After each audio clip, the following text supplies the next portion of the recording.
Hứa Đồng gượng cười cố gắng dùng mọi lợi ích nhiều nhất có thể để xoa dịu cơn giận này của Triệu Thiên Vũ. Cũng đâu có khó phải không, dù sao ngài cũng thuộc Bắc Thiên Tứ Hùng từng chinh chiến với Tĩnh Dạ bao năm qua. Nói đoạn hắn đột ngột dừng lại quan sát biểu cảm trên mặt Triệu Thiên Vũ. Nhìn thấy dáng vẻ có chút do dự ấy của ông, Hứa Đồng vui mừng lại bảo, ha ha, thứ lỗi cho ta, dù sao chuyện này cũng không phải là không thể phải khâu Triệu trưởng hội. Nếu ngài một lần nữa ngăn chặn được những âm mưu của bọn Tĩnh Dạ thì Vân Trung Thiên không toàn bộ võ lâm sẽ sùng bái bá quyền hội ngay thôi. Ôi ôi, ta nói rồi, người đấu lại Tĩnh Dạ chỉ có Triệu Thiên Vũ ngài mà thôi, đó chính là lời sau khi ngài thành công mà. Bên này Triệu Thiên Vũ trầm ngâm nghe từng lời mà hắn ta bảo, cuối cùng ông cũng đành im lặng không nói thêm lời nào. Phía bên ngoài, Triệu Vân Kinh lúc này mặt mày tái đen có chút ủy khuất, tại sao cha lại tự ý quyết định mọi chuyện mà không bàn bạc một tiếng? Con trong mắt người vẫn chỉ là một đứa vô dụng thôi sao cha? Nếu người cho rằng mình chính là kẻ mạnh nhất trên thế gian này, vậy tại sao chúng ta lại rơi vào bước đường cùng này cha? Ngay lúc này bên tai Triệu Vân Kinh lại truyền đến một thông tin, Hứa Đồng khi này rất đầy ẩn ý mở lời, khi nào có cơ hội ngài có thể cử con trai mình đến Vân Trung Thiên. Lời đề nghị này khiến Triệu Vân Kinh giật mình, nhưng rồi nụ cười của anh liền vụt tắt, bởi ngay sau đó Triệu Thiên Vũ đã lớn tiếng lại, Hứa Đồng, các ngươi còn muốn giữ con trai ta làm con tin hả? Hứa Đồng bên ngoài vừa nghe lời nói này của Triệu Thiên Vũ liền nghiêm giọng, ngài nên chú ý lời nói một chút, sao bọn ta dám làm ra chuyện tày trời đó chứ? Hiện tại bọn ta sẽ ra tay xử lý chuyện ở Ngọc Thành, thuộc hạ thân tín của ta Xích Vũ sẽ trực tiếp hành sự, ngài không cần lo lắng đâu. Còn chuyện còn Tĩnh Dạ, Vân Trung Thiên cũng đã bắt đầu chuẩn bị đối phó rồi, để đánh bại Tĩnh Dạ chúng ta phải tập trung những cao thủ hàng đầu thành lập nên phục đội. Số lượng phục binh càng nhiều thì sức mạnh càng lớn. Đây sẽ là những nhân vật tài giỏi từ nhiều vùng khác nhau và người nổi bật nhất có cơ hội trở thành thủ lĩnh dẫn dắt toàn bộ phục binh. Triệu Vân Kinh nép mình sau cánh cửa nghe được toàn bộ cuộc hội thoại bên trong, sắc mặt càng tệ đi. Phía bên trong Triệu Thiên Vũ tâm trạng cũng không tốt hơn mà bao, nghe những lời Hứa Đồng vừa nói ông nghiến răng nghiến lợi. Lũ khốn kiếp, các ngươi lấy cớ dùng người, thực chất người muốn bắt lấy hắn để làm con tin.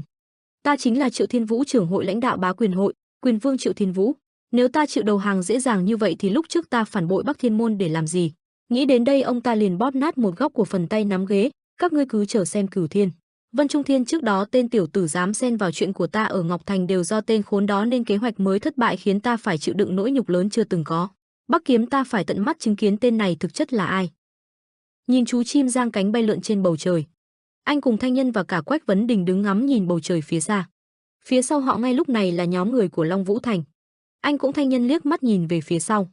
Mặt anh không chút biểu cảm lên giọng, các người còn định bám theo ta bao lâu nữa? Long Vũ Thành nghe lời này ngạc nhiên, khóe miệng cứng đờ cười nói, hả, ta theo ngươi sao? Đừng nhầm lẫn chứ, chỉ là lộ trình của chúng ta trùng nhau thôi. Anh lạnh lùng bước sang một bên đưa tay về phía trước bảo, vậy mời mọi người đi trước một bước. Long Vũ Thành lập tức đáp lời, không cần, ta không thích, ta thích nhìn ngươi đi phía trước hơn, ta muốn chiêm ngưỡng bờ vai rộng đó. Nhóm thuộc hạ của Long Vũ Thành phía sau nghe lời hắn ta bảo, mặt ai nấy cũng đều ửng đỏ, trong lòng mỗi người một suy nghĩ chắc chắn về cùng một kết quả.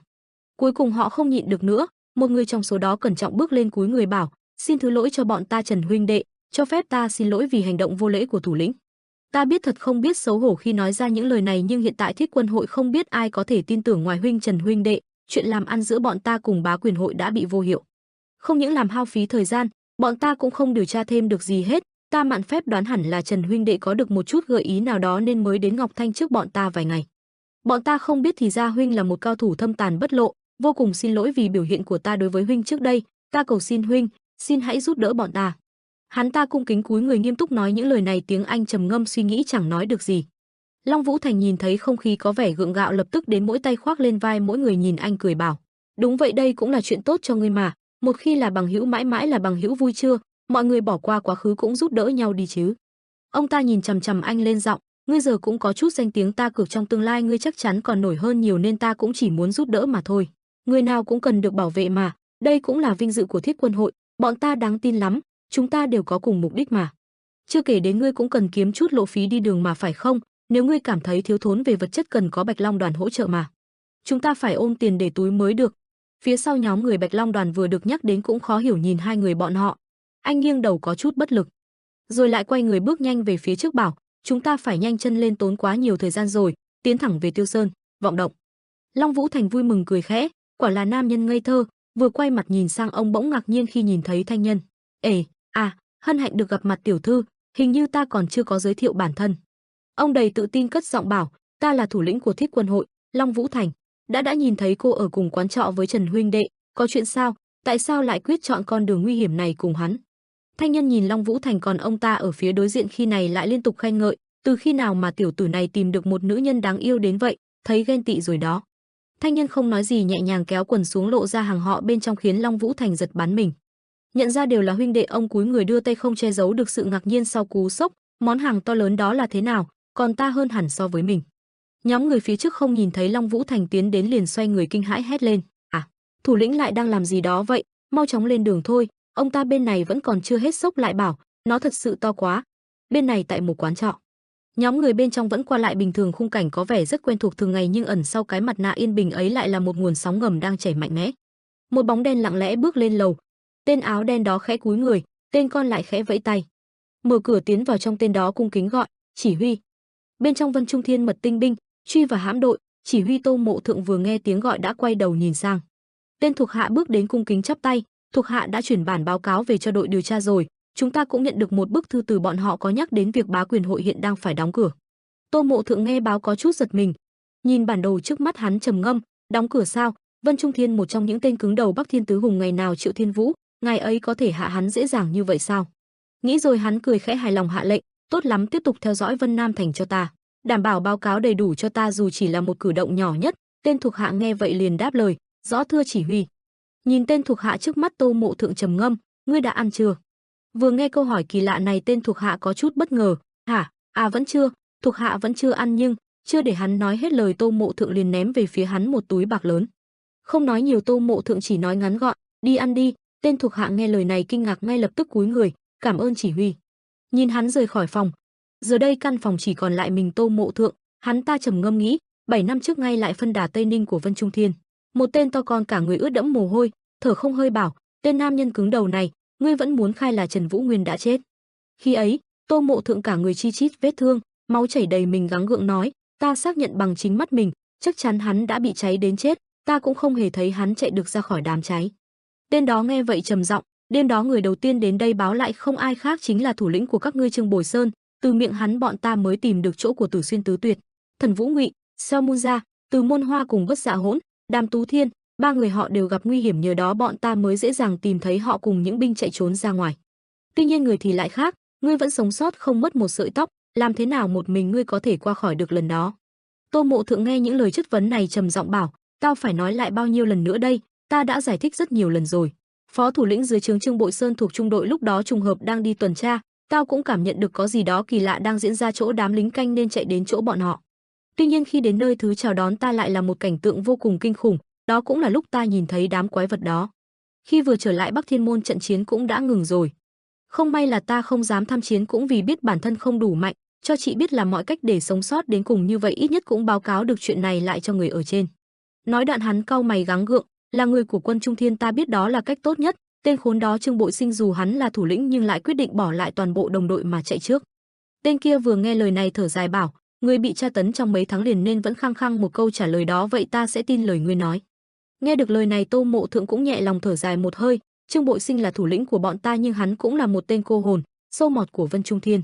Cơn giận của ta không thể nguôi xuống, nhưng mà chủ tử của ta thì khác, khi ở độ tuổi trẻ như vậy hắn đã phải chịu không biết bao nhiêu trận cực hình nhưng vẫn chuyên tâm luyện tập võ công. Quả là điên rồ, vì vậy ta sẽ làm mọi cách để chịu đựng, không, ta phải chịu đựng, tiếp tục chịu đựng cho đến ngày chủ tử của ta xuất hiện. Đó là nguyên nhân tôi phải gia nhập vào Vân Trung Thiên và trở thành người có thể hỗ trợ hết mình cho ngài, ta sẽ làm tất cả để giành được một vị trí quyền lực có ích. Đó là cách ta biến mình thành một binh sĩ cấp thấp tại phân đà Tây Ninh, thực chất dù là một binh sĩ cấp thấp ta vẫn luôn cẩn thận quan sát. Không khác gì một tên nô lệ không có một tia tương lai, nhưng ta quyết không bỏ cuộc. Ta kiên trì luyện tập trải qua 3 năm cuộc đời, ban đêm không ngừng luyện vô số loại võ công để sau này giúp sức cho chủ tử. Ban ngày tao giả vờ tận tâm phục vụ chỉ huy phân đà Tây Ninh, Dương Mãn Xích. Không ngừng nghỉ, ta đổ từng giọt máu, mồ hôi và nước mắt trong 3 năm, hòng gạt bỏ nghi ngờ của bọn chúng, không là ta được nhìn nhận, đó là cách ta biến mình thành cánh tay phải của Dương Mãn Xích. Một ngày khi làm việc cho ông ta, Vân Trung Thiên gửi tình báo còn một người đến hỗ trợ cho đội mật tinh binh. Không chút ngần ngại ông ta đề bạt ta, dĩ nhiên Dương Mãn Xích cũng không để ra đi dễ dàng như vậy. Nhưng nó chính là hành trình từ một binh sĩ cấp thấp nhất trở thành thành viên ở mật tinh binh. Bởi vậy ta nhanh chóng thăng tiến trở thành chỉ huy đội mật tinh binh. Mật tinh binh là một trong những binh đội bí mật âm thầm làm việc cho Vân Trung Thiên, là một nhóm người chịu trách nhiệm điều tra thu thập thông tin cùng cử động của quân địch. Công việc chính của ta chính là báo cáo về đội điều tra. Bởi vậy ta cố gắng hết sức lan truyền tin đồn về cái chết của Trần Vũ Nguyên và tiếp tục cho truyền đi những tin đồn có lợi cho chủ tử dù không thể đến thăm Lan Châu thường xuyên, bởi vì khoảng cách xa xôi. Tao vẫn có thể kiểm tra lão hoàng và đảm bảo không có chuyện gì xảy ra với hắn. Xem ra hắn vẫn đang làm rất tốt, hiện không có kẻ nào nghi ngờ. Đám lão già của Vân Trung Thiên chúng sẽ không bao giờ biết, vì lúc nào cũng bận ngủ say trong chiến thắng, vẫn tin rằng thế giới này xoay quanh bản thân, đến lúc sẽ không biết tự dọn bãi chiến trường mình gây ra đâu. Nhưng như vậy cũng tốt, nhờ vậy mà lão hoàng không rơi vào tầm ngắm của chúng, khiến hắn tự do đi lại bao năm nay. Xem ra ta không còn lo cho chủ tử nữa rồi. Lão Hạc cố gắng làm tốt nhé. Quay về hiện tại, Từ Vũ Thành trầm ngâm nghĩ, đã qua 1 năm từ lần cuối ta đến chỗ lão hoàng, không ngờ hắn cũng dính vào những rắc rối lần này, mong là ngươi vẫn an toàn lão hoàng. Nhìn tấm bản đồ trước mắt, hắn liền nghĩ, đây là con đường chủ tử đã chọn ngày bắt đầu từ Cam Túc, thẳng tiến về Tứ Xuyên, sau đó là Vân Nam, đây chính là nơi Tĩnh Dạ lần đầu tiên xuất hiện bá quyền hội. Triệu Thiên Vũ, người của đội điều tra thuộc Vân Trung Thiên, sẽ giám sát hắn. Bạch Long đoàn cùng Thiết Quân hội cũng hội ngộ chủ tử và đi tìm tung tích của lão hoàng. Nếu nghe theo trái tim mình, ta đã rồi một tinh binh từ lâu và trở về bên cạnh chủ tử hỗ trợ cho ngài. Nhưng bây giờ vẫn chưa phải lúc, không biết ngài đã hoàn thành quá trình tu luyện hay chưa. Nhưng võ công hiện tại chắc chắn không phải là thấp, cho đến khi ngài hoàn toàn mạnh mẽ, ta sẽ luôn bảo vệ ngài từ xa. Chúng ta sẽ sớm gặp lại. Tĩnh Dạ cùng Vân Trung Thiên vẫn đang tập trung thông tin cùng lực lượng, một khi bọn chúng xong việc, chiến tranh sẽ nổ ra. Hắn bước đến cửa, nhìn khung cảnh bên ngoài trầm ngâm, tao chỉ phục vụ một chủ duy nhất. Vì vậy dù thế nào cũng phải giữ vững được chỗ này. Phía bên này Trần Vũ Nguyên cau mày nhìn khung cảnh trước mắt, vậy là Tiêu Sơn vận động. Lúc này hoàng hôn, đoàn người đi xuống núi. Phía sau, Long Vũ Thành mở lời, thật là một nơi khác biệt, sông núi ở đây vô cùng hùng vĩ, không phải là chỗ dành cho những kẻ tầm thường đặt chân đến. Long Vũ Thành quay ra sau lên tiếng, Khổng chỉ huy, bắt đầu từ bây giờ, ta nghĩ chúng ta nên tách ra. Ông ấy giải thích, khí tức tỏa ra từ những ngọn núi đó có chút lạ thường, bọn ta cũng không biết được phía trước còn những nguy hiểm gì, xin thứ lỗi, mọi người đã đi đến tận đây mà. Sau đoàn người ông ấy tiếp lời, nhưng ta nghĩ Bạch Long Thương đoàn nên trở về quan trọ thì hơn. Lão Khổng băn khoăn. Long Vũ Thành nghiêm túc nói tiếp, ta xin cam kết sẽ cố hết sức mình để giải cứu tất cả mọi người, nên mọi người cứ yên tâm quay về chuẩn bị một bữa tiệc thịnh soạn ăn mừng đi thôi. Ông Khổng hoang mang đáp, hừ, được rồi, nếu vậy, bọn ta sẽ làm theo, hãy cẩn trọng, mọi người lên đường bình an. Vùng núi hoang vu, những con chim bay lượn trên bầu trời. Một tiếng kêu lên, Vũ Hoàn, có người đáp lại, vâng, thủ lĩnh, chúng ta bắt đầu tìm kiếm. Trung Lý Vũ lên tiếng, Lâm sư huynh cùng Hồng sư huynh tiên phong, vì kỹ năng dò tìm của bọn họ vô cùng tốt. Lâm Chấn Hiệp thầm nghĩ, để xem nào, tên họ Hồng cũng thầm suy nghĩ, đây không phải là ngọn núi tầm thường đâu.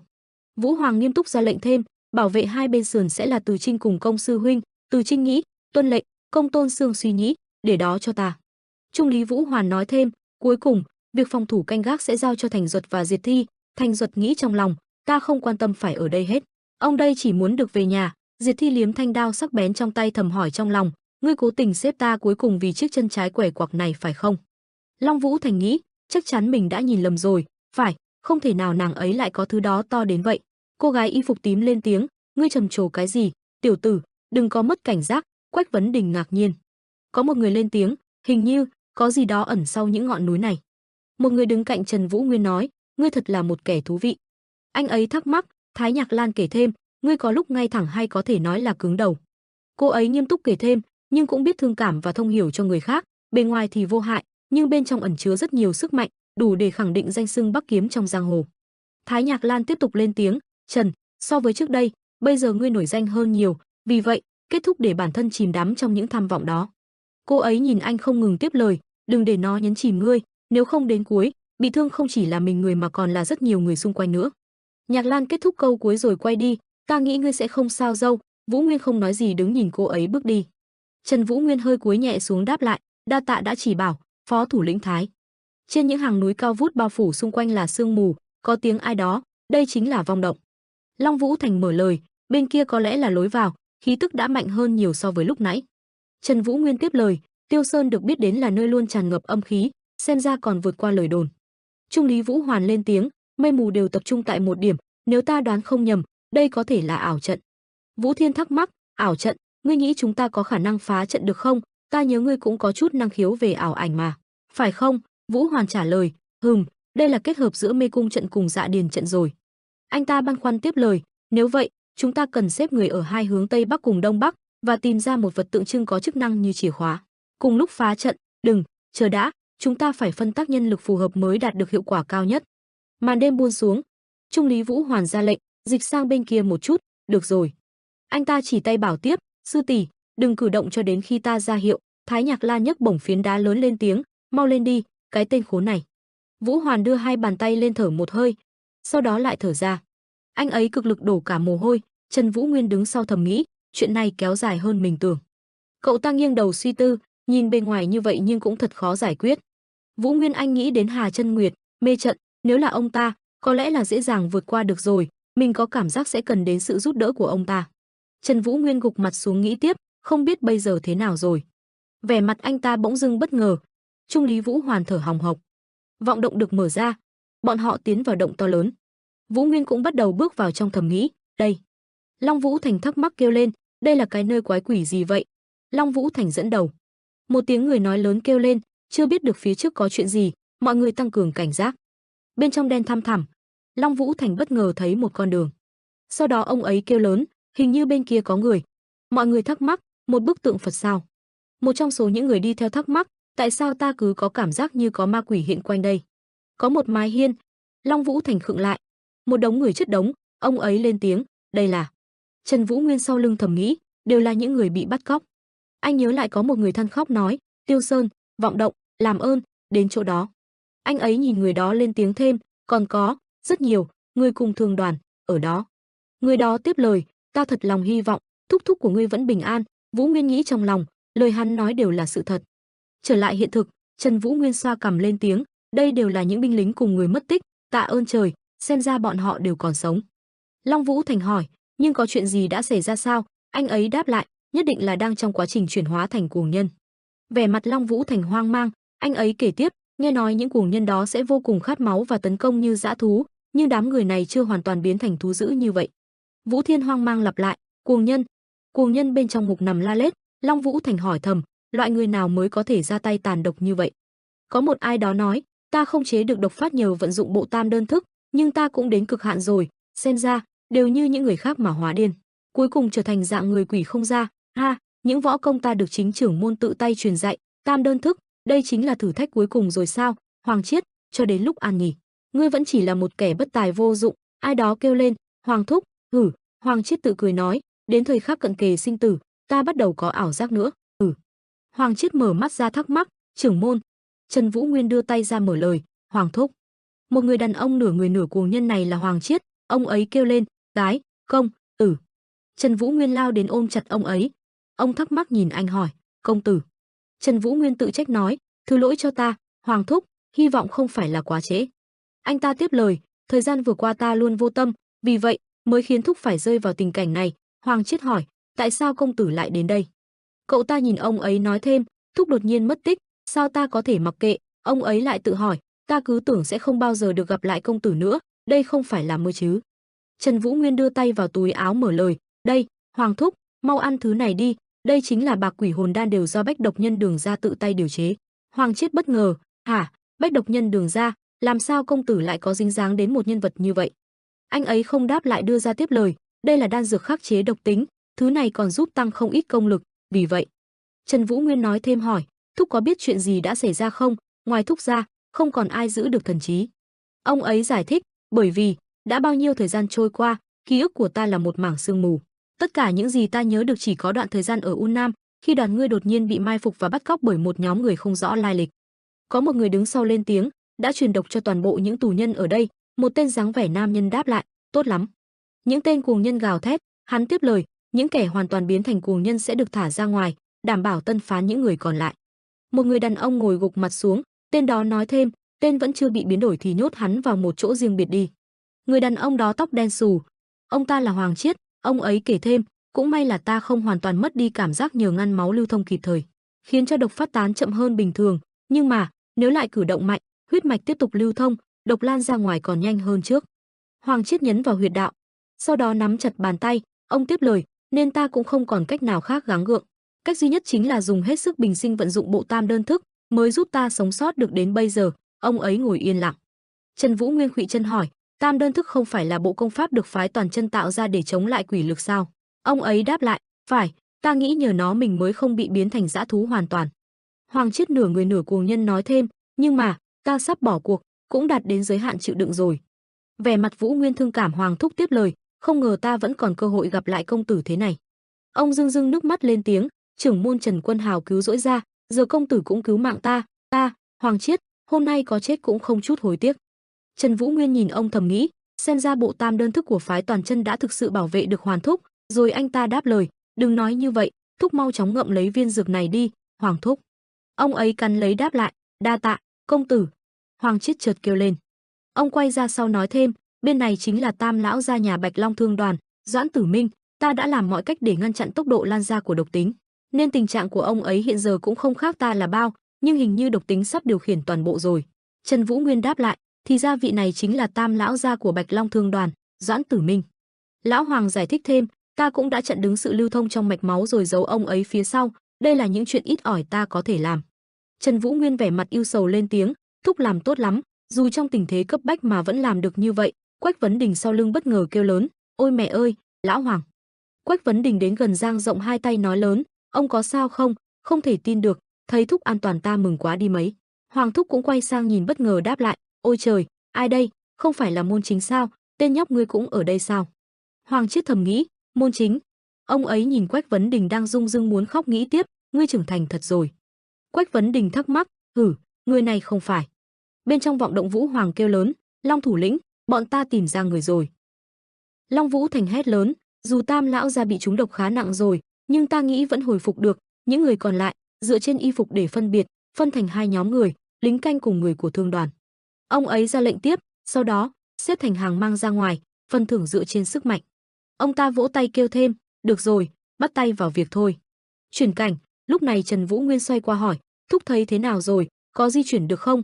Hoàng thúc đáp lại, ta cảm thấy hầu hết độc tố đã bị đẩy lùi, có lẽ là ổn rồi, nhưng ta phải nói điều này, tiên dược ngài đưa ta là thứ vô cùng quý hiếm, cảm ơn rất nhiều, công tử. Trần Vũ Nguyên cười nói, không có gì đâu, Hoàng thúc, đây là cho những cố gắng giúp đỡ trước giờ của thúc, một khi rời khỏi đây, ta sẽ cố lo hết số độc còn sót lại. Anh suy nghĩ đến một người tiếp lời, ta có biết một nhân vật rất giỏi trị độc, cũng đang điều chế giải độc ở Ngọc Thành. Vũ Nguyên giải đáp thêm, gặp những người này thúc sẽ có cơ hội hoàn toàn bình phục, cũng như những người khác ở Bạch Long Thương đoàn. Môn Chính, đưa thanh kiếm chúng ta mua ở Ngọc Thành cho Hoàng thúc đi. Hoàng Chiết thầm nghĩ, ôi trời ơi, không biết phải cảm tạ thế nào đây, thiếu gia.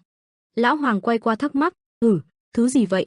Anh ta giải thích, một thanh kiếm nặng cân sẽ phù hợp với người luyện tam đơn thức, chỉ là vô tình thanh kiếm này lọt vào mắt ta khi đi dạo khu chợ đen thôi, ta sẽ rèn lại thanh kiếm này nếu có thời gian. Ông khẽ cười nhẹ đáp lại, thật là, cảm ơn, công tử, ta chỉ còn biết cảm ơn thôi. Quách Vấn Đình cười về phía Trần Vũ Nguyên thầm nghĩ, nên huynh mới bảo ta mua thanh kiếm này sao? Cô nàng áo tím gọi, này, khoan đã, qua bên đây một lát. Vũ Nguyên thắc mắc.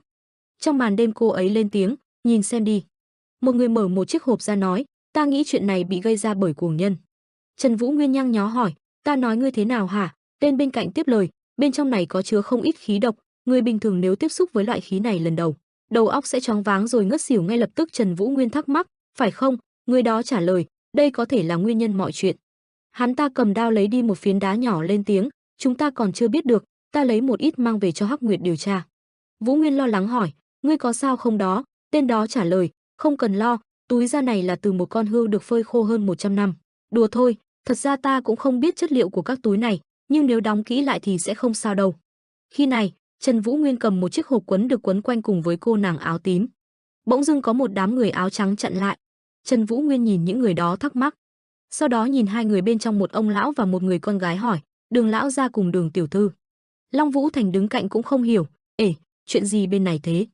Lão Đường bên trong lên tiếng, khụ, ngươi dạo này thế nào? Trần công tử, những người này đều là từ đội điều tra của Vân Trung Thiên. Tên áo trắng dẫn đầu giới thiệu, tại hạ là Xích Vũ, từ đội điều tra của Vân Trung Thiên. Trần Vũ Nguyên đáp lại, gọi ta là Trần là được. Xích Vũ cười khẽ tiếp lời, hân hạnh, công tử Trần, thật lấy làm vinh hạnh cho ta khi được tận mắt chứng kiến một cao thủ trong truyền thuyết, thay mặt cho Vân Trung Thiên. Ta bày tỏ sự biết ơn sâu sắc trước những gì Trần công tử đã giúp đỡ, đều ngờ có ngài nên tình hình ở Ngọc Thành mới được giải quyết nhanh chóng.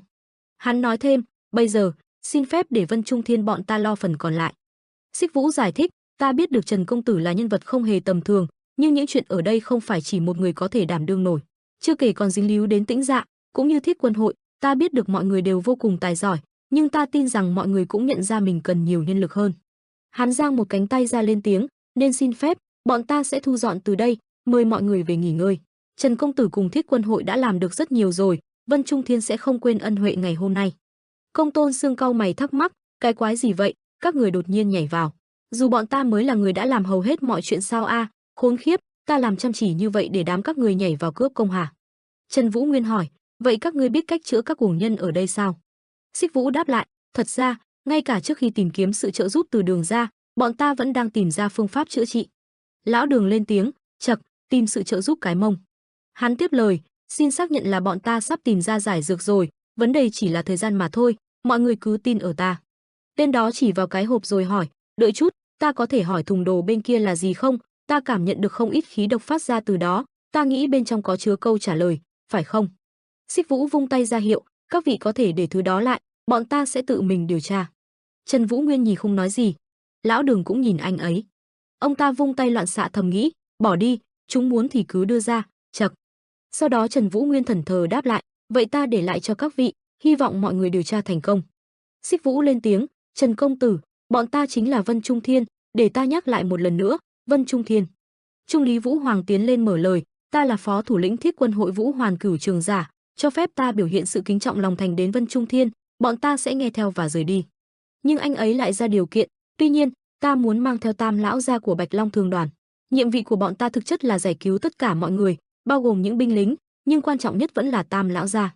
Người đàn ông này chính là Tam lão gia, Vũ Hoàn nói thêm, để hoàn thành nhiệm vụ, ta mong các vị cho một ngoại lệ, cho phép bọn ta được mang Tam lão gia đi. Xích Vũ nhăng mày đáp lại, không may là, chuyện đó không thể. Lão Đường bất ngờ bước đến lên tiếng, cứ để đó cho ta sẽ giúp các người chăm sóc hắn. Ông ấy tiếp lời, ngay từ đâu, ý định của người Đường ra khi tiến vào Ngọc Thành, đến giờ vẫn chưa chịu rời đi, chính là vì một lý do cá nhân.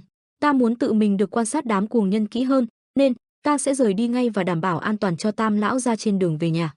Ông ta quay sang hỏi, sao hỏi, nhiệm vụ lẫy lừng của Đường ra chính là bẫy địch, đến một yêu cầu nhỏ như vậy các người cũng không chấp nhận nổi sao? Xích Vũ yên lặng rồi đáp, được rồi, nếu ngài đã muốn được hỗ trợ xa hơn, vậy mọi người không cần lo lắng, cứ giao hắn cho bọn ta, Vân Trung Thiên. Lão Đường khẽ cười gượng khoanh tay lên tiếng, muốn được hỗ trợ xa hơn, chính các người rồi sẽ phải đến ta cầu cứu, cứ chờ mà xem. Trần Vũ Nguyên bước đi tiếp lời, vậy lần sau, Xích Vũ cũng đáp, đây là vấn đề không hề nhỏ, bọn ta sẽ tạm thời tiếp quản những việc của các người hiện tại. Tuy nhiên, vì ngươi cũng có liên quan đến sự kiện ở Ngọc Thanh, sau rồi cũng bị điều tra đến thôi, Trần công tử. Hắn nhìn sang tiếp tục, vậy, được rồi, lần sau gặp lại, chúc mọi người lên đường bình an. Trần Vũ Nguyên không đáp lại hắn. Hắn nhìn bọn họ rời đi, sau đó yên tĩnh, đoàn người áo trắng cầm đuốc. Xích Vũ chỉ huy hét lớn, các người còn chờ gì nữa, lục soát hết cho ta, một chi tiết nhỏ cũng không được bỏ qua, đảm bảo chuẩn bị để biến đổi đám người điên này, nhanh chân lên. Tên này tức giận thầm nghĩ, tên đó chỉ còn cách Vân Trung Thiên một bước nữa thôi, thế này không đúng chút nào, hắn không chỉ tự tay xử lý được lũ khốn khiếp từ Tĩnh Dạ, mà còn giải cứu được những con tin hôm nay, lẽ ra Vân Trung Thiên mới là tổ chức nên tiếp nhận xử lý chuyện này, còn có thể tăng không ít lòng tin cùng danh tiếng trong giang hồ. Xích Vũ nhìn vào chiếc hộp nghĩ tiếp, ít nhất ta vẫn giành được nhiệm vụ giải cứu sau cùng này, Bắc Kiếm, một khi giải quyết xong chuyện ở đây, ta chắc chắn sẽ tra cho ra từng chút về thân thế ngươi. Hắn thì thầm, Tĩnh Dạ, quả thật đáng được cười, ngờ tên khốn ngươi nên cuối cùng bọn ta cũng bị cuốn vào những rắc rối này đây. Một nơi tối đen có một chiếc thuyền, những hộp sọ rơi vải dưới đất rất nhiều. Chuyển cảnh, một người mở cánh cửa ra, có một bàn tay. Người đàn ông đang ngồi hỏi, đây chính là Đan Diệp, người bên trên đưa ra một thứ gì đó lên tiếng, xin thứ lỗi, ta đến quá trễ rồi. Đàn ông ngồi bên dưới đáp lại, cuối cùng, một thi thể nằm trong lòng bàn tay ông ấy, ông ta nói, vì lý tưởng của mình, đệ tử ta, là kẻ nào nỡ đối xử với Đan Diệp của ta thành thế này. Người đàn ông bí ẩn này lên tiếng, Trần Vũ Nguyên huyết mạch cuối cùng của Bắc Thiên Môn. Ông lão bên dưới lại tiếp lời, dĩ nhiên, Bắc Thiên Môn, không ngờ sợi dây định mệnh vẫn gắn kết chúng ta lại với nhau. Giới thiệu về ông lão này là Vạn Âm Tử Thần trưởng lão của Tĩnh Dạ, tên là Nhuận Thiên Ngọc, ông ấy nói, ta yêu cầu tất cả tập hợp, đảm bảo tứ đại quỷ vương đều có mặt. Tại một vùng núi tuyết, tất cả mọi nơi đều được bao trùm bởi tuyết, cây cối cũng không thể mọc. Một vài người đàn ông đang chạy nhanh như lướt. Bọn họ đều bị một cái vòng tròn tuyết làm cho mất đi phần đầu. Một người phụ nữ điều khiển những vòng tuyết, mấy tên kia bị một đòn hạ gục. Còn hai người còn lại thì hét lên, chạy mau. Hai chiếc vòng tròn phía sau đuổi theo, bọn chúng thở hổn hển kêu lớn, chúng ta phải mau chóng thoát khỏi đây. Cả hai người đều bị vòng tuyết hạ gục. Hai tên đó ngã xuống, mấy tên kia thì nằm la lết dưới nền tuyết, có một người đàn ông còn đang gắng sức chạy. Cô ta di chuyển cánh tay liên tục, sau đó lại vung đòn ra. Tên đó vẫn còn sức chạy, thứ đó đang đến gần hắn. Nó đang tiến sát, hắn bất ngờ nhìn nó sát bên tai. Một vũng xì tin phun ra, Cô nàng tóc trắng thở ra một hơi. Những tên kia đều nằm trên sàn tuyết hết. Có một tên nằm dưới đất còn thoi thóp lên tiếng, giết đệ tử của Bạch Dạ đạo cô. Hắn nói thêm, đó là những gì mà bọn ta, Thanh Hoa phái được thuê để thực hiện, nhưng bọn ta sớm nhận ra bản thân rõ ràng không phải là đối thủ của ngươi, nên mới bỏ chạy. Hắn hỏi, ngươi có thật sự phải ra tay tàn nhẫn thế này không? Cô ta nhìn hắn lại hỏi lại, tại sao không? Bất kể các ngươi quyết giết được ta hay sợ hãi chạy trốn, tại sao ta phải tha cho các ngươi hả? Tên đó rưng rưng nước mắt cầu xin, làm ơn, không thể tha cho ta một mạng sao? Ta còn có rất nhiều người thân sống dựa vào, những đứa con của ta, làm ơn, tha cho ta. Cô ả lại đưa cái vòng tròn ra kêu lớn, đủ rồi. Cô ta mãn nguyện nhìn hắn rơi đầu. Có một tên kêu lên, thiếu chủ. Cô ta quay lại. Một người đàn ông che kín mặt, cô nàng tóc trắng xóa lên tiếng, ồ, là Tử Linh. Cô ả hỏi, đây chính là những tên sát thủ ông thuê để truy sát ta phải không? Ta tưởng mình đã nói rõ rồi. Có thể tìm kẻ nào mạnh hơn được không? Tử Linh đáp lại, ta thấy là do thiếu chủ ngài mạnh quá mà thôi. Ông ta nói thêm, chủ nhân cho gọi ngài. Cô ấy hỏi, đến lúc rồi sao? Ở vùng tuyết trắng xóa, có một người đang đứng trên cành cây cao. Ánh trăng chiếu rọi vào người đó. Cô gái tóc trắng bay đến lên tiếng, sư phụ cho gọi con. Người đàn bà này lên tiếng, cuối cùng con cũng đến rồi, chỉ còn lại vấn đề thời gian trước khi con đạt đến trình độ thượng thừa. Nào, danh xưng Bạch Dạ hữu nhân cũng gần xứng rồi. Bà ấy nói tiếp, Hạ Tuyết, cô gái xinh đẹp này là Tĩnh Dạ Bạch Dạ hữu nhân ân Hạ Tuyết. Chuyển cảnh, có một đám cháy lớn đã xóa sổ một ngôi làng. Nhuận Thiên Ngọc lúc này lên tiếng, Bạch Dạ, đến đây nhìn xem. Người đó đến gần hỏi, có chuyện gì? Thiên Ngọc tiếp lời, ta cảm nhận được khí tức của một nam hài một nữ hài, phải không? Người được gọi là Bạch Dạ đáp lại, phải, ngươi nói đúng. Thiên Ngọc cười rồi nói, không ngờ hai đứa trẻ này vẫn còn sống ở một nơi đổ nát thế này, sức sống thực mãnh liệt, nhưng ta còn cảm nhận được thứ khác. Hai đứa trẻ đang ôm chặt lấy nhau, ông lão tiếp tục mở lời, đôi mắt của chúng thẳm như vực sâu địa ngục chứa đựng sự chết chóc, bên cạnh khát vọng được sống, hầu như trống rỗng, tội nghiệp, chật chật. Bà lão Bạch Dạ đứng từ trên nhìn xuống không nói gì. Ông ấy tiếp tục nói thêm, là một nam nhân, ta cảm thấy thật hổ thẹn, chúng không làm gì sai hết, chỉ là không may khi phải sinh ra sai thời điểm mà thôi, các ngươi có muốn đi cùng ta không? Bạch Dạ nhìn một lát rồi quay đi. Bà ấy bất ngờ. Có một cánh tay bé nhỏ đang cầm lấy y phục của bà. Bà ấy nhìn xuống. Một đứa bé gái nhỏ nhắn nắm lấy y phục, Thiên Ngọc cười một tiếng lên tiếng, nhìn xem, không biết sợ, còn dám giữ lấy tà áo của Bạch Dạ đạo cô. Bà ấy lạnh lùng nhìn cô bé, Thiên Ngọc tiếp lời, trên đời này không có gì là mãi mãi. Ông ấy quắc tay nói thêm, ngươi cũng cần tìm một đệ tử để truyền lại băng quan phiến bạc quan mà, ta quyết định sẽ nhận tên nhóc này để dạy hắn vạn tử âm. Đứa bé trai đôi mắt sâu thẳm như không có đáy, ông lão tiếp lời, hẹn gặp lại, chăm sóc con nhóc thật tốt nhé. Ông ấy lại cười. Ông ta đưa cậu bé đi kêu lên, đi thôi, tiểu tử. Bà lặng lẽ nhìn cô nhóc nhỏ bé dưới chân mình, sau đó kêu một tiếng, Tử Linh. Tử Linh từ bên trong nhảy ra đáp lại, vâng, thưa chủ tử. Bạch Dạ dặn dò, đứa bé này, chăm sóc nó, kiểm tra những tố chất bên trong, thử thách càng khó thì càng có lợi cho chúng ta mà thôi. Tuy nhiên, nếu nó chịu đựng cùng sống sót đến cuối, lúc đó ta mới nhận làm đệ tử. Tử Linh lại trả lời, vâng, thưa chủ tử. Bạch Dạ lại căng dặn thêm, hình như trí nhớ của nó hoàn toàn mù mịt, nhưng để an toàn cho chúng ta, vẫn nên xóa hết toàn bộ ký ức. Tử Linh chỉ đáp lại, tuân lệnh, chủ nhân. Ông ta lên tiếng, còn tên của nó, bà ấy đáp lại, Hạ Tuyết, được, lấy tên đó đi. Trở lại, Bạch Dạ hỏi, Hạ Tuyết, con có hận ta không? Hạ Tuyết trả lời, làm sao có thể, là một đệ tử. Hạ Tuyết chưa kịp nói hết bà ấy lại ngắt lời, được rồi, ta cũng từng như con vậy, ta cảm thấy hận vị sư phụ luôn bắt ta khổ luyện, không kể đến. Càng luyện lên cao, nỗi thông hận của ta đối với người đó càng tăng thêm, vì vậy, sẽ có nhiều lúc con tự hỏi, liệu mình có phải là con người hay không? Vẻ mặt bà ấy nghiêm túc nói thêm, tuy nhiên, không bao giờ được nghi ngờ bản thân, không càn cảm xúc thường tình không có nghĩa con không phải là người. Bà ấy tiếp lời, không được quên rằng bản thân chính là Bạch Dạ hữu nhân. Hạ Tuyết, cô ấy đáp lại, con sẽ luôn ghi nhớ lời người, sư phụ. Bà ấy bất ngờ lên tiếng, chúng ta vừa nhận được yêu cầu tập hợp. Bạch Dạ kêu lên, con cũng biết đó, một khi có mệnh lệnh tập hợp, số phận của Tĩnh Dạ chúng ta cũng bắt đầu một bước ngoặt mới, vậy nên, chúng ta cũng chỉ còn vài tháng nữa trước khi trở lại Trung Nguyên. Bà ấy trầm tư thì thầm, xem ra chúng ta sắp rơi vào hỗn loạn rồi. Bạch Dạ tiếp lời, chúng ta có thể còn khoảng 3 tháng nữa thôi, cho đến lúc đó, chúng ta phải chuẩn bị kỹ càng. Bà không ngừng giải thích, bởi vì sau đó, một chút tư tình cũng khiến con gặp vô vàng nguy hiểm, với đối thủ của chúng ta, con chính là Bạch Dạ hữu nhân, cái danh gắn liền với con đến lúc chết. Bà ấy giải thích thêm, những năm qua, con vẫn luôn chịu đựng không ngừng nghỉ. Sau đó Bạch Dạ xoay qua nhìn cô nói thêm, đây là lần đầu cũng như lần cuối ta nói với con những điều này, xem như là món quà của ta cho con. Tại mảnh đất băng giá, Hạ Tuyết đứng bên trên tự nói với chính mình, thời gian cho bản thân. Cô ấy tiếp lời, ngoài sư phụ, Tử Linh, băng phiến bạc quang, luyện công, giết chóc, ta đâu còn gì khác, ta cũng không nhớ được những chuyện khi bản thân còn nhỏ. Hạ Tuyết thì thầm, từ lúc bắt đầu luyện tập băng phiến bạc quan, mình chẳng nhớ được gì nhiều, dù là chuyện mới xảy ra, thời gian dần qua. Cô ấy tự nói với chính mình, những ký ức xa xôi đó. Cô ấy liên tưởng đến một người sau đó nói, bỏ đi. Cô gái nhắm đôi mắt lại nói tiếp, mong lần này sư phụ sẽ tìm được cho ta sát thủ cao tay hơn một chút, giết người phải dùng lực mới vui. Hạ Tuyết tự hỏi tự trả lời, ta hưởng thụ thế nào đây, đẩy quả là việc khó khăn. Cô nhớ lại khoảnh khắc Bạch Dạ nói với cô, chúng ta sẽ sớm rơi vào hỗn loạn. Cô ấy lặp lại từ đó, hỗn loạn, sau đó lại bay đi. Hạ Tuyết bay đi rồi tiếp lời, ok, ta nghĩ mình cũng nên đi thăm thú Trung Nguyên một thời gian, dù sao sau này cũng là chính tay ta phá hủy nó. Ánh trăng sáng tròn vành vạnh, im phăng phắc giữa một khoảng trời tối. Vũ Nguyên đưa mắt hướng về phía ánh nguyệt, cứ như vậy mà nhìn nó mê đắm. Bỗng cánh cửa dần được mở ra, nghe theo tiếng động, Vũ Nguyên bất giác quay đầu lại. Mấy ngày trước, dựa vào lời kể của Đường lão gia, những chuyện đã xảy ra dần được tái hiện. Mặc dù con gái nhỏ tuổi nhất của Bạch Long Thương đoàn, Doãn tiểu thư, vô cùng vui mừng khi tìm thấy huynh trưởng nhà mình, cũng phải nhanh chóng rơi vào sợ hãi. Tuy nhiên, Đường lão gia bách độc hữu thân của Đường gia, hứa sẽ chữa trị cho ông ấy, nên những triệu chứng của sẽ dần thuyên giảm. Hình ảnh Đường lão gia đứng đó thông báo cho tiểu thư Doãn và cả lão Khổng dần hiện lên. Nhờ có hộ vệ Hoàng Chiết kịp thời ngăn chặn sự lưu thông của huyết mạch cùng một nửa viên quỷ bạc hỗn đan nên mới giữ được tình trạng như hiện tại.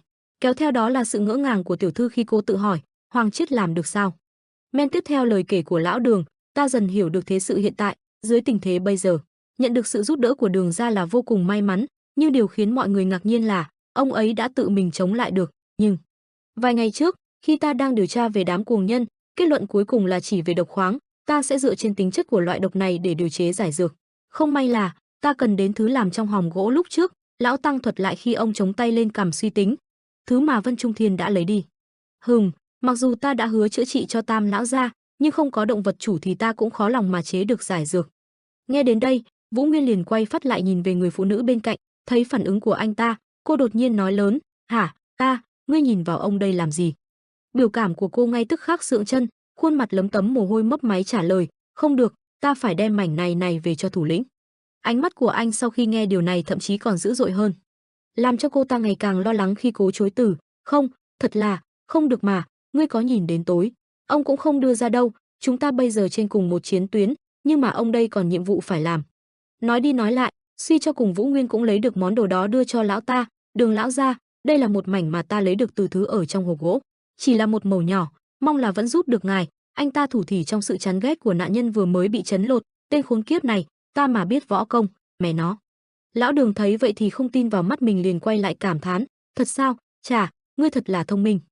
Tốt lắm, cái khí tức khó chịu tỏa ra này, đây đúng là thứ ta cần, cho ta thêm một chút thời gian, chắc chắn sẽ có giải dược." Lão nói sau đưa tay lấy chiếc túi kiểm tra. Hiểu được tình hình trước mắt sắp được giải quyết, cô gái bên cạnh lão Đường cũng e thẹn cảm ơn sự tương trợ của anh, "Đa tạ, Trần công tử." Sau đấy bên phía Mu Sung, Tăng lão ra lại vội đến bẩm báo, "Long thủ lĩnh, ta nói vài lời được không? Tên cuồng nhân bị giam ở Bá Quyền hội, là người của Thiết Quân hội." Kéo theo đó là sự ngỡ ngàng của hắn ta khi hắn hỏi lại, "Cái gì? Người đó không lẽ là Truy Diện, phải không?" Câu trả lời cũng từ đó mau chóng được đưa ra. Hắn đã hoàn toàn biến thành cuồng nhân rồi, nên chúng ta cũng không còn lựa chọn nào khác, xin lỗi, nhưng nhờ có sự hy sinh của hắn ta mới nghiên cứu được đến đây. Dù là người của Thiết Quân hội, Vũ Nguyên tự thuật lại những gì đã xảy ra mất ngày nay, nhưng xem ra hắn đã gây ra không ít rắc rối cho Đường tiên sinh, vì vậy, Bạch Long Thương đoàn quyết định đình chỉ mọi hoạt động để toàn tâm giúp đỡ cho Tâm lão ra điều chế giải dược, chúng ta sẽ tốn rất nhiều tiền bạc, lần nữa, tài chính cũng không là vấn đề chính. Nghĩ đến đây, một giọng nói bất ngờ vang lên kéo anh về với thực tại, "Thiếu gia, cậu đang làm gì ở ngoài này vậy?" Thấy được hình bóng quen thuộc đang tiến về phía mình, Vũ Nguyên liền đáp, "Ông cũng vậy mà, Hoàng thúc, lẽ ra nên ở bên trong tịnh dưỡng."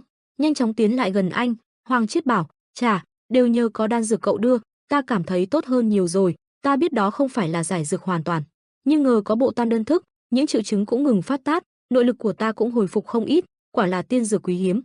Dù sao, sau nhiều tháng bị mắc kẹt phải liên tục vận công để sống sót trong hang động tối tăm, ta muốn ra bên ngoài hít thở không khí một chút, ha ha." Sau khi nghe lời bộc bạch của ông, Vũ Nguyên liền chuyển chủ đề sang hướng tích cực hơn khi một lần nữa hướng mắt về phía ánh trăng, "Được rồi, chúng ta cùng ngắm cảnh." Hoàng thúc, nghe vậy Hoàng Chiết mới gặng hỏi, "Nói về ta vậy là được rồi, ta muốn biết thêm về thiếu gia thời gian gần đây, Khi nào thì cậu rời khỏi Tiêu Sơn? Trong tiếng dế kêu ríu ríu. Cả hai tiếp tục vừa đi vừa trò chuyện rôm rả. À, thì ra là vậy.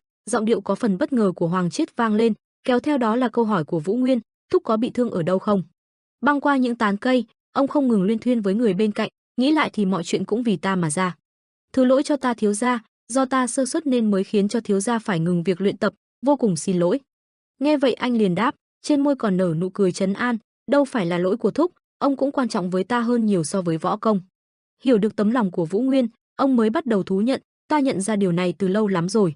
Thiếu gia là một cao thủ võ công cao cường thâm tàng bất lộ, nhưng từ lần cuối ta gặp, thiếu gia có vẻ tiến bộ hơn rất nhiều. Mấy lời này khiến cho anh không nhịn được cười bảo, vậy sao? Ngó nghiêng xung quanh một cách kỹ lưỡng. Ngay khi xác định chẳng có ai, Hoàng Chiết liền thủ thỉ vào Vũ Nguyên. Ta luôn muốn hỏi chuyện này, nhưng mà trước giờ vẫn chưa dám hỏi vì không muốn xen chân vào chuyện riêng của cậu. Thiếu gia, nếu ta nhớ không nhầm cậu từng nói toàn bộ Bắc Thiên Môn chính là một cuốn bí kíp võ công phải không? Nhưng Bắc Thiên Môn cũng bị phá hủy nhiều năm rồi, làm thế nào cậu vẫn luyện tập nhiều năm một mình được? Nghe được nỗi lòng thắc mắc của ông, Vũ Nguyên trả lời một cách không thể nào điềm nhiên hơn, ông muốn hỏi về chuyện đó sao, lẽ ra hỏi sớm hơn chứ nhỉ? Toàn bộ Bắc Thiên Môn, không, bí kíp võ công, ta đã tự mình ghi nhớ hết. Câu trả lời này quả thật không thể nào lường trước được, Hoàng Chiết cũng chỉ có thể đứng đó ngớ người. Chưa hết, Vũ Nguyên tiếp tục kể, ta đều học thuộc nó mỗi ngày trong 3 năm dài đó. Một ngày ta nhận ra mình đã nhớ được toàn bộ mặc dù thật sự không hiểu, nên ta mới tự nhốt mình ở một nơi tách biệt với thế giới bên ngoài. Để tiếp tục luyện công, phát huy những bí kíp đã học được từ trước đó. Đối với những chiêu thức đơn giản mà ta không hiểu được lúc trước, ta không ngừng suy nghĩ đến những bài dạy đã học trước đây để bù đắp vào những thiếu sót của bản thân. Đó là cách 7 năm qua, ta không ngừng nghỉ luyện tập những chiêu thức trong bí kíp mà mình nhớ được. Đều là nhờ như vậy, Hoàng Chiết đứng đằng sau cũng chỉ biết im lặng lắng nghe. Thật chất trong lòng ông không thể không cảm thán khi nhìn chăm chăm vào bóng lưng anh. Sự tồn tại của thiếu gia, thật sự là một trong những di sản quý giá nhất của Bắc Thiên Môn. Đột nhiên, Vũ Nguyên bất ngờ gọi tên ông, Hoàng thúc. Tiếng gọi làm ông giật mình khỏi dòng suy nghĩ, ngay lập tức Hoàng Chiết lập tức chạy đến bên anh, thiếu gia, vừa đi. Vũ Nguyên vừa thông báo, ông còn nhớ tảng đá đã đem về từ một bộ lạc từng bị bá quyền hội hay không? Ta nghĩ sẽ đến thăm nơi đó một lần. Thanh kiếm này là được rèn từ tảng đá đó, có điều gì thôi thúc ta phải đến bộ lạc đó. Nghe vậy, Hoàng Chiết liền hớn hở đáp lại, ô, thật sao, từ chỗ này cũng không xa lắm. Để ta dẫn đường. Cả hai không ngờ được, ở tít xa bên kia, một đám lưu manh đang ức hiếp một thiếu nữ trẻ.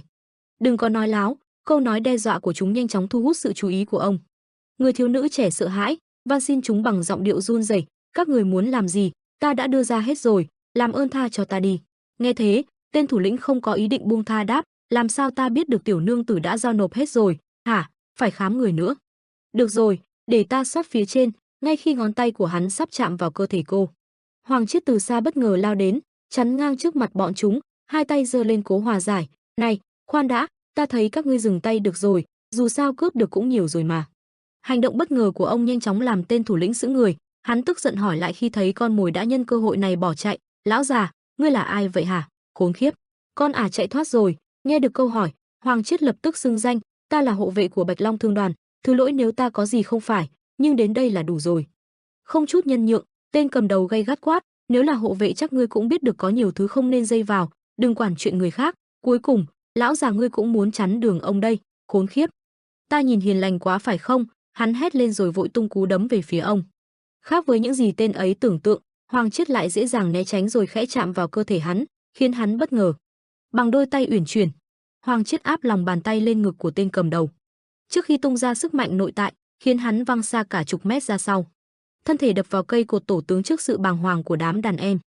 Bên này, Hoàng Chiết cũng chẳng ngờ uy lực của cú đẩy của bản thân, mình chỉ đẩy nhẹ thôi mà ta. Khiến cho Vũ Nguyên chứng kiến từ xa cũng chẳng khỏi bất ngờ. Chưa dừng lại ở đó, hai tên đàn em cũng quyết định liều mạng xông pha, chúng vừa đổ mồ hôi hột vừa đe dọa, lão già chết tiệt này, giết, thật sao? Hoàng Chiết một mình dùng kiếm nhanh như chớp phản công lại đòn đánh của đối phương, thành công đẩy lùi hai người bọn họ, khiến thân thể họ cũng vì thế mà đập mạnh xuống nền đất. Chỉ có một mình ông đứng sững đó chẳng biết chuyện gì.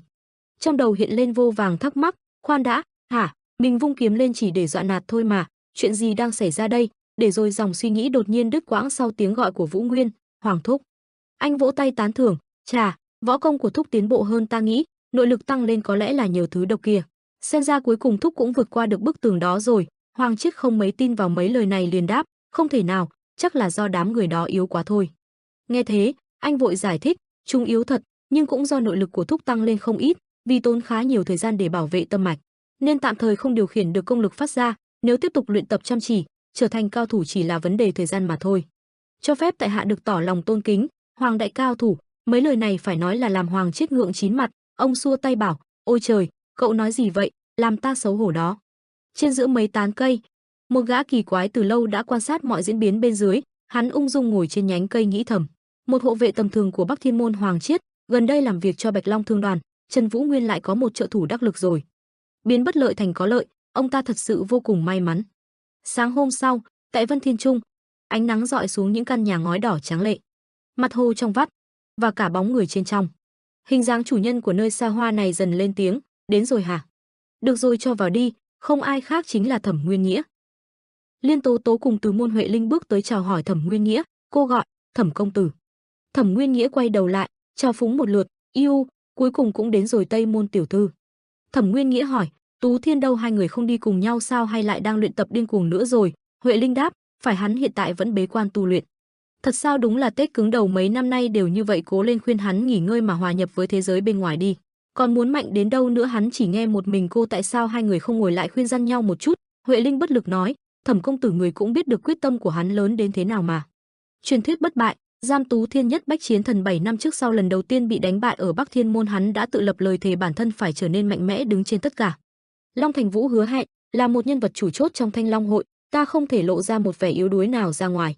Sư tỷ cùng sư huynh Thanh Long hội tạm thời trông cậy vào hai người, một khi đủ mạnh ta sẽ trở về.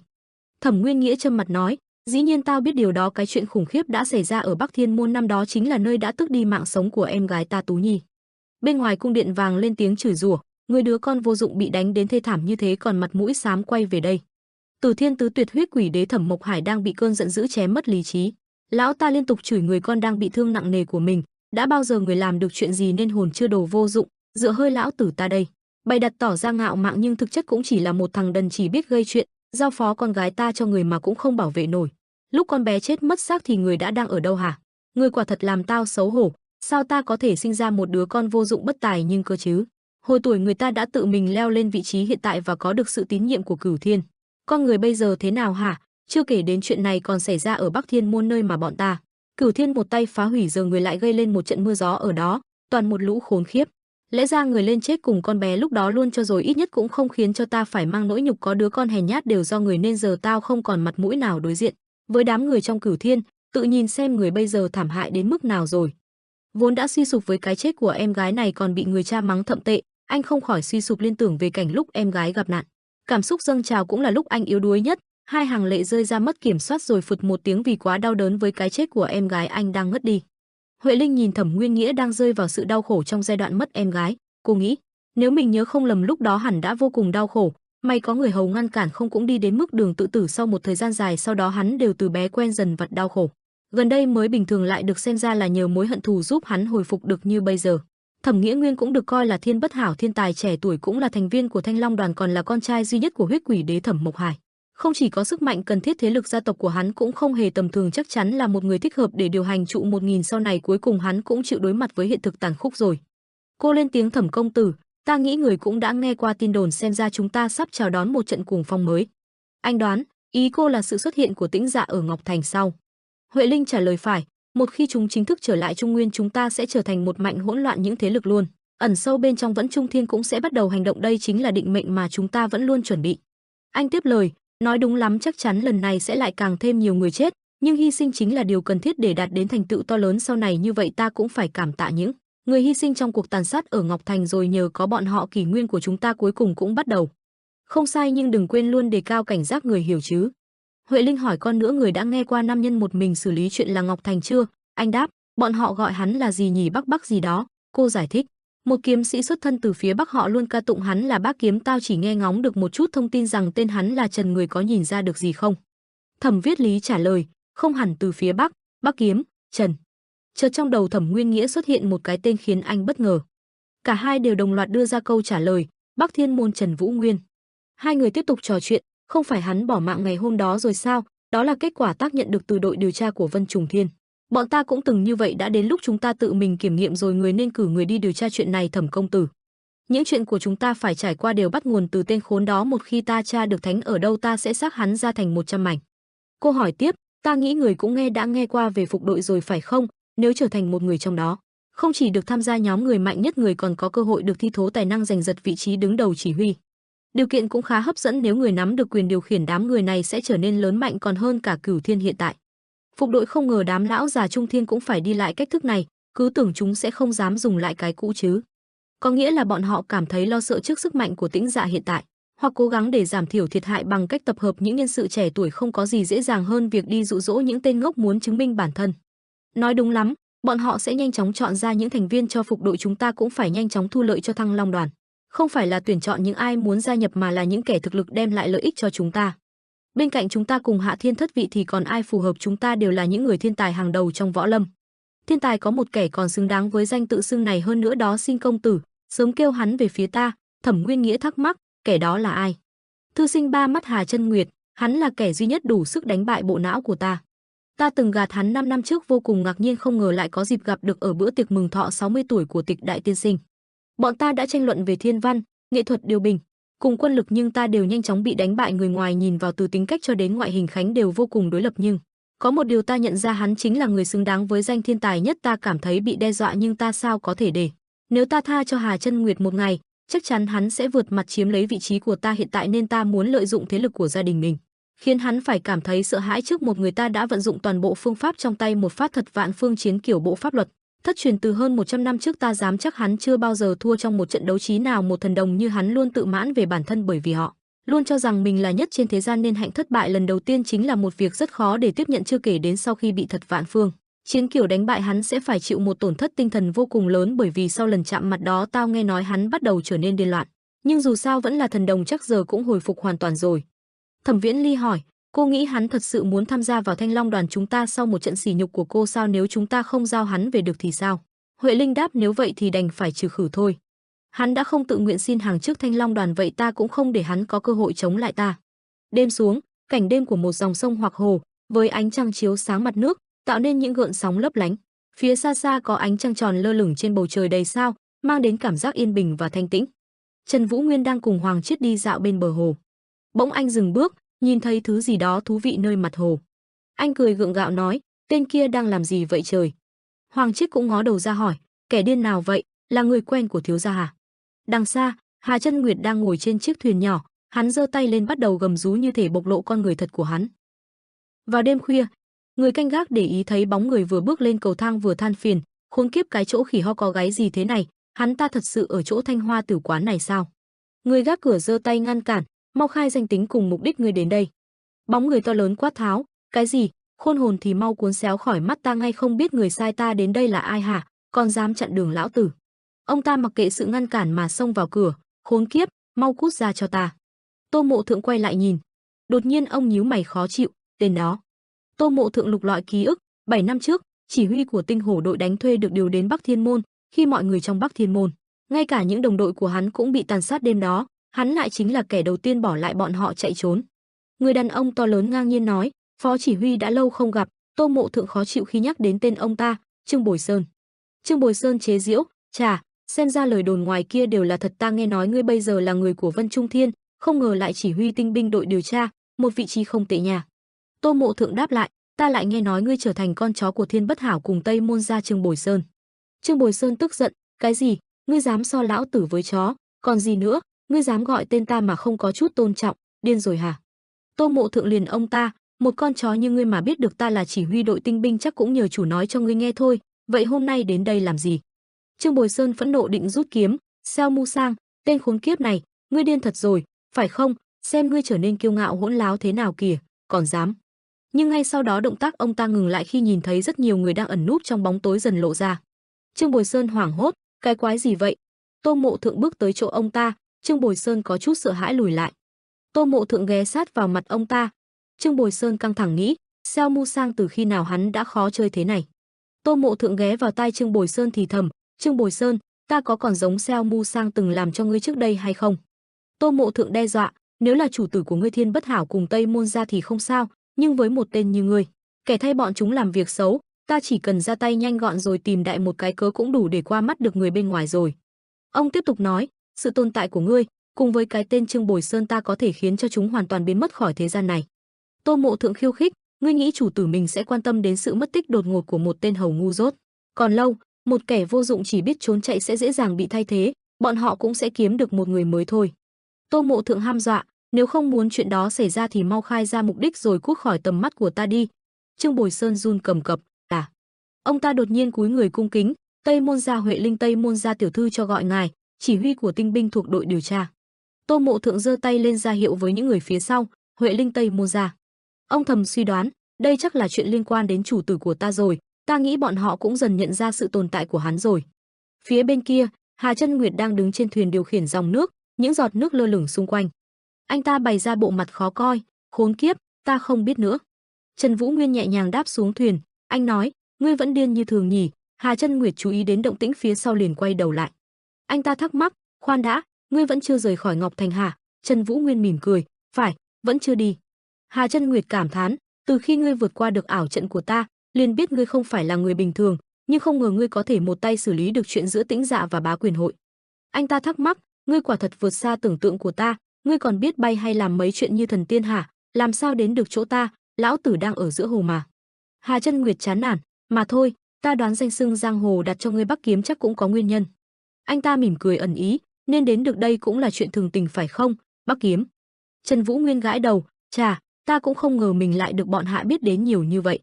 Hà Chân Nguyệt khoanh tay, khóe miệng nhếch lên, cũng bình thường khi nhân vật đang được đồn đoán hoàn toàn không quan tâm gì về lời đồn xung quanh, có nhiều người đang bàn tán về ngươi lắm đó. Trên dòng sông chảy êm ả, một bình rượu cùng 2 chén rượu được đặt ngay ngắn, Hà Chân Nguyệt nói, lần trước ta mời ngươi uống trà, lần này thì uống rượu nhé. Hà Chân Nguyệt vui vẻ, khi đang lên đênh thế này, rượu là tuyệt vời nhất. Trần Vũ Nguyên đáp, ngươi không phải ra đây chỉ để lên đênh thôi phải không? Hà Chân Nguyệt thích thú, bị ngươi nhìn thấy rồi. Trần Vũ Nguyên nhìn lũ cá đang lấy thuyền hai người làm trung tâm mà tạo ra vòng xoáy, anh thắc mắc, ngươi tạo ra ảo cảnh để khiến cho toàn bộ cá trong hồ tụ lại một chỗ hả? Như thể ngươi là một tấm lưới thật lớn để bắt chúng vậy. Trần Vũ Nguyên cảm thán khi cảm nhận được lượng cá khổng lồ đang tụ lại dưới thuyền hai người, rất tuyệt. Hà Chân Nguyệt nhấp một ngụm rượu, hù, rất tuyệt cái gì, ta chỉ chơi đùa một lát thôi. Đột nhiên anh ta im lặng. Hà Chân Nguyệt hỏi, ngươi chính là Trần Vũ Nguyên, trưởng môn đời thứ 5 của Bắc Thiên môn phải không? Trần Vũ Nguyên không nói gì, anh uống hết chén rượu trong tay. Hà Chân Nguyệt tặc lưỡi, xem ra là đúng vậy rồi, đó là nguyên nhân ngươi còn không thèm quan tâm đến những đồn đoán. Vậy ngươi định làm gì tiếp theo? Muốn trả thù Bắc Thiên Tứ Hùng cùng Vân Trung Thiên sao rồi xây dựng lại Bắc Thiên môn? Anh ta giơ tay lên hào hứng, hay định đánh bại tất cả làm bá chủ võ lâm? Trần Vũ Nguyên rót đầy chén rượu, anh tiếp tục uống cạn. Anh lau khóe miệng cảm thán, rượu này mạnh thật. Cả hai người ngồi yên lặng trên thuyền. Trần Vũ Nguyên trầm ngâm một lúc rồi nói, ta cũng không biết mình muốn gì. Anh thành thật, có thể các người đều nghĩ ta nuôi giấc mộng thật lớn, nhưng thật ra, ta không có chút tham vọng nào trong đầu, chỉ đơn giản là muốn sống thật đầy đủ, hạnh phúc qua ngày. Anh khẳng định, nhưng có một điểm ta đảm bảo sẽ không bao giờ phản bội tiếng nói của bản thân. Hà Chân Nguyệt khó hiểu nhìn anh. Trần Vũ Nguyên giải thích, là âm thanh ta nghe được từ sâu trong lòng, ta quyết định sẽ nghe theo lời trái tim mách bảo. Anh ngẩng đầu lên, nếu nó bảo ta phải trả thù vậy thì đó sẽ là con đường của ta, hoặc làm bá chủ thiên hạ, ta sẽ nghe theo. Anh cầm chén rượu mỉm cười, ta có trông như một kẻ chỉ biết mơ mộng hão huyền? Hà Chân Nguyệt kinh ngạc nhìn anh.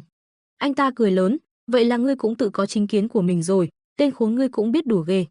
Anh ta cũng nhấp một ngụm rượu, nếu sống hoàn toàn nghe theo dục vọng trong lòng thật sự là một kẻ mơ mộng đó. Trong lòng Hà Chân Nguyệt vẫn tin tưởng, nhưng mà, dù nói là mơ tưởng ta nghĩ hắn sẽ thực sự làm được. Hắn khác biệt với những kẻ suốt ngày chỉ biết mơ mộng hão huyền, khoảng cách như giữa trời và đất không còn lớn hơn rất nhiều như thiên đàng và địa ngục mới đúng. Anh nhìn Trần Vũ Nguyên trước mặt, bởi vì hắn là kẻ có thực lực, những gì hắn nói tưởng chừng đơn giản nhưng trong lời nói chứa đựng sự tự tin không ai sánh bằng.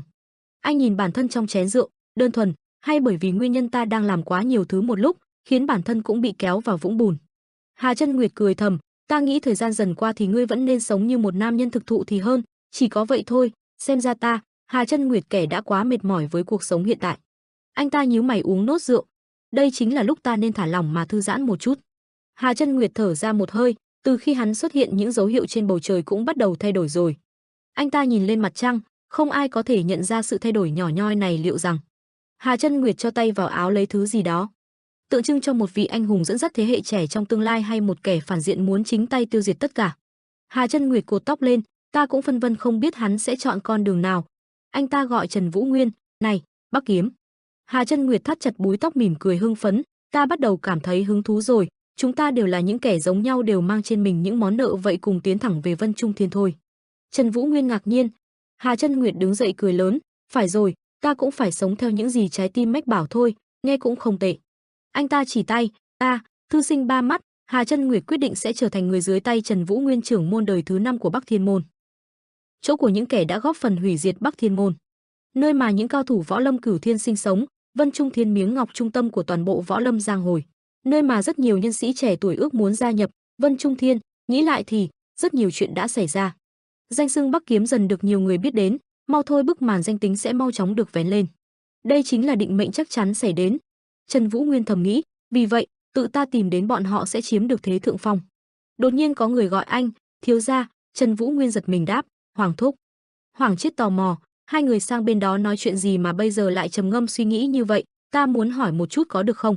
Trần Vũ Nguyên giải thích, thứ lỗi cho ta, người bên kia là Cuồng thư sinh, còn được biết đến với danh xưng thư sinh ba mắt Hà Chân Nguyệt, hắn là một người tài giỏi, học rộng biết nhiều, và cũng vừa đề nghị muốn trở thành trợ thủ của ta, hắn còn muốn ta cùng hắn đi đến chỗ Vân Trung Thiên. Hoàng Chiết kinh ngạc, cái gì cơ? Hoàng Chiết tò mò, ta nhìn ra thiếu gia rất tôn trọng hắn, chắc chắn phải là người không tầm thường, nhưng thiếu gia nghĩ người đó có thể tin tưởng được hay không? Có thêm một trợ thủ như hắn có thật sự tốt? Trần Vũ Nguyên bối rối, ta cảm thấy hắn cũng không phải là có ý đồ xấu gì, nên hẳn là không có vấn đề gì đâu. Hoàng Chiết thắc mắc, tại sao hắn không đi cùng chúng ta ngay bây giờ luôn? Trần Vũ Nguyên nhớ lại, chuyện này. Trên thuyền, Hà Chân Nguyệt nói, ta còn một vài chuyện phải chuẩn bị, có mấy thứ cần mang theo nữa. Anh ta ngại ngùng, còn phải giải quyết mấy chuyện với Doãn tiểu thư, cứ giả vờ như ngươi không biết gì đi, được rồi. Anh ta quay lưng đi, khi nào xong chuyện ta sẽ tự mình tìm đến, ngươi muốn làm gì thì làm xong sớm đi. Trần Vũ Nguyên thuật lại xong, hắn nói như vậy, Hoàng Chiết hỏi, cậu nghĩ hắn ta đáng để tin tưởng sao? Anh nửa tin nửa ngờ, dù hắn là một người khá quái dị. Hoàng Chiết mở cửa, không hiểu làm sao hắn biết được đích đến của cậu. Trần Vũ Nguyên cười, ta cũng không biết. Khi hai người bước vào, những người trong phòng cũng ngừng động tác. Long Vũ Thành nói, đây rồi. Doãn Tử Minh ngạc nhiên, ngài đây chính là Trần tiên sinh sao? Ông ta lắp bắp, ta không biết phải làm thế nào để bày tỏ lòng biết ơn của mình, ta muốn cảm tạ hết những người ở đây nữa. Long Vũ Thành cười vui vẻ, Trần, ông ấy nói muốn được gặp riêng ngươi, nên vừa mới tỉnh dậy đã quyết định ngồi đây đợi rồi. Giang Ki Mun nhíu mày dặn dò, trong vòng 3 tháng, ngươi cần phải liên tục mỗi ngày dùng giải dược ta đã chuẩn bị. Giang Ki Mun quay mặt nhìn Doãn Tử Minh, nếu vậy thì nội thương mới có cơ hội sớm bình phục. Người đàn ông cảm động, đa tạ ngài, Độc Thần Y, ta xin hứa sẽ trả ơn cứu mạng ngày hôm nay. Giang Ki Mun phất tay, ông cũng qua đây đi, Hoàng hộ vệ, ta cũng phải kiểm tra xem bên trong ông còn lưu lại độc tố nào hay không. Hoàng Chiết ngạc nhiên, hả, ôi trời, không ngờ có một ngày ta lại được một nhân vật lớn tự tay chữa trị, thật vinh hạnh quá, đa tạ. Trần Vũ Nguyên nhìn Đường Mỹ Lệ, làm sao tiểu thư chế được giải dược nhanh vậy? Đường Mỹ Lệ ngại ngùng đỏ mặt, trước đây khi bọn ta vẫn ở trong Bá Quyền hội, ta đã có cơ hội được kiểm nghiệm một cuồng nhân trong đó rồi. Cô tiếp tục giải thích, nên bây giờ trước chuẩn bị được tiến hành nhanh hơn, chỉ cần thêm châm giải độc có chứa từ tính và nhờ có mảnh độc khoáng mà Trần ca ca lấy được đưa cho. Cô vui vẻ nói, giúp cho ta cùng Thúc Thúc chế được giả dược nhanh hơn thôi, nên một khi Thúc Thúc tìm ra được cách để khắc chế độc tố. Hồi dược tinh hồn, chiêu thức này yêu cầu Thúc Thúc phải dùng kim châm 36 huyệt vị chính trong vòng một nhịp thở, mỗi kim phải đâm cùng một độ sâu nhất định. Sau cùng truyền nội lực đẩy lùi độc tố trong từng huyết mạch, một khi chất độc hoàn toàn thoát ra khỏi cơ thể của Doãn tiên sinh, ông ấy mới có thể bắt đầu quá trình phục hồi. Trần Vũ Thiên khâm phục, nghe nói đội điều tra của Vân Trung Thiên đã xâm nhập vào Vân Nam trước 2 tháng so với người Đường gia, còn dùng các vị làm bẫy để che đậy việc điều tra. Không ngờ qua bao nhiêu chuyện như vậy, các vị vẫn chế ra được giải độc chỉ trong vài ngày. Đường Mỹ Lệ nói, huynh không cần phải khen ta đâu, ta không giống Thúc Thúc không thể trở thành một độc sư được, vì ta mang một cơ thể chống lại tất cả các loại độc tố nên không thể nào học được các loại độc thuật. Vì không thể cảm nhận được tác động làm được những chuyện vừa rồi, đều là nhờ Thúc Thúc thôi. Trần Vũ Nguyên yên lặng nhìn cô. Anh an ủi, dù sao cũng nhờ có Đường tiểu thư thì ông ấy mới sống được đến ngày hôm nay mà, cô chính là người cứu ông ấy thoát khỏi vô số khoảnh khắc thập tử nhất sinh, luôn cố hết mình vì người khác, chưa kể đến, loại độc pháp lúc nãy cũng cần đến sự giúp sức của tiểu thư mà phải không? Trần Vũ Nguyên mỉm cười, chỉ vậy thôi đã là giỏi lắm rồi, đa tạ tiểu thư đã giúp đỡ hết mình. Đường Mỹ Lệ đỏ mặt nhìn anh, cô quay mặt đi, không sao, ta cũng đâu làm được gì nhiều. Doãn Tử Minh tiến tới, Trần tiên sinh, ta vô cùng cảm tạ ơn cứu mạng của ngài, nhờ vậy ta mới sống được đến bây giờ. Tiểu muội đã kể hết cho ta nghe rồi, vì ta mà mọi người mới phải trải qua bao nhiêu nguy hiểm, ta đảm bảo sẽ trả lại ân tình ngày hôm nay. Trần Vũ Nguyên thản nhiên đáp, ta cũng không làm gì nhiều, các hộ vệ của Bạch Long Thương đoàn cùng Thiết Quân hội còn chịu đựng nhiều hơn cả ta, ngài nên trả công cho bọn họ thật hậu hĩnh. Doãn Tử Minh cười, Ta đã tự mình cảm tạ hết mỗi sự giúp đỡ của họ rồi, ta không phải kiểu người ăn cháo đá bát vậy đâu. Ông ta nói tiếp, để bày tỏ lòng biết ơn của mình với Trần tiên sinh, ta sẽ đảm bảo sẽ làm hết sức nếu cần giúp đỡ gì. Xin đừng ngần ngại đến Bạch Long Thương đoàn tìm ta, từ giờ Bạch Long Thương đoàn ta xin được hỗ trợ hết mình, ta dùng toàn bộ danh dự cùng tên tuổi để thề. Trần Vũ Nguyên cúi đầu, ta làm vậy thật sự không phải để yêu cầu hồi đáp, mục đích của ta chỉ là muốn cứu Thúc Thúc mà thôi, dù sao cũng thật vinh hạnh khi nghe được những lời vừa rồi. Doãn Tử Minh mỉm cười hứng thú, Trần người này, hắn sinh ra chính là để khiến cho võ lâm giang hồ một lần nữa dậy sóng. Doãn Tử Minh mỉm cười nhìn Hoàng Chiết, Hoàng hộ vệ, xem ra ông cũng vì ta mà trải qua bao nhiêu khó khăn, cảm ơn ông rất nhiều. Còn có Vấn Đình nữa, ta cũng cảm ơn nhé, khiến cho một đứa trẻ như ngươi phải rơi vào cảnh nguy hiểm, ta hứa đều sẽ hỗ trợ mọi người hết mình. Long Vũ Thành hòa hứng, được rồi, 3 ngày nữa chúng ta sẽ trở về, mọi người nghỉ ngơi, nhưng cũng đừng quên chuẩn bị để khởi hành. Một vụ nổ lớn xuất hiện trong rừng sâu, hai bóng người mặc áo trắng dần xuất hiện trong làn khói từ vụ nổ. Người mặc mũ trùm trắng ghé vào tai người đeo băng trắng, người đeo băng trắng ngạc nhiên, cái gì? Bạch Long Thương đoàn Doãn Tử Minh đã lấy lại thần trí, hoàn toàn bình phục rồi sao? Hắn ta tức tối, làm sao bọn chúng có thể tìm ra giải dược trước chúng ta đã bắt đầu điều tra từ trước rồi mà, Độc Hữu Nhân Đường ra, lẽ ra ta không nên xem thường bọn chúng. Áo trùm trắng do dự nói, còn nữa, quyền ma Triệu Thiên Vũ biến mất rồi, bá quyền hội đã hoàn toàn đóng cửa, cũng không ai biết được tung tích của hắn. Người đàn ông đeo băng trắng ngạc nhiên, không phải Hứa Đồng đã xử lý chuyện bá quyền hội rồi sao? Tên đó làm gì vậy trời? Áo trùm trắng tặc lưỡi, hắn thật sự ép cho bá quyền hội phải đóng cửa rồi mà. Ngay cả Triệu Ân Kinh con trai của Triệu Thiên Vũ cũng bắt làm con tin, nhưng lúc đang áp giải về thì nhận được tin quyền ma đã biến mất không chút dấu vết rồi, Heo Chỉ Huy cũng đang đau đầu lắm. Người đàn ông đeo băng trắng chửi rủa, khốn kiếp, quyền ma, cái tên già cứng đầu cứng cổ, còn muốn toán tính điều gì nữa. Hắn ta ra lệnh, chuyện đang không được suôn sẻ lắm, đến khi hoàn thành mọi việc, chúng ta phải nhanh chóng cùng đám người bên Hứa Đồng tập hợp. Áo trùm trắng hành lễ đáp lại, đã rõ. Trong thành, có một người đàn ông đang liên tục ồn ào chỉ trỏ khắp nơi. Những người xung quanh bắt đầu bàn tán, ngươi đây là lần đầu tiên ta thấy ngươi đó, giữa trưa mà uống say hay gì, quản tốt chuyện của mình cho tốt đi. Trần Vũ Nguyên nhìn hai người Đường Mỹ Lệ và Giang Kim Mun. Đột nhiên có người gọi anh, chủ tử, có người đang tiến thẳng về phía chúng ta. Long Vũ Thành chống tay nhìn, là ai nữa đây? Từ đằng xa xuất hiện một chấm đen di chuyển nhanh chóng, chấm đen dần hiện rõ là một người đang giang hai tay cưỡi trên lưng con trâu. Hà Chân Nguyệt bộ mặt mãn nguyện nói, bắc kiếm của ta cuối cùng ta cũng đến rồi đây, mau lại đây thể hiện tình cảm chút đi, giơ tay mãi mỏi lắm này. Trần Vũ Nguyên bất lực không nói lên lời. Trong khi đó Hà Chân Nguyệt lại cười phấn khích. Một cánh chim bay lượn trên bầu trời, con quạ từ trên không theo dõi đoàn người dưới đất. Trần Vũ Nguyên nhìn Hà Chân Nguyệt đang hớn hở nói với Giang Ki Mun, anh cảm thán, chà, bất ngờ thật, không ngờ hai bọn họ có thể nói chuyện hợp cưới nhau luôn đó. Anh nhìn hai người rồi đưa ra nhận xét, bắt đầu từ y thuật đến thiên văn, xem ra câu chuyện vẫn chưa dừng tại đó đâu, bọn họ là thiên tài cũng có nguyên nhân. Người đàn ông mặc y phục đen tò mò, là thiên tài tự học đó sao? Thư sinh ba mắt, đây là lần đầu tiên ta được chứng kiến ai có tầm hiểu biết không tưởng như vậy, vãi thật. Trần Vũ Nguyên lắc đầu thở dài. Hoàng Chiết gọi anh, thiếu gia, ta nhớ trước đây cậu nói muốn tham quan nơi ta tìm thấy hòn đá, thật ra chỗ đó cách đây không xa lắm. Nếu chúng ta tiến thêm 10 lý về phía bắc có một nơi được mệnh danh là Hắc Phong Sơn, cậu có muốn đi qua xem thử? Hoàng Chiết nói, Khổng hộ vệ chúng ta có một vài chuyện riêng phải làm, khi nào xong việc sẽ quay lại đồng hành với mọi người. Khổng hộ vệ đáp lại, được bảo trọng, ta sẽ nói lại với Vấn Đình. Trần Vũ Nguyên nhìn hai người đằng sau, ta sẽ trở lại. Hà Chân Nguyệt bâng quơ đáp, được được, cẩn thận đó. Lão già quay lại chủ đề. Giang Ki Mun vui vẻ, đây là lỗi của ngươi đó, kẻ hậu bối này. Anh nhìn hai người đang hăng hái nói chuyện không để ý đến mình có chút bất lực. Long Vũ Thành lên tiếng, hắn là một trong những người mạnh nhất ở đây, ta cảm thấy có chuyện chẳng lành, chỉ mong rắc rối không đến lúc hắn vắng mặt. Hoàng Chiết cùng Trần Vũ Nguyên nhanh chóng di chuyển trong rừng. Cả hai băng qua khu rừng đến một mảnh đất trống. Trần Vũ Nguyên và Hoàng Chiết tiếp tục tiến về phía trước. Hoàng Chiết chỉ về đằng trước, ta hết hơi rồi, chính là chỗ này, thiếu gia còn chẳng thèm thở gấp. Trần Vũ Nguyên cầm lấy thanh kiếm, anh cảm nhận được thanh kiếm có dao động mạnh mẽ. Trần Vũ Nguyên nói, vậy ra chính là đây. Cả hai đang đứng trước một mảnh đất hoang tàn giống như đã từng trải qua cuộc chiến. Quách Vấn Đình dùng thanh gỗ vẽ trên mặt đất. Sau đó anh ta lại vẽ ký hiệu đó lên cây. Vừa đi anh ta vừa đánh dấu, đây nữa này.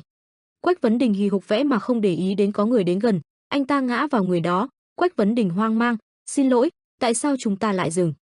Thiết Quân hội căng thẳng không di chuyển. Trước mặt họ xuất hiện một người đàn ông to lớn, theo sau hắn là rất nhiều quân lính. Người đàn ông trước mặt vô cùng vạm vỡ, với áo giáp có hoa văn màu vàng ở hai cánh tay. Lúc này, tại một nơi hoang vu, Trần Vũ Nguyên hỏi, cái quái gì đang xảy ra ở đây vậy? Hoàng Chiết bên cạnh cau mày đáp, tôi không chắc chắn lắm, nhưng...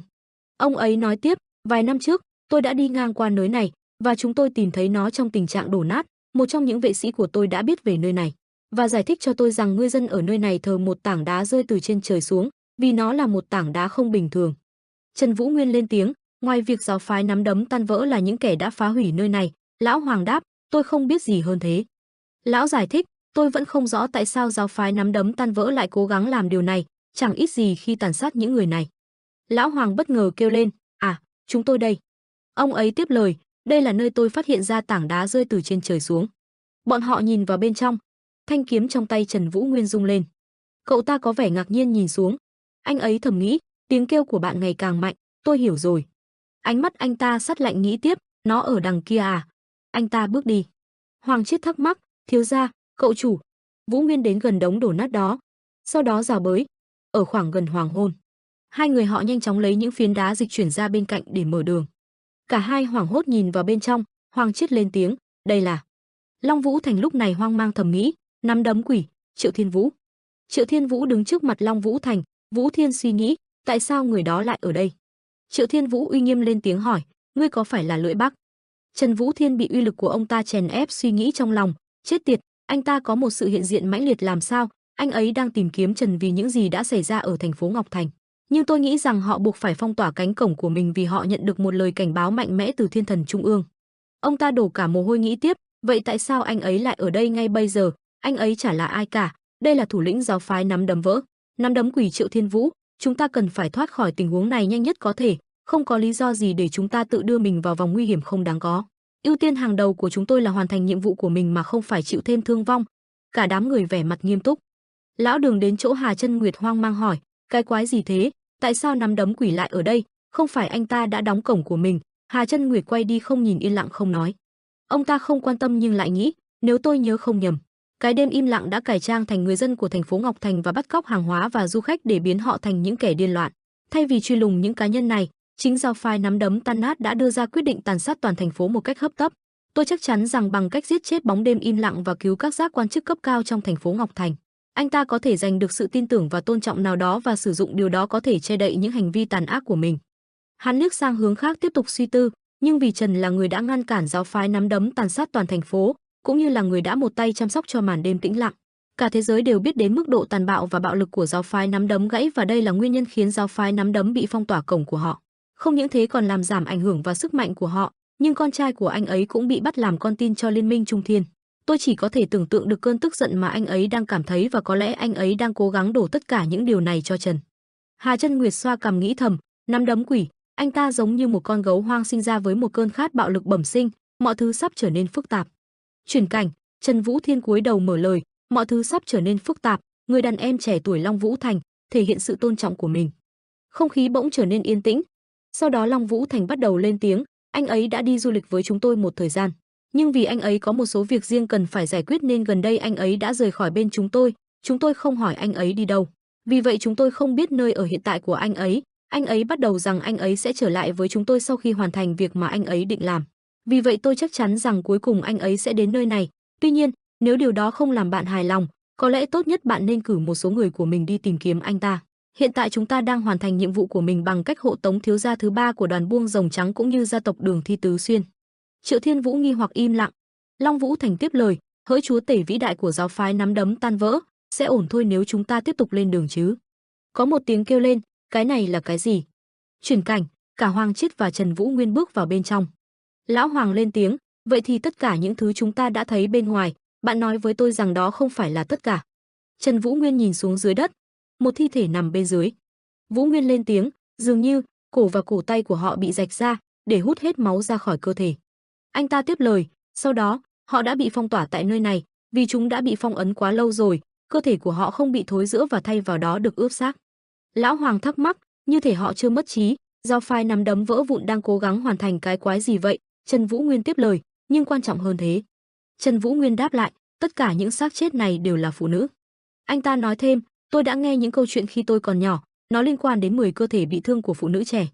Anh ấy nhìn vào bên trong rồi nói thêm, và một cái hố khổng lồ. Một thuật ma thuật liên quan đến máu tươi của phụ nữ để tăng IQ bên trong của bạn theo cấp số nhân, vì phương pháp này quá bạo lực và vô nhân đạo. Anh ta tiếp lời, thế giới của võ lâm đã cấm sử dụng phương pháp này. Cậu ấy lạnh lùng, yêu thuật xuất quỷ nhập thần, đây là bằng chứng cho thấy nó đã được sử dụng. Tiếng của một người kêu lên, đồ khốn nạn. Triệu Thiên Vũ uy nghiêm hỏi, ngươi đang muốn uy hiếp ta bằng cách nói ra những tên vô lại của đoàn thương nhân Bạch Long và Đường Gia Tứ Xuyên? Long Vũ Thành trả lời, không, đó không phải là những gì tôi cố gắng ám chỉ. Triệu Thiên Vũ tiếp lời, hãy để tôi đi thẳng vào vấn đề, do những sự kiện gần đây, tôi không có tâm trạng thoải mái. Ông ta nghiêm túc nói tiếp, nếu tôi không thể trút bỏ cơn tức giận này của mình, tôi không nghĩ rằng tôi có thể sẵn sàng làm theo một số đơn đặt hàng. Thiên Vũ thêm lời, có vẻ như tôi sẽ phải trút giận lên các bạn. Long Vũ Thành đổ mồ hôi đáp lại, xin lỗi. Triệu Thiên Vũ tức giận lên tiếng, nếu tôi làm như vậy, thì lưỡi kiếm phương Bắc có lẽ sẽ xuất hiện trước mặt thôi. Thực ra, một khi anh ấy nhận thức được những gì tôi đã làm, tôi chắc chắn rằng anh ấy sẽ xuất hiện nhanh chóng. Ông ta nổi cả gân thì thầm, vì vậy, thiếu niên, ngươi nên vinh dự rằng ngươi bị giết bởi tay ta. Triệu Thiên Vũ kêu lớn ra lệnh, giết chúng. Long Vũ Thành bối rối một lúc, lúng túng hỏi Triệu Thiên Vũ, đợi chút, ý người là sao? Triệu Thiên Vũ trầm tĩnh, gương mặt hắn mang vẻ uy nghiêm, hạ giọng nói với Long Vũ Thành, nếu ngươi có sức mạnh, thật tội lỗi nếu ngươi không sử dụng nó. Gương mặt Long Vũ Thành nhợt nhạt, toát mồ hôi lạnh, sợ sệt nghĩ, đồ quỷ khốn kiếp, ngươi điên rồi à? Vào thời điểm mà lẽ ra ngươi nên phong tỏa cổng của mình, để nghĩ rằng ngươi sẵn sàng làm trái lời họ, ngươi đang muốn lật đổ liên minh Trung Thiên hay sao? Ngươi đang thực sự cố gắng chống lại toàn bộ đại lục à? Trung Lý Vũ Hoàn thấy Long Vũ Thành có phần do dự, liền chen câu vào ngắt đi mạch suy nghĩ của hắn, thủ lĩnh, ta tin rằng anh ta sẽ vượt qua lý trí. Phía bên phải, Thái Nhạc Lan với ánh mắt kiên định cũng tiếp lời, ta cũng đồng ý, chúng ta nên vào đội hình chiến đấu. Long Vũ Thành nhắm nghiền hai mắt, như được tiếp thêm phần sức mạnh trước ý chí mạnh mẽ của thuộc hạ mình mà nương theo, chết tiệt. Hắn hạ quyết tâm chiến đấu, gào lên oán giận, mẹ kiếp lão già chết tiệt, sao ngươi dám làm điều này? Chúng tao đã nói với mày rằng chúng tao không biết anh ta đi đâu, chúng tao chỉ quan tâm đến việc chúng tao thôi, rồi tại sao ngươi lại làm cái quái gì thế hả? Hắn như thể đã sẵn sàng quyết chiến đến cùng, điên tiết gọi lớn Triệu Thiên Vũ. Quân đoàn trưởng quân đoàn của Long Vũ Thành đằng đằng sát khí lùi lại, ai cũng đã vào sẵn tư thế chuẩn bị cho một cuộc chiến không khoan nhượng. Cũng như vậy, phía bên Triệu Thiên Vũ cũng đã vào sẵn vị trí, mặt ai cũng lạnh sắc như dao găm. Quân đoàn của Long Vũ Thành giương vũ khí, nghiêm nghị nhìn về phía Triệu Thiên Vũ. Long Vũ Thành cầm thanh đao của mình chất vấn, ngươi có thực sự là nắm đấm quỷ không? Triệu Thiên Vũ, một trong tứ đại của phương Bắc. Triệu Thiên Vũ mỉa mai chép miệng, sao anh dám xưng hô nhẹ như vậy? Có vẻ như mọi người đã quên mất ý nghĩa của việc trở thành một trong tứ đại thiên vương phương Bắc, đồ khốn nạn sắc sược. Hắn phẫn nộ nắm chặt tay mình, ta đã được ông trời lựa chọn, hãy tôn trọng danh dự của ta, chỉ riêng nắm đấm này đã đánh bại lũ khốn bóng đêm im lặng đó rồi. Long Vũ Thành tiếp tục hoài nghi mặc cho hắn tự đắc nói thêm, sự bình yên mà ngươi có được cho đến nay chỉ là do sức lực và sự cố gắng của ta mà thôi. Có vẻ như những người trong số các ngươi đã quên sự thật đó và trở nên kiêu ngạo. Hắn ta trừng mắt, bừng bừng khí tức như muốn giết người, bắt đầu với tên khốn ở trung tâm đó đang cố trừng phạt ta vì những hành động mà ta đã làm khi tỉnh thành, không ngại để mọi thứ theo ý mình. Triệu Thiên Vũ vươn người tiếp tục nói với vẻ thận trọng, ta không muốn để mọi thứ trôi qua lãng phí, ta sẽ không nhìn qua hành động của họ nữa, vì vậy một khi ta đã bắt được lưỡi kiếm phía Bắc. Với ánh mắt sắc lạnh, hắn nhếch miệng cười kiên định nói, ta sẽ chiếm lấy thiên đường, theo cách của ta, thật đây là cách nó nên được thực hiện ngay từ đầu. Hơi phiền khi ta cố gắng hết sức để hoàn thành điều này nhưng đó là ý nghĩa của việc trở thành tay đấm quỷ vĩ đại, thủ lĩnh giáo phái của giáo phái nắm đấm vinh quang, Thiên Vũ. Khung cảnh lạnh người đến nghẹt thở, Long Vũ Thành chĩa mũi đao của mình về phía Triệu Thiên Vũ, đó là lý do tại sao không một hành động và lời nói nào của ta bị coi thường hay bị chế nhạo. Triệu Thiên Vũ đắc mãn tự phong, vì ta là hiện thân của lý trí, công lý và quyền lực. Đôi mắt Long Vũ Thành dữ tợn như thể chứa đựng một ngọn lửa đầy căm phẫn bên trong, hắn vừa lao lên vừa xỉ vả, đồ khốn nạn. Tại một ngôi làng nhỏ của bộ lạc, ẩn mình sâu trong núi nơi thiên nhiên hùng vĩ, người dân ở vùng đất chính gọi nơi này là ngọn núi bị nguyền rủa, nhưng những người sống ở nơi này không bao giờ buôn bán, giao lưu với người ngoài, thay vào đó họ tôn trọng và tôn thờ chính thiên nhiên, họ gọi nơi ở của họ là ngọn núi thiên vì nó cung cấp thức ăn và cách sống cho họ. Nhưng nhiều năm về trước, một ngôi sao đột nhiên rơi xuống và để lại một miệng núi lửa lớn, khi đó, tộc Vu nữ đã phát hiện vào ngôi sao này và đặt tên cho nó là Tảng Đá Thiên và quyết định tôn thờ nó. Để mang lại sự an toàn cho người dân của mình, cô đã dành cả ngày để cầu nguyện và thờ cúng tảng đá, được ngọn núi thiêng chọn để dẫn dắt gia tộc của cô ấy là một Vu nữ được kính trọng. Nhưng mọi thứ thường không bình yên vậy, cô đang cầu nguyện như mọi ngày thì một tiếng la thất thanh vang lên. Cô theo phản xạ vô thức ngoái đầu lại xem chuyện gì đang diễn ra. Thì một cảnh tượng khiếp đảm đang được hiện trước mắt cô, khung cảnh xung quanh chìm trong biển lửa, cảnh tượng chém giết diễn ra khắp nơi, ngôi làng đang bị phá hủy. Cô kinh hãi bật dậy, cô chạy thật nhanh ra phía bên ngoài. Cô run rẩy hoài nghi, cái gì đang xảy ra bây giờ thế, tại sao họ lại tấn công người của ta? Một đám người như quỷ hổ đang chém giết dân tộc cô mà không một chút do dự khiến cô gần như không tin vào trước mắt mình. Chúng ta phải làm gì sai để chúng ta phải nhận hình phạt này? Tại sao họ lại giết ta? Những kẻ như tay sai của quỷ đê tiện nhẫn tâm ấy nắm tóc từng người phụ nữ, không tiếc thương mà lôi họ lê lết trên mặt đất sần sùi đã vương đầy biển máu. Bọn chúng cười cợt mỉa mai bất lương khi nhìn thấy những người trong dân tộc cô đau khổ. Cô oán giận gào thét, dừng hành động của các ngươi lại. Ánh mắt của bọn chúng như đã mất đi nhân tính mà nhìn về hướng cô đang kêu gào, sao ngươi dám làm điều này?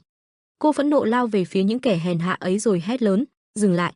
Hắn đánh mạnh vào đầu cô một cái khiến cô ngất đi rồi chế giễu nói với những kẻ đê hành khác rằng, ngươi là cái quái gì? Cô ấy thậm chí còn tiết kiệm thời gian cho chúng ta bằng cách chạy về phía chúng ta.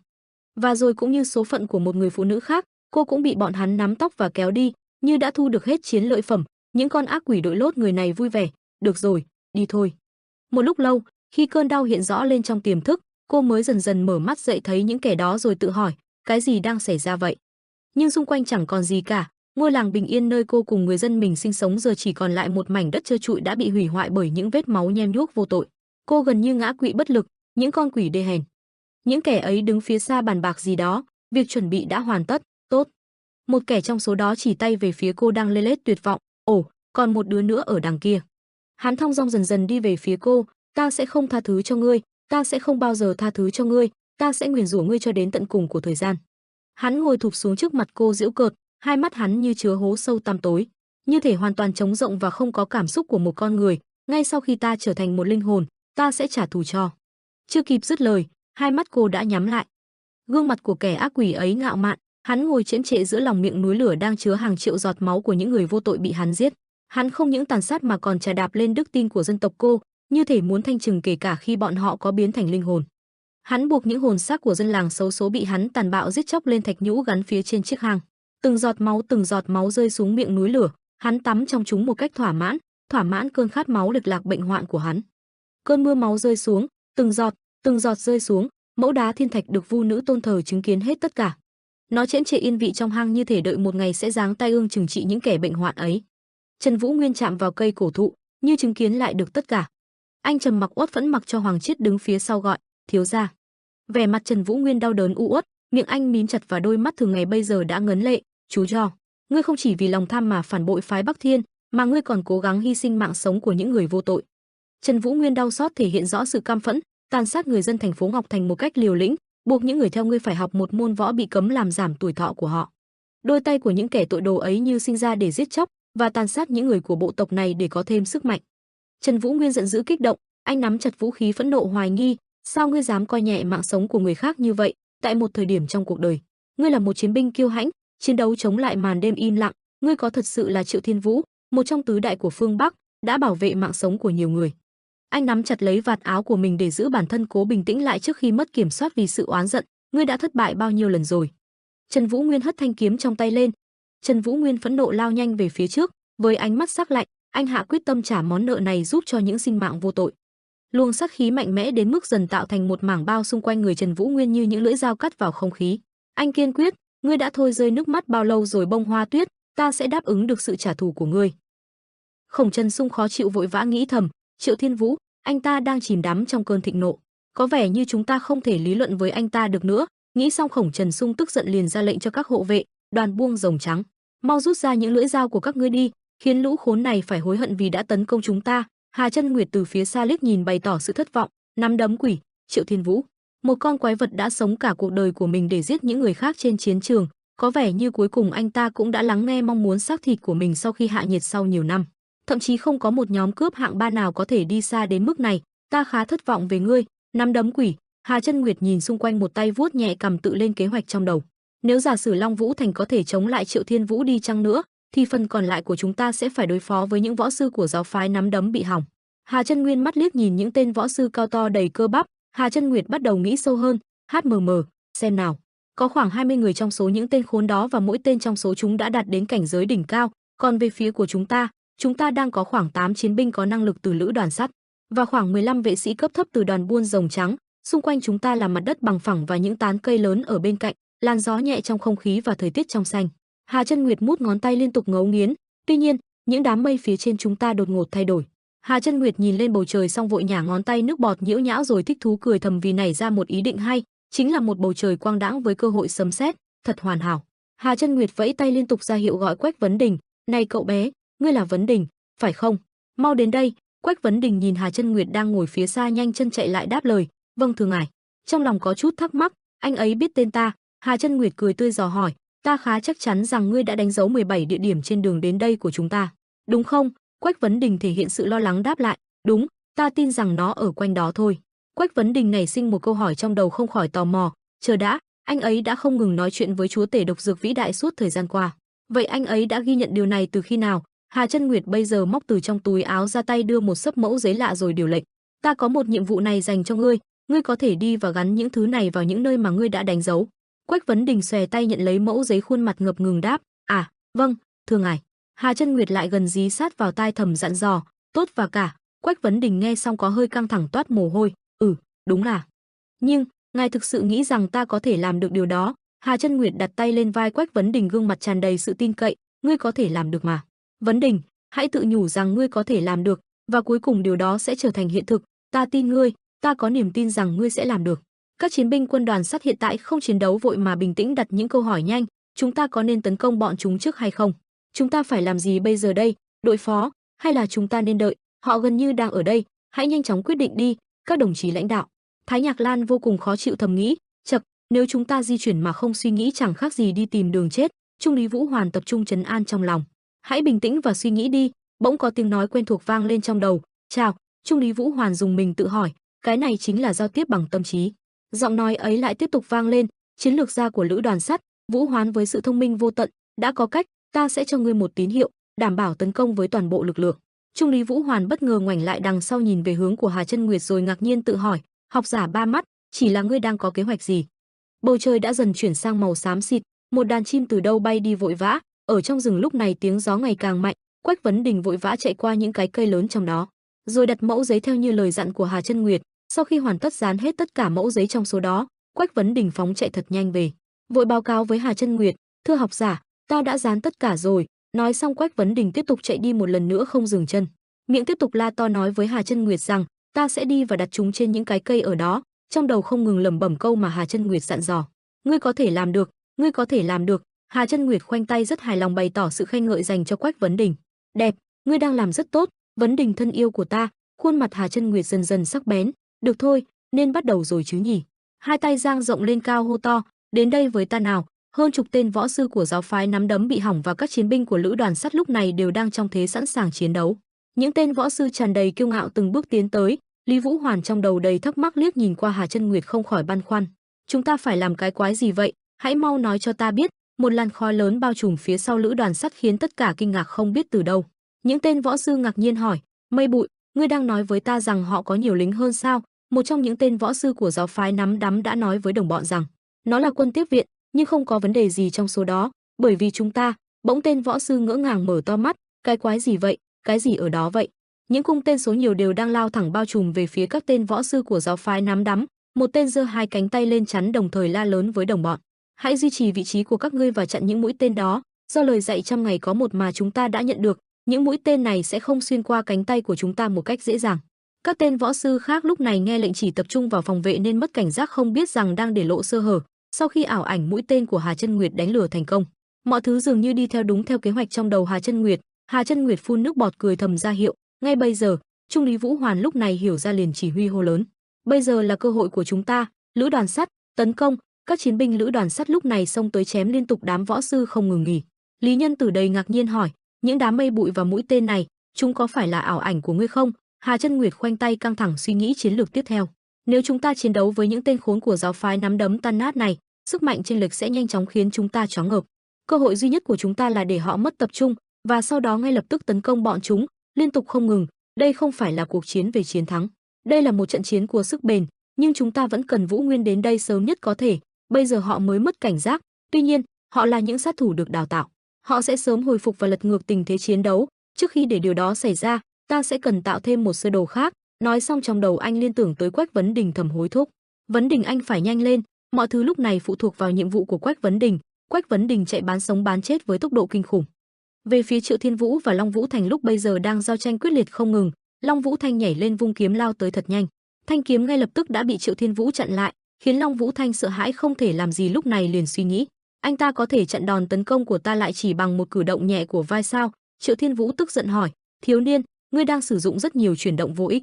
Triệu Thiên Vũ vừa nói vừa dồn toàn lực về cánh tay hất tung Long Vũ Thành văng đi thật xa. Với những cú đánh lớn như vậy, không khó để ta đọc qua đòn tấn công của ngươi. Bụi từ những tảng đá mù mịt đã che phủ đi tầm nhìn của Triệu Thiên Vũ. Long Vũ Thành cũng dựa vào điều này mà lên kế hoạch nhắm thẳng mũi kiếm phóng lại gần Triệu Thiên Vũ. Triệu Thiên Vũ với nắm đấm mạnh mẽ tượng trưng cho một loại rồng hùng vĩ nhanh chóng lật bay Long Vũ Thành. Long Vũ Thành không từ bỏ vẫn cứ tiếp tục tấn công ở khắp mọi ngóc ngách. Triệu Thiên Vũ liếc nhìn nở một nụ cười, anh thật đúng là một chàng trai khát máu, ngươi mạnh hơn ta nghĩ một chút, tốt, đây sẽ là một khởi động tốt cho ta. Triệu Thiên Vũ thích thú đưa nắm đấm ngang vai, ngươi xứng đáng được thưởng thức nắm đấm danh dự của ta. Long Vũ Thành miệng đầy máu đã bị kích động nên tức giận la lớn, mày dám coi thường tao hả, đồ già, trên tay vẫn giữ chắc thanh kiếm không từ bỏ ý định mà xông lên. Giữa trận chiến kịch liệt giữa tiên binh và thiết quân hội, khung cảnh thật hỗn loạn, tiếng va chạm của vũ khí va chạm, tiếng hô hào của các chiến binh hòa lẫn vào nhau tạo thành một bản giao hưởng của sự tàn bạo, khói lửa bốc lên nghi ngút, ánh sáng chói lòa từ những thanh kiếm lấp lánh như những vì sao giữa bầu trời u ám, lấp ló trong đám đông, hình dáng của Quách Vấn Đình hiện ra rõ nét, cậu ta di chuyển nhanh nhẹn, từng bước chân đầy quyết tâm, gương mặt cậu khắc khổ, ánh mắt rực lửa, cho thấy sự kiên định trong lòng.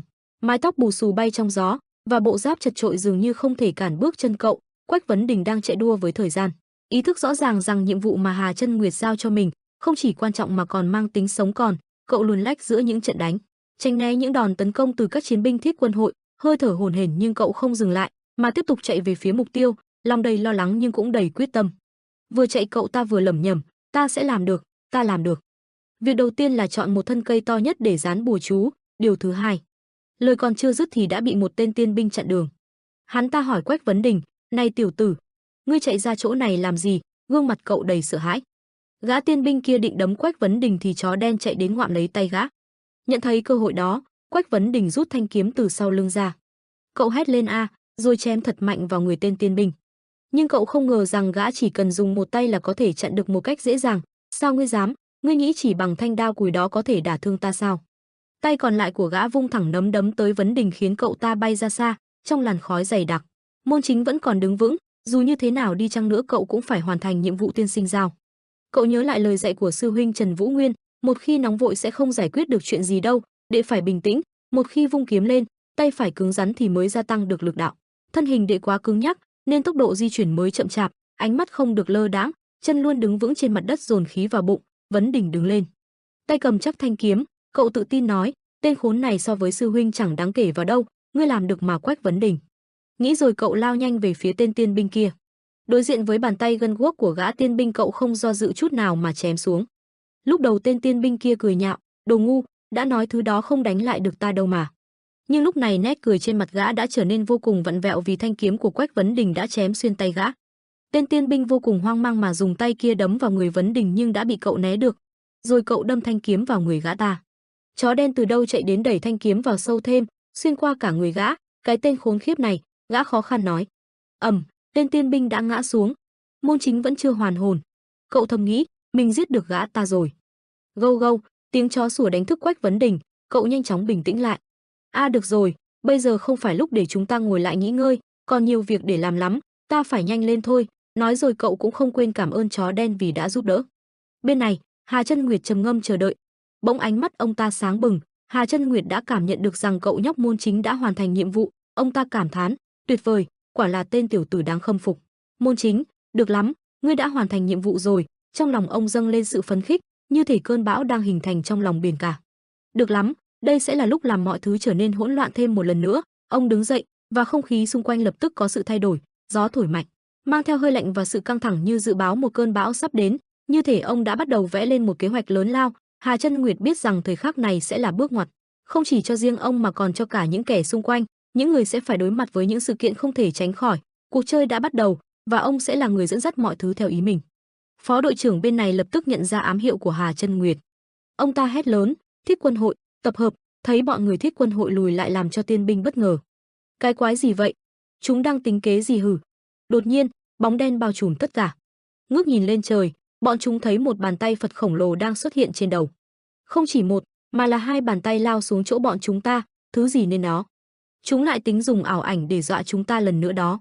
Đây không phải là thật, chúng ta không cần lùi lại đâu. Một tên trong bọn phản ứng, cố giữ vững tinh thần nhưng giọng nói của hắn run rẩy không thể che giấu sự lo lắng.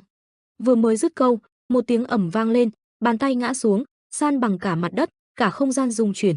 Bụi đất bay mù mịt và tiếng gãy răng rắc của cây cối vang lên như một bản giao hưởng hỗn loạn, chúng không thể tin vào mắt mình. Khi cát bụi lắng xuống, cảnh tượng trước mắt khiến bọn chúng kinh hoàng, hai cây cổ thụ to lớn bị đốn hạ, nằm chênh ênh, để lộ ra sức mạnh thực sự của đối thủ. Những tiếng kêu hoảng loạn vang lên khi bọn chúng nhận ra rằng không chỉ là một trò ảo giác, sức mạnh này có thể hủy diệt mọi thứ trong chớp mắt. Nỗi sợ hãi lan tỏa như lửa cháy rừng, khiến bọn chúng cảm thấy mồ hôi lạnh toát ra sau lưng. Thế là trận chiến bỗng chốc bị đảo lộn, mọi kế hoạch được vạch ra trước đó giờ trở nên vô nghĩa. Hai bàn tay khổng lồ đang tỏa ra sức mạnh đáng sợ, những tên còn lại cũng không khác gì, bọn chúng đứng chết lặng, không biết phải làm gì trong cảnh tượng hoành tráng và đáng sợ đó. Cuộc chiến đã bắt đầu và sự hỗn loạn đã lan tỏa, buộc mọi người phải đối mặt với nỗi sợ hãi thật sự của cuộc chiến sinh tử, nơi không có chỗ cho sai lầm hay do dự. Thật ra ẩn trong chiêu thức là hai cây cổ thụ to khổng lồ bị đốn hạ, đè chết hàng ngàn sinh mạng của kẻ địch. Hà Chân Nguyệt cười khinh, nhân lúc chúng mất cảnh giác, đây chính là lúc để hành động, tiến lên giết chết hết bọn chúng. Phó thủ lĩnh cũng không từ bỏ cơ hội này, ông ra lệnh, cơ hội đến rồi, thiết quân hội tiến lên. Cùng lúc này, ở bên kia hang động của dân làng, khí tức của Trần Vũ Nguyên đang làm rung chuyển hang động dữ dội. Bỗng có một vật gì đó từ phía sau rơi xuống, khiến Vũ Nguyên chú ý quay sang nhìn. Hoàng Chiết hét lớn, ngươi là ai, mau khai ra danh tính. Thanh niên bây giờ đang ngồi trên đất, mặt vẫn chưa hết bàng hoàng, gã thầm nghĩ, phải, đây chính là oán khí mà ta cảm nhận được. Nhớ lại khoảnh khắc mà nó hoàn toàn kiểm soát tâm trí mình ta. Thấy thanh nhân, Trần Vũ Nguyên phất tay, nói, không sao, Hoàng thúc, hắn đi theo chúng ta cũng được một lúc rồi, là trợ thủ của ta. Nhưng ngay khi nghe vậy, thanh nhân không khỏi cảm thấy bực bội, khốn khiếp, một cao thủ cấp thượng của ẩn nguyệt như ta mà phải chịu nỗi ô nhục này. Gã nghĩ thầm, thế nhưng, gã cũng không thể không thở dài, cảm thấy tình cảnh thật éo le. Rồi ông ta đứng dậy, cất tiếng, trợ thủ cái mông, ta đến đây là để giám sát ngươi đó. Giọng điệu vừa tức giận vừa châm chọc khiến không khí trong hang động trở nên căng thẳng hơn. Ngay lúc đó, tiếng quạ kêu vang lên, gây sự chú ý, thanh nhân gọi lớn, cái gì, Vũ ô, cái gì, Trần Vũ Nguyên hỏi, anh cảm thấy bất ngờ. Bá quyền hội, thanh nhân đáp, mắt ánh lên sự lo lắng. Khi nghe đến cái tên này, Vũ Nguyên có chút bất ngờ, anh cảm nhận được sự nguy hiểm tiềm tàng từ bá quyền hội, một tổ chức mà hắn biết có sức mạnh và ảnh hưởng rất lớn trong thế giới này. Anh tự hỏi, khoan đã, không thể nào. Nghĩ rồi, Trần Vũ Nguyên phóng vèo ra ngoài. Quả nhiên, khi đứng trước cửa hang, anh nhìn ra thấy đám khói dày mù mịt, đất đá bay tứ tung, chứng tỏ cuộc chiến đang diễn ra vô cùng ác liệt. Không cần suy nghĩ nhiều, Vũ Nguyên liền phóng đi như tên bắn về phía chiến trường, bỏ lại hai người thanh nhân và Hoàng Chiết. Ánh mắt anh tràn ngập sự hận thù, không chỉ vì những kẻ đang tấn công mà còn vì những đau thương trong quá khứ. Mỗi bước chạy như kéo theo nỗi tức giận, mỗi nhịp tim đều dồn dập vì những kỷ niệm đau đớn. Anh thề rằng lần này, nợ cũ nợ mới, anh sẽ trả gấp đôi cho bọn họ, không bỏ sót một ai. Hình ảnh những người đã mất và những kẻ đã gây ra đau khổ hiện lên trong tâm trí anh, thúc giục anh lao nhanh hơn.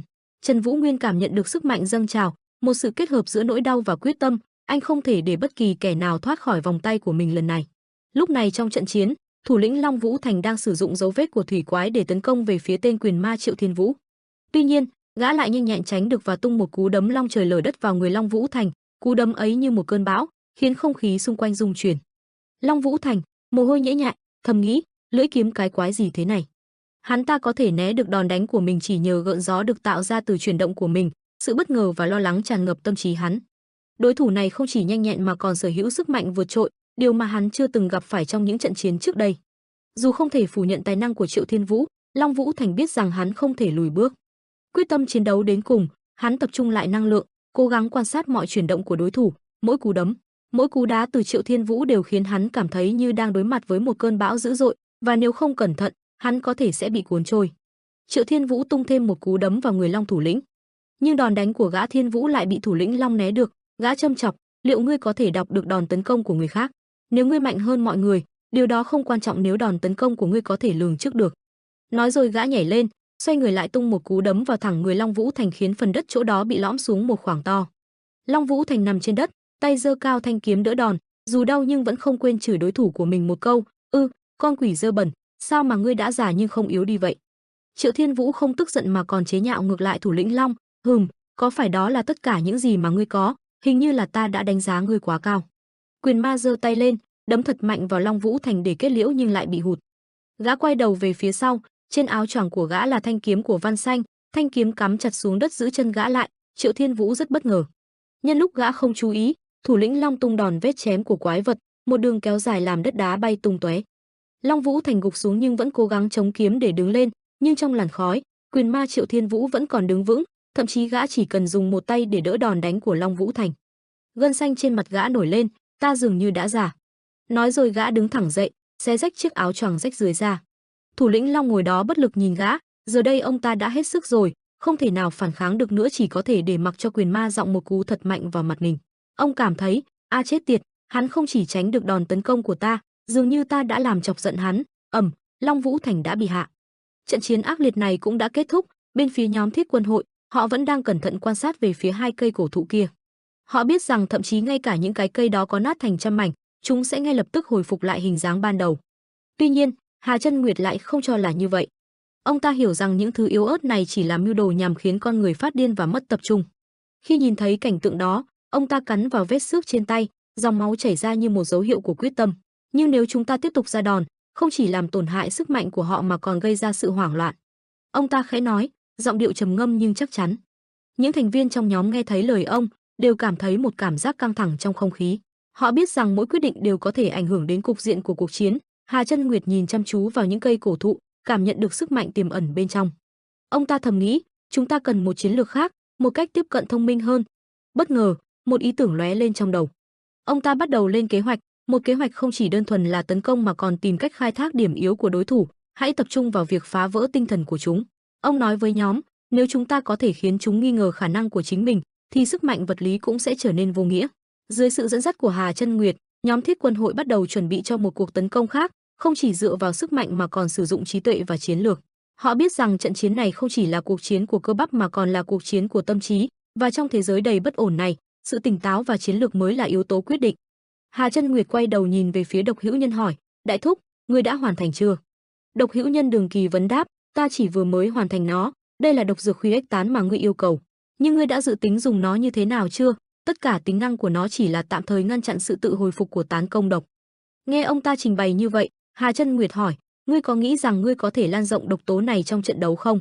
Đường Kỳ Vấn cua tay múa chân giải thích, khả năng kiểm soát và điều khiển của ta chỉ trong một sải tay, khoảng cách cỡ đó sẽ trong khả năng của ta. Hà Chân Nguyệt xoa cằm, chỉ nhiêu đó thôi sao? Vậy thì ta sẽ cầm độc dược này đi tới đó, nói cho ta biết ta phải làm gì. Thì ra giọng này là của cô nàng Đường Mỹ Lệ, cô ấy sẽ là người nhận nhiệm vụ phát tán chỗ độc dược này.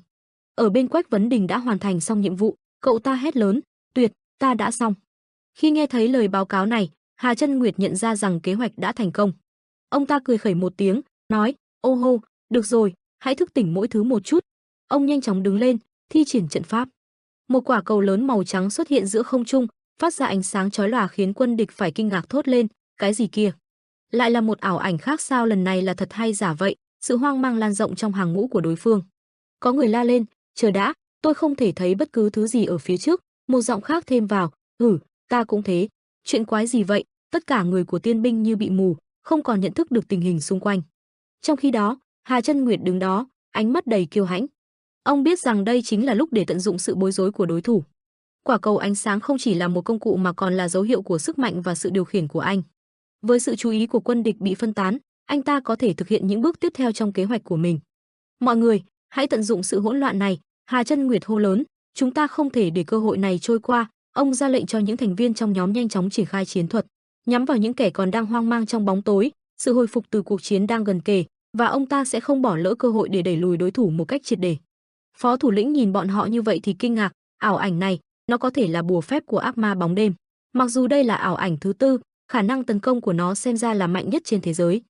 Tất cả những ảo ảnh hắn đang dùng thật sự rất ấn tượng, nhưng hắn thậm chí có thể dùng một thức như thế này một cách dễ dàng thì thật sự không thể nào tin nổi.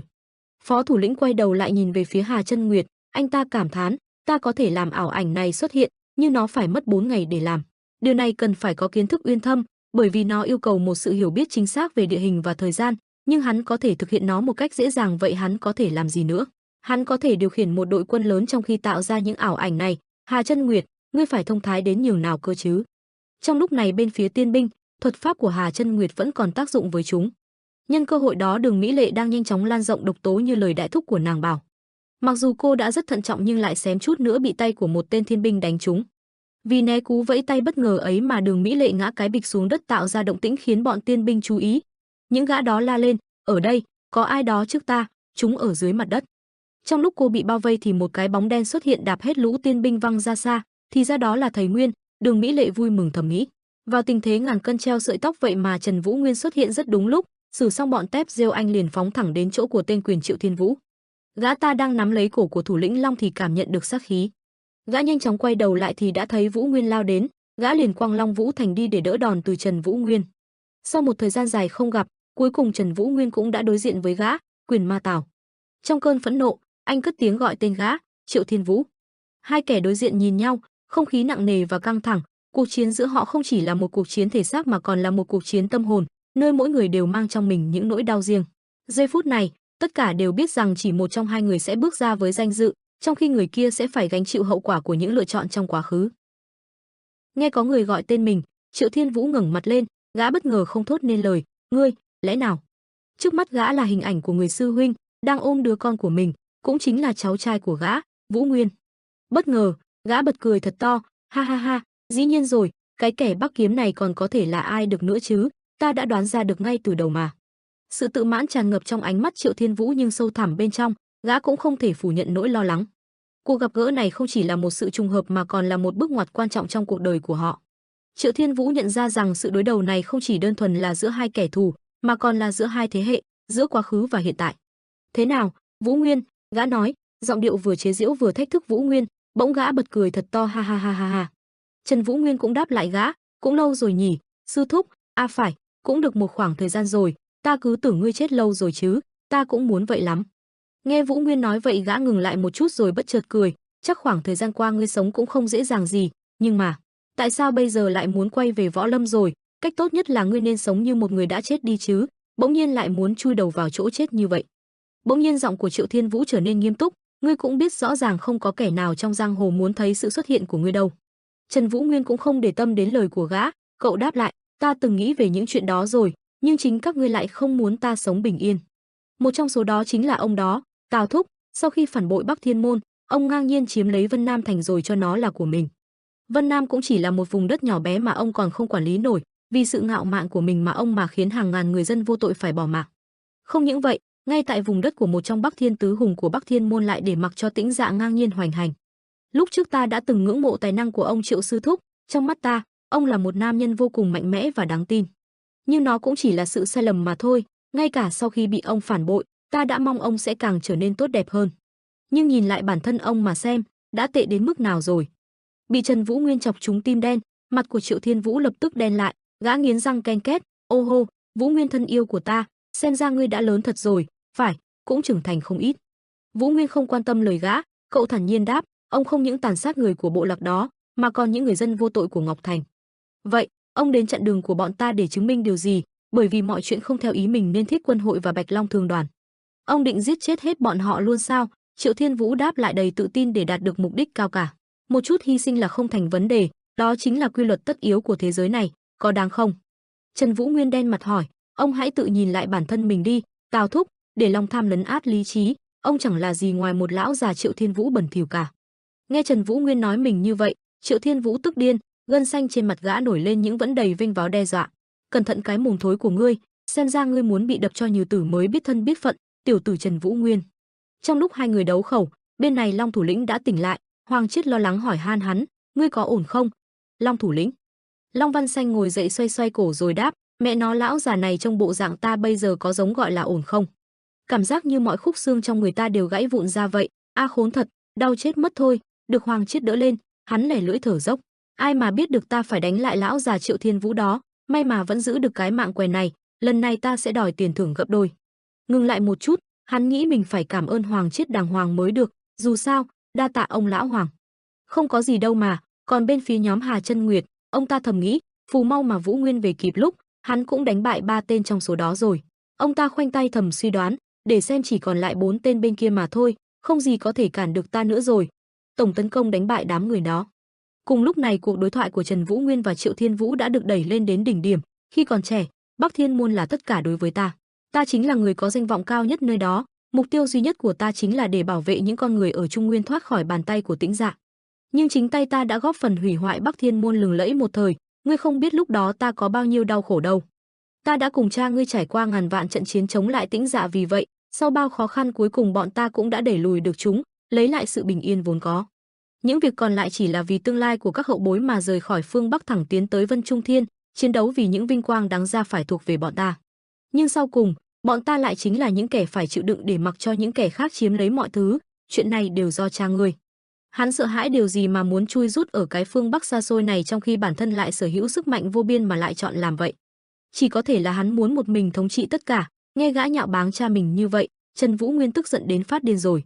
Tay anh nắm chặt lấy thanh kiếm nói, không phải, đừng có vị ông có lòng tham vô đáy mà cho rằng người khác cũng xấu xa như mình. Ha ha ha ha, muốn nói sao cũng được, nhưng mà hắn chính là kẻ muốn lấy toàn bộ Trung Nguyên ra để đánh đổi với Tĩnh Dạ. Vì vậy, ánh mắt gã trở nên sắc bén, gã gằn giọng từng chữ, ngươi chính là con trai của một kẻ phản bội mà thôi. Ánh mắt của Trần Vũ Nguyên cũng trở nên đầy sắc và căm thù, đều không phải, ta biết ông cũng không tin vào chuyện đó, mọi người ai cũng biết những lời vừa rồi không phải là sự thật. Chậc, tiểu tử này, dứt lời ông ta liền đấm một quyền vương kích về phía Trần Vũ Nguyên, cú đấm uy lực đến nổi ngọn núi phía sau phải vỡ vụn. Ông đã vứt bỏ toàn bộ mặt mũi để có được chút quyền lực, nên giờ muốn làm trời luôn sao? Như ông đã nói, trong khi chúng ta phải chịu đựng cửu thiên lại được hưởng lợi cùng vinh quang. Ông muốn dành tất cả những thứ đó về cho mình, tuy nhiên danh xưng Bắc Thiên Môn hay Bắc Thiên Tứ Hùng đều là gánh nặng đối với ông sợ nếu một mình rời đi, tiếng tăm lừng lẫy bấy lâu nay đều không cánh mà bay đi, ông lại càng không muốn người khác nghĩ xấu về mình. Nghe Vũ Nguyên châm chọc, những cú đấm của quyền ma Triệu Thiên Vũ càng thêm mạnh bạo. Câm miệng đi tên oát con, ngọn núi bị Triệu Thiên Vũ đấm thủng tạo nên một ô trũng lớn, lan khói dày đặc, trong đám đất đá, Trần Vũ Nguyên vẫn còn đứng vững. Quyền ma thấy thế thì liền lao nhanh đến, nhưng chưa kịp làm gì đã thấy Vũ Nguyên dùng sức vào chân phóng nhanh lao về phía gã. Ánh mắt đầy thù hận, anh hét lên, đó là lý do ông đổ lỗi cho cha ta, giết ông ấy rồi bỏ mặc Bắc Thiên Môn, ta nói đúng không lão già ăn cháo đá bát. Hai người lao vào nhau như tia chớp, nhưng không may Vũ Nguyên đã bị quyền ma quật ngã xuống đất.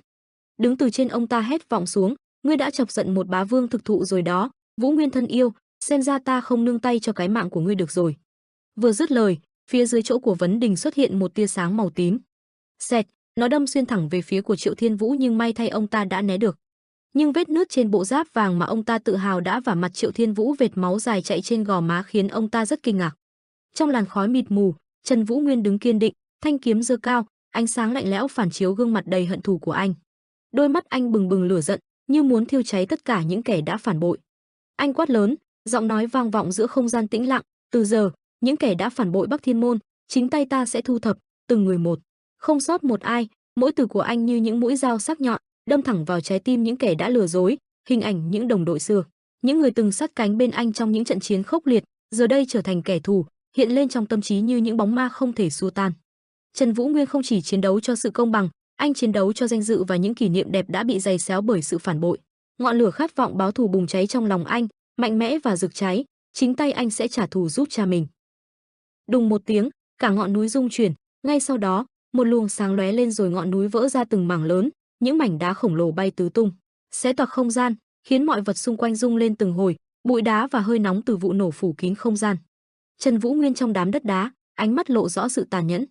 Đáp xuống đất, Trần Vũ Nguyên rất nhanh mà lao về phía quyền ma, anh đang chiếm thế thượng phong đẩy lùi được gã Triệu Thiên Vũ.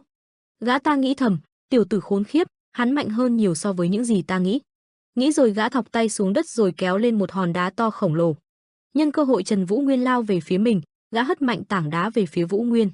Gã còn dùng thêm sức lực để thúc đẩy tảng đá, khiến nó bay lên không trung như một thiên thạch, với sức mạnh của cơn địa chấn, không khác gì một đợt sóng vũ trụ cuốn theo vật thể khổng lồ, mảnh đá lao đi, bầu trời như bị xé rách bởi sự va chạm của chúng, nhưng đối với Trần Vũ Nguyên, anh chẳng có chút sợ hãi hay ngạc nhiên, anh nhìn tảng đá bay về phía mình, không hề di chuyển mà chỉ nhẹ nhàng đưa tay lên, như thể đang đối diện với một món thạch rau câu. Trần Vũ Nguyên chỉ với vài ba nhát chém đã khiến tảng đá vỡ ra từng mảnh. Nhân lúc cậu chú ý đến hòn đá thì Triệu Thiên Vũ đã vung nắm đấm về phía cậu, nhưng rất may cậu phản xạ kịp thời né đi đòn tấn công ấy rồi đáp trả bằng một nhát kiếm. Triệu Thiên Vũ khó khăn đỡ đòn của Trần Vũ Nguyên, thầm nghĩ, cao thủ đang lên của võ lâm danh hiệu Bắc Kiếm đó, hẳn cũng phải có lý do. Từ trái qua phải rồi lại ngược lại, từng bước di chuyển của hai người như những cơn sóng vỗ dồn dập, mạnh mẽ và không ngừng nghỉ.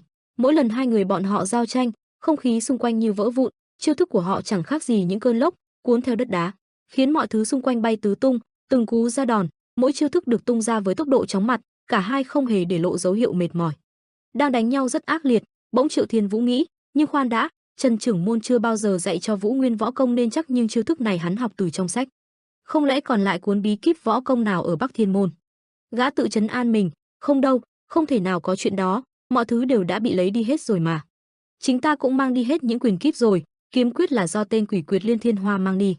Làm sao mà tên tiểu tử này biết kiếm thuật, ta không quan tâm làm thế nào hắn học hay biết được, nhưng tên này cũng không là gì ngoài một con cừu non mà thôi. Xốc lại tinh thần, gã nhanh chóng vận khí, tập trung hết sức lực vào đôi tay, tạo ra một vòng tròn năng lượng xoay tròn dữ dội, sau đó, với một tiếng hét vang dội, gã mạnh mẽ đấm về phía trước, truyền ra một quyền lực vô cùng khủng khiếp, quyền tuyệt diệt, một cơn áp lực khổng lồ lập tức lao về phía Trần Vũ Nguyên. Như thể cả bầu trời sụp xuống, không khí bị nén chặt, tạo ra một sức ép mạnh mẽ chưa từng có, khiến mọi thứ xung quanh như muốn vỡ tan.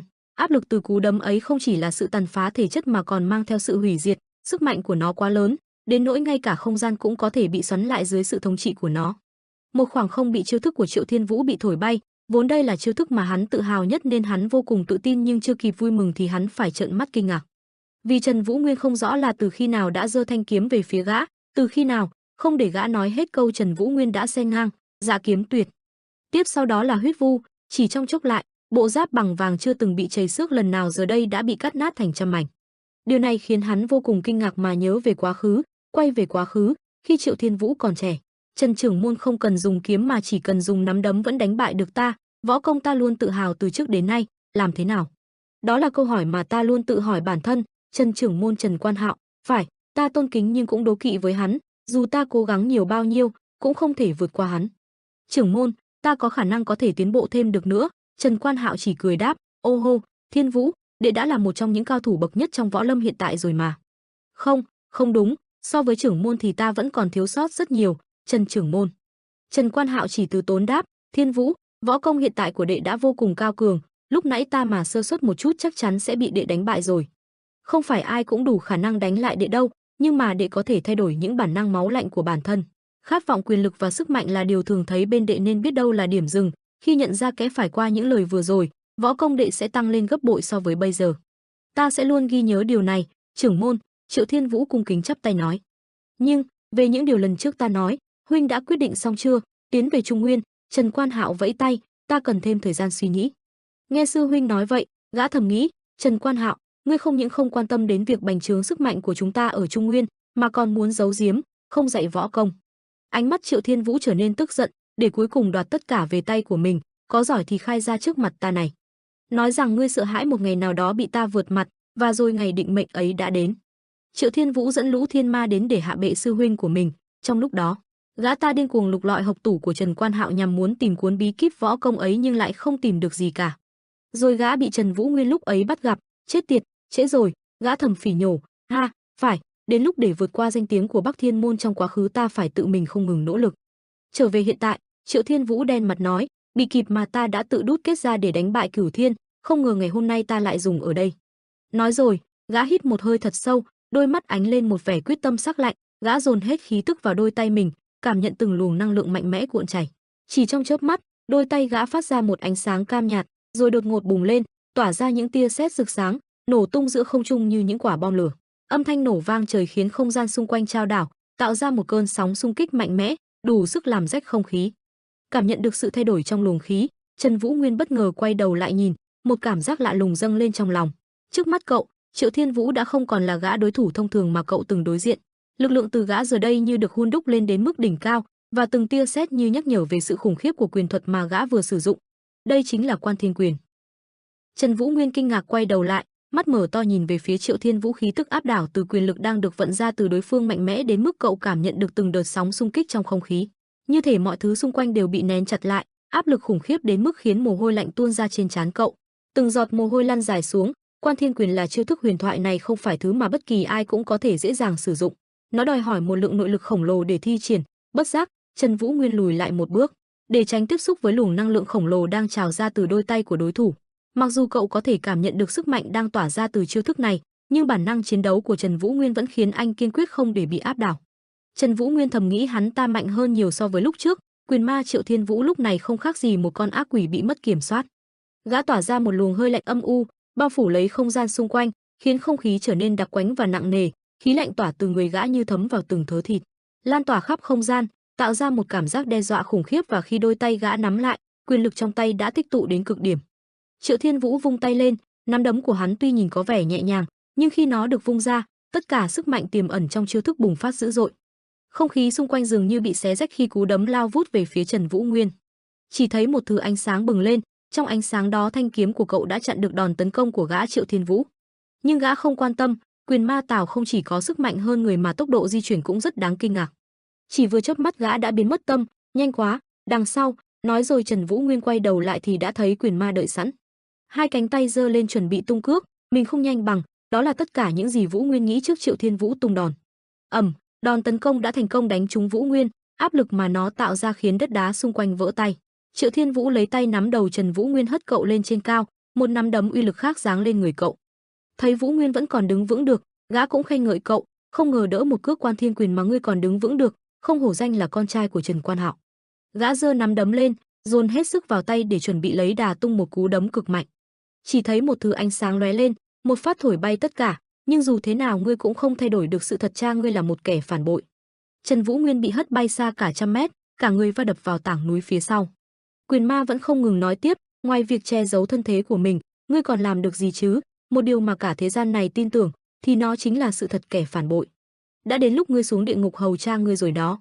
Quay trở lại Thiết Quân hội, họ đang tập trung xử lý hết 4 tên còn lại của tiên binh. Hà Chân Nguyệt cùng Đường Kỳ Vấn bên này cười khẩy, không được để sót một tên nào hết nha, dù chúng là người đã tàn sát người dân voi tội của Ngọc Thành. Nhưng bọn họ cũng đâu còn cách nào tránh được, tại sao chúng ta lại không tha cho những kẻ đầu hàng? Nghe Đường Di Môn hỏi vậy, Hà Chân Nguyệt liếc nhìn ông ta, đáp, lão già này, ta nghĩ huynh cũng nhận ra điều này rồi. Thứ mà những kẻ lăn lộn trong giang hồ khinh thường nhất là gì? Chính là những kẻ mạnh mà không có nhân tính. Đối với những cao thủ thì bọn họ đơn giản là vật chướng mắt, nhưng họ cũng sẽ không ngừng công kích những kẻ yếu thế hơn mình. Cuối cùng, bọn họ cũng giống như một đàn thú săn mồi tàn sát lẫn nhau. Ngừng lại một chút, Hà Chân Nguyệt vẫn nói tiếp, có thể sẽ không vui lắm nhưng mọi chuyện đến lúc đều phải kết thúc thôi. Trong võ lâm, muốn đạt được vị trí không ai với đến thì phải mạo hiểm rất nhiều. Quay lại trận chiến khốc liệt của Trần Vũ Nguyên và Triệu Thiên Vũ.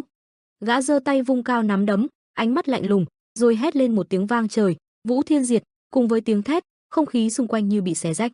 Một luồng năng lượng khủng khiếp từ nắm đấm của Triệu Thiên Vũ bùng lên, mang theo một sức mạnh tàn phá vô cùng, trong chớp mắt, cả hai thân ảnh của họ dường như đã biến mất khỏi tầm mắt, như thể tan vào không gian, chỉ còn lại những tia sét vàng rực từ trên trời rơi xuống, xé toạc bầu trời, tạo thành một cảnh tượng kinh hoàng. Ngay sau đó, một chấn động khủng khiếp phát ra từ trung tâm của cú va chạm, mặt đất dưới chân họ rung chuyển dữ dội, tiếng nổ vang vọng khắp nơi như một cơn động đất. Sức mạnh từ cú đấm và chiêu thức Vũ Thiên Diệt không chỉ làm nứt toác không gian mà còn làm thủng cả mặt đất, tạo thành một cái hố to khổng lồ. Bên trong cái hố, Trần Vũ Nguyên nằm bất tỉnh với cái tay đầy uy lực của Triệu Thiên Vũ đang đặt trên mặt cậu. Gã ta thở dốc bỗng ngạc nhiên phát hiện thanh kiếm của Vũ Nguyên đang đâm vào người mình. Không biết Vũ Nguyên tỉnh dậy từ lúc nào, nhưng giờ đây, giữa những đống đổ nát hoang tàn, chỉ thấy cánh tay anh giơ lên, như một dấu hiệu của sự kháng cự trước mọi thử thách. Những luồng ánh sáng màu tím rực rỡ bay lượn xung quanh tay cậu, như những con linh hồn lạc lối trong không gian u ám, chúng xoay tròn, lấp lánh, tạo thành những hình dáng kỳ ảo trước mặt cậu, như thể phản chiếu những cảm xúc sâu thẳm trong tâm hồn. Trong khoảnh khắc đó, đôi mắt của Trần Vũ Nguyên sáng rực, ánh sáng không chỉ đơn thuần tỏa ra sức mạnh, mà còn ẩn chứa sự chết chóc, như thể mọi điều tăm tối nhất trong thế giới này đều đang hội tụ vào cậu, một cảm giác lạnh lẽo bao trùm, hòa cùng với sự tĩnh lặng chết chóc của bầu không khí. Không gian xung quanh như ngưng đọng, mọi âm thanh của cuộc sống dường như đã biến mất, chỉ còn lại tiếng thở của gió và tiếng vọng của những ký ức đau thương, cảm giác như thời gian ngừng trôi. Và cậu trở thành trung tâm của một vũ trụ hỗn loạn, những hình ảnh mờ ảo về quá khứ hiện lên trong tâm trí cậu, những người bạn, những trận chiến đã qua và cả nỗi đau mà cậu đã gánh chịu. Tất cả những điều đó hòa quyện lại, tạo nên một sức mạnh khổng lồ, khiến cậu cảm nhận rõ ràng được sự tồn tại của mình trong thế giới này, mặc dù xung quanh chỉ còn lại tàn tích. Khi những luồng ánh sáng màu tím tiếp tục xoay tròn, Vũ Nguyên cảm thấy mình như một người dẫn đường giữa những bóng ma, một kẻ chiến đấu giữa cái sống và cái chết. Cảm giác này không hề dễ chịu, nhưng cũng không thể chối bỏ. Anh hiểu rằng trong khoảnh khắc này, anh không chỉ phải đối mặt với những kẻ thù bên ngoài, mà còn cả những con quái vật bên trong mình. Thế giới này đã thay đổi, và Trần Vũ Nguyên cậu cũng vậy. Tất cả những gì còn lại là sức mạnh và quyết tâm để đứng lên, bất chấp mọi thử thách. Quyền ma trừng to mắt kinh ngạc, tên quái vật này, tại sao trên người hắn lại tỏa ra khí tức của một nữ nhân? Gã bất giác cảm thấy sợ hãi, lùi lại về sau. Gã nhớ lại trận chiến vừa rồi, tên khốn khiếp, hắn dùng những chiêu thức võ lâm vô cùng kỳ lạ khiến ta không thể nào đoán ra được.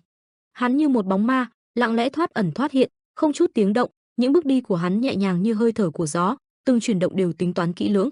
khiến cho những ai vô tình gặp phải đều cảm thấy rùng mình. Trong bóng tối, hắn như hòa mình vào không gian xung quanh, chỉ để lại cảm giác lạnh lẽo và bí ẩn. Đôi mắt của hắn sắc như dao, quan sát mọi thứ từ xa, không bỏ sót một chi tiết nào. Trần Vũ Nguyên dường như là một phần của bóng đêm, tồn tại bên ngoài những quy luật bình thường. Mỗi khi anh xuất hiện, ánh sáng xung quanh như yếu đi, tạo nên một cảm giác nghẹt thở, khiến mọi người không khỏi lo sợ.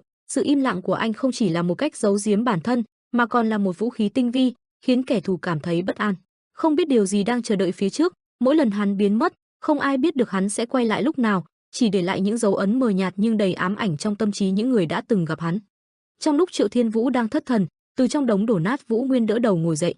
Anh thầm cảm ơn Hoa Tuyết vì nếu không nhờ nó thì chắc chắn anh sẽ chết không kịp ngáp. Quyền ma Triệu Thiên Vũ hắn mạnh hơn nhiều so với trong tưởng tượng của mình. Nghĩ rồi anh chóng tay đứng dậy, mặt bê bết máu nhìn thấy Triệu Thiên Vũ đang đứng yên bất động. Gã hỏi Trần Vũ Nguyên, cơ thể ta, Hoa Tuyết vừa tạo ra cho ta một kẻ hở. Không nghĩ nhiều, Vũ Nguyên mặc kệ cơn đau khắp cả người mà dùng hết sức đấm mạnh vào tay cầm của thanh kiếm, khiến nó đâm sâu vào người Triệu Thiên Vũ hơn. Không dừng lại ở đó, Vũ Nguyên dùng sức nhảy lên tay cầm của thanh kiếm, đá một cước thẳng vào mặt của tên quyền ma. Ngồi trên người gã, tay phải Vũ Nguyên nắm tóc tên Triệu Thiên Vũ, tay phải giơ cao thụt thẳng cù trỏ vào mặt gã. Ngay sau đó là liên tiếp những cú thụt vào mặt khiến tên quyền ma chỉ biết chịu đựng cơn đau, không làm được gì Trần Vũ Nguyên. Bởi vì gã giờ đây đang bị luồng khói màu tím kỳ lạ bao quanh, một thứ khói không chỉ ngấm vào không khí mà còn dường như bám chặt lấy thân thể gã, khiến gã không thể cử động hay phản kháng. Mỗi cử động của gã đều trở nên vô vọng khi hai tay bị những đợt khói quấn chặt, siết lại như những vòng xích vô hình. Sau một lúc chịu đựng, cuối cùng gã cũng thoát khỏi khống chế của làn khói bí ẩn kia. Dù gã rất muốn vung tay đánh trả, muốn phá tan tất cả, nhưng đôi tay như bị xiềng xích lại, không thể làm gì khác ngoài việc bất lực nhìn về phía Vũ Nguyên. Cuối cùng, sau một khoảnh khắc dài như kéo dài vô tận, gã thoát khỏi cái siết chặt của làn khói. Vũ Nguyên bên này để ý thấy gã đã thoát khỏi thì bật nhảy về sau tránh đòn tấn công bất ngờ của Triệu Thiên Vũ. Quyền ma lừng lẫy một thời giờ đây đang đau đớn lấy tay ôm lấy vết thương sâu ngay hông do Vũ Nguyên tạo ra. Mẹ nó, gã chửi thề rồi phun ra ngụm máu bầm trong miệng. Vừa ngước mắt lên đã thấy Trần Vũ Nguyên lao nhanh đến, phản ứng lại cú tấn công bất ngờ của Vũ Nguyên. Triệu Thiên Vũ vội vàng tung nắm đấm ngăn cản nhưng lại trượt. Chỉ thấy thanh kiếm trong tay Vũ Nguyên xoay vòng vòng rồi cậu nắm chặt lấy nó đâm thẳng xuống đùi của quyền ma Tào. Dứt cú đâm vừa rồi, cậu tung hàng ngàn cú đấm uy lực vào bụng gã. Không chỉ dừng lại ở đó, Trần Vũ Nguyên nắm lấy áo gã, lấy đà lên gối đục thẳng vào bụng gã. Hành động trong vô thức, gã đấm một phát vào Vũ Nguyên nhưng cậu vẫn cố gắng chống chịu. Trần Vũ Nguyên nhanh tay rút thanh kiếm từ trên đùi của Triệu Thiên Vũ ra rồi cứa thật mạnh vào tay gã. Tiếp đến là vào bụng và đùi của gã ta với vẻ mặt không hề lộ ra chút cảm xúc nào. Triệu Thiên Vũ đau đớn nghiền chặt răng cố hết sức chống trả nhưng vô vọng. Rút thanh kiếm từ bụng ra, Trần Vũ Nguyên đâm thẳng vào cái tay của Triệu Thiên Vũ đang định đánh vào người mình mà không chút do dự nào. Rồi hàng chục, hàng trăm hay hàng ngàn cú đấm của Vũ Nguyên được cậu tung vào người gã. Gã vùng lên định dùng tay đấm Vũ Nguyên. "A con mẹ nhà người!" Triệu Thiên Vũ hét lớn. Tất nhiên là Vũ Nguyên không để tâm đến lời của gã, cậu đâm thanh kiếm về phía gã, gã lại né và tung đấm về phía anh, khiến trận chiến trở thành cuộc chiến tranh giằng co. Hai người sức mạnh ngang nhau, không rõ ai thắng ai bại được cho đến khi trận đấu này kết thúc. 2 canh giờ sau một thời gian chiến đấu khốc liệt, hai người họ đang vô cùng kiệt sức mà lùi lại nới rộng khoảng cách. Trần Vũ Nguyên thì đang hừng hực ý chí chiến đấu thì quyền ma Triệu Thiên Vũ đã thấm mệt, gã ta không tin nói, "Ta, sao lại có thể chịu thua trước một tiểu tử không biết trời cao đất dày?" Gã hét lớn rồi xé nát bộ đồ đang mặc, "Ngươi đừng có mà coi thường ta, ta chính là quyền ma Triệu Thiên Vũ, thủ lĩnh của Bá Quyền hội." Triệu Thiên Vũ, gã ta như hóa điên, dồn toàn bộ sức mạnh còn lại vào cơ thể tạo nên cảnh tượng vô cùng đáng sợ. Khắp người gã được bao phủ bởi tia sét màu cam, gã quyết định sẽ kết thúc tất cả chuyện này bằng một chiêu cuối cùng này. Đứng trước uy lực lớn như vậy nhưng có vẻ Trần Vũ Nguyên không hề lo lắng tẹo nào. Cậu bình thản cầm chặt kiếm nói, "Đã đến lúc kết thúc rồi, Tào sư thúc." Cậu từ từ giơ thanh kiếm uyển chuyển vận ra một luồng áp lực không thua kém gì gã Triệu Thiên Vũ. Ánh mắt của Vũ Nguyên lóe lên tia lạnh lùng, chứa đựng một quyết tâm sắt đá. Trong khoảnh khắc tĩnh lặng đó, anh vô cảm nói, "Nhớ lấy lời này, ta chính là người hôm nay đánh bại ông." Giọng nói của cậu vang lên chắc nịch, không một chút run rẩy, như thể mọi điều xung quanh đều đã được định đoạt. Nói rồi, với một động tác dứt khoát, Trần Vũ Nguyên không hề do dự, anh nhảy lên không trung, cả cơ thể anh như được tiếp thêm một luồng sức mạnh kỳ lạ, một sự kiên định vững vàng không thể lay chuyển. Anh dồn toàn bộ năng lượng còn lại vào cú ra đòn cuối cùng, một cú đá mạnh mẽ, chuẩn xác, như muốn kết thúc mọi chuyện trong một lần này. Mọi thứ phía sau lưng anh giờ chỉ là quá khứ, là những nỗi sợ hãi không còn chỗ đứng trong giờ phút quan trọng này. Trong khoảnh khắc ấy, thời gian như ngừng đọng, mọi ánh mắt đổ dồn về phía cậu, chứng kiến một quyết định không thể lùi bước. Cú đá không chỉ đơn thuần là một đòn tấn công, nó là biểu tượng của sự kiên cường, của một cuộc chiến đấu không chỉ với đối thủ mà còn với chính những bóng ma trong quá khứ. Đường kiếm của Trần Vũ Nguyên đã được tung ra nhưng vẫn chưa có sự thay đổi gì. Triệu Thiên Vũ vẫn đang gào thét thì một luồng ánh sáng làm nhòe đi tất cả. Nhìn từ xa, có thể thấy một cảnh tượng kỳ lạ và kinh hoàng, ánh sáng màu tím ấy bùng lên mạnh mẽ, như một tia chớp xuyên thấu qua không gian, rồi từ đó lan tỏa, cắt đôi mặt đất trong một khoảnh khắc, mọi thứ trong bán kính của ánh sáng màu tím, từ cây cối, đá tảng cho đến những vật thể xung quanh, đều bị nghiền nát thành cát bụi, bay mù mịt trong không khí. Hà Chân Nguyệt cũng đã chứng kiến cảnh tượng vừa rồi, ông ta vừa cắn ngón tay vừa có suy nghĩ trong lòng. Hoàng Chiết cũng kinh ngạc khi nhìn thấy tất cả bị xẻ đôi. Lúc này bên phía Vũ Nguyên, quyền ma Triệu Thiên Vũ đã gục xuống. Ánh hoàng hôn sắp chìm cũng như sinh mạng hắn đang ngày càng thoi thóp với vết chém xẻ đôi người gã. Triệu Thiên Vũ vẫn cố chấp hỏi nhưng lời nói đứt quãng, ngươi học được những loại kiếm pháp kỳ lạ này ở đâu? Vũ Nguyên tàn nhẫn từ phía trên nhìn xuống Triệu Thiên Vũ, ngươi đã từng là sư thúc mà anh luôn kính trọng, nhưng vậy anh vẫn trả lời, Bắc Thiên môn.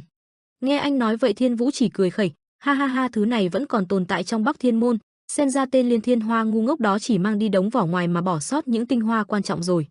Tại sao ông không dùng đến khí của huyết quỷ thuật của nữ nhân bị ông tàn nhẫn giết chết trước đó? Ngươi đang nói cái quái gì vậy? Dù cho thứ ta mong muốn nhất là sức mạnh cũng không thể lạm dụng huyết quỷ thuật được, thứ ta nắm trong tay chỉ có truyền quyền tuyệt diệt.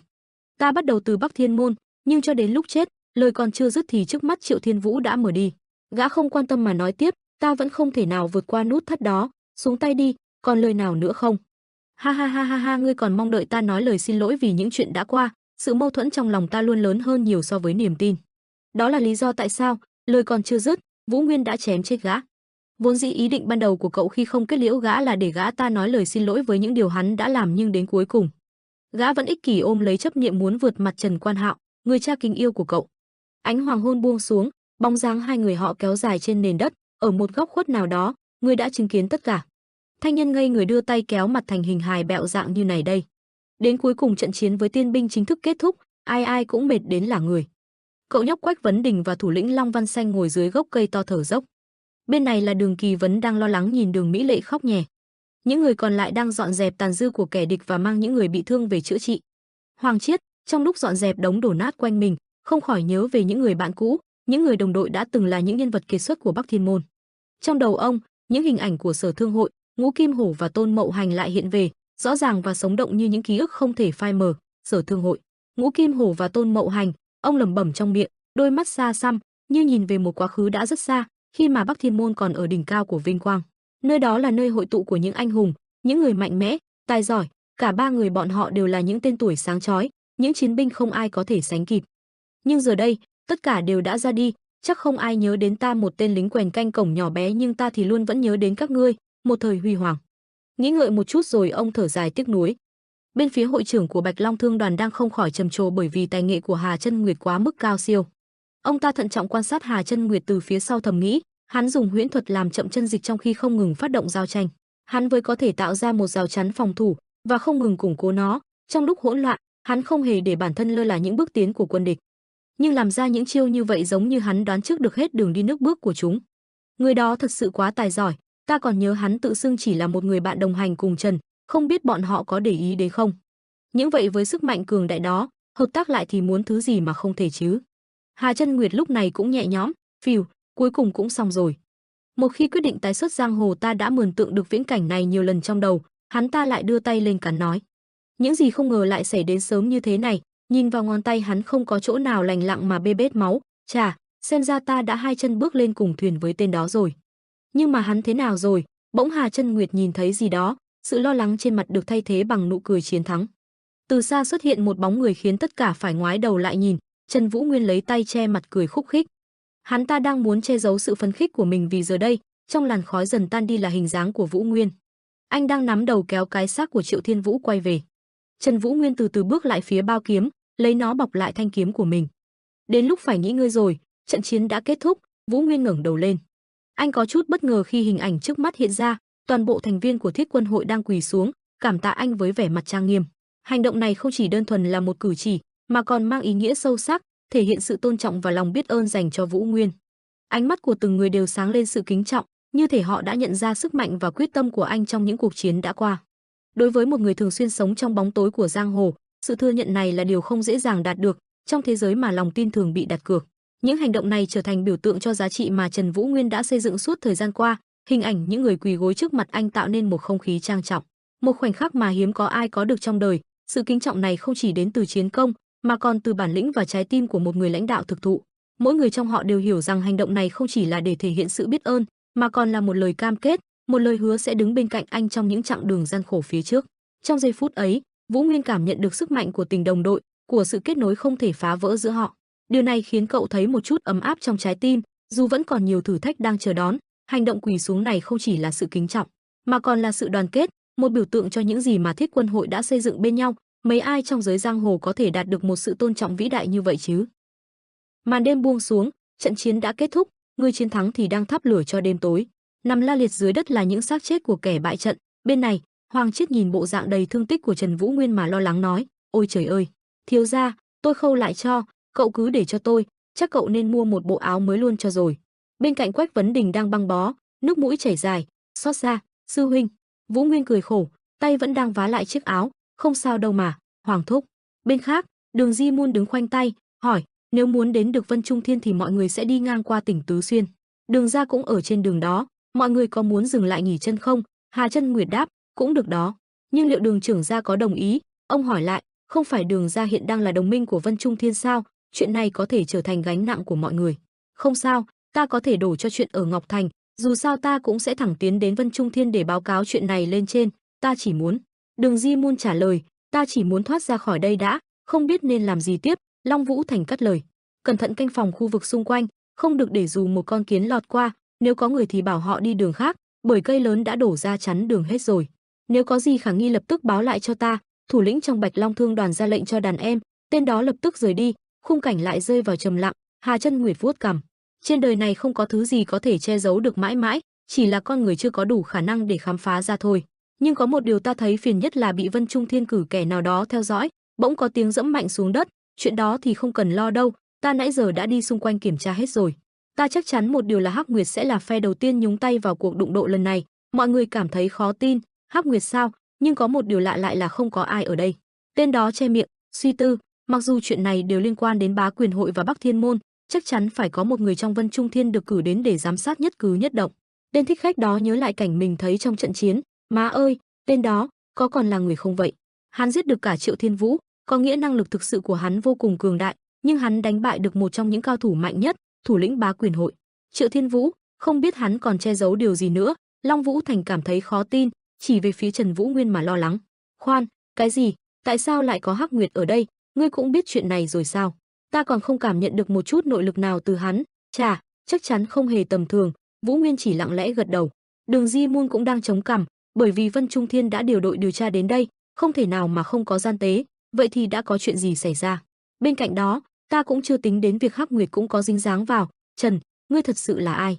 Lão tự hỏi trong lòng. Hà Chân Nguyệt bên này cũng có những suy tính của riêng mình. "Ây, hắn từng nói với ta bản thân có người đứng sau giúp đỡ, chắc là để ám chỉ Hắc Nguyệt." "Không tệ, Hắc Nguyệt là một tổ chức nắm giữ rất nhiều thông tin mật, hắn đã tự tiết lộ bản thân ra rồi. Có nghĩa hắn là đồng minh của Vũ Nguyên, đối với Thiết Quân hội, hiện đang đảm nhận nhiệm vụ hộ tống Bạch Long Thương đoàn, cũng nhờ có Vũ Nguyên họ mới hoàn thành được nhiệm vụ. Mạng số cũng vì vậy mà được bảo toàn, xem như là nợ một ân tình. Đường gia cũng tương tự, nhất định sẽ làm mọi cách để trả ơn Vũ Nguyên. Còn hai người này thì chẳng cần phải nói nữa." Hà Chân Nguyệt nhìn Hoàng Chiết và Quách Vấn Đình nghĩ, tiếp theo là Bạch Long Thương đoàn, cũng được Vũ Nguyên giúp đỡ không ít.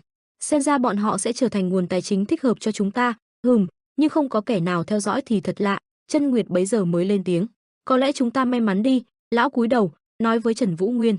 Cậu gật đầu chấp nhận. Hạ Nguyệt vỗ tay, tạo sự chú ý với mọi người. Trước khi nói đến những chuyện khác, mọi người giới thiệu bản thân được không? Người này chính là trưởng môn đời thứ 5 của Bắc Thiên môn, Di Vũ Nguyên. Tất cả cảm thấy choáng váng trước tin tức này. Hả? Cái quái gì vậy? Sao hắn dám tiết lộ thông tin tuyệt mật đó cho người khác? Tên thích khách hốt hoảng mà trộm nghĩ. Cái gì? Trưởng môn đời thứ 5 của Bắc Thiên môn, hậu nhân của Bắc Tường Quân, ta tưởng hắn đã chết rồi. Đường Di Môn là người đầu tiên lên tiếng: "Các người đang nói thật hả? Gia đình ta vẫn luôn hối hận vì không thể giúp gì cho Bắc Thiên môn 10 năm trước, không thể tin được. Nếu vậy, xin mời đến với Đường gia chúng ta." Thì ra hắn là từ Bắc Thiên môn, giờ thì mọi chuyện bắt đầu rõ ràng rồi. Ôi trời ơi, giáo chủ Bạch Long Thương đoàn cũng không kém phần bất ngờ. Vậy nói đúng ta thì Hoàng Chiết cũng là người của Bắc Thiên môn. Lão nhỏ nhẹ hỏi lại Vũ Nguyên, nói vậy có được không thiếu gia? Phụt, ha ha ha, vừa nói gì cơ? Trưởng môn của Bắc Thiên môn, ta biết ngay mà Trần, ta đã đoán cậu ta không phải nam nhân bình thường, không ngờ thân thế lại lớn đến vậy. Long Vũ Thành trực tiếp cười lớn, nể phục. Được rồi, mời mọi người ngồi. Chắc mỗi người ở đây đều nợ hắn một ân tình. Hạ Chân Nguyệt không khách sáo đáp, phải không? Vân Trung Thiên hiện cũng đang để mắt đến Bắc Kiếm, nhưng chúng chưa biết chuyện hắn là hậu nhân của Bắc Thiên môn, nếu biết được, chúng sẽ làm mọi cách để cầm tù hắn không chừng. Lão ta nói, mặc dù tên nhóc này cũng khá mạnh, nhưng nếu Vân Trung Thiên dùng toàn lực tấn công thì hắn chưa chắc đứng vững được. Ý của ta là, hiện giờ chưa phải là thời gian hợp lý để xuất đầu lộ diện. Hắn cần sức mạnh và sự hậu thuẫn mạnh mẽ hơn nhiều. Trần Vũ Nguyên nhẹ nhàng mặc chiếc áo vừa mới khâu xong, nghe Hà Chân Nguyệt tiếp tục. Nên đây chính là cơ hội cho mọi người, chúng ta ở trên cùng một chiến tuyến, nên sẽ chịu chung một số phận, sau này cũng sẽ lộ ra thôi. Nhưng cho đến lúc đó, xin hãy giữ kín những chuyện xảy ra ngày hôm nay, việc này không quá khó khăn, điều duy nhất chính là phải giữ mồm giữ miệng. Ta tin tưởng tất cả những ai ở đây đều làm được. Chuyện thứ hai, Hắc Nguyệt, ta cần ngươi vào việc ngay lập tức. Chân Nguyệt chỉ tên thích khách, ra lệnh. Hử, ngươi nói cái quái gì vậy? Với lại tại sao ta phải nghe theo lệnh ngươi chứ? Đã nói rồi mà, bây giờ chúng ta chính là cùng chung một số phận, ta cứ tưởng Hắc Nguyệt chính là nơi lưu giữ những thông tin tuyệt mật chứ. Hơn nữa, sau những chuyện này, ta cảm giác như các ngươi đang muốn chạy trốn. Hà Nguyệt lên tiếng đe dọa. Được thôi, muốn gì thì nói mau. Tên thích khách có vẻ tức giận xen lẫn hoảng sợ. Hỏi, muốn che giấu điều gì chỉ cần tung hỏa mù là được thôi. Ta đột nhiên có một ý nghĩ khá táo bạo trong đầu. Lão vẫn nói, Tĩnh Dạ, chỉ cần lấy cái cớ là Tĩnh Dạ vừa âm mưu chiếm lấy Ngọc Thành U Nam, tỉnh dưới sự điều hành của Triệu Thiên Vũ, Bá Quyền hội quyết định giết hết những người trong Ngọc Thành đề phòng hậu họa. Vì nguyên nhân này, bọn họ bị Vân Trung Thiên ép buộc phải đóng cửa. Điều này khiến cho Triệu Thiên Vũ tức điên lên, hắn quyết định truy sát những tàn dư còn lại của Tĩnh Dạ, nên mới dẫn đến một cái chết thương tâm. Chúng ta chỉ cần để lại chút dấu vết chứng minh đây là cuộc chiến giữa Tĩnh Dạ và Bá Quyền hội. Nếu Vân Trung Thiên muốn tự mình điều tra, cho đến khi tìm ra sự thật thì chỉ còn lại vấn đề thời gian. Nhưng để trì hoãn, chúng ta vẫn cần những tin đồn giả mạo để che mắt người bên ngoài, bởi vì Hắc Nguyệt chính là đầu nguồn tin. Ta cần các người lan truyền tin đồn giả này rộng hết mức có thể. Chậc, Địa Cầu, Vũ Ô, chuẩn bị đi. Chúng ta lên đường làm việc. Tên Hắc Nguyệt không hài lòng, quay mặt đi. Màn đêm tĩnh lặng, chú chim đang chăm chỉ làm việc, Hắc Nguyệt đang viết những tin tức giả để truyền đi, phía Trần Vũ Nguyên thì đang thu xếp đồ, chuẩn bị lên đường. Nếu ngài cần có người hỗ trợ, xin hãy liên lạc với Bạch Long Thương đoàn, chúng tôi sẽ cố hết sức có thể để giúp đỡ Trần trưởng môn. Những lời này thật khách sáo quá rồi. Trần Vũ Nguyên nói, thiếu gia à? Hoàng Chiết hỏi thăm. Không sao đâu. Hoàng thúc một mình còn đấu lại được Lư Thái Thái mà, ta vẫn ổn, thúc không cần lo lắng đâu. Không nghĩ là chúng ta nhanh chóng tách ra như vậy, nếu có thể giúp được gì, ta luôn sẵn lòng, nhưng bản thân vô dụng nên vẫn chưa giúp được gì nhiều. Thứ lỗi cho ta, thiếu gia. Trần Vũ Nguyên nghe vậy, không cần xin lỗi ta đâu. Hoàng thúc, đều nhờ có thúc giúp đỡ nên ta mới được như bây giờ, ta luôn cảm thấy biết ơn những gì thúc đã làm cho ta. Ôi trời, không có gì thật mà, sau khi xong việc ở Bạch Long Thương đoàn, nhất định ta sẽ không ngừng tập luyện võ nghệ, để sau này trở thành một trợ thủ đắc lực của thiếu gia. Hoàng Chiết vội đáp lại, sư huynh, đệ cũng sẽ cố hết sức mình, khi nào huynh quay lại đệ sẽ trở nên khỏe mạnh hơn bao giờ hết. Quách Vấn Đình rưng rưng, cậu cắn chặt môi, lao vào lòng Vũ Nguyên, ôm chặt. Cảm ơn huynh vì tất cả, và huynh cũng nhớ bảo trọng nhé. Nước mắt cậu thấm vào áo của Vũ Nguyên. Anh ta cười trừ, ây ha ha, dĩ nhiên rồi, và chúng ta sẽ gặp lại sớm thôi. Vũ Nguyên tạm biệt hai người đó. Giờ ngươi tiến thẳng về Vân Trung Thiên hả? Phải, giữa đường sẽ dừng chân ở đường phủ. Vũ Nguyên đáp lại câu hỏi của Long Vũ Thành. Biết rồi, vậy vị huynh đệ đã nghe qua tin đồn hay chưa? Tin đồn gì? Nguyên thắc mắc. Xem ra là chưa rồi, bởi vì Tĩnh Dạ đột nhiên xuất hiện, Vân Trung Thiên phải chiêu mộ thêm rất nhiều nhân tài để đối đầu với địch, tạo nên một nhóm người thực lực, rất nhiều người từ võ phải lớn nhỏ trên giang hồ đều tụ tập lại để giành lấy cơ hội ngàn năm có một này. Lần này thì tài năng không quan trọng, mà chủ là người đó xuất phát từ đâu và thuộc võ quán lớn nào. Sắp tới sẽ có một chấn động lớn lắm đây, nhưng có điều là ta vẫn cảm thấy điều gì đó rất lạ. Hà Nguyệt chen lời. Vân Trung Thiên hiện được hưởng rất nhiều quyền lợi sau chuyện này, dĩ nhiên, vì đó nên chúng có thể giữ vững được vị trí thống lĩnh võ lâm đến tận bây giờ chứ. Đám người đó giống như một cây đại thụ dễ dài lan đến tận sâu trong lòng đất, càng khiến cho chúng ta khó lòng lật đổ. Nếu vậy, ngươi hẳn là cảm thấy thú vị với nhóm người mới nên muốn gia nhập bọn họ, phải không? Long Vũ Thành chống tay, hỏi ngược, không hẳn, dù sao say này cũng phải đối đầu với nhau. Ta nghĩ biết người biết ta thì sẽ trăm trận trăm thắng. Vũ Nguyên nhìn, à, hiểu rồi, ta hỏi chỉ vì sau khi xong chuyện ở Bạch Long Thương đoàn, cũng muốn đến đó một chuyến. Long Thành hiểu, đáp lại, xem ra chúng ta sẽ gặp lại sớm thôi. Ta nợ ngươi một mạng, chắc chắn sẽ không quên ân huệ ngày hôm nay. Vũ Nguyên híp mắt nhìn, xin hãy bảo vệ bọn họ bình an trở về. Đập tay với hắn, đừng lo, ngươi cũng bảo trọng, hẹn gặp lại. Trưởng môn của Bắc Thiên môn, Trần Vũ Nguyên. Bên khác, xác chết đang nằm la liệt dưới đất, máu be bét. Đó, không phải là cấm thuật thập nữ huyết sao? Tên nào đó đang bị bóp cổ, gắng gượng nói, đầu hắn nổ tung, tên nào đó mặt dính đầy máu ném xác hắn đi, rút châm cài trên tóc, Ta đã phải chịu đựng dưới trướng của lão già đó bao nhiêu năm nay, còn phải trở thành con tin của Vân Trung Thiên. Hắn vuốt tóc, không cần kiềm chế bản thân nữa rồi, hắn cười ma rợn. Sẽ có lúc quá khứ và hiện tại bị xáo trộn với nhau, sự trỗi dậy của một kỷ nguyên sẽ quét sạch mọi thứ và mọi trật tự mới ra đời. Những kẻ không chiến đấu chắc chắn sẽ bị lãng quên và việc đấu tranh giành quyền lực tối cao sẽ mở những cánh cửa đến giới võ sĩ. Đường Mỹ Lệ ngồi ngựa, ngắm nhìn cảnh sắc xung quanh, Trần Vũ Nguyên bước đi, im lặng nghe hết những lời nói đó, còn Hà Chân Nguyệt và Đường Kỳ Môn lại háo hức bàn về vấn đề ấy. Huynh nghĩ sao về kỷ nguyên đó? Ô hô, không tệ, Đường Kỳ Môn đáp lời Chân Nguyệt. Trần Vũ Nguyên lặng lẽ suy nghĩ về lúc mình đánh nhau với tên quái vật, anh đã hỏi hắn ta vài câu. Sao ngươi không dùng khí có được từ huyết quỷ thuật của những phụ nữ ngươi đã giết chứ? Anh chĩa mũi kiếm về tên đó căm thù. Ngươi đang nói cái quái gì vậy? Cho dù ta muốn sức mạnh, không đời nào ta lại đi vào con đường luyện quỷ thuật. Hắn dùng chút sức lực của mình để chối bỏ khẳng định đó. Vậy kẻ đã sử dụng huyết thập nương, có lẽ nào? Một hình bóng mờ ảo xuất hiện trong tâm trí anh. Đường Mỹ Lệ gọi, Trần đại nhân, cảm ơn vì đã cứu ta, nếu không nhờ Trần đại nhân, ta đã chết rồi. Cô mỉm cười, không có gì đâu, cô cũng đã cứu ta mà. Đường Môn tiểu thư, Vũ Nguyên khách sáo, hử ý ngài là sao? Mỹ Lệ không hiểu, hỏi lại. Trần Vũ Nguyên chỉ im lặng, cười nhếch. Tên thích khách Hắc Nguyệt từ trong bụi đột ngột nhảy ra, "Ây, ta điên mất." Đường Kỳ Môn cười, "Ô hô, rất vui được gặp lại ngươi, ngươi có tìm được tuyến đường thích hợp cho chúng ta không?" Hắn ta tức giận, "Tất nhiên là tìm thấy rồi, các ngươi chắc là những tên duy nhất dùng kẻ truy vết giỏi nhất thế gian này, là ta làm trinh sát đường đấy." Chậc, Trần Vũ Nguyên nhẹ nhàng, "Cảm ơn nhé." "Hà, cảm ơn cái con khỉ." Tên Hắc Nguyệt chửi thề, "Mà chúng ta sẽ mất 10 ngày trước khi đến một thị trấn nhỏ, nên là nhanh đi thôi, nhớ bám sát ta đấy, được chứ?" "Trời ạ, thế quái nào ta lại làm chuyện này cho các ngươi?" Hắn than phiền. Màn đêm dần buông, đoàn người của Vũ Nguyên đã dừng chân tại núi đá, thắp lửa sưởi ấm. Vũ Nguyên ngồi trên hõm đá, nhìn trời suy tư. Hà Chân Nguyệt đến bên. "Dù thế giới của chúng ta là một mớ lộn xộn, bầu trời vẫn rất đẹp, cứ như chúng ta đang vọng tưởng vậy. Xem ra ngươi đang suy nghĩ rất nhiều thứ. Khó mà sống một cuộc sống theo ý mình nhỉ. Giới võ lâm lúc nào cũng nghe theo người có sức mạnh, nói đơn giản thì kẻ săn mồi mạnh nhất là kẻ đứng trên đỉnh chuỗi thức ăn. Nhưng ngươi nghĩ có bao nhiêu kẻ thực sự dùng võ công để đạt được vị trí đó? Ta chắc chắn hầu hết bọn chúng đều phải tốn nhiều năm lên kế hoạch tỉ mỉ để đạt được nó. Cuối cùng, cái hệ thống chúng ta đang sống chỉ xoay quanh những tên này, và những tên đang ngồi ở vị trí đỉnh cao đó chính là Liên minh Trung Thiên. Ngươi phải hiểu làm thế nào chúng có thể kiểm soát hệ thống này. Nhưng hệ thống này sẽ tồn tại được bao lâu nữa? Nếu những kẻ có quyền lực là những kẻ duy nhất được sống, thì chuyện gì sẽ xảy ra với phần còn lại của thế giới đây? Duy trì trật tự thế giới sẽ sản sinh ra thứ ngược lại. Mọi người sẽ đối phó với những võ sĩ cai trị họ như thế nào khi chúng nắm giữ sức mạnh tương đương với ông trời chứ? Lúc đầu sẽ khó khăn, nhưng dần dần họ sẽ tìm ra giải pháp. Khi thời khắc đến, thế giới sẽ một lần nữa bước vào kỷ nguyên mới, nó sẽ vừa kịp lúc ngăn chặn sự chuyển hướng mạnh mẽ. Cho nên ý ta muốn nói là, nếu ngươi muốn sống theo ý mình, ngươi cần đôi mắt có thể đọc được dòng chảy của thế giới này, ai đó có cả tri thức và sự thấu hiểu mọi thứ xung quanh chúng ta.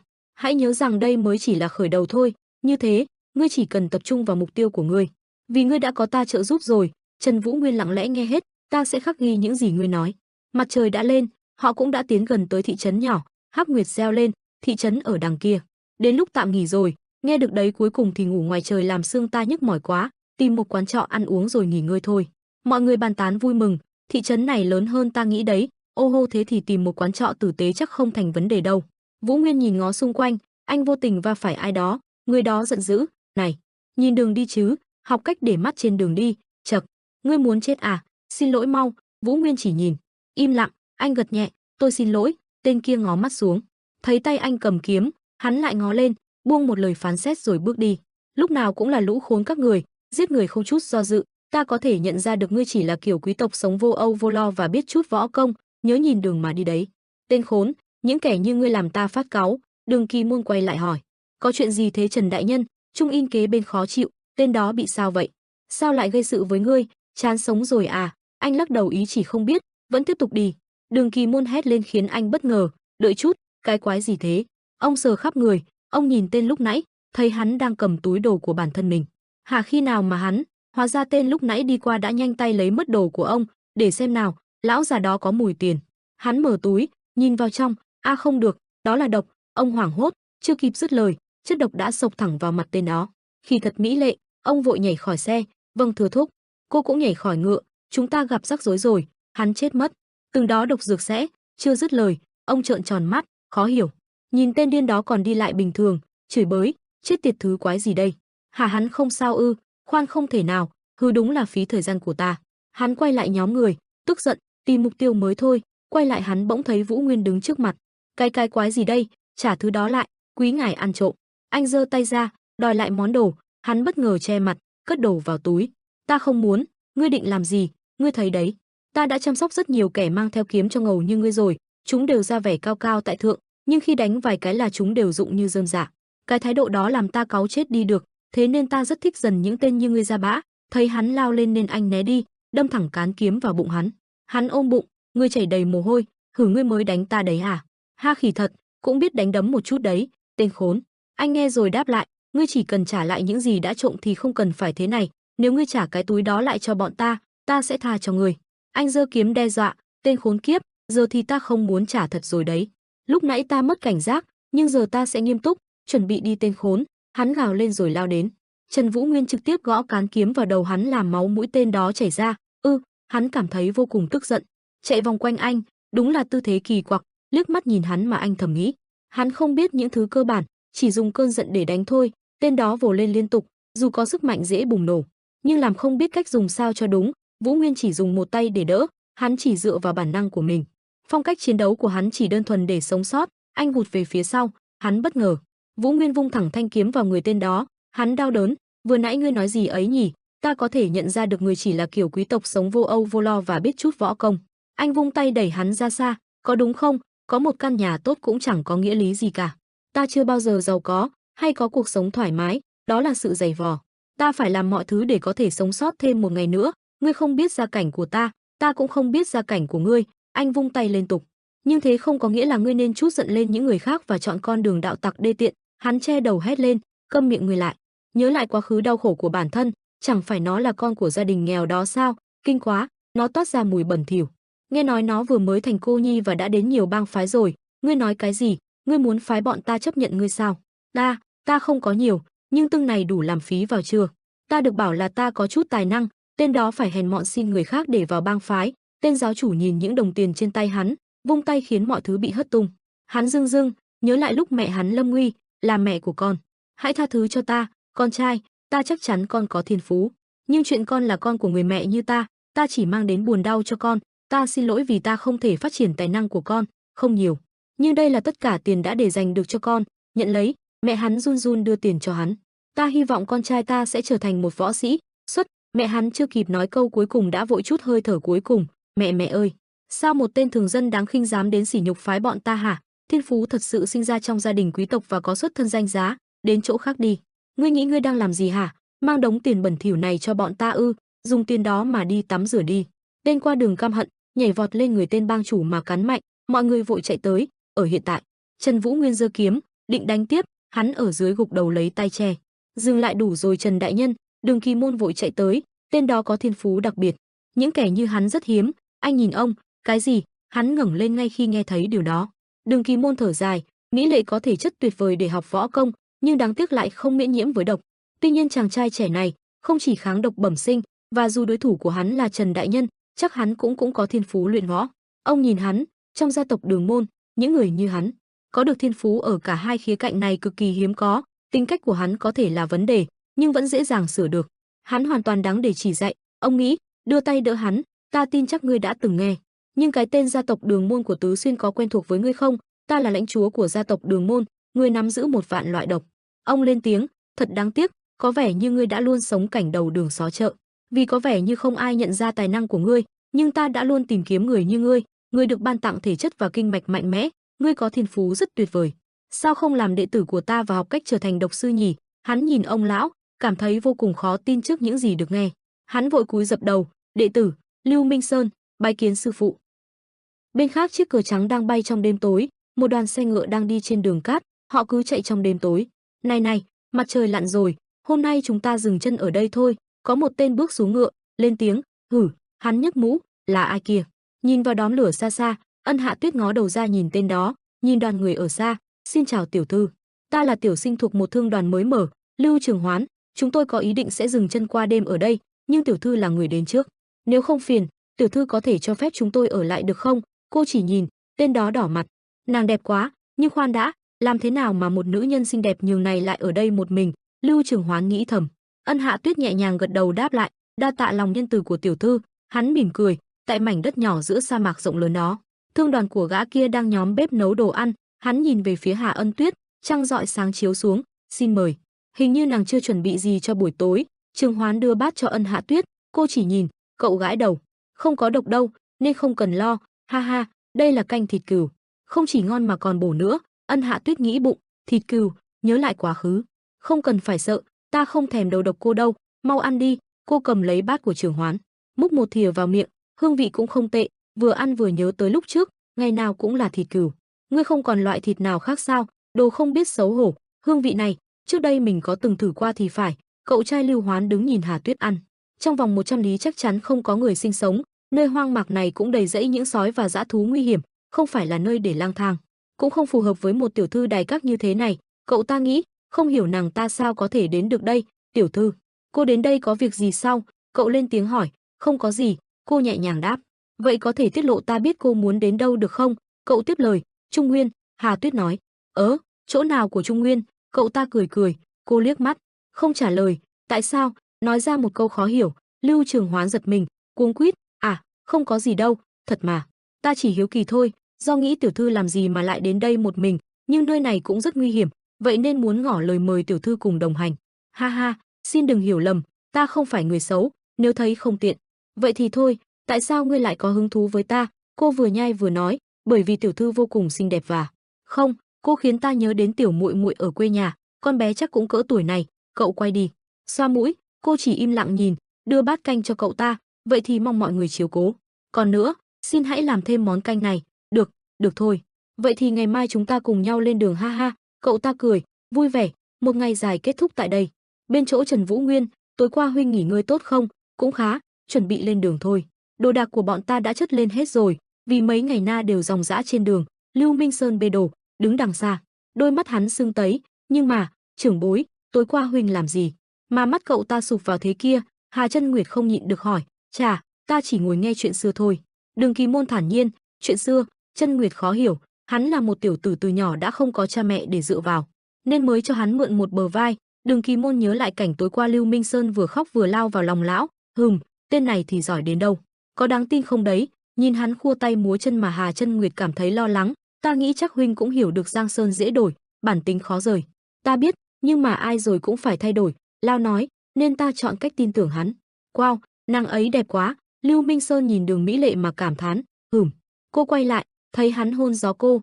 Vũ Nguyên ca, tối qua huynh có ngủ được không? Hôm nay quả là một ngày đẹp trời. Cô ngó lơ hẳn, hỏi sang Trần Vũ Nguyên, đôi mắt sưng tấy hắn nheo lại. Ồ, huynh nghe thấy rồi, đúng không? Hắn tiến tới chỗ anh, những gì sư phụ nói tối qua đó.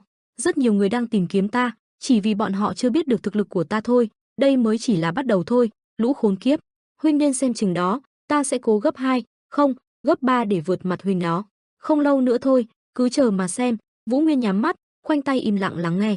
Ngươi có muốn thử mùi bị đánh lần nữa không? Vũ Nguyên hỏi.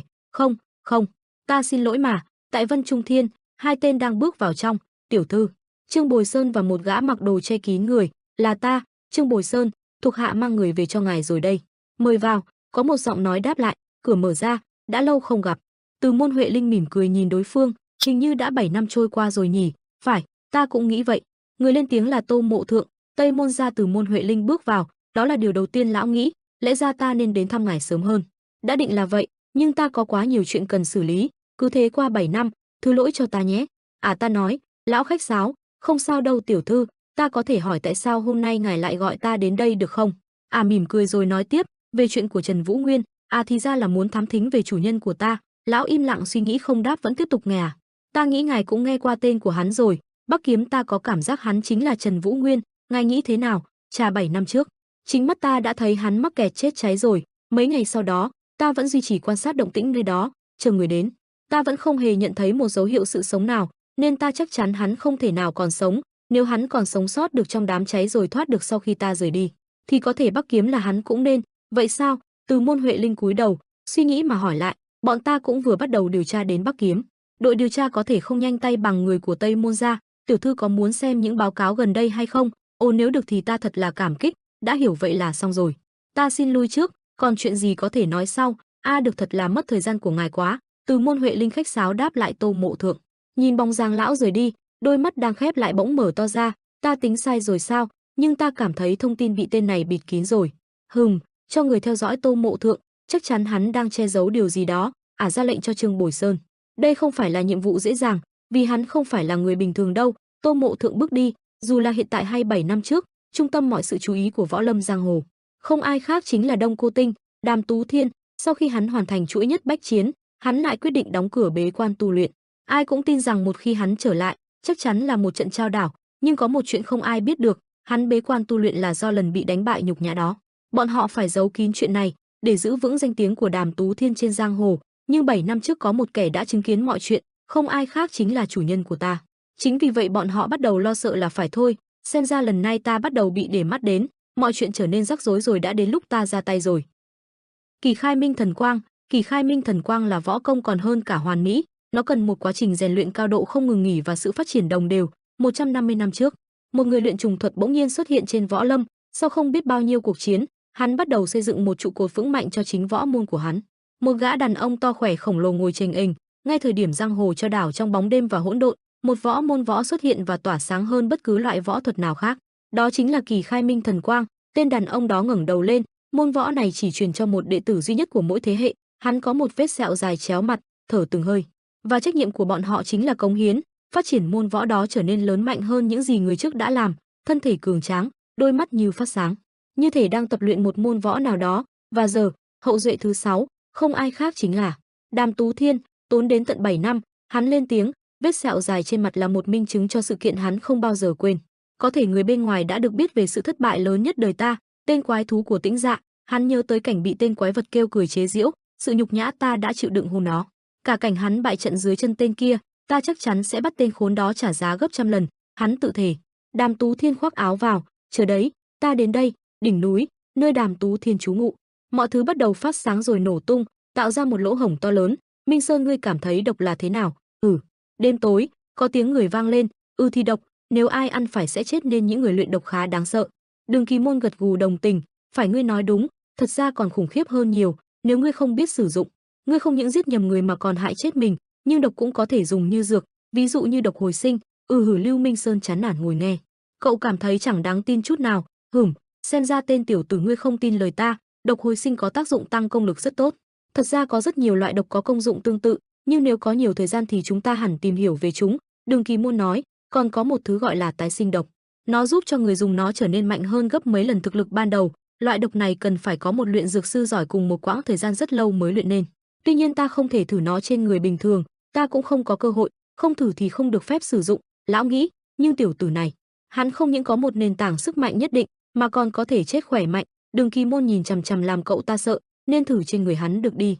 Nếu mọi chuyện tốt đẹp, không những thay đổi định kiến của người đời về độc, mà độc thuật của Đường môn cũng có thể được dùng để chữa bệnh. Trước hết phải kiểm tra thể chất của tên này mới được. Nghĩ hồi lão liền lên tiếng, ta sẽ cho ngươi cảm nhận thử công dụng của độc. Cái gì? Hắn lắp bắp hoảng sợ. Chẳng mấy chốc trời trở sáng, đoàn người họ vẫn tiếp tục đi. Đường Kỳ Môn hai mắt sáng ngời, hì hục ghi chép. Không thể tin được, tuyệt vời, hệ miễn dịch của ngươi đối với độc còn tốt hơn của ta. Lưu Minh Sơn nhìn lão, thở ra một làn khói xanh. Hay mình giờ lại phải dính vào mấy thứ độc dược này nữa chứ? Hắn suy nghĩ. Đến chiều tà buông xuống, Đường Kỳ Môn vẫn đang luyện độc cho hắn ta. Bởi vì ngươi đã dùng một viên độc hồi sinh vài ngày trước nên kinh mạch cũng thông suốt, có nghĩa nội lực ngươi hiện tại cũng đã tăng lên không ít, mặc dù còn hơi sớm. Nhưng tại sao ngươi không thử học một số độc thuật? Hà Chân Nguyệt, Đường Mỹ Lệ, Trần Vu Nguyên, những người khác đều đang ung dung ngồi ăn, chứng kiến toàn bộ buổi huấn luyện, tập trung khí vào những đầu ngón tay và khống chế chúng chậm thôi. Đường Kỳ Môn làm mẫu, hắn cố gắng, người run rẩy, chảy mồ hôi nhưng vẫn chưa làm được. Hắn nghiến răng, đưa tay sát lại bình độc, thế mà thực sự có một làn khói bay lên. Lão ta nhìn thấy mà giật mình, ha ha ha, nói rồi mà, ngươi có tài năng chế độc đó. Không ngờ mới chỉ 1 tuần mà đã tiến bộ đến vậy. Lão ta vui mừng, đều nhờ có ông đó, lão sư phụ. Ha ha ha, không chịu cười nổi, không ngờ ta cũng có tài năng thiên bẩm. Ha ha ha, hắn che mặt, cảm thấy hạnh phúc vì được khen ngợi. Thật là tên tiểu tử ngươi cũng không tầm thường, ngươi nên chú tâm tìm một loại võ công phù hợp. Có một tiếng nói vang lên. Vâng thưa sư phụ, nghe được. Được rồi, ngươi chịu trách nhiệm rèn luyện võ công cho ngươi không ai khác chính là Vũ Nguyên huynh đệ đây. Hắn bất ngờ, tiếng nói vừa rồi hóa ra của Vũ Nguyên.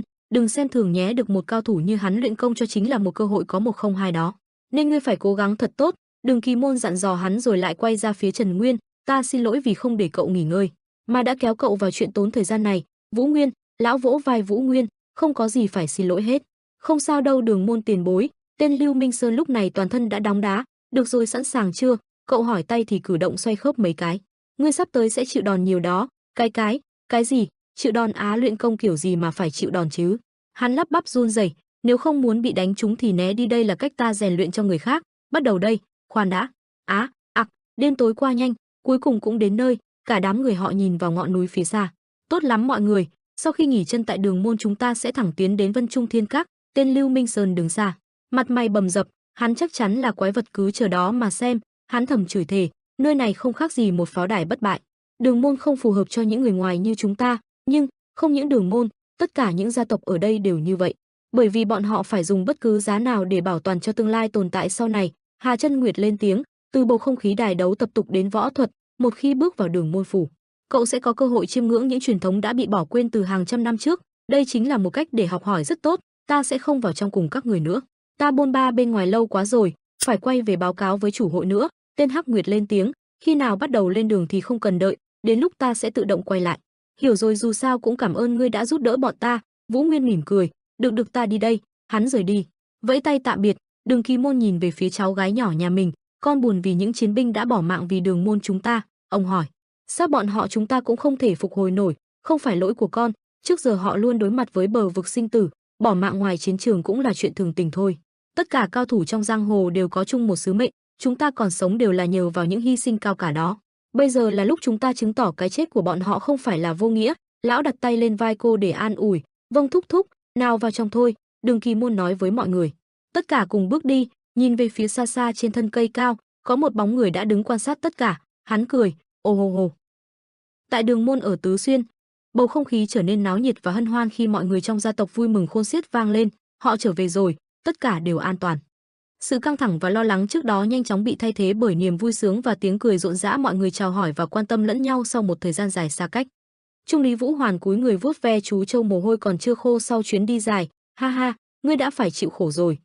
Đường Kỳ Vấn chỉ tay về phía Minh Lưu Sơn, là một thanh niên trẻ tuổi đang đứng đó với vẻ mặt lo lắng. Tên nhóc kia là đệ tử của ta, Lưu Sơn, bồi hắn đi tắm trước đi.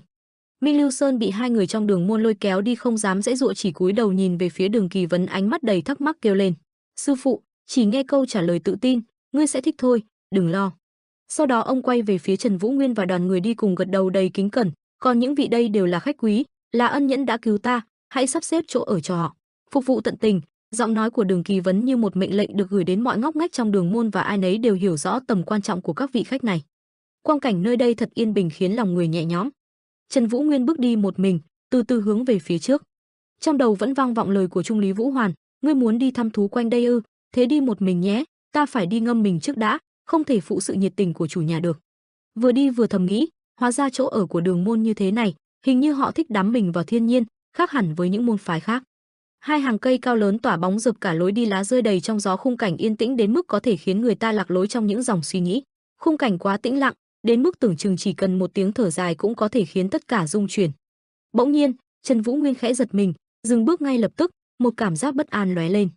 Một cảm giác bất an bất chợt lóe lên trong lòng hắn như một tia chớp giữa bầu trời trong xanh. Nhìn quanh hắn, hít một hơi sâu rồi nghiêng người, toàn thân nhanh chóng chuyển sang tư thế phòng bị, chuẩn bị cho bất kỳ tình huống nào có thể xảy ra, cảm nhận sức mạnh của huyết dục. Cảm giác như có thứ gì đó cực mạnh đang di chuyển với tốc độ chóng mặt, nhưng nó quá tinh vi để xác định rõ vị trí, thắc mắc không biết nó đến từ đâu. Trần Vũ Nguyên đứng yên một lúc để cảm nhận sự chuyển động xung quanh, chợt nhận ra từng chiếc lá đang bay nhẹ nhàng trong gió bỗng dưng trở nên kỳ lạ, vây quanh hắn ngày càng nhiều, bất ngờ, rơi vào bẫy rồi. Sự việc diễn ra quá nhanh, Vũ Nguyên chỉ biết cảm thán rằng pháp thuật cao như này chắc chắn phải là một đại cao thủ. Tiếng chuyển động trong không khí ngày càng dữ dội, gió rít lên khiến những tán lá cuốn xoáy trong một vũ điệu của cơn bão. Trần Vũ Nguyên nắm chặt lấy chuôi kiếm bên hông, cảm nhận rõ từng nhịp đập trong lồng ngực. Nhắm chặt đôi mắt tập trung lắng nghe, cố gắng cảm nhận sự hiện diện của kẻ đang giở trò. Trong sự hỗn loạn của gió và lá, bỗng nhiên hắn thấy phía xa hiện lên một đôi mắt lạ, đôi mắt ấy lóe sáng trong bóng tối, mang theo một sự bí ẩn khó lường, rồi nhanh chóng xác định vị trí. Bên phải, cách khoảng 40 xích, là khoảng 13, 14 thước. Đã xác định được mục tiêu, không chút do dự, đây rồi. Không chần chừ thêm một khắc nào nữa, giơ kiếm lên và chém mạnh về phía đôi mắt bí ẩn kia. Một ông lão với mái tóc bạc phơ đã giơ tay đỡ lấy nhát chém. Nhưng khi mũi kiếm chỉ còn cách đối phương trong gang tấc, một ông lão với mái tóc bạc phơ đã xuất hiện, giơ tay đỡ lấy nhát chém mạnh mẽ ấy một cách đầy bình thản. Ông tiến đến lại gần. Trần Vũ Nguyên lập tức đặt thanh kiếm ngang trước cổ ông lão, mũi kiếm sắc bén chỉ cách làn da nhăn nheo của ông một chút. Ông lão cười nhẹ, Âm thanh thoát ra như một tiếng thở dài. Sau một thoáng im lặng ông cất giọng, hình như ta đùa hơi quá rồi, tại cậu khiến ta liên tưởng đến một người quen xưa. Vũ Nguyên không giấu nổi sự nghi ngờ trong đôi mắt hắn, hỏi với giọng rắn rỏi, ngươi là ai? Ông khẽ giơ tay lên, giọng ông trầm ấm nhưng đầy uy nghiêm, ta là người đứng đầu Đường môn. Nghe vậy đôi mắt Vũ Nguyên lóe lên sự ngạc nhiên, rồi hắn hỏi với giọng điệu chắc chắn hơn, Dược đế. Ông nghe thấy vậy thì gật đầu nhẹ, nhưng ánh mắt vẫn sắc bén như trước, đúng vậy, ta chính là người đứng đầu nơi đây, đế gia Vạn Dược, Đường Kiến Vũ. Rồi ông khẽ nhìn với ánh mắt sắc bén, cất giọng chắc chắn, còn cậu là truyền nhân của Bắc Thiên phái, Trần Vũ Nguyên. Khẽ rút lại thanh kiếm, không nói thêm lời nào, đôi mắt vẫn chăm chú nhìn ông. Tiếp đó cúi người xuống, tay nhặt lấy chiếc gậy đã rơi trên mặt đất, rồi đưa cho ông, giọng bình thản, đúng, là tôi. Ông cầm lấy chiếc gậy, cả hai người bắt đầu cùng nhau bước đi, tiếng lá cây xào xạc vang lên đều đều dưới chân. Ông lẩm bẩm, đúng là tuổi già, mới vận động một tí mà đau hết xương khớp rồi, cậu là người đầu tiên dễ dàng phá được Bách Diệp Hồng dáng của gia đấy. Rồi cất giọng ca ngợi, đúng là truyền nhân của Bắc Thiên phái, không thể xem thường mà. Trần Vũ Nguyên chỉ im lặng, không tỏ vẻ tự hào hay phản bác, mà đơn giản chấp nhận lời nhận xét ấy. Đường Kiến Vũ tay vỗ nhẹ lên đầu gậy, giọng khẽ trầm xuống đầy hối hận, ta đã luôn cảm thấy có lỗi với Bắc Thiên phái. Chợt dừng bước, cất giọng chứa đầy sự nuối tiếc, 10 năm trước, do sức cùng lực kiệt mà ta không thể giúp gì cho Bắc Thiên phái. Ta cảm thấy rất bất lực vì chỉ biết trơ mắt nhìn, nghe giống như ta đang cố bao biện cho bản thân, nhưng thật sự ta bất lực, hơn tất cả, ta là trưởng tộc và vác trên mình trọng trách lớn, phải bảo vệ cho an toàn của Đường môn. Lúc đó thật nhiều sóng gió, bất cứ thiên phái nào cũng dễ dàng bị rơi vào vòng xoáy tranh đoạt ấy, khi đó, nếu ta đứng ra bảo vệ Bắc Thiên phái, Đường môn sẽ trở thành con mồi tiếp theo và kết cục cuối cùng sẽ không khác gì Bắc Thiên phái. Đường Kiến Vũ khẽ thở dài, đó là suy nghĩ chung, không một ai muốn bị lôi vào cuộc chiến tàn khốc đó. Khi ngươi phải vác trên vai trọng trách của cả một gia tộc, ngươi sẽ phải nghĩ đến lợi ích chung, vì vậy ta đã chọn cách an toàn hơn là đứng ở phe trung lập thay vì lựa chọn giúp đỡ Bắc Thiên phái. Tuy ta có thể đứng lên đấu tranh, nhưng về gia tộc của mình, vì sự an toàn của họ, ta đã lựa chọn đứng ở phe trung lập. Ta tự nhận mình hèn nhát, nhu nhược, ham sống sợ chết, khi biết tin cha cậu đã chết, ta càng cảm thấy tội lỗi, và nó đã gặm nhấm ta hết năm này đến năm khác. Hình như cậu đã không còn lựa chọn nào khác ngoài con đường như hiện tại. Cậu có lẽ sẽ trở thành một chính nhân quân tử giúp đỡ rất nhiều sinh mạng, hoặc trở thành một kiếm khách vô tình giết vô số người vô tội. Đường Kiến Vũ quay sang, ta muốn mạn phép hỏi rằng, cậu sẽ đối mặt với bão tố tương lai như thế nào? Tiếng lá rơi xào xạc, Trần Vũ Nguyên cất giọng bình thản nhưng đầy quyết tâm, tôi không biết phía trước chờ đón tôi là những gì, nhưng tôi sẽ không bao giờ lùi bước mà sẽ mạnh mẽ tiến lên đến cùng. Đường Kiến Vũ mỉm cười nhẹ, trên người ngươi tỏa ra hào quang của sự cao cả và trượng nghĩa. Ông nhìn Vũ Nguyên như thể đang nhìn lại một phiên bản trẻ trung của chính mình trong quá khứ. Trước đây ta từng là anh hùng Đường môn, 4 chữ đấy là thứ quý giá nhất đối với ta thời đó. Thấm thoát 60 năm trôi qua, nó đã không còn ý nghĩa gì đối với ta nữa, thế nhưng khi nhìn thấy cậu, những ký ức hào nhoáng đấy lại ùa về, hơn hết, cậu khiến ta cảm thấy có chút tự tin rồi. Đường Kiến Vũ chợt đứng thẳng người, đôi mắt ánh lên sự kiên định, nhưng rồi từ từ cúi đầu cung kính trước mặt Trần Vũ Nguyên, giọng nói của ông trầm nhưng mạnh mẽ, như đang tuyên bố một lời thề không thể phá vỡ. Ta, Đường Kiến Vũ, trưởng gia tộc Đường môn gia, một lần nữa lại phải lựa chọn, nhưng chắc chắn lần này ta sẽ không còn đi sai nữa đâu. Ông tuyên bố, từ bây giờ, Đường môn sẽ cố gắng hết mình giúp đỡ cho Trần thủ lĩnh, và hứa sẽ đảm bảo an toàn cho cậu trước mọi hiểm nguy phía trước. Màn đêm buông xuống, tại kiếm thượng đài, ở một nơi khác bỗng nhiên có một giọng nói vang lên giữa không gian tĩnh lặng, giọng điệu đầy sự bàng hoàng. Gì cơ? Triệu Thiên Vũ bị ám hại, còn con trai hắn, Triệu Vân Kinh thì mất tích ư? Hơn thế cái chết của Triệu Thiên Vũ lại do Tĩnh Dạ sao? Đầy hoài nghi, gần như không tin nổi, sao có thể? Triệu Thiên Vũ lừng lẫy sao lại thế được? Thế còn Toái Quyền hội thì sao? Chỉ có tiếng vải trắng lau chùi lưỡi kiếm sắc bén vang lên đều đặn, một bàn tay điêu luyện và mạnh mẽ, giọng nói lạnh lùng vang lên, trưởng bối đã đứng lên lãnh đạo. Sóng gió sắp nổi lên rồi. Xung quanh được bao phủ bởi bóng đêm, không thấy một bóng người nào khác, chỉ có hình dáng cô độc của một kẻ ngồi bên cạnh cùng những thanh kiếm. Trong ánh sáng lờ mờ của những thanh kiếm, thế nhưng bây giờ tứ trụ thiên bắc chỉ còn một cách để có thể chống lại cửu thiên. Một người đàn ông ngồi đấy, thân hình đầy những vết sẹo chằng chịt trên cơ thể, tay lau chùi thanh kiếm dài đỏ rực, ánh sáng của nó hắt lên như máu tươi. Cất giọng ngạo nghễ, có vẻ như sắp đến lúc chúng ta phải ra tay rồi. Người đàn ông đó là ma tộc Kiếm Liên Thiên Hoa. Ở Đường môn phủ, khói cuồn cuộn từ ngọn lửa bập bùng, nhả ra những làn khói nghi ngút. Đường Kỳ Vấn nhẹ nhàng nói, ta đã từng nói rồi, Đường môn ta có nợ thì sẽ trả, vì ngươi đã cứu mạng ta, nên cứ thoải mái mà tận hưởng. Trần Vũ Nguyên đang ngồi trong cái vạc, xung quanh là hạ thần của Đường Kỳ Vấn đang trị thương giúp anh. Tất cả truyền tổng ma lực cho Đường Kỳ Vấn, ông ta thì đang cố gắng chữa trị cho Vũ Nguyên. Còn Vũ Nguyên giờ đây ngồi trong cái vạc mà cảm thán, oa. Anh mở to mắt ngạc nhiên thầm nghĩ, tuyệt thật, giống như đánh bay mọi mệt mỏi của mình luôn vậy. tâm mạch của mình dường như được tiếp thêm sức mạnh. Vũ Nguyên lấy tay nắm chặt đầu gối của mình dưới nước, anh cảm thán nói, cơ thể mạnh mẽ đầy sức sống. Nhìn hàng dài người xếp hàng truyền sức mạnh cho nhau để chữa trị vết thương của mình, thì ra đây chính là sức mạnh của Đường môn, Trần Vũ Nguyên sung sướng nói. Đường Kỳ Vấn bên này cũng đang đổ mồ hôi hột, ông ta nghĩ thầm, nội lực của tên này khủng khiếp hơn ta nghĩ, hầu hết những người khác, việc trị liệu phải xong từ lâu rồi. Khoảng một lúc sau, mọi chuyện đã hoàn thành, Đường Kỳ Môn cũng như người khác mệt mỏi xoay tay nói, ôi trời ạ, tốt lắm mọi người, đừng quên nghỉ ngơi thật tốt để hồi phục kinh mạch. Đường Kỳ Vấn nói, nghe ông nói vậy, mọi người vui mừng đáp, được rồi, đến lượt ngươi rồi đó, Lưu Sơn. Nhưng trong lúc Đường Kỳ Vấn kêu khàn cả cổ thì Minh Lưu Sơn đang rất sướng nằm trong bình thảo dược. Miệng anh ta chảy ke, nói không kiểm soát, vê tê tái, không muốn ra đâu he he he, thấy cảnh ngứa mắt như vậy, Đường Kỳ Môn gào lên, Minh Lưu Sơn. Một tuần sau, Trần Vũ Nguyên đã khỏe lại, anh đứng thẳng, cẩn thận buộc lại tóc, những vết sẹo to nhỏ chằng chịt trên tấm lưng trần của anh, mỗi vết thương là một minh chứng cho những trận chiến đã qua. Trần Vũ Nguyên nhẹ nhàng xoa tay lên một vết sẹo, nhớ lại những hình ảnh của bản thân trong quá khứ. Bỗng anh nhớ lại Ân Hạ Tuyết, Trần Vũ Nguyên mặt trầm ngâm tự hỏi, Ân Tuyết, thế nào rồi? Ta nhớ, đang suy nghĩ thì lại bị đứt đoạn. Có người gõ cửa nói làm Trần Vũ Nguyên phải cắt ngang suy nghĩ của bản thân, muội vào được không? Anh xoay đầu lại ngoái nhìn. Vũ Nguyên gấp gáp mặc quần áo, Trần Vũ Nguyên đáp lại, được, mời vào. Cửa mở ra, Đường Mỹ Lệ cung kính cúi đầu nói, lão gia đã chuẩn bị một lễ vật đặc biệt cho ngài, ông ấy muốn muội đem trao đến tay. Lời chưa dứt, Đường Mỹ Lệ ngước lên nhìn Trần Vũ Nguyên nhưng lại thấy cơ ngực không mảnh vải nào che của anh. Nhưng Trần Vũ Nguyên chẳng hề để ý, anh hỏi ngược lại Đường Mỹ Lệ, món quà từ trưởng lão gia à?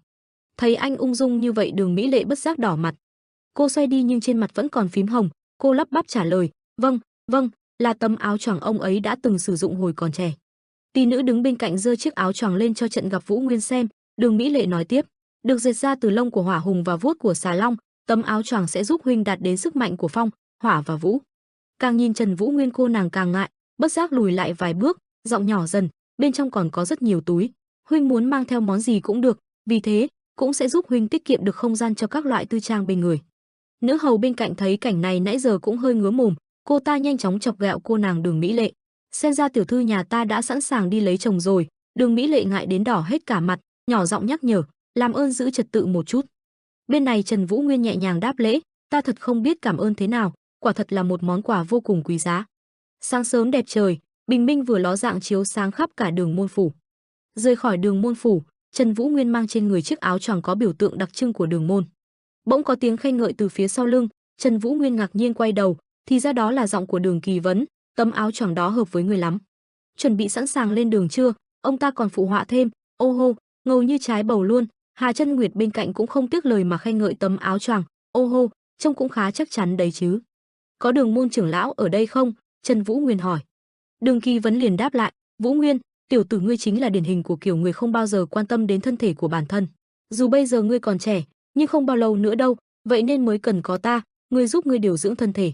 Đường Kỳ Vấn có lòng tốt nhắc nhở anh, ông ta nói tiếp, mặc dù cuộc đời ta là ở trong đường môn nghiên cứu, ta vẫn nghĩ mình đủ hiểu biết về nhân thế bên ngoài, nhưng sau khi chứng kiến vụ tàn sát ở Ngọc Thành, cũng như gặp qua những người mới, ta mới chợt nhận ra, tất cả mọi người nên biết về bộ mặt thật của những kẻ tàn ác như Bá Quyền Hội. Mắt ông ta híp lại, nói, chúng ta phải cố gắng loại bỏ tạp chất ra khỏi võ lâm.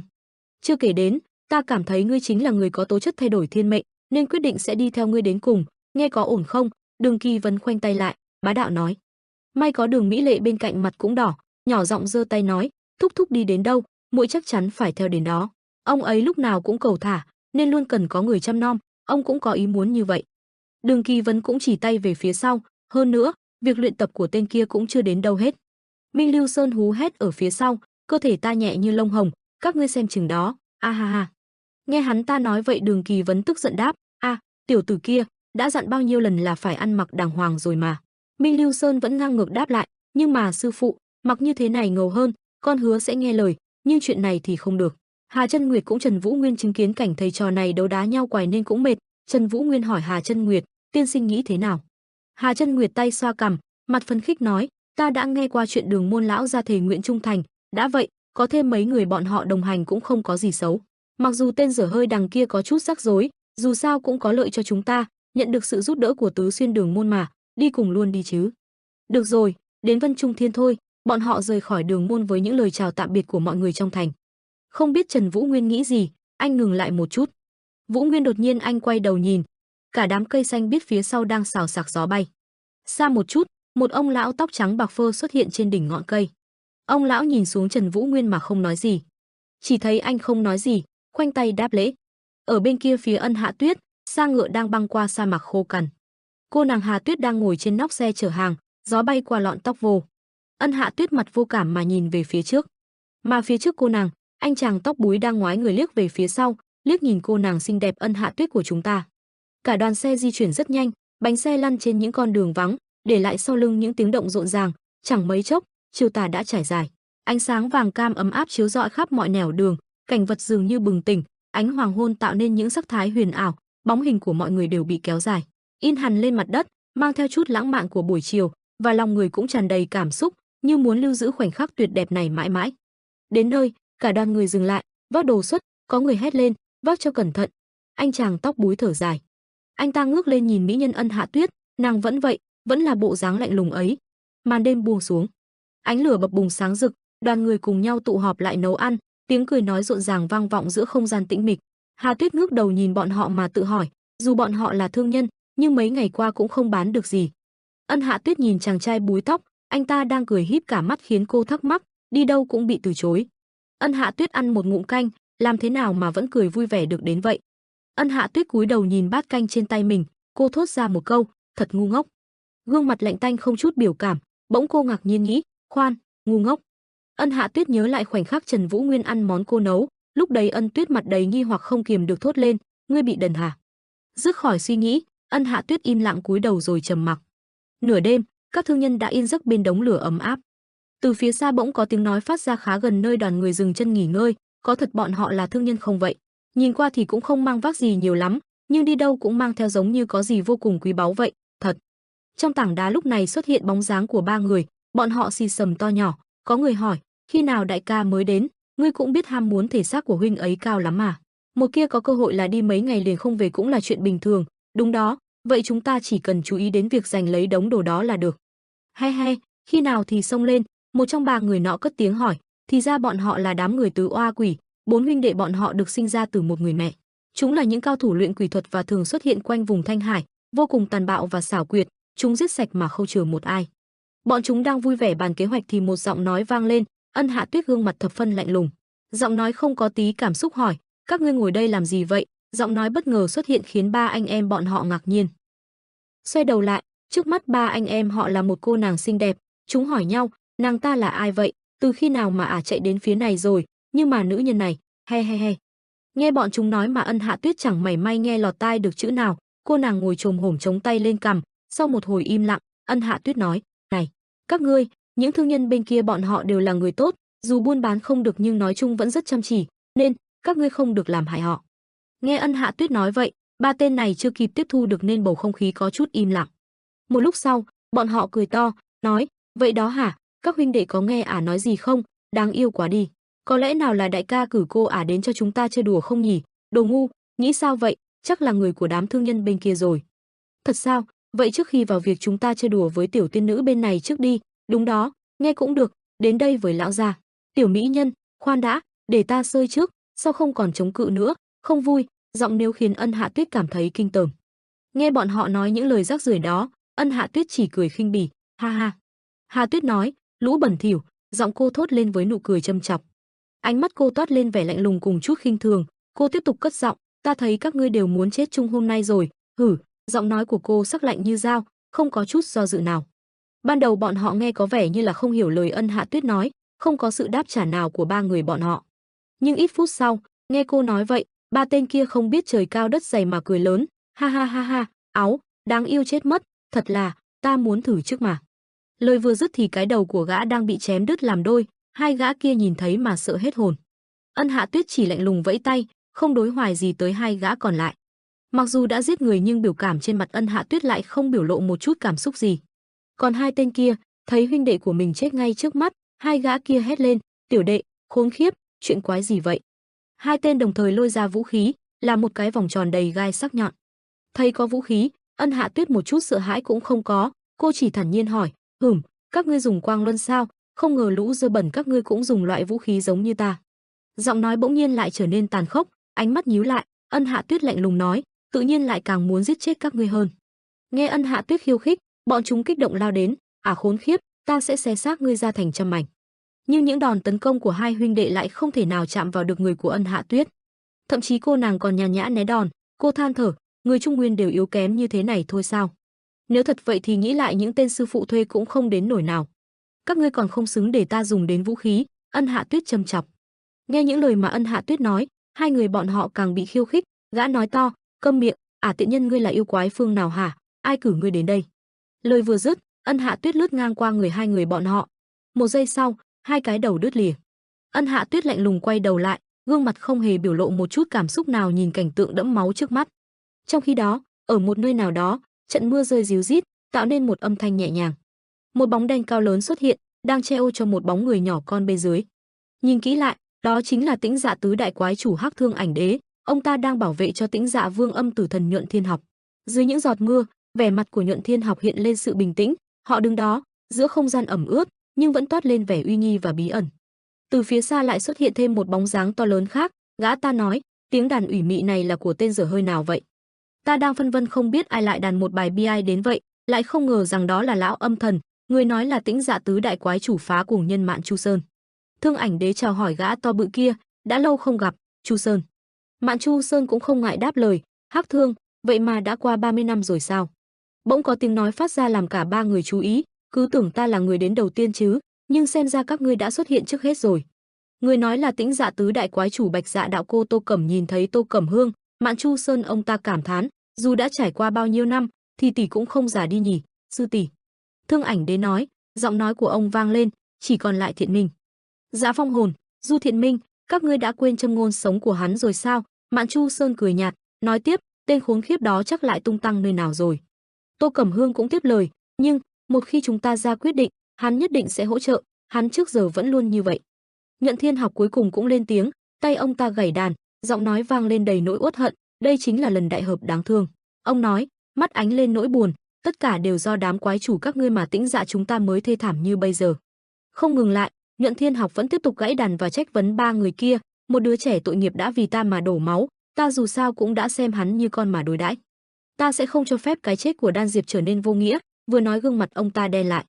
Nhuận Thiên Học dừng lại một chút, hít sâu, rồi tiếp tục, Đan Diệp luôn mong mỏi Tĩnh Dạ có ngày trở mình, đoạt lại hào quang năm xưa, dù cho con đường ấy khó khăn, nhưng hắn chưa từng từ bỏ, hắn đã hy sinh tất cả vì giấc mộng của mình. Nhưng, các ngươi hãy nhìn lại mình đi, không những nhụt chí, mà còn dám chấp nhận thực tại thê thảm hiện tại, từ chối những cơ hội đang đến, rồi các ngươi trở thành những con người vô dụng, không thể làm gì được cho thế hệ sau. Tô Cẩm Hương đứng bên cạnh, bà cất giọng nói, nhưng thứ ông muốn sẽ phải hy sinh rất nhiều mà chúng ta đã từng bước xây dựng nên, rất nhiều sinh mạng vô tội sẽ phải chịu khổ. Mạn Chu Sơn cũng nói tiếp lời Cẩm Hương, các người sống mà không có chút ý chí nào sao, dù cho phải hy sinh bao nhiêu, dù thua thì chi ít chúng ta cũng đã cố gắng để trở mình, ở mãi nơi này chẳng khác nào nằm im đợi cái chết trực chờ đến gần. Gã gào lên, chúng ta đã ra tay tàn độc, đều do chúng ta không đủ năng lực nên mới dẫn đến cái chết của hắn, Đan Diệp đã cố thúc đẩy chúng ta cùng nhau sát cánh một lần nữa. Chúng ta lại đẩy mọi gánh nặng lên vai hắn, còn gọi là hy vọng duy nhất, một khi đối mặt với khó khăn, lúc hắn cần chúng ta nhất thì có ai giúp đỡ, thật đáng buồn là tất cả chúng ta đều trở nên thật tồi tệ. Chu Sơn, Hắc Thương Ảnh Đế lên tiếng, giọng điệu có phần mỉa mai, ngươi để sau rồi xả luôn một lần cũng được. Mạn Chu Sơn nhướng mày, hỏi lại, hả, ta đã nói gì sai sao? Ánh mắt của ông ta lộ rõ sự hoài nghi. Mạn Chu Sơn hỏi, ngươi đã quên chúng ta bị đuổi khỏi Trung Nguyên nhục nhã thế nào rồi sao? Bất ngờ, những hạt mưa dừng lại, khiến cả bốn người cùng ngạc nhiên. Nhuận Thiên Học gãy đàn, tiếng nhạc vang lên trong không gian tĩnh lặng, dù sao, quyết định cuối cùng. Gã ngừng lại một chút, rồi đưa tay về phía mặt trăng đang sáng ngời ở phía xa, trịnh trọng nói, sẽ dựa vào người đó. Dạ chủ đang đến đây. Tĩnh Dạ một lần nữa thức tỉnh, Vân Trung Thiên nhanh chóng quyết định thành lập một nhóm cao thủ để chiến đấu chống lại bọn chúng, bọn họ được gọi là phục đội, một bãi tha ma cắm đầy binh khí. Hàng trăm ngôi mộ được đắp lên, nếu được vào phục hội, trở thành một phần trong số đó, không những giúp bọn họ được người người ngưỡng mộ, mà còn có quyền lực ngút trời. Vì nguyên nhân này, phục đội được rất nhiều cao thủ có tham vọng nhắm đến, tình hình làm ăn của các tử quán quanh vùng Tứ Xuyên và Hồ Bắc trở nên vô cùng nhộn nhịp. Ở một tử quán nọ, hàng vạn cao thủ đổ xô về Vân Trung Thiên với hy vọng được tham gia vào phục đội. Bên trong quán, rất nhiều cao thủ đang tập trung ăn uống. Có 3 tên để ý đến một cô nương bán bên. Một tên mở lời trước, nữ nhân xinh xắn bên kia là ai vậy? Một tiểu mỹ nhân nhỏ bé mỏng manh thì đời nào được nhận vào chứ? Nam Tú Liên vẫn không biết gì mải miết ăn thịt gà. Tên bên cạnh cười, ha, không có cửa, nhìn qua làn da mịn màng trắng sáng kia mà xem, chưa trải sự đời. Một tên khác tiếp lời, chắc chỉ là chân chạy vặt của mấy kẻ quanh đây thôi. Tên khác lại bổ sung, có thể, nhưng nên cẩn thận, có mấy kẻ toan tính ám sát đối thủ trước cũng không chừng. Cô nàng vẫn hồn nhiên ăn miếng đùi gà của mình. Bỗng nhiên có kẻ mở cửa tử quán, tất cả mọi người đều hướng mắt về phía đó. Một trong những tên vừa nói thốt lên, ba vòng, khi thấy cây gậy đeo sau lưng kẻ vừa bước vào. Tên đầu chọc nghi hoặc hỏi, khoan đã, hắn không phải là đệ tử của một gia tộc nổi danh ở Sơn Đông hả? Tam Viên kiếm phái. Tên bên cạnh liền phản phác, không lẽ là Du Vũ kiếm khách? Tên vừa mở cửa đi thẳng vào trong quán, khách của trong quán xì xào to nhỏ, Thanh Long hội được lập nên bởi nhi tử của Cửu Thiên. Người đứng đầu chính là Đàm Tú Thiên, phó bang Thẩm Viễn Lý và Huệ Linh của Tây Môn gia, nhưng quan trọng là ba người kia cũng là thành viên của Hạ Thiên Thất Vị. Hình ảnh ba người đứng đầu Thanh Long hội, vừa là người của Thanh Long hội vừa là Hạ Thiên Thất Vị, nghe nói những người khác của Hạ Thiên Thất Vị cũng là người của Thanh Long luôn. Một tên khác ngạc nhiên đáp, vậy có thể xem hai hội đó là một rồi. Tên kia đáp lại, đúng vậy, thành viên đầu tiên của Thanh Long hội, không ai khác chính là Du Vũ kiếm khách, Tả Môn Hào. Tả Môn Hào khí thế hừng hực bước vào quán tìm chỗ ngồi, mấy vị khách lúc nãy thấy tiếc cho mình, thật đáng buồn. Chúng ta đang sống trong cái xã hội cá lớn ăn thịt cá bé kẻ mạnh có quyền, vậy nên mới nói những kẻ như chúng ta mới phải cố gắng gia nhập phục hội. Tả Môn Hào đi đến bàn mà Nam Tú Liên đang ngồi, thấy thế mấy vị khách bàn bên liền bình luận, nhưng loại người cao quý như hắn thì có liên quan gì đến nữ nhân đó nhỉ? Tên bên cạnh giải thích, chắc là người của hắn. Tả Hào Môn đứng trước mặt nàng đã lên tiếng trước, vẫn dai nhách như trước nhỉ?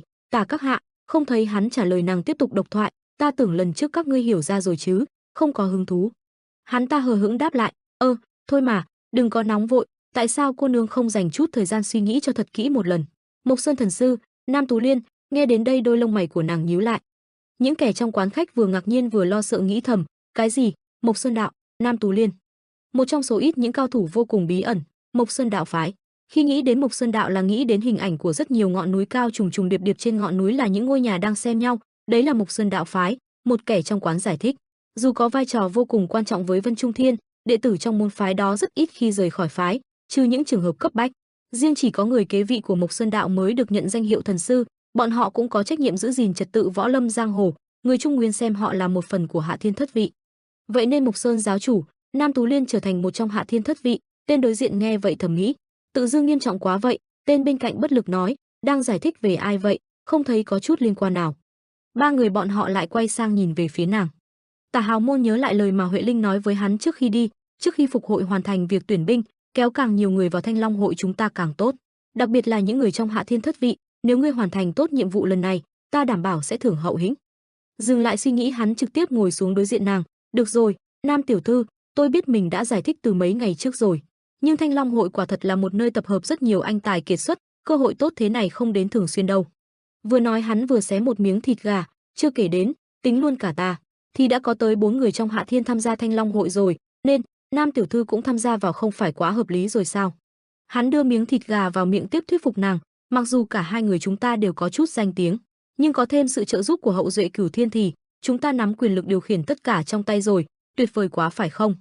Hắn nhếch môi cười như đã nắm chắc phần thắng, nhưng ta thấy cô vẫn còn ngần ngại, nếu đã có cơ hội, tại sao không nghĩ đơn giản và xem đây là một cuộc hội ngộ, không cần cảm thấy gánh nặng đâu, nên ta mới khuyên cô nên suy nghĩ thật kỹ.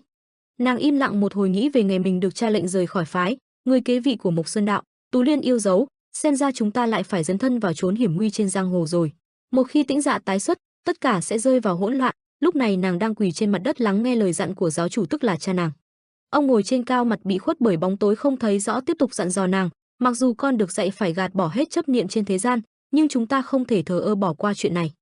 Vì vậy, con phải ra ngoài và tự tìm hiểu. Tú Liên từ từ đứng dậy đáp lời, vâng, thưa cha, con xin nhận lệnh. Xong nàng liền mặc một chiếc áo choàng trắng rời khỏi môn phái. Nàng trở về hiện tại nghĩ thầm, Thanh Long hội, một khi rơi vào hỗn loạn, bọn họ sẽ tận dụng hết khả năng của lớp cao thủ trẻ tuổi. Nghĩ xong là nàng liền tiến lại gần hắn ta, động tác xé gà của hắn dừng lại. Cười đắc ý nghĩ, xem ra mình sắp thuyết phục được rồi. Nàng chống tay lên mặt, trừng mắt chửi, Hạ Thiên Thất Vị con khỉ, thứ đó cũng chỉ là danh xưng rác rưởi khiến ta bị trói buộc với các ngươi mà thôi, nghĩ thân lắm hả? Còn nữa, hôm trước đã nói rõ rồi, ta không quan tâm đến Thanh Long môn gì đó, cũng không bao giờ tham gia vào hội những người bạn thân ái của ngươi đâu, đang ăn thì đừng có lại làm phiền, mau cút nhanh cho đẹp trời. Hắn ta ngạc nhiên trước câu trả lời của nàng, hắn chưa kịp trả lời nàng thì cọt kẹt, cánh cửa tử quán lại một lần nữa mở ra, một đám người bước vào. Là đám người của Trần Vũ Nguyên, xem ra chỗ này chắc cũng hết bàn rồi. Hà Chân Nguyệt vừa nhìn xung quanh vừa than. Nam Tú Liên thấy bọn họ đầu liền nảy số, tuyệt lắm, lợi dụng đám người đó thôi. Vừa nghĩ xong nàng đã vẫy tay gọi, ê, bên này, đợi mãi mới tới, mấy người đi đâu lâu vậy? Đám người Vũ Nguyên nhìn nàng với vẻ không hiểu. Nàng gượng cười quay qua giới thiệu với Tả Hào Môn, xin lỗi, người thấy đó, ta tham gia vào hội khác rồi, tên là Nam Tú Liên hội đó, nên phải từ chối lời mời thôi, đừng khóc nhé, Tả huynh đệ. Xong cô nàng quay ra hốt hoảng gọi đám người Vũ Nguyên, còn đứng thẫn ra đó làm gì, mau qua đây ngồi, ăn thôi. Tả Hào Môn vẫn mặt ngơ ngác chưa hiểu chuyện gì. Lúc sau hắn cười cười đứng dậy, hiểu rồi, ta thật sự không biết về cái Nam Tú Liên hội đó, xin lỗi vì đã làm phiền giáo chủ tương lai mấy ngày qua. Hắn đi lướt qua cô còn để lại một câu mừng, Nam Tú Liên hội, gặp mặt. Thấy hắn đi, nàng liền chạy lại đẩy đám người Vũ Nguyên qua bàn ngồi. Khi đi đến trước cửa hắn dừng lại, nàng và đám Vũ Nguyên đều đổ mồ hôi hột. Trong nội tâm Tả Hào Môn nghĩ, thay vì đồng ý với lời của ta, ngươi lại chọn đám phế vật đó, ngươi là ai mà dám xem thường ông đây? Cùng Thanh Long hội, ta không quan tâm ngươi là cái thá gì, nhớ mặt đó, nỗi nhục ta phải chịu đựng hôm nay ta sẽ phải trả gấp bội. Khi đi ra hắn liền đóng sầm cửa một cái, Nam Tú Liên cười gượng tay cầm đùi gà đút vào mồm Vũ Nguyên. Sau khi hắn đi không khí còn gượng gạo hơn nữa. Thấy vậy nàng lập tức đứng dậy chắp tay hối hả xin lỗi, xin thứ lỗi, thật lòng xin lỗi quý vị.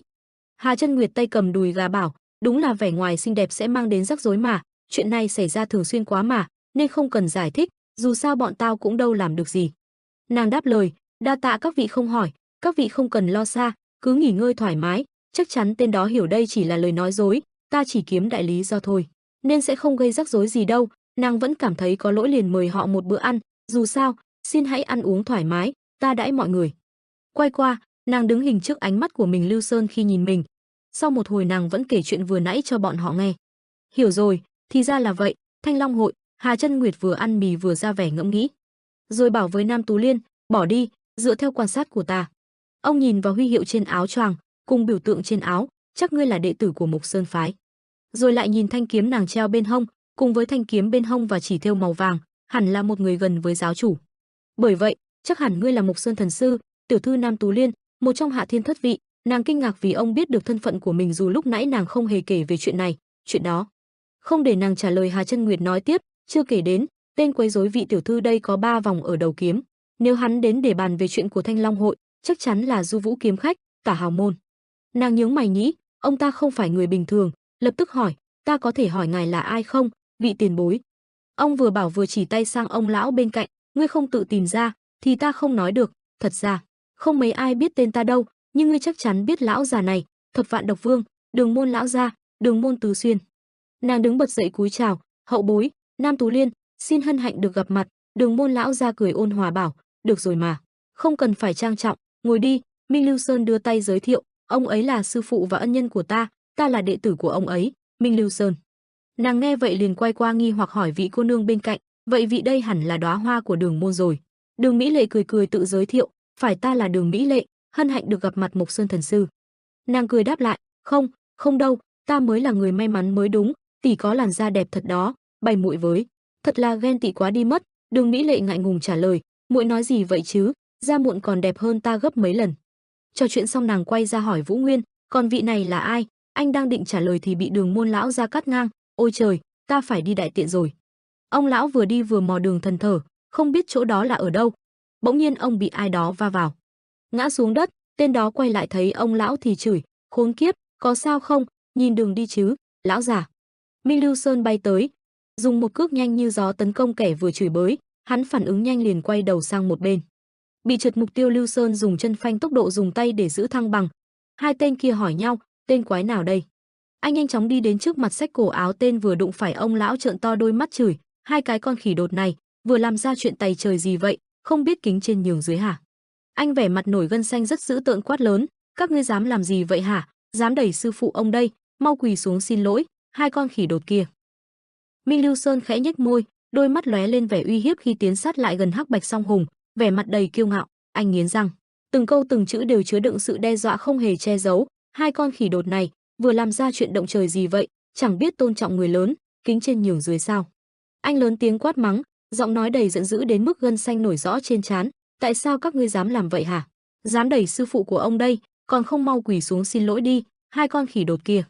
Ngay lúc đó, Trần Vũ Nguyên ân cần tiến lên, đỡ lấy Đường Kỳ Môn, "Không sao đâu Minh Sơn." Đường Kỳ Môn cố ngăn cản xung đột. Tuy nhiên, lời an ủi của anh không khiến Minh Lưu Sơn nguôi ngoai, anh trừng mắt nhìn Hắc Bạch Song Hùng, giọng nói càng trở nên nghiêm túc và cứng rắn hơn, không hề khoan nhượng, "Xin lỗi mau." Hắc Bạch Song Hùng đổ mồ hôi đầy trán. Hai người đó cúi đầu, "Được rồi, xin thứ lỗi."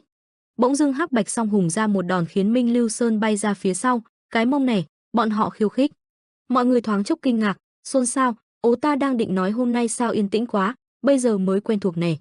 Khoan đã, hai tên đó chính là Hắc Bạch Song Hùng. Minh Lưu Sơn gục đầu xuống, hơi thở dồn dập, cả người anh bị đập mạnh vào bức tường đá. "Tên oát con, ngươi nghĩ mình là ai, không biết đến bọn ta hả?" Hắc Bạch Song Hùng nhếch mép khinh thường, ánh mắt lạnh lẽo nhìn anh. Những người xung quanh phấn khích hò reo, không ngừng cổ vũ, ai nấy đều mong chờ trận đấu này từ lâu. Cuối cùng, họ cũng bắt đầu đánh nhau rồi. Là Hắc Bạch Song Hùng đấy, một người hét lớn, "Hai con gấu sinh đôi." Minh Lưu Sơn tức tối, nắm chặt tay, khuôn mặt cứng rắn, "Hé." Anh đứng dậy, khuôn mặt tỉnh bơ sau khi bị ăn đòn, miệng vẫn không thôi châm chọc, "Phát vừa nãy mà các ngươi cũng gọi là đánh đấm hả?" Anh tiếp tục trêu tức, dù biết sẽ phải trả giá. Trong hai kẻ Hắc Bạch Song Hùng, tên da trắng nhếch mép, cất giọng giễu cợt, "Ồ." Nhưng chưa kịp nói gì thêm, tên da đen đã tiến tới, chân đạp mạnh thẳng vào mặt Minh Lưu Sơn, giọng thách thức, "Vậy thì xem ngươi chịu đựng được đến bao giờ hay ra." Không ngừng lại ở đó, cả hai phối hợp, thúc mạnh đầu gối vào mặt Minh Lưu Sơn, khiến anh ngã bật ra xa lần nữa. Minh Lưu Sơn chật vật ngồi dậy, vừa thở hổn hển vừa cà khịa, "Không thật đó, đừng có múa máy nữa." Máu mũi chảy lem khắp khuôn mặt, nhưng anh chẳng thèm để ý, chỉ đưa ánh mắt sắc bén về phía đối thủ, giọng nói đầy thách thức, "Chúng ta bắt đầu vào trận thực sự được chưa?" Hắc Bạch Song Hùng đứng hình trong vài giây, tên da đen không chần chừ, đấm mạnh vào mặt Minh Lưu Sơn, khiến anh phun cả máu tươi. Không bỏ lỡ cơ hội, tên da trắng lập tức tung cú đấm mạnh vào bụng anh, đẩy anh bật lên cao. Tên da đen tiếp tục lao lên, đấm một cú quyết định, khiến Minh Lưu Sơn rớt mạnh xuống đất. Cả hai không chút nương tay, liên tục đấm đấm đá đá vào người anh cách kịch liệt. Lưu Sơn lăn lộn vài vòng trên nền đất. Nhưng giữa cơn đau đớn cùng chất lỏng màu đỏ bê bết trên khuôn mặt, Minh Lưu Sơn bất ngờ bật ra tiếng cười man rợ, đôi mắt sáng rực không chút e dè. Anh vẫn nở nụ cười đầy thách thức, càng khiến kẻ đối diện thoáng nghi hoặc. Tên da trắng nhíu mày, ánh mắt lộ vẻ không tin. "Tên khốn đó là loại gì vậy?" Minh Lưu Sơn nghe thế lại cười càng hả hê, giọng điệu càng thêm ngạo nghễ, "Ha ha, yếu đuối hết sức, đồ ẻo là." Anh gào lên, như thể muốn cho cả thế giới biết, đầy sự mỉa mai, bất chấp nỗi đau đang dày vò thân thể, một lòng không chịu khuất phục. Anh chỉ tay vào Trần Vũ Nguyên, "Nguyên nhân là do ngày nào ta chẳng bị thằng cha kia đập tơi tả, Bắc Kiếm, so với hắn các người cũng chỉ như gãi ngứa thôi." Trần Vũ Nguyên bỗng dưng bị nhắc tên, nhưng mặt vẫn tỉnh bơ, thờ ơ, không chút biểu cảm, như thể mọi chuyện đang diễn ra xung quanh không hề ảnh hưởng đến anh. Mặc cho những ánh mắt nghi ngờ và xôn xao của mọi người, anh vẫn giữ vẻ điềm tĩnh, không để lộ một chút lo lắng nào. Tất cả những người có mặt đều hốt hoảng trước tình huống này, không ai có thể ngờ tới việc Hắc Bạch Song Hùng lại chọc giận một người có võ công đứng đầu như vậy, cái quái. Một số người thầm nghĩ trong lòng, người mà võ công được so sánh với Hạ Thiên Thất Vị đang nổi danh như cồn Bắc Kiếm trong giới võ lâm, làm người ta cảm thấy hồi hộp và háo hức. Nam Tú Liên, một trong những người chứng kiến, không khỏi tự hỏi trong đầu, người này chính là Bắc Kiếm sao? Cô cảm thấy ngạc nhiên và khó hiểu trước tình huống diễn ra. Hà Chân Nguyệt chứng kiến cảnh tượng này, cảm thấy bất lực và chỉ biết đỡ chán, vì lỡ lời mà tên kia đã làm lộ thân phận của Trần Vũ Nguyên. Người da trắng hỏi, "Khoan đã, hắn thật sự là Bắc Kiếm, thật hả?" Người da đen cũng không biết nói sao. Minh Lưu Sơn không chần chừ, nhảy tới như một cơn bão, trong lòng quyết tâm không chịu thua. Anh cảm nhận được sự kiêu ngạo và ý chí chiến đấu trong mình. Vậy là hai con khỉ này vẫn quyết không chịu xin lỗi sao? Minh Lưu Sơn tiếp tục hùng hổ, hắn nhảy vọt từ trên cao, lao tới tấn công một cách bất ngờ, đương khi còn có cơ hội lật kèo.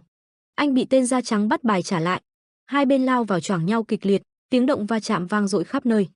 Minh Lưu Sơn, dẫu biết rằng mình đang gặp nguy hiểm, vẫn không ngừng tấn công. Nhưng một cú đấm mạnh bạo lại đánh ngang mặt anh, khiến đầu anh chóng mặt. Không cho phép mình yếu đuối, anh nhanh chóng cầm đầu tên da đen, lấy hết sức dùng đầu mình chấn thật mạnh vào hắn. Người da đen đau đớn, gương mặt nhăn nhó, và Minh Lưu Sơn không bỏ lỡ cơ hội, dùng chân đẩy hắn ra xa.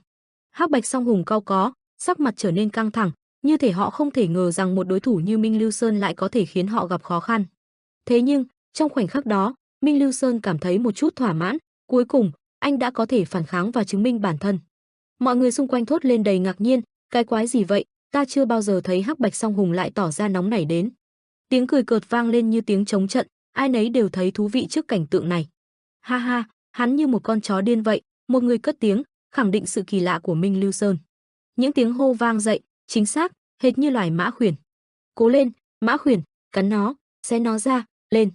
Mã Khuyển, tiếng hô vang lên đồng thanh, tạo nên một không khí hừng hực trong đám đông. Trong lúc đó, Hà Chân Nguyệt quan sát, lòng thầm tính toán. Ô, Mã Khuyển, anh thì thầm, cha cũng không bất ngờ lắm, tên đó đúng là máu chiến, cũng bởi vì đối thủ của hắn suốt thời gian qua là Vũ Nguyên. Anh nhìn Minh Lưu Sơn, có chút khen ngợi, nếu chỉnh được tính háo thắng đó thì chắc chắn hẳn sẽ trở thành một báu vật vô giá trong giới này. Hà Chân Nguyệt thầm nghĩ, giữa dòng đời xô bồ, những con người như Minh Lưu Sơn chính là những ngọn lửa mạnh mẽ, có thể bùng cháy và thay đổi cả một trận chiến. Và như thế, cuộc chiến không chỉ là sự va chạm của sức mạnh, mà còn là cuộc đấu tranh để tìm ra giá trị thật sự của bản thân. Hắc Bạch Song Hùng giống như phát điên, đôi mắt đỏ ngầu tràn đầy cam phẫn, bọn họ nghiến răng, giọng nói rít lên đầy hằn học, "Chậc, đến đây là đủ rồi đó, ta sẽ kết liễu ngươi bằng lực hợp công." Không do dự, hai tay Minh Lưu Sơn mở nắp hai quả lựu đạn, những ngón tay run lên vì phấn khích. Một làn khói xanh mờ ảo bao bọc quanh bàn tay anh, tựa như bóng ma lan tràn, mang theo sức mạnh khủng khiếp. "Đến đây, lại đây, ông cho ngươi nếm mùi thất bại!" Minh Lưu Sơn gào lên. Cùng lúc đó, một tiếng hét thất thanh vang lên, tiếng nói nghẹn ngào pha chút sợ hãi, "Khoan đã, ngươi làm cái gì vậy? Dừng tay!" Nhưng Hắc Bạch Song Hùng đã không còn lùi bước, tung chiêu quyết định. Nam Tú Liên đứng một góc, ánh mắt lo lắng hướng về phía họ. Từng giọt mồ hôi lăn dài trên trán, lòng đầy băn khoăn, không ổn rồi, mọi chuyện đang bắt đầu vượt tầm kiểm soát. Mình có nên bước vào không đây? Trái tim cô đập loạn nhịp, đấu tranh giữa việc đứng ngoài hay lao vào giữa cuộc chiến hỗn loạn này. Vừa lúc đó, Minh Lưu Sơn lao lên, cơ thể anh như một mũi tên xé gió, chuẩn bị cho cuộc đối đầu dữ dội. Giây phút cả hai sắp va vào nhau lần nữa, bóng dáng Trần Vũ Nguyên xuất hiện như tia chớp, chặn đứng cả hai bên. "Đủ rồi. Ta có một đề nghị hấp dẫn, tại sao hai người không nương tay một chút?" Trần Vũ Nguyên nghiêm mặt. Ánh mắt anh sắc lạnh như dao, con ngươi màu tím đáng sợ nhìn chằm chằm Hắc Bạch Song Hùng. Cặp mắt ấy như muốn ăn tươi nuốt sống bọn họ, hắn chính là Hắc Kiếm trong truyền thuyết. Hắc Bạch Song Hùng bắt đầu sợ hãi. "Mau tránh khỏi đây thôi." "Đúng vậy." Trần Vũ Nguyên quay sang ngăn cản Minh Lưu Sơn, anh lên tiếng, "Lưu Minh Sơn, như vậy là đủ rồi." Minh Lưu Sơn không phục, dãy đành đạch, "Chật, liệu hồn đó mấy con khỉ đột, các ngươi tốt hơn nên xin lỗi sư phụ ta sớm." Hắc Bạch Song Hùng bỏ chạy, Minh Lưu Sơ còn tính đuổi theo, "Ta nhớ mặt hai tên ngươi rồi." Giang Đường Kỳ Môn quát, "Tên kia đã nói không sao rồi, không cần phải nổi khùng lên, ta cũng không ngờ ngươi dám dùng độc chiêu ta mới dạy để dùng bậy bạ như vậy." Minh Lưu Sơn cãi lại, "Sư phụ nói gì vậy? Hai tên đó có thái độ coi thường, là một đệ tử ngoan, sao con có thể nhắm mắt cho qua được?" Lại nữa, Giang Đường Kỳ Môn dần mất kiên nhẫn, Minh Lưu Sơn cúi đầu chân thành, "Xin lỗi vì đã tự tiện dùng độc mà chưa xin phép, nhưng mà nếu chuyện này còn xảy ra, con chắc chắn sẽ không ngồi yên." "Được, đủ rồi, tối nay ta sẽ phạt ngươi ra trò."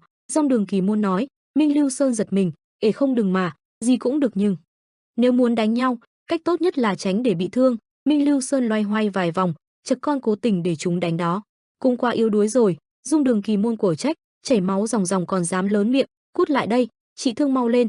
Tại một nhà trọ phía bên trong rừng trúc, mọi người đứng ở phía trước cửa, bởi vì trọ quá chật ních người, chúng tôi không tìm được phòng nào trống, nhưng nhờ có Nam tiểu thư, cũng nghỉ ngơi được một chút.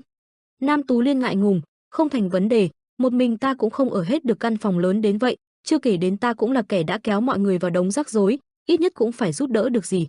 Đường Mỹ Lệ lên tiếng, "Nam tiểu thư đã nói cô ấy cũng đang trên đường đến Vân Trung Thiên. Cô đề xuất tại sao chúng ta không đi chung luôn." Nam Tú Liên lập tức từ chối, "Xin lỗi, không cần đâu, thật đó." Hà Chân Nguyệt nhất trí với Đường Mỹ Lệ, "Được đó, cùng đi đi, được đi cùng Mộc Sơn Thần sư cũng không tệ." Giang Đường Kỳ Môn cũng khuyên bảo, "Chúng ta cùng nhau sẽ an toàn hơn, cùng bọn ta đến Vân Trung Thiên nào." Nam Tú Liên gãi chán, không biết phải trả lời sao, "A ha ha." Trần Vũ Nguyên chỉ khẽ gật đầu. Minh Lưu Sơn khoác tay anh hớn hở, "Tuyệt vời, chúng ta lại đi cùng nhau rồi, ta sẽ bảo vệ mà, các tỷ muội không cần lo." Đường Mỹ Lệ gượng cười, "A ha ha, chắc vậy." Nam Tú Liên cũng tạm đồng ý, "Được rồi, vậy ra trông cậy hết vào huynh." Có mấy bóng người đi qua sau lưng Minh Lưu Sơn bỗng dưng buông lời trêu đùa, "Ố, tối qua ngủ ngon không Mã Khuyển, trận tối qua gay cấn lắm." "Hử." Minh Lưu Sơn nghe xong nhăn mặt khó chịu. Ở phía sâu trong rừng rậm, Tả Môn Hào vì nhận được tin sốc mà thốt lên, "Khoan đã, cái gì? Ngươi đang nghiêm túc chứ?" Người nói chuyện với anh ta là Hắc Bạch Song Hùng, người da đen khẳng định, "Chắc chắn." Người da trắng trách móc, "Tại sao ngươi không nói trước với bọn ta đi cùng Mộc Sơn Thần sư chính là Đường Môn cùng Bắc Kiếm chứ? Đừng nói là cả ngươi cũng không biết." Người da đen hỏi, "Vậy chúng ta nên làm thế nào đây? Bọn ta định gây khó dễ cho ả nhưng bỗng dưng bị mấy tên khốn cản đường." Tả Môn Hào lẩm bẩm, "Bắc Kiếm cùng Đường Môn, tại sao chúng lại đi cùng người của Mộc Sơn đạo được chứ? Bỏ đi Bắc Kiếm thì có gì ghê gớm chứ? Ta muốn thì trong sáng nay có thể kết liễu được hắn." "Hửm." Tả Môn Hào vênh mặt. Đang nói, Tả Môn Hào quay sang bên trái, Anh ta vui mừng đứng dậy, ô hô lựa chọn đúng đắn lắm, ta đã nói rồi, trong 7 người Hạ Thiên Thất Vị đã có 4 người tham gia vào Thanh Long hội rồi. Nhưng giờ cùng với Tuyết Hiền cao thủ, tổng cộng là 5, tốt, người của Hạ Thiên Thất Vị đi với nhau vẫn là tốt nhất.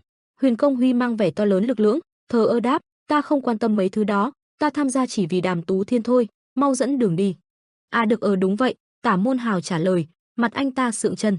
Anh hạ giọng, còn một nhân vật của Hạ Thiên Thất Vị cũng ở gần đây, ngươi có muốn gặp qua hay không? Hoàng hôn buông xuống trên sông Trường Giang, bầu trời nhuốm màu cam đỏ rực rỡ, theo dân gian tên gọi của sông Trường Giang có ý nghĩa là sông dài. Vậy nên đây không phải là một dòng sông tầm thường, có thể nói ai thao túng được con sông này sẽ trở thành bá chủ Trung Nguyên. Đó chính là lý do Vân Trung Thiên lại chọn con sông này, với thứ này, thiên truyền, chúng ta có thể du ngoạn trên con sông Trường Giang mà không cần dừng ở bất cứ đâu. Nên chỉ mất khoảng nửa ngày là đến Vân Trung Thiên rồi, Hà Trang Nguyệt bày tỏ sự hiểu biết của mình. Cả 6 đứng trước một con thuyền gỗ to lớn với cánh buồm trắng dương cao, nói dễ hiểu thì chúng ta chỉ cần bước lên thứ này, thì chỉ một lát là đến được ngay Thiên Vân Trung Thiên luôn. Nên chúng ta nên tránh tạo rắc rối và cần phải canh phòng cẩn mật. Nghe nói tàu sẽ rời bến vào sáng mai, nên chúng ta nên tìm một chỗ nghỉ ngơi trước. Mọi người bắt đầu bước lên tàu. Có tiếng ai đó gọi, Hân Hạnh, Nam tiểu thư. Nam Tú Liên quay đầu lại. Chúng ta lại gặp nhau rồi. Tả Môn Hào cười nhếch mép, là người cô không muốn gặp. Cả 6 nhìn Tả Môn Hào bằng ánh mắt đầy ghét bỏ, cùng những lời miệt thị thân thương, hửm mấy tên đó, hừ hai con khỉ đột đi cùng. Trùng hợp quá ta không nghĩ. Tả Môn Hào còn chưa kịp nói xong, Huyền Công Huy đi ngang trước mặt, cút sang một bên. Tả Môn Hào cắn môi, giận tím người, khốn khiếp, nghĩ mình là người của Hạ Thiên Thất Vị muốn làm gì thì làm hả? Huyền Công Huy tiến lên chào hỏi, dô con oát. Nam Tú Liên nghiêm mặt, ngươi đang nói chuyện với ta sao? Huyền Công Huy cười khẩy, đúng vậy, nói ngươi chứ ai, nghe nói ngươi cũng là một trong Hạ Thiên Thất Vị. Anh tự giới thiệu, ta là Huyền Công Huy, chắc ngươi đã nghe qua tên ta, nhưng ta có một chút thắc mắc, nếu trong cùng Hạ Thiên Thất Vị thì không biết trình độ của nhóc con ngươi đến đâu. Nam Tú Liên cảnh báo, đừng quá ngạo mạn, ta đúng là hơn hẳn những kẻ ở đây, nhưng mà ngươi thì khác, ta nghĩ ngài tốt nhất là nên tôn trọng mọi người, Công Huy các hạ. Ta chỉ tôn trọng những kẻ trên ta, Huyền Công Huy đáp, nên nếu muốn được tôn trọng thì hãy chứng minh bằng thực lực đi. Nam Tú Liên nhìn chằm chằm Huyền Công Huy, rồi lắc đầu, ôi không được rồi, ngày Công Huy so đây với ta quá mạnh rồi, rõ ràng là ta sẽ thua nên xin hãy. Huyền Công Huy ngẫm nghĩ, những lời khiêu khích vừa rồi chưa đủ sao, ta không muốn làm bẩn tay mình nhưng... Anh nói ra lời lẽ cực kỳ xúc phạm, xem ra ngươi cũng chẳng khác gì mẹ mình, chỉ biết chạy trốn nhục nhã. Nam Tú Liên đen mặt quay đầu lại, này ngươi vừa nói cái gì ấy nhỉ? Huyền Công Huy tiếp tục khiêu khích, a ha ha, cái gì, ta vừa nghe nhầm sao, Mộc Sơn thần sư gì đó chỉ là hư danh thôi. Mẹ ngươi phải chạy lên núi sống chui lủi, bởi vì ta sợ người bên ngoài phát hiện ra sự bất tài vô dụng của phái các ngươi. Nên ta mới nói ngươi cũng chỉ như bà ta, giáo chủ hiện tại của Mộc Sơn giáo chủ không có gì ngoài hèn nhát. Khốn khiếp, Minh Lưu Sơn nghiến răng, Giang Đường Kỳ Môn vội ngăn cản anh kích động, dừng lại, đây không phải là chuyện ngươi nên nhúng tay vào đâu. Ta phải nói bao nhiêu lần rồi, đừng tỏ ra quá khích. Nam Tú Liên tức giận, ta đã định bỏ qua rồi, nhưng tên khốn khiếp ngươi lại, muốn đánh nhau phải không? Huyền Công Huy hỏi, được rồi, lên đi, cô đáp. Huyền Công Huy tỏ vẻ khinh thường, được theo ta lũ hèn nhát. Cả hai phóng đi chỗ khác. Hà Chân Nguyệt than vãn, lại đánh nhau nữa, trời ạ, cao thủ gì mà. Đám theo sau hai người đó, ta nghĩ bọn chúng không dám làm gì đâu. Trần Vũ Nguyên nói, ta cũng theo đây, ông vào trong trước đi nhé. Tại một cánh đồng hoang vu chỉ còn lại Nam Tú Liên và Huyền Công Huy. Anh chia sẻ quan điểm của bản thân, Hạ Thiên Thất Vị, ta chưa bao giờ thích cái danh xưng này, chúng ta chưa bao giờ đối đầu với nhau, tại sao phải đứng chung một chỗ? Nam Tú Liên tiếp lời, ta chưa bao giờ quan tâm đến thứ đó cho tới hôm nay, không ngờ ta lại có liên quan đến một kẻ không ra gì thế này. Huyền Công Huy vứt hết vũ khí xuống đất, anh cầm một thanh đao và một cái rìu lớn, ha vậy thì thử xem. Đối lập với đống vũ khí của anh, Nam Tú Liên chỉ duy nhất một thanh kiếm. Huyền Công Huy xông đến dùng chiêu Nam Thần Công. Nam Tú Liên xoay kiếm thành một vòng dùng chiêu Vạn Kiếm Chỉ. Hai đòn tấn công va chạm nhau, Nam Tú Liên bị đẩy lùi về phía sau. Huyền Công Huy cũng vậy, cả hai lại hùng hổ nhào tới. Nam Tú Liên dùng kiếm chém một đòn ngang bụng Huyền Công Huy. Anh bị văng ra phía sau, không chịu thua, anh cũng dùng đao để chém lại. Rồi cả hai rơi xuống đất cùng lúc. Huyền Công Huy phát hiện có gì đó không đúng. Gió thổi bay tà áo choàng của Nam Tú Liên, thổi bay cả những bông lúa trên đồng. Nam Tú Liên liếc nhìn tay trái của mình, trên tay cô cầm một thanh kiếm khác, ngươi có biết? Mặt cô trông rất đáng sợ, hai mắt trợn lên, thật ra ta dùng song kiếm, ta nghĩ nếu biết trước thì ngươi sẽ không đưa ta thanh kiếm này, được ta bắt đầu bực mình rồi. Nam Tú Liên ánh mắt sắc bén, hai tay cầm kiếm, một thanh đưa thẳng ra phía trước, tay còn đưa ra phía sau sẵn sàng, được, đến lượt ta tấn công. Huyền Công Huy ngậm vỏ thanh kiếm thích thú nhìn Nam Tú Liên cười lớn, ca ha ha, ít nhất không phải hoàn toàn là bịa đặt, đây chính là trận chiến ta mong chờ. Vậy ta sẽ cho ngươi mượn kiếm một lát, lại đây nhóc con. Nam Tú Liên xoay người như một cơn lốc bay lên đầy giận dữ, Huyền Công Huy tay cầm hai cây đao lớn gồng sức phản công. Nam Tú Liên nhanh chóng tấn công làm gãy một nửa thanh đao trên tay Huyền Công Huy, Huyền Công Huy ngơ ngác đứng trơ ra. Nam Tú Liên nhíu mày ánh mắt không ngừng căm ghét, Nam Tú Liên tiếp tục áp sát đối phương hạ người xuống, sau đó hai tay tạo thanh kiếm theo hình đường chéo. Vì quá tức giận mà dồn lực sai cách khiến Nam Tú Liên đói nhói cả cơ tay, Huyền Công Huy đang sợ hãi thì thấy vậy, hắn ta tranh cơ hội đánh bay Nam Tú Liên. Nam Tú Liên lập tức đỡ đòn lại bị đẩy lùi mạnh về sau, Nam Tú Liên lúc này đôi tẩy vì quá đầu mà run rẩy không ngừng, nhìn xuống thầm nghĩ chết tiệt, mình dùng quá lực rồi sao? Nam Tú Liên lúc này chợt hồi tưởng về ký ức về mẹ, những lời nói, lời dặn dò của mẹ hiện lên trong đầu Nam Tú Liên ngay bây giờ, Nam Tú Liên của ta, tốt nhất con không nên sử dụng tay trái của mình nữa, con sinh ra vai trái đã không được bình thường, trình độ cũng không phải dạng vừa, nhưng con đã đạt đến cực hạn rồi. Nếu tiếp tục cố sức thì tay trái có thể sẽ không sử dụng được nữa.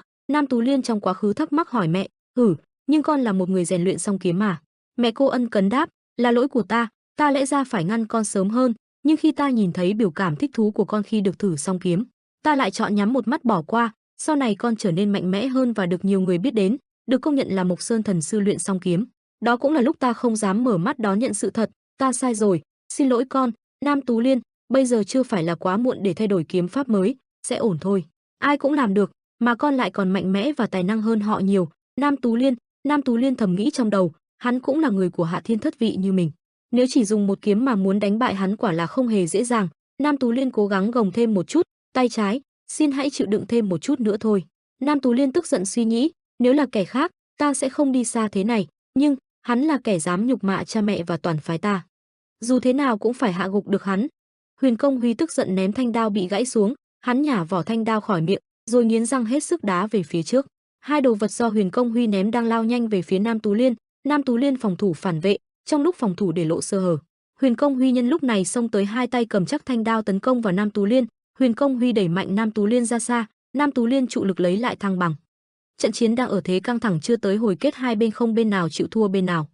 Huyền Công Huy lúc này vẫn còn sung sức cười thầm nói, ta không nhường ngươi nữa đâu. Nam Tú Liên ánh mắt liếc nhìn đưa ra quyết định cuối, vậy thì chỉ còn cách kết thúc trong một chiêu thôi. Huyền Công Huy tức giận khiêu khích, đến đi, Mộc Sơn thần sư. Nam Tú Liên nhảy lên hai tay vung kiếm hết sức như biểu tượng của mặt trời. Huyền Công Huy điên cuồng tạo một trận động đất quanh khu vực, nâng hai thanh đao lên hét lớn. Nam Tú Liên trên không hết sức kết hợp hàng trăm thanh kiếm phẫn nộ lao trước, vạn kiếm hạ sơn. Huyền Công Huy phía dưới phóng hàng trăm cây vũ khí đẩy lực về phía trước, bách binh công. Hai bên đang đối đầu trực diện, các thanh kiếm và vũ khí mạnh mẽ đang tấn công lẫn nhau. Nam Tú Liên và Huyền Công Huy dùng toàn bộ sức chiến đấu để chấm dứt tuyệt đối. Sức mạnh của hai bên lúc này dường như quá khủng khiếp. Vụ nổ lớn xảy ra ngay lúc này, những người xung quanh đó đều bị luồng khí dữ dội thoảng qua. Ba tên bên phe địch đứng nhìn khiếp sợ, tên hai mái nghĩ thầm, ôi trời, ta cứ nghĩ đây chỉ là con nhóc dựa hơi môn phái nên mới đạt được một vị trí trong Hạ Thiên Thất Vị, ai mà ngờ được ả lại mạnh thế này đâu. Đã vậy, trận chiến này, cả hai bên đều bất lợi lớn sao? Mặt đất quanh khu vực chiến đấu lún xuống siêu to, đôi tay chứa đầy máu lúc này. Nam Tú Liên cánh tay trái đã bị thương trầm trọng, Huyền Công Huy bất lực nhìn, bị mất một cánh tay và một mảnh thân. Huyền Công Huy ngập ngừng, ta công nhận ngươi. Vừa dứt lời Huyền Công Huy đôi mắt dần mất hồn, rồi bất tỉnh từ từ ngã xuống. Nam Tú Liên tức giận tuyên bố, đừng bao giờ xem thường Mộc Sơn đạo. Vừa dứt câu cũng bất tỉnh mà nằm gục xuống. Hai bên đều thương tích nặng và cạn kiệt sức lực nằm gục một chỗ không một tiếng động. Tên địch Tả Môn Hào nhân cơ hội này nảy ra âm mưu đánh lén, đây chính là cơ hội tuyệt vời để ta trừ khử bọn chúng. Đúng vậy, ai không quan tâm chúng có vào Thanh Long hội hay không, giờ mà trừ khử được cả hai thì danh tiếng của ta có thể còn vang xa hơn nhiều. Tả Môn Hào rút thanh kiếm từ từ đi tới mặt gian xảo, lũ khốn khiếp, đây chính là hình phạt cho việc dám xem thường ta, các ngươi dẫn với nhầm người rồi. Trần Vũ Nguyên quan sát từ xa toàn bộ tình hình trận chiến, bịt kín người xuất hiện kịp thời liếc nhìn Tả Môn Hào. Tả Môn Hào khó chịu chửi, ngươi là tên quái nào nữa, cút ra chỗ khác chơi đi. Hai tên đi chung nhận ra là Trần Vũ Nguyên đều sợ hãi giọng run rẩy, không khoan đã, hai tên đi cùng thì thầm cảnh cáo, Tả Môn Hào, hắn chính là Bắc Kiếm, chúng ta nên đi khỏi đây thôi, tên này không phải loại dễ đối phó đâu. Tả Môn Hào thầm nghĩ, Bắc Kiếm, tên đi cùng sợ hãi ra lời khuyên, phải, đúng vậy, ta cảm thấy không ổn, tốt hơn hết nên rời đi. Tả Môn Hào chửi thầm, khốn khiếp. Tả Môn Hào nghe xong có chút hoảng sợ vẫn cố tỏ ra là ổn chìa thanh kiếm trước mặt Trần Vũ Nguyên khiêu chiến. Hắn không phải từ danh gia vọng tộc gì, cũng chỉ là một kiếm sĩ nhỏ nhoi, có gì mà phải sợ, danh tiếng có được hiện tại cũng xuất phát từ chuyện chưa xác thực. Tả Môn Hào bắt đầu lớn giọng hơn tự nói về bản thân, ta là Tả Môn Hào, Du Vũ kiếm khách thuộc Tam Viên phái. Trần Vũ Nguyên liếc đưa ra một câu hỏi, Giam huynh đệ có biết chuyện này không? Tả Môn Hào giật mình ấp úng hỏi, cái gì vậy, ngươi vừa nói gì cơ? Một kẻ như ngươi làm sao quen biết được với Đàm Tú Thiên huynh? Tả Môn Hào kể, Đàm Tú Thiên chính là một cao thủ đáng kính trọng, ta chắc chắn hắn không thể nghĩ ra phương pháp hèn hạ này được. Trần Vũ Nguyên giận dữ đặt ra câu hỏi, nên ta hỏi ngươi một lần nữa, là thành viên của hội hắn, việc làm dơ bẩn của ngươi có được bọn họ biết đến hay không? Tả Môn Hào tức tối cắn răng không thể nói nên lời, thầm chửi, tên khốn. Tả Môn Hào cùng hai tên đồng bọn kia lúc này nháy mắt ra hiệu tấn công. Tả Môn Hào cầm thanh kiếm lao tới, hai tên đồng bọn dùng sức tấn công Trần Vũ Nguyên. Tả Môn Hào hét lớn, câm miệng đi, nhân danh Thanh Long hội, ta sẽ giết chết người. Trần Vũ Nguyên không nói gì, chỉ rút ra một thanh kiếm ngay lúc này, sử dụng một tuyệt chiêu cắt ngang duy nhất coi như là lời cảnh cáo rồi cất đi. Vết cắt chảy dài ra xa, Tả Môn Hào và hai tên địch bị tước ngang tóc hoảng sợ dùng mình. Trần Vũ Nguyên lúc này liếc nhìn với hình dáng đáng sợ, Tả Môn Hào và hai tên địch đầu hàng ngã xuống rút lui. Khung cảnh lúc này vô cùng tĩnh lặng, Trần Vũ Nguyên chậm chậm đưa hai xuống đỡ lấy Nam Tú Liên, Trần Vũ Nguyên nhanh chóng rời bế Nam Tú Liên rời đi khỏi đó để tạm thời chữa trị. Buổi đêm tối khuya, con thuyền lớn đang di chuyển trên bờ sông lớn, Trần Vũ Nguyên lo lắng hỏi, Nam tiểu thư có ổn không? Đồng đội đáp lời, vâng, Đường môn trưởng lão đang chữa trị cho cô ấy. Trần Vũ Nguyên bình tâm suy nghĩ, hiểu rồi, đã vậy, Thanh Long hội, dù Đàm Tú Thiên tạo ra vì mục đích tốt, nhưng không phải tất cả thành viên đều hiểu được điều đó, hắn còn đang bận bế quan tu luyện, nên chắc chắn sẽ không quan tâm kỹ càng, nên mới có những kẻ như Tả Môn Hào cố ý làm càn. Ta nghĩ chúng ta sẽ gặp lại sớm thôi. Đồng đội đáp lời, phải, ta sẽ liệu sự xử lý cho ổn thỏa. Tại Vân Trung Thiên, khu vực tọa lạc của Tây Môn thế gia, Từ Môn Huệ Linh đang nhẹ nhàng ngồi chải mái tóc của mình trong vẻ buồn bã. Cô chợt cảnh giác liếc nhìn ra phía sau, là kẻ nào? Hình bóng quen thuộc không ai khác là Đàm Tú Thiên bước vào. Chiếc gương trên bàn phản chiếu ảnh của Đàm Tú Thiên, cô quay lại nhìn, Đàm Tú. Trong bóng tối bao trùm căn phòng, bóng của Đàm Tú Thiên được chiếu xuống đất theo ánh trăng ngoài cửa. Từ Môn Huệ Linh vội đi về phía cậu. Cô chạy tới, cậu giang hai tay ra đón lấy Huệ Linh. Hai người đầu kề đầu, ôm nhau thắm thiết. Cô ngước mặt lên hỏi cậu, đã hoàn tu luyện xong chưa? Đàm Tú Thiên nhẹ nhàng đáp lại, dĩ nhiên rồi, ta nhớ nàng. Ánh sáng bị che đi bởi bóng hai người hôn nhau ở một căn nhà lớn, Bất Hối vực. Cha ta chính là chủ nhân của Bất Hối vực, cũng là người kế vị đời thứ 5 của Kỳ Khai Minh Thần Quang, Cửu Thiên Bất Hối vực bất bại tướng quân, Đàm Tích Tâm ngồi đầy vẻ hưởng thụ. Đại phu nhân thì đứng bóp vai, nhị phu nhân thì trong vòng tay ông đưa kẹo hồ lô, còn tam phu nhân thì trái ngược với các phu nhân khác, buồn bã ngồi bóp chân cho Đàm Tích Tâm. Ông ta còn là thành viên của Cửu Thiên, chiếc tách vỡ từng mảnh dưới sàn. Bà nhị phu nhân đanh đá chỉ tay chửi mắng, người ngoài khuôn mặt đê tiện ra thì chẳng có gì hết, đồ vô dụng, ngu ngốc đến mức nào được chứ? Đại phu nhân đứng phía sau bĩu môi, chậc, chậc, xuất thân là một tỷ nữ thì muội còn mong gì hơn? Tam phu nhân chỉ có thể đứng đó, cúi đầu nghe những lời ác ý. Bà cúi đầu, xin lỗi. Tam phu nhân, người có gia cảnh bần hàn, xuất thân thấp kém. Đàm Tú Thiên mếu mặt đầy buồn bã, nước mắt rưng rưng, chính là mẫu thân của ta. Nhị thiếu gia Đàm Chân Nhất, này, tên ẻo lả, lang thang ở đây làm gì vậy? Hãy đến giúp bọn ta luyện tập một chút đi. Đại thiếu gia Đàm Hữu Thành thì đứng một bên ngoài mũi. Nhị thiếu gia nắm lấy cổ áo mạnh bạo lôi kéo Đàm Tú Thiên đi, đây chính là hình phạt cho sự yếu đuối, đánh đấm một chút cũng không sao, còn Đàm Hữu Thành đi trước búng tay. Mẫu thân cùng ta đều chỉ là những kẻ yếu đuối, hai người phu nhân lớn ăn hiếp tam phu nhân, Đàm Tú Thiên thì bị con họ ăn hiếp. Đàm Tích Tâm chống cằm, ôi trời, thật đáng thương. Ba đứa trẻ, mỗi đứa một động tác tập luyện, các con không chỉ thiếu kỹ năng, nói ngu còn không xứng. TSK, TSK, TSK. Ông chống tay đứng dậy, thở dài, mình có nên kiếm thêm một đứa khác không nhỉ? Vì môi trường sống là ta càng trở nên nhút nhát và sợ hãi, chỉ có sự dựa dẫm vào mẫu thân là ngày một lớn hơn. Cậu nằm khoanh tay, nhắm mắt trên đùi của mẹ mình. Tam phu nhân nhẹ nhàng vuốt mái tóc Đàm Tú Thiên, ác huynh đệ sẽ mau chán thôi. Không đâu, bọn họ ngày nào cũng gây chuyện, nhưng mà mẫu thân, tối nay con ngủ cùng người được không? Bởi vì bà ấy là người duy nhất cho ta cảm thấy chút ấm áp và quan tâm, ta cảm thấy an toàn nhất chính là được nằm trong vòng tay bà. Bà ấy chính là người mẹ duy nhất của ta, con trai, Tú Thiên, xin hãy tha lỗi cho ta, bà ấy là tất cả đối với ta, mái nhà của Bất Hối vực.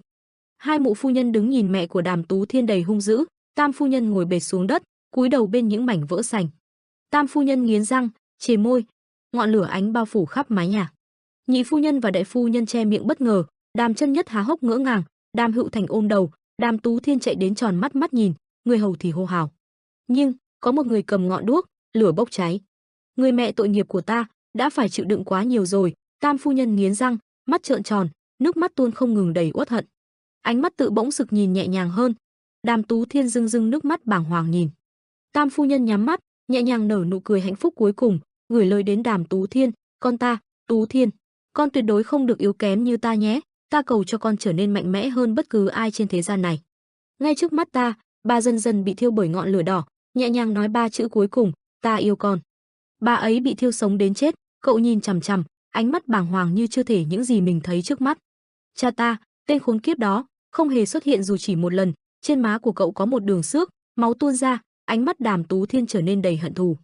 Ta nhất định phải trở nên mạnh mẽ, cậu lạnh lùng đứng nhìn hai người huynh của mình nằm xuống đất đầy đau đớn. Đó chính là cách duy nhất để sinh tồn, cậu đứng những bao xác người nằm la liệt dưới đất. Xin hãy theo dõi con, mẹ. Đàm Tích Thiên nở nụ cười, niềm nở vẫy tay, ô hô, nhìn con trai ta xem này, cuối cùng thì con cũng thừa hưởng được chút tài năng của ta rồi. Ta khinh bỉ chính bản thân mình, nếu còn tiếp tục luyện tập, thì vị trí người kế vị đời thứ 6 của Kỳ Khai Minh Thần Quang chắc chắn sẽ thuộc về con rồi. Làm tốt lắm, ta trông đợi vào con, ông ta cười xoa đầu Đàm Tú Thiên. Sau khi nhận được lời khen từ cha người ta vẫn luôn sợ hãi trốn tránh, ta liền cảm thấy thật tốt đẹp, cậu không cảm xúc đứng đó để Đàm Tích Thiên xoa đầu. Nhưng cũng không thể hiện được vẻ mặt vui mừng nào, cảm giác trống rỗng, ta nhớ bà ấy, có một ngón tay nhỏ gõ nhẹ vào. Một cô bé đứng phía sau Đàm Tú Thiên. Xin chào, Đàm huynh, cô bé cười hồn nhiên với cậu giới thiệu, ta là Huệ Linh từ Tây Môn gia. Thẩm Viên Lý vui vẻ đứng lên, hay, hân hạnh gặp mặt, ta Thẩm Viên Lý từ Tử Thiên Tứ Tuyệt, bên này là tiểu muội của ta, Thẩm Tú Á. Thẩm Tú Á vui vẻ đứng một bên nhìn anh trai, giết nó, Tú Á, nếu muội không dùng sức thì không giết được nó đâu, nhìn ta mà học hỏi này. Từ Môn Huệ Linh nhẹ nhàng nói, ta không biết làm thế nào mới trở nên mạnh mẽ như Đàm huynh đây, lời đồn bên ngoài quả không hề sai, mọi người ai cũng ngưỡng mộ tài năng của huynh đó. Ta luôn muốn trở thành một cao thủ vô công cao cường, nhưng nhiều lần bị cơ thể yếu đuối này cản trở, nhưng không sao, gia đình ta được phù hộ có một trí tuệ hơn người. Trên thế gian khó lòng có ai đọ lại được sự hiểu biết của ta đó, ta sẽ cố hết sức mình để không phụ lòng kỳ vọng của cha mẹ, nhưng mà, ta ói có nhiều quá không? He. Cô đứng phía sau bày tỏ lòng mình với cậu, ra cảm thấy ganh tị với huynh, tuổi còn nhỏ, đã chứng minh được thực lực, nhiều người biết đến rồi, thật tuyệt. Đàm Tú Thiên im lặng đứng nghe. Cậu thẫn thờ nhìn. Cậu nhìn Từ Môn Huệ Linh đang cười, chợt nhớ đến người mẹ của mình. Câu chìu môi, ta sẽ cố gắng để trở thành người mạnh nhất thế gian, cứ chờ mà xem. Huệ Linh nở nụ cười nhìn. Thâm Viên Lý ở phía sau hoảng loạn quát lớn, ACCCC, lũ kiến bò lên lại rồi, cứu với. Thẩm Tú Á cũng lo sợ bỏ chạy. Huệ Linh nắm tay của Đàm Tú Thiên kéo đi. Cậu bị kéo đi còn đang ngơ ngác nhìn bóng lưng cô phía sau. Đàm Tú Thiên im lặng nhìn. Bỗng cậu nở nụ cười. Ta nghĩ mình đã tìm ra mục đích sống, vì nàng ta sẽ trở nên mạnh mẽ hơn bao giờ hết, đổi lại, ta mong nàng sẽ trở thành tất cả đối với ta. Đàm Tú Thiên đứng chính giữa hai sư huynh của mình đang đầy chán nản mà ánh mắt sắc bén nhìn. Vậy nên, ta nghiễm nhiên trở thành của Bất Hối Vực, cũng là người thừa kế đời thứ 6 của Kỳ Khai Minh Thần Quang. Đàm Tích Tâm vui cười, đặt hai tay lên vai của Đàm Tú Thiên, đứng hai bên cậu là Đàm Chân Nhất và Đàm Hữu Thành, phía sau là hai phu nhân đang nhìn. Đây mới chỉ là khởi đầu mà thôi, ta sẽ đoạt mọi thứ và biến nó trở thành của mình. Đại phụ nhân và nhị phu nhân đứng phía sau khoanh tay, ai nấy cũng bĩu môi, mặt khó chịu không hài lòng. Đàm Tú Thiên bước đến trước mặt hai phu nhân, mặt lạnh lùng, u ám nhìn, ta phải tiến lên, vì mẫu thân yêu dấu. Thời khắc ta chạm vào Kỳ Khai Minh Thần Quang, ta liền nhảy vào đấu đá, nhất bách chiến, cũng như tên gọi của nó. Ta phải cùng với gần 100 cao thủ khác tranh đoạt, dù ngoài miệng thì gọi ta là một thần đồng, nhưng đằng sau ai cũng muốn cười nhạo vì ta chỉ là một đứa trẻ. Nhưng, ta đã vượt qua cả kỳ vọng, đánh bại không chỉ một, hai, mà là tất cả những kẻ khát máu đó. Đàm Tú Thiên hưng dữ, đôi tay như có năng lượng vàng, đấm vào đám người cầm đao, kiếm đang tiến tới phía cậu. Nhiều người nhận định rằng, Đàm Tú Thiên ta chính là ngôi sao duy nhất tỏa sáng trên bầu trời xanh, vì vậy, bọn họ bắt đầu ca ngợi, kêu gọi tên ta. Cậu hét lớn đầy hào hùng, giơ tay lên ăn mừng chiến thắng, Thanh Thiên Cố Tinh, Đàm Tú Thiên. Nhưng rồi, 7 năm trước, một tên quái vật ở Bắc Thiên Môn, mô hình thù quái vật đứng trên xác người. Ta phải chịu đựng lần bị đánh bại nhục nhã đầu tiên. Cậu nằm vào lòng của Huệ Linh. 7 năm trước, tại sao chúng ta phải bỏ chạy, ta còn chịu đựng được. Cô nhẹ nhàng bảo anh, dù chàng có mạnh đến đâu, thì cũng không phải là đối thủ của con quái vật đó. Ta không muốn mất chàng. Đó là lần đầu tiên cũng sẽ là lần cuối cùng. Ta hứa sẽ không để nàng phải rơi vào cảnh nguy hiểm lần nào nữa. Cậu nằm trên đùi cô, ôm cô, ta sẽ trở nên mạnh hơn cả Cửu Thiên, không, thành người mạnh nhất trên thế gian này, để nàng không phải lo lắng nữa. Cô vuốt mái tóc Đàm Tú Thiên, cùng chàng thật tuyệt. À, được rồi, chàng đã nghe về những tin đồn về Bắc Kiếm chưa, Tú Thiên? Nghe cô nói, Đàm Tú Thiên vội bật người dậy, khó hiểu hỏi, Bắc Kiếm? Trời quang mây tạnh, Sóng sông rì rào, trên bong tàu, Trần Vũ Nguyên và Hà Chân Nguyệt cùng đứng nhìn về phía sông. Hà Chân Nguyệt nghĩ thầm, Thanh Long hội, Đàm Tú Thiên, Từ Môn Huệ Linh, Tây Mô gia, đó là người duy nhất khiến cho ta có một trận sỉ nhục. Hà Chân Nguyệt nhớ lại, lúc bị Từ Môn Huệ Linh đánh bại, cảm giác rùng mình và khiếp sợ vẫn như còn nguyên. Lúc đó Từ Môn Huệ Linh đã cúi chào thi lễ và mở lời chiêu mộ hắn ta gia nhập Thanh Long hội. Nhưng hai người lại là những người không cùng chung chí hướng. Khi Từ Môn Huệ Linh bước ngang qua Hà Chân Nguyệt như cảm thấy phát điên, hắn nghĩ, tốt nhất vẫn là mặc kệ thế gian, không chạm đến và để nó dần trôi đi theo dòng thời gian như trước giờ, chính là về lại với hình dạng nguyên thủy của nó.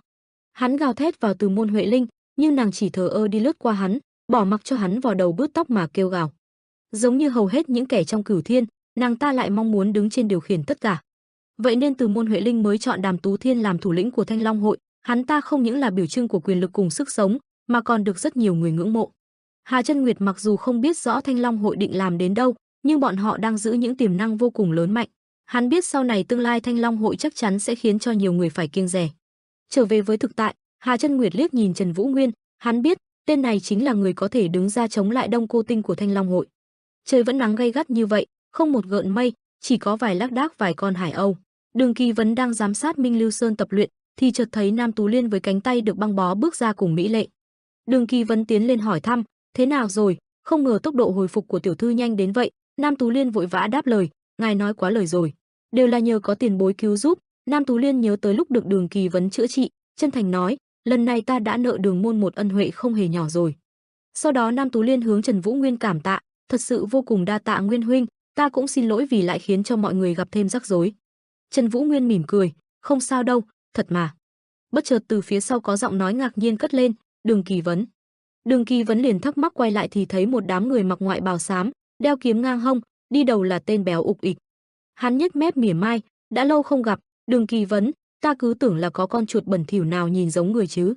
Đường Kỳ Vấn, trán nổi gân xanh đáp trả, ồ, gì đây, mới đó mà đã 20 năm rồi sao, đã lâu không gặp, tên béo lắm lời. Nam Tú Liêm giật mình tự nhủ, người đó không phải là Tuyệt Hoa kiếm sao, hắn là trưởng lão của Sơn Hoa môn, Thất Tinh, một trong cửu đại môn phái. Sơn Hoa môn chính là một môn phái vô cùng nổi tiếng với hơn trăm năm lịch sử, bọn họ khá kiêu ngạo, vì Sơn Hoa môn là môn phái duy nhất đều đặn rèn luyện nên những cao thủ tuyệt đỉnh trong giang hồ. Trong tiếng rì rầm, Thất Tinh lên tiếng khinh thường, tưởng ông chết lâu rồi chứ, thì ra nhờ trốn chui trốn nhủi mà cũng sống được đến bây giờ. Đường Kỳ Vấn trào phúng, xem ra cái khuôn mặt gớm ghiếc cùng thân hình béo ú của ông cũng không hề thay đổi. Hai người không ai chịu thua nhau câu nào, đối đầu gay gắt, mặc kệ những người xung quanh đang ngơ ngác không hiểu gì. Trong lúc hai ông lão còn đang ồn ào, Mỹ Lệ lúc này mới nhận ra, cất tiếng ngạc nhiên, Thất Tinh, hình như ông ấy đã trở thành trưởng lão của Sơn Hoa môn rồi mà. Sau đó liền quay lại mọi người giải thích, xin thứ lỗi, để ta giúp mọi người hiểu rõ chút tình hình, mặc dù Đường môn ít khi kết giao với bên ngoài, nhưng Sơn Hoa môn thì ngoại lệ. Bởi vì bọn họ là những người cùng tuổi, mọi người ai cũng mong hai người đó hòa hợp, cùng kề vai sát cánh, nhưng mà hai người họ không những không hợp, mà còn gây thêm rất nhiều rắc rối, ai cũng so đo muốn mình hơn người kia, nên khiến cho hai người càng trở nên thù địch. Ít nhất đó là những gì ông đã nói cho ta biết, Mỹ Lệ cười vui vẻ. Sau khi đấu khẩu một hồi, Thất Tinh bất chợt nhìn về phía Đàm Chấn Hồng thắc mắc, khoan đã, tên nhóc đó là đệ tử của ông hả? Đường Kỳ Vấn cau mày đáp, đúng vậy, thì sao nào, có chuyện gì không? Lão béo ôm miệng cười ha ha coi thường, sư phụ đã không ra gì, thì đệ tử sao có thể hơn được. Hắn tự đắc giới thiệu 4 người đệ tử cao lớn phía sau lưng, nhìn đi, bọn ta chính là niềm tự hào của Sơn Hoa môn, ví dụ điển hình của thế nào là những đệ tử tốt. Bị điểm danh một cách khinh miệt, Minh Lưu Sơn nghiến răng bực bội hỏi, cái lão già khốn kiếp đó nói gì vậy chứ? Hắn định xông lên thì chợt tay bị giữ lại, Minh Lưu Sơn liếc nhìn sang thì hóa ra là Trần Vũ Nguyên, Vũ Nguyên đang muốn khuyên hắn phải bình tĩnh. Minh Lưu Sơn chật lưỡi nghĩ, thôi được rồi, ta sẽ không để cảm xúc lấn át lý trí, đây chính là chuyện sư phụ luôn nhắc nhở. Minh Lưu Sơn tự điều chỉnh cảm xúc, Minh Lưu Sơn bình tĩnh, mình không thể điên lên ở đây, không được để người khác chọc tức. Minh Lưu Sơn quan sát kỹ từng người đệ tử của lão béo, tiếp tục nghĩ, dù sao, bọn họ cũng là đệ tử của Sơn Hoa môn, một nơi không hề tầm thường, chắc chắn đã được học võ công từ khi còn rất nhỏ, so với mình, kẻ mới chỉ bắt đầu luyện võ gần đây, thật sự là một cách biệt rất lớn. Minh Lưu Sơn có thể nhìn thấy được bản thân nhỏ bé như một con kiến trước những đệ tử của lão béo.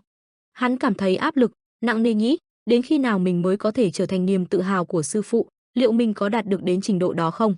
Trong lúc Lưu Sơn còn đang tự ti về bản thân thì sư phụ hắn, Đường Kỳ Vấn thì vẫn đang mỉa mai lão béo, trời, nhìn xem hôm nay ông mang theo bao nhiêu đệ tử này Thất Tinh, nhưng mà ông thấy đó, đệ tử của ta chỉ cần vài chiêu là có thể hạ gục được hết rồi.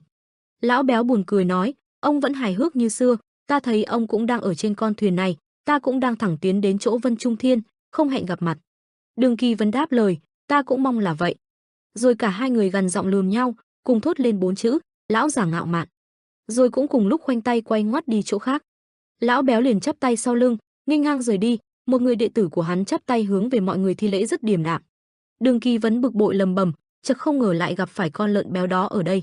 Nhưng khi ông ngước lên lại nhìn thấy bóng lưng cúi đầu ảo não của đệ tử mình, ông đã hiểu được tâm trạng không vui của hắn.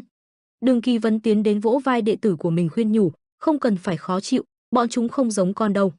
Đường Kỳ Vân ngước nhìn bóng dáng cao lớn của Minh Lưu Sơn, ông hỏi hắn, dù bên ngoài có trăm ngàn người đến xin làm đệ tử, thì ta cũng không cần, con có biết tại sao không? Đó là bởi vì bọn họ không có lòng thành. Ông tận tình khuyên, mặc dù chúng ta không thể đánh lại những cao thủ đã tập luyện, nhưng bọn họ chưa chắc đã sống sót được đến cùng. Thất Tinh đi cùng một đám đó chắc ít nhất cũng là những đệ tử đời đầu. Ông nhìn xa xăm, tâm sự, người bây giờ ai cũng nhận nhiều đồ đệ, nhưng chuyện này lại trái với nguyên tắc của ta. Ta cảm thấy một người vẫn tốt nhất, nên ta sẽ cố gắng hết mình để đào tạo con nên người.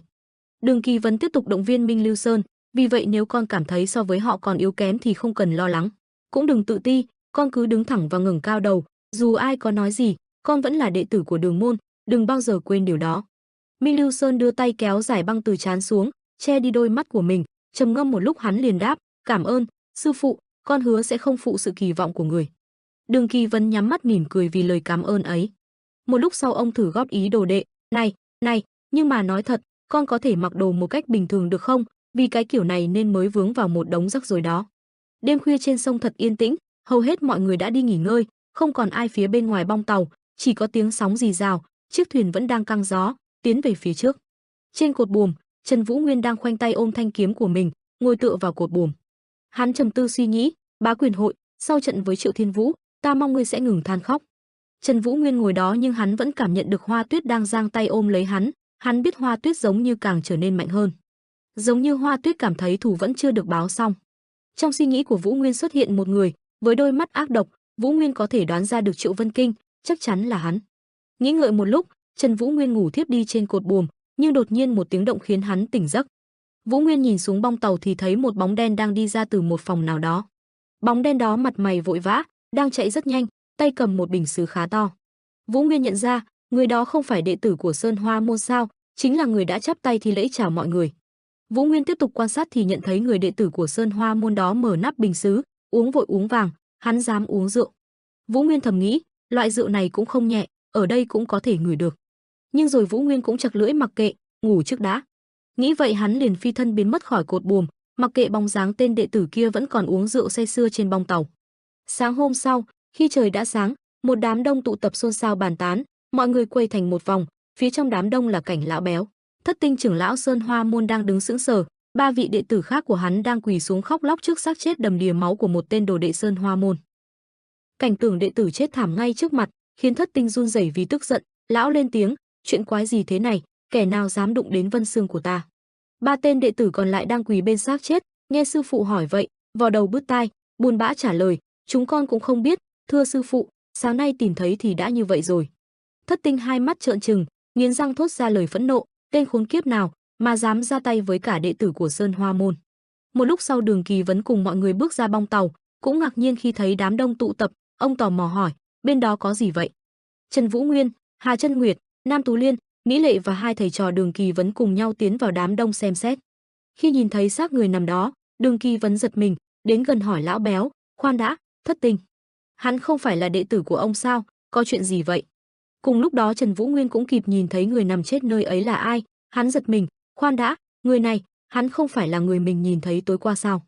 Người mà tối qua còn đứng trên bong tàu uống rượu ừng ực, mà sáng nay đã nằm đấy bất động, máu chảy thấm đẫm áo choàng, miệng chảy máu, hai mắt trợn trừng không nhắm lại được. Sau khi nhìn kỹ, Trần Vũ Nguyên phát hiện ra một điều, chờ đã, một kiếm từ trái sang phải. Hắn lẩm bẩm, cũng là một chiêu diệt gọn, người hắn cũng nồng nặc mùi rượu rẻ tiền. Hà Chân Nguyệt nghe thế thì trầm mặc nhìn sang. Hắn ta sờ cằm ra chiều suy nghĩ, cuối cùng liếc mắt, hừ nhẹ một câu, xem ra thủ phạm là một trong số chúng ta. Câu nói ấy khiến Đường Kỳ Vấn và Thất Tinh cùng quay đầu lại. Thất Tinh bực bội với Hà Chân Nguyệt, hắn quát lên, ngươi là tên quái nào nữa hả? Đường Kỳ Vấn liền lên tiếng trả lời, bọn họ là những người có thể tin tưởng được, với tư cách là người của Đường môn, ta dám đảm bảo cho thân phận của họ.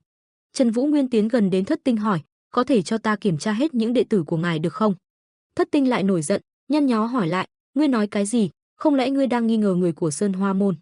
Hà Chân Nguyệt đứng một bên giải thích, chà, đó là do hình dạng vết thương cùng với mùi rượu khá đặc trưng đó. Ba người đệ tử của Thất Tinh khi nghe Trần Vũ Nguyên đòi kiểm tra mình, cả ba cùng đứng lên, thốt ra lời chất vấn. Ngươi là ai mà dám chạm vào người bọn ta? Một tên khác tiếp lời, có những thứ ngươi có muốn với cũng không tới nổi đâu. Trước những lời khinh thường ấy, Hà Chân Nguyệt vẫn sờ cằm suy nghĩ. Hắn đột nhiên nhướng mày, nhìn thẳng vào một tên đệ tử của Sơn Hoa môn, hỏi một câu, tại sao ngươi lại làm vậy? Tên đệ tử cao to, với cái mũi tròn đó, giật mình ấp úng, không trả lời. Thất Tinh tức giận khi đệ tử mình bị chất vấn, hắn đe dọa, buộc tội đệ tử Hoa Sơn môn ta mà chưa có bằng chứng nào thì ta sẽ không để yên cho ngươi đâu.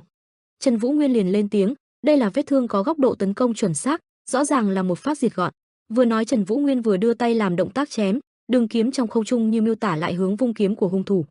Trần Vũ Nguyên tiếp tục giải thích, vết chém bắt đầu từ góc trên bên trái, kéo thẳng một đường xuống đến góc dưới bên phải. Dù vết chém kiểu này có thể dùng tay phải, nhưng phải dùng một lực vô cùng lớn và đâm sâu thì mới tạo nên được một vết thương lớn như vậy. Hà Chân Nguyệt nhìn thẳng tên đồ đệ cao to, tiếp lời Vũ Nguyên, vậy nên có thể nói người gây ra vết chém thuận tay trái, tuy nhiên, trong số chúng ta chỉ có ngươi là người thuận tay trái thôi. Tên đồ đệ bị nghi ngờ, tức giận phản bác, không lẽ các ngươi tính đổ hết lên đầu ta chỉ vì ta thuận tay trái thôi hả? Các ngươi điên hết rồi. Trần Vũ Nguyên bình tĩnh kể lại, đêm qua, ta đã tận mắt chứng kiến hắn uống rượu, loại rượu đó có vị mạnh đến nỗi từ đằng xa ta cũng nghe thấy mùi được. Hà Chân Nguyệt gật đầu đồng tình, phải ta cũng cảm nhận được mùi hương đó xung quanh ngươi. Tên nghi phạm bắt được ý trong câu nói của Vũ Nguyên, hắn cãi lại, ngươi đã thấy huynh ấy tối qua, vậy thì ngươi không đáng nghi chắc, tại sao ngươi không khai ra tối qua mình đã làm gì đi? Lúc này Đường Kỳ Vấn liền đứng ra làm chứng, Vũ Nguyên đã ở cùng bọn ta cả đêm qua bên trong thuyền, chuyện này có thể chứng thực. Hai người đệ tử còn lại của Sơn Hoa môn sau khi nghe những phân tích kia liền nhìn đồng môn với ánh mắt nghi ngờ. Một người đứng cạnh nghi phạm liền để ý, khoan đã, giờ nói mới nhớ nha, ta có thể ngửi thấy mùi rượu đó thoang thoảng trên người đệ. Tên cao to liền thế thốt vô tội, ta xin thề là không phải, thật đó. Hắn đưa tay lên ngửi tay áo trên người mình, tiếp tục lấp liếm, phải rồi, giờ ta mới nhớ ra. Trước khi sư huynh Vân Sương bước ra ngoài, ta có nói chuyện qua với hắn, có thể là vì lúc đó nên mùi rượu mới ám vào người. Trần Vũ Nguyên phản bác thẳng thừng lời ngụy biện của hắn, không, sư huynh ngươi bước ra ngoài mới bắt đầu mở bình rượu mà. Vũ Nguyên nhìn thẳng tên nghi phạm, lạnh lùng hỏi, nên, để ta hỏi lại lần cuối, tại sao trên người ngươi có cùng mùi rượu đó? Tên tình nghi run rẩy nhớ lại tình hình đêm qua. Khi sư huynh của hắn đang đứng một mình trên bong tàu, ngửa cổ, tay nâng bình rượu uống ừng ực. Còn hắn đứng từ phía trong, đang muốn lợi dụng lúc sư huynh hắn không để ý mà ra tay, nhưng sư huynh hắn bất chợt phát hiện ra điều gì, liền quay đầu lại. Hắn liền đâm lao phải theo lao, vung kiếm chém một chiêu giết chết sư huynh mình.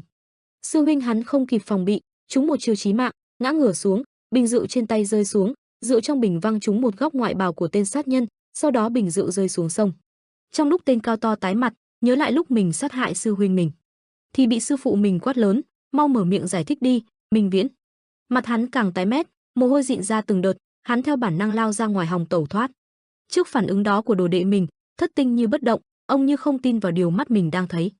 Minh Viễn hắn vừa lao ra bỏ trốn vừa chửi thầm, khốn kiếp, ta không nên lơ là phòng bị, ta dùng tận 10 năm để tính kế, vậy mà, hắn hối hận nghĩ, không nên để thi thể của sư huynh hắn ở lại trên thuyền, rõ ràng phải cẩn thận hơn, không thể tin được hắn có thể phạm sai lầm như thế, mẹ nó. Đột nhiên suy nghĩ của hắn bị ngắt quãng, vì hắn nhìn thấy thân ảnh của Trần Vũ Nguyên đang vượt qua hắn. Trần Vũ Nguyên duỗi một chân quét mạnh một cái khiến cho tên Minh Viễn vấp ngã và theo quán tính lăn ra 3 vòng. Chưa kịp đứng dậy, hắn đã bị Trần Vũ Nguyên một tay ghì chặt đầu hắn xuống bong tàu, một tay vặn ngược tay hắn về phía sau, chế trụ hắn.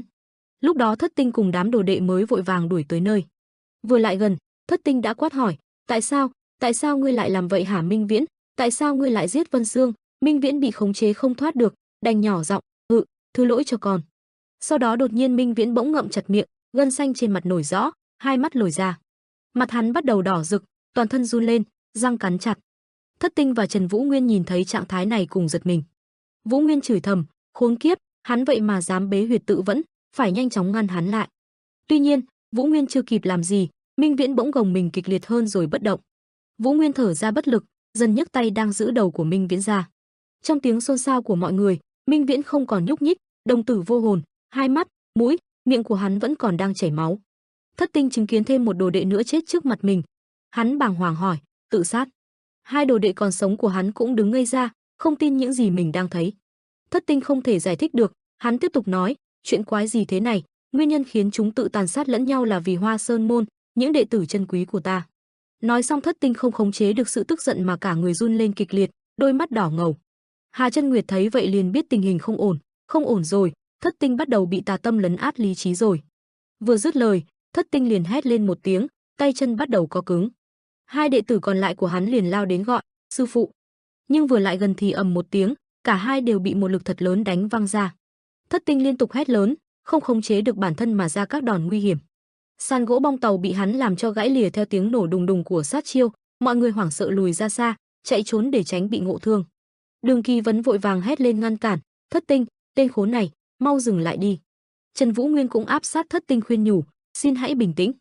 Tuy nhiên Thất Tinh hai mắt vẫn đỏ ao, gân trán nổi lên từng đoạn, tay vẫn vung chiêu hiểm, miệng hét, câm miệng hết đi. Thất Tinh vòng tay, chuyển chiêu thức sang tấn công Vũ Nguyên. Đối đầu với Thất Tinh, Vũ Nguyên vừa tránh né các đòn tấn công của hắn, vừa khuyên nhủ, ta hiểu được nỗi đau khi phải mất đi đến hai đồ đệ, nhưng mà làm thế này sẽ không xứng đáng với danh xưng trưởng lão của Hoa Sơn môn. Vũ Nguyên hai tay bắt chéo, đỡ lấy đòn kiếm vung ra của Thất Tinh, hắn tiếp tục trấn an Thất Tinh, ở đây có rất nhiều người tôn kính ngài, xin hãy giữ bình tĩnh. Ngay sau đó Vũ Nguyên liền xoay người, đứng phía sau, hai tay dùng kiếm siết chặt cổ Thất Tinh, khiến cho hắn không thể nhúc nhích, vẫn bình tĩnh nói, bây giờ không phải là lúc để tẩu hỏa nhập ma đâu. Ngài phải học cách gạt hết những chuyện tư sang một bên thay vì cứ tập trung mãi vào những chuyện trước mắt này. Thất Tinh bị siết đến hít thở khó khăn. Bất chợt hắn dậm mạnh chân xuống hòng dẫm chân Trần Vũ Nguyên, sau đó liền đập mạnh đầu về phía sau để đập vào mặt Vũ Nguyên. Hắn nhanh chóng quay người, đem theo sát chiêu chém về phía sau. Vũ Nguyên hạ thấp đầu để tránh né, nhưng chưa kịp phản công thì mắt đã nhìn thấy sát chiêu mà Thất Tinh vung tới. Đùng một tiếng, chiếc thuyền lớn đã nghiêng hẳn một bên vì sức mạnh của chiêu thức đó. Trong đám bụi mù và các mảnh gỗ vỡ của con thuyền, một bóng người mờ ảo xuất hiện.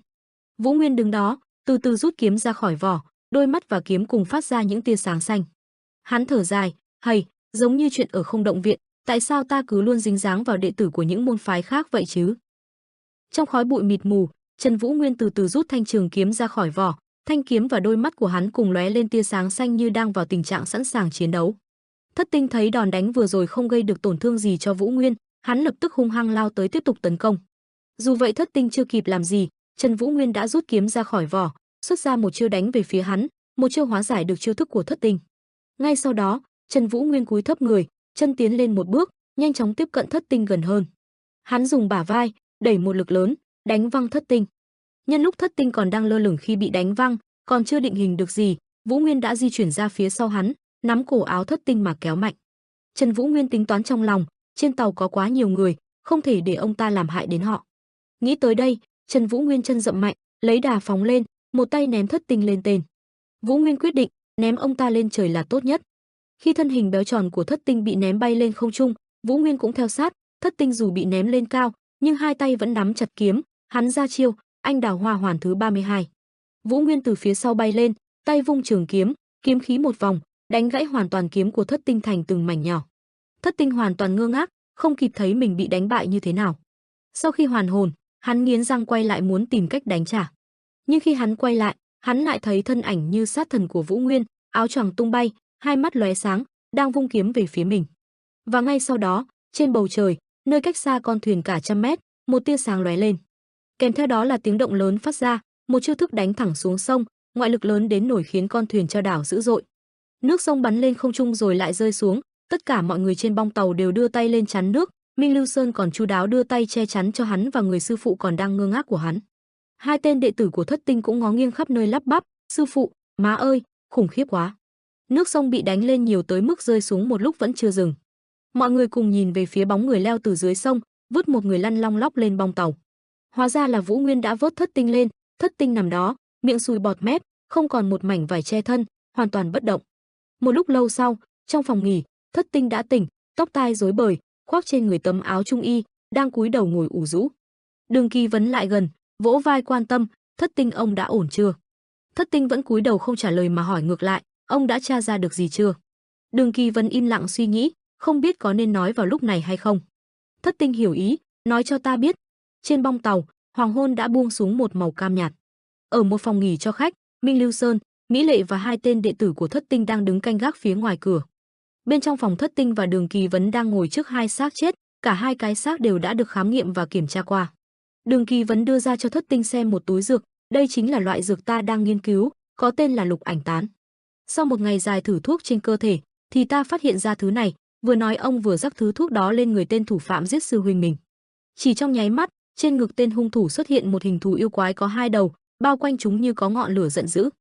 Đường Kỳ Vấn khẳng định, đó là hình xăm, nếu không có loại chất hợp lý, dùng mắt thường không thể nào thấy được. Thất Tinh giật mình khó hiểu, tại sao trên ngực Minh Viễn lại có hình xăm này. Đường Kỳ Vấn nói thêm, ta đã kiểm tra qua y phục của hắn, còn tìm thấy thứ này nữa, trên tay ông là một gói bột được cột chặt. Theo Đường Kỳ Vấn nhận định, hình như hắn đã dùng thứ bột này để che đi hình xăm trên ngực mình. Thất Tinh hoàn toàn không hiểu, hắn nhớ lại, Minh Viễn gia nhập Sơn Hoa môn từ lúc 10 tuổi, cũng chưa hề bước nửa bước ra bên ngoài cho đến ngày hôm qua. Vậy thì đây là thế nào? Không lẽ hắn đã có hình xăm này từ trước khi nhập môn, vậy trước giờ hắn vẫn cố che đậy thân thế? Thất Tinh tiếp tục suy đoán, vậy thì Vân Sương có lẽ đã tìm ra bí mật hắn vẫn giấu kín, vậy nên Minh Viễn mới giết người bịt đầu mối, không hợp lý gì hết. Thất Tinh đưa trả gói bột lại cho Đường Kỳ Vấn, nhờ vả, Đường Kỳ Vấn, xin ông hãy giữ kín chuyện này, cầu xin ông. Đường Kỳ Vấn nhìn nét mặt buồn bã của Thất Tinh, lên tiếng, ta hiểu rồi. Phía ngoài bong tàu, Trần Vũ Nguyên và Hà Chân Nguyệt đang khoanh tay dựa cột trao đổi, hình xăm quỷ hai đầu, có môn phái nào sử dụng quỷ hai đầu làm biểu tượng nhỉ? Hà Chân Nguyệt nhìn về phía cửa phòng, phân tích, nhưng rõ ràng là có kẻ đã cố ý phái Minh Viễn thâm nhập vào Sơn Hoa môn, kẻ nào mà lại đi lợi dụng những đứa trẻ cho mục đích xấu xa của chúng chứ? Hà Chân Nguyệt nghi ngờ, vì chúng đã sớm xâm nhập vào Sơn Hoa môn, chúng ta cũng không thể loại bỏ khả năng những môn phái khác cũng chịu chung tình hình này. Hắn hừ nhẹ, chuyện quái gì đang xảy ra vậy chứ? Trần Vũ Nguyên khoanh tay ôm kiếm, trầm mặc suy nghĩ, quỷ hai đầu, tại sao chuyện này lại nhắc mình nhớ đến một loại bí thuật, thập nữ huyết quỷ, không lẽ Tĩnh Dạ đứng sau chuyện này? Vũ Nguyên ngước nhìn trời, hắn băn khoăn, hay vẫn còn kẻ nào đứng sau bọn chúng, bây giờ mới bắt đầu hành động. Dòng suy nghĩ của Trần Vũ Nguyên bị cắt ngang, hắn khó hiểu nhìn sang Thất Tinh và hai đệ tử của lão đang đến gần. Thất Tinh cất lời, với vai trò là trưởng lão của Sơn Hoa môn, ta vô cùng xin lỗi vì hành động khiếm nhã ngày hôm nay, cũng cảm ơn vị huynh đệ đã ra tay ngăn cản, chắc chắn ta sẽ không quên ân huệ ngày hôm nay. Vũ Nguyên không nói gì, chỉ chậm rãi gật đầu thay cho việc đáp lại lời xin lỗi và cảm ơn vừa rồi. Thấy thái độ khiêm tốn ấy, Thất Tinh nghĩ thầm, Bắc Kiếm, xem ra sức mạnh của hắn so với lời đồn còn khủng khiếp hơn nhiều. Có một ngôi sao sáng sắp vụt lên trong võ lâm rồi, ta chắc chắn tương lai của giang hồ này sẽ bị người này làm ảnh hưởng rất nhiều. Hai đệ tử của Thất Tinh tiến lại lo lắng hỏi sư phụ, sau chuyện này, Sơn Hoa môn chúng ta sẽ bị rất nhiều người chê cười.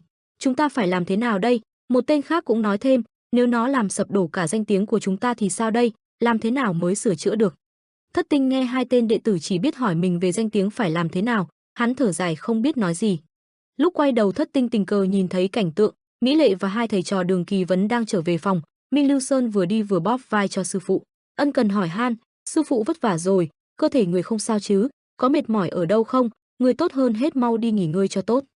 Thất Tinh dường như hiểu ra được gì đó, hắn chua xót nói với hai tên đệ tử, đi thôi, đám người rắc rối này. Lúc này ở một nơi nào đó tối tăm, ba bóng đen khoác áo trùm kín từ đầu tới chân, không để lộ mặt. Khi thấy có người tiến vào, một tên trong số đó lên tiếng, cuối cùng ngài cũng đến rồi. Người vừa đến, trước sự xì xầm của bao nhiêu người, từ từ bỏ nón trùm đầu xuống, không ai khác hắn chính là Triệu Vân Kinh. Hắn nhìn thẳng mọi người, nói lời chào, đã lâu không gặp, hy vọng trong suốt thời gian ta đi vắng, đã không xảy ra chuyện gì. Tên khoác áo trùm đen đáp lời, dĩ nhiên rồi, đây cũng là điều thuộc hạ muốn nói. Tên thuộc hạ dè dặt hỏi Vân Kinh, ngài đã nghe tin đồn về cha của ngài chưa? Triệu Vân Kinh cười mỉa, rồi, ông ta đã bị Tĩnh Dạ kết liễu chứ gì, hà đây chắc chắn là tin đồn nhảm thôi.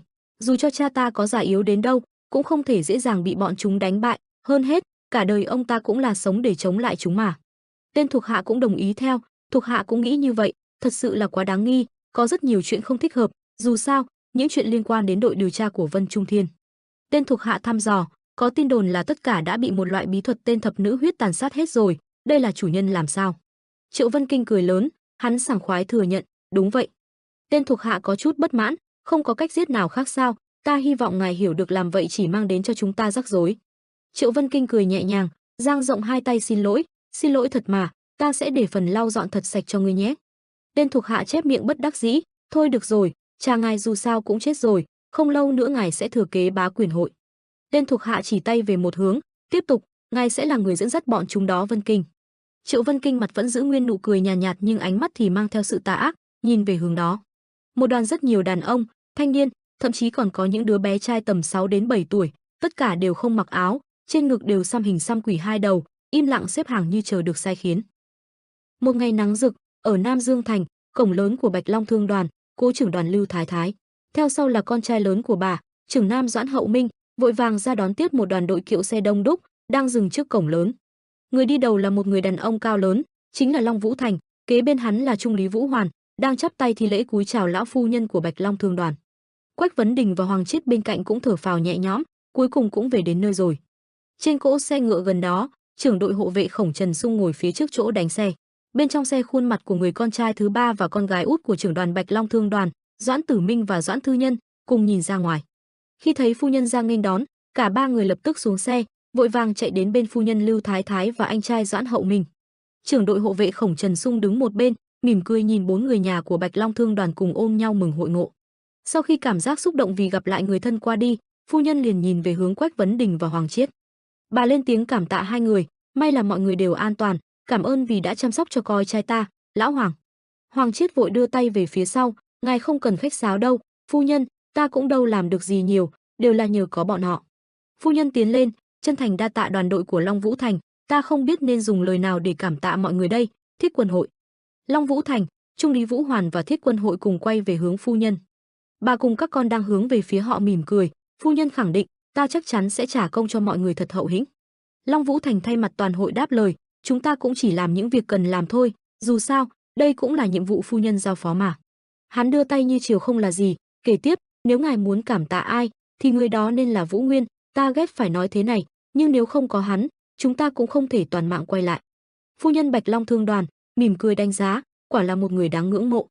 Bà liền hướng con trai cả gật đầu, vì Long thủ lĩnh cùng Thiết Quân hội đã hoàn thành giao kèo đúng hẹn, chúng ta, Bạch Long Thương đoàn, nên hoàn thành phần còn lại rồi. Doãn Hậu Minh nghe vậy liền vui vẻ lấy trong vạt áo một phòng bì.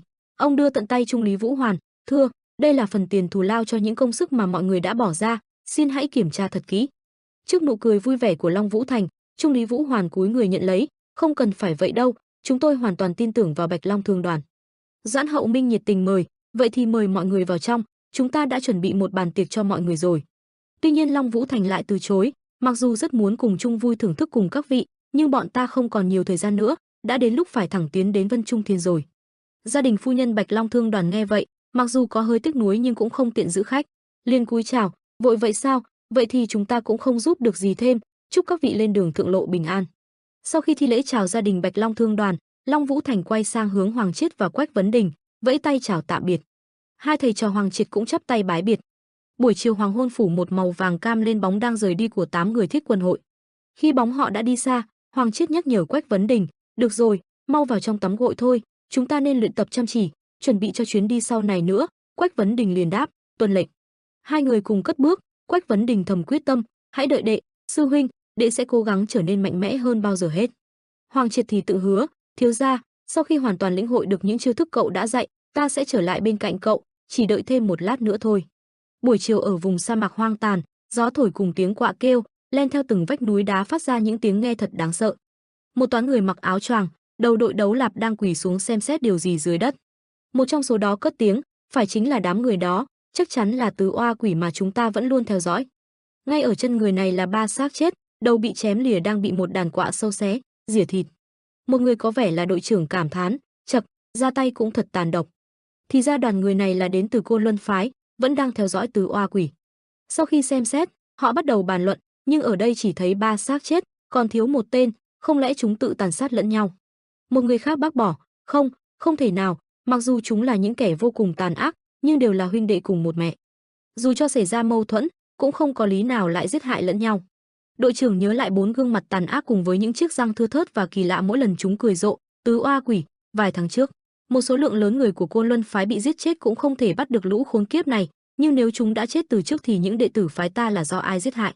Ông ra lệnh cho người của mình, nhặt đầu chúng lại, bắt đầu từ bây giờ, chúng ta sẽ điều tra xem ai là kẻ đã giết hại chúng, phải tự xác nhận xem người này rốt cuộc là ai.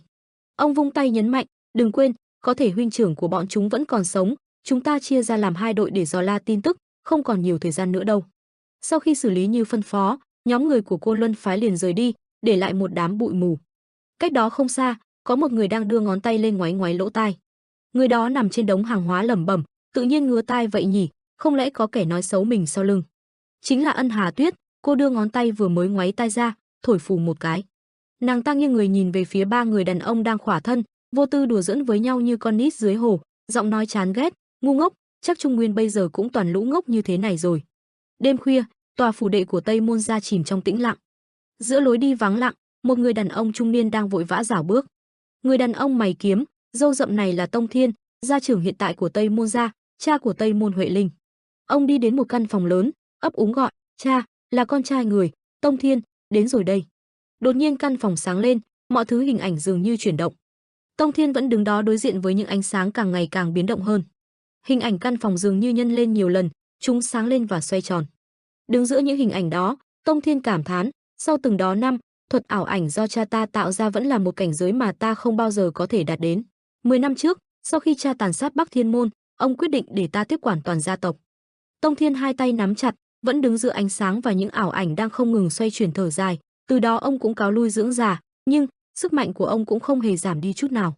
Sau khi những ảo cảnh biến mất, trong ánh sáng chói lóa, Tông Thiên chắp tay cúi chào, "Con theo lời gọi của cha đến rồi đây." Người mà Tông Thiên gọi là cha đó vẫn không quay lại, chắp tay sau lưng, "Đứng lên đi." Ông nghiêm túc thông báo, xem ra lần này Cửu Thiên lại bắt đầu dục dịch rồi. Nhưng nghe được một tin tức chấn động, Tông Thiên giật mình hoảng hốt, cha ông tiếp tục nói thêm, "Cho đến giờ, ta đã dành toàn lực để nghiên cứu thiên văn."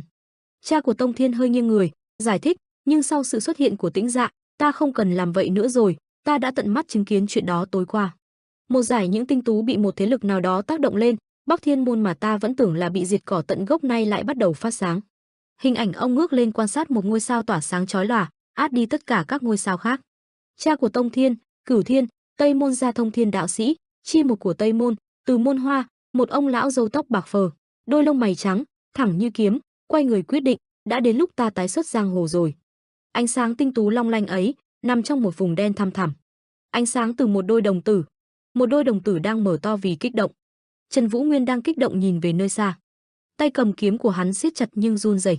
Hắn phải dùng tay còn lại để giữ cho cánh tay ấy không còn run rẩy nữa. Hắn nghĩ, cuối cùng, chúng ta cũng đến nơi rồi.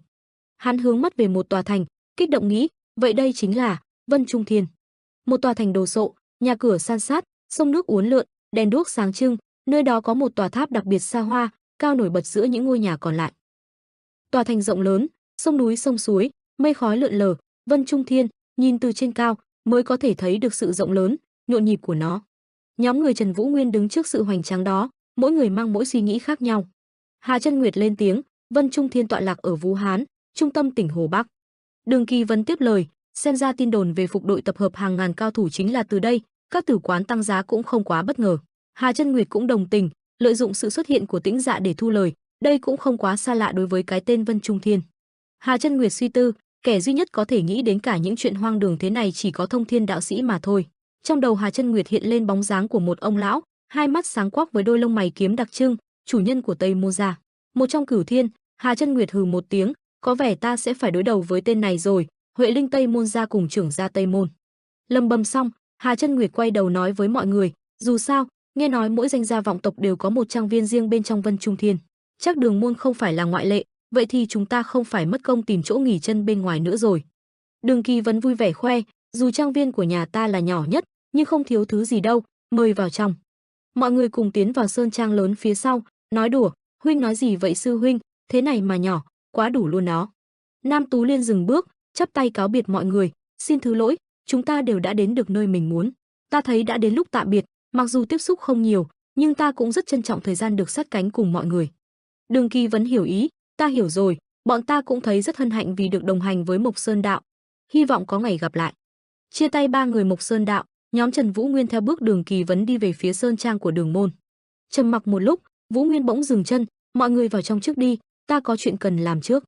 Mọi người nghe vậy liền quay lại, lo lắng hỏi, huynh cứ làm việc liên tục vậy có ổn không, không muốn vào trong nghỉ ngơi một chút sao?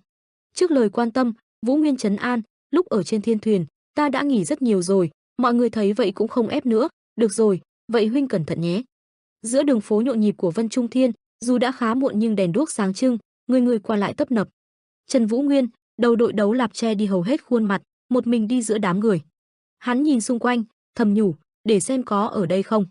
Hắn ta quay mặt tìm kiếm, khẳng định trong lòng, nếu có thì không thể nào có chuyện.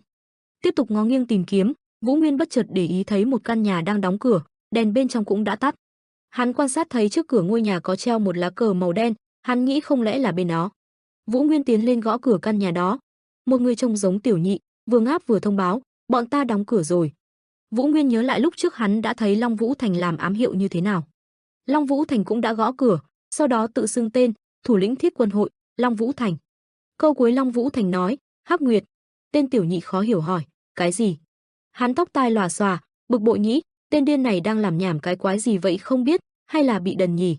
Trần Vũ Nguyên cúi thấp hơn, ngập ngừng, Hắc Nguyệt. Tên Tiểu Nhị mặt đần ra không nói gì. Một lúc sau hắn mới hé cửa ra nói, vào đi. Vũ Nguyên đi theo phía sau tên Tiểu Nhị vào phía trong quán. Hắn dẫn Vũ Nguyên theo lối cầu thang đi xuống dưới. Tên Tiểu Nhị nói với Vũ Nguyên, có một vị khách đến trước ngươi, nên chúng ta phải ở bên ngoài chờ một lát. Vừa nói xong thì một bóng người từ từ xuất hiện ở cửa phòng, tên Tiểu Nhị liền chào, Quỷ Môn, lần sau đến nữa nhé. Người được gọi là Quỷ Môn đó là một ông lão râu tóc bạc phơ, đầu đội đấu lạp, trên mặt đeo một mặt nạ che khuất đi đôi mắt. Ông ta khoác áo choàng rộng thùng thình, tay chống một cây gậy khá dài, đầu trên cây gậy quấn một lớp vải trắng. Vũ Nguyên đứng phía đối diện nhìn ông lão từ từ đi về phía mình. Ông lão cứ từng bước, chống cây gậy đi về phía Vũ Nguyên. Khi hai người đã đứng đối diện nhau, hai người thầm quan sát đối phương. Khi ông lão đi qua Vũ Nguyên, bước từng bước lên cầu thang, đột nhiên cười sảng khoái, quả là một nam nhân nổi bật. Vũ Nguyên quay lại nhìn khó hiểu không biết ông lão đang nói ai. Lúc này tên Tiểu Nhị mới gọi Vũ Nguyên, vào đi, hắn vội đáp, được. Vũ Nguyên tiến vào căn phòng tối, hắn nhìn thấy một người đội màn che, giấu đi khuôn mặt, người này cất tiếng nói chào hắn, đã lâu không gặp Trần tiên sinh. Vũ Nguyên nghi hoặc, giọng nói này. Hắn nghi ngờ hỏi, vị đây là trưởng chi Tứ Xuyên, Mai Nguyệt Lăng. Người đó nghe vậy liền ngạc nhiên, ồ xem ra ngài vẫn chưa quên, mời ngồi. Mai Nguyệt Lăng giải thích, dạo này tình hình Vũ Hán khá phức tạp, nên ta mới quyết định rời đến đây. Vũ Nguyên kéo ghế ngồi, lắng nghe Mai Nguyệt Lăng nói tiếp, ta hiện tại chính là trưởng chi khu vực Hồ Bắc. Biểu cảm trên mặt của Vũ Nguyên như kiểu, ngươi nhìn ta xem ta có tin không? Mai Nguyệt Lăng bất lực, ánh mắt đó là thế nào? Không lẽ ngài nghĩ ta theo dõi ngài hả? Vũ Nguyên không chấp nhất, không có, bỏ đi, thanh nhân thế nào rồi? Mai Nguyệt Lăng nhớ tới người có thái độ lồi lõm đó, cái tên dám làm lộ bí mật của tổ chức đó hả? Ngài đang nói hắn phải không? Hắn đang phải nhanh chóng hoàn thành một số nhiệm vụ ở nơi khác rồi, một cao thủ thuộc Mật Nguyệt mà lại bị người khác nắm thóp như vậy cũng không phải là chuyện vẻ vang gì. Mai Nguyệt Lăng cân nhắc, ta cũng không thể giúp được gì, vì dù gì cũng là đấu với ngài mà, thực lực của ngài quả thực không thể đùa được đâu. Trần tiên sinh, ta nói có sai không? Trưởng môn Trần Vũ Nguyên. Trước hai tiếng trưởng môn ấy, Vũ Nguyên không phản ứng, chỉ đứng đó không nói gì. Mai Nguyệt Lăng cười cười tiếp tục, nhưng mà, ta nghĩ ngài đến đây không chỉ để hỏi về tung tích của thanh nhân, mục đích thật sự của ngài là gì đây? Hay ngài có hứng thú với việc gia nhập phục hội? Nếu vậy thì ta thấy chuyện này có hơi. Hắn bỏ dở giữa chừng, tỏ vẻ khó xử. Vũ Nguyên đáp, xem ra các vị cũng không quá xem trọng nhóm người đó.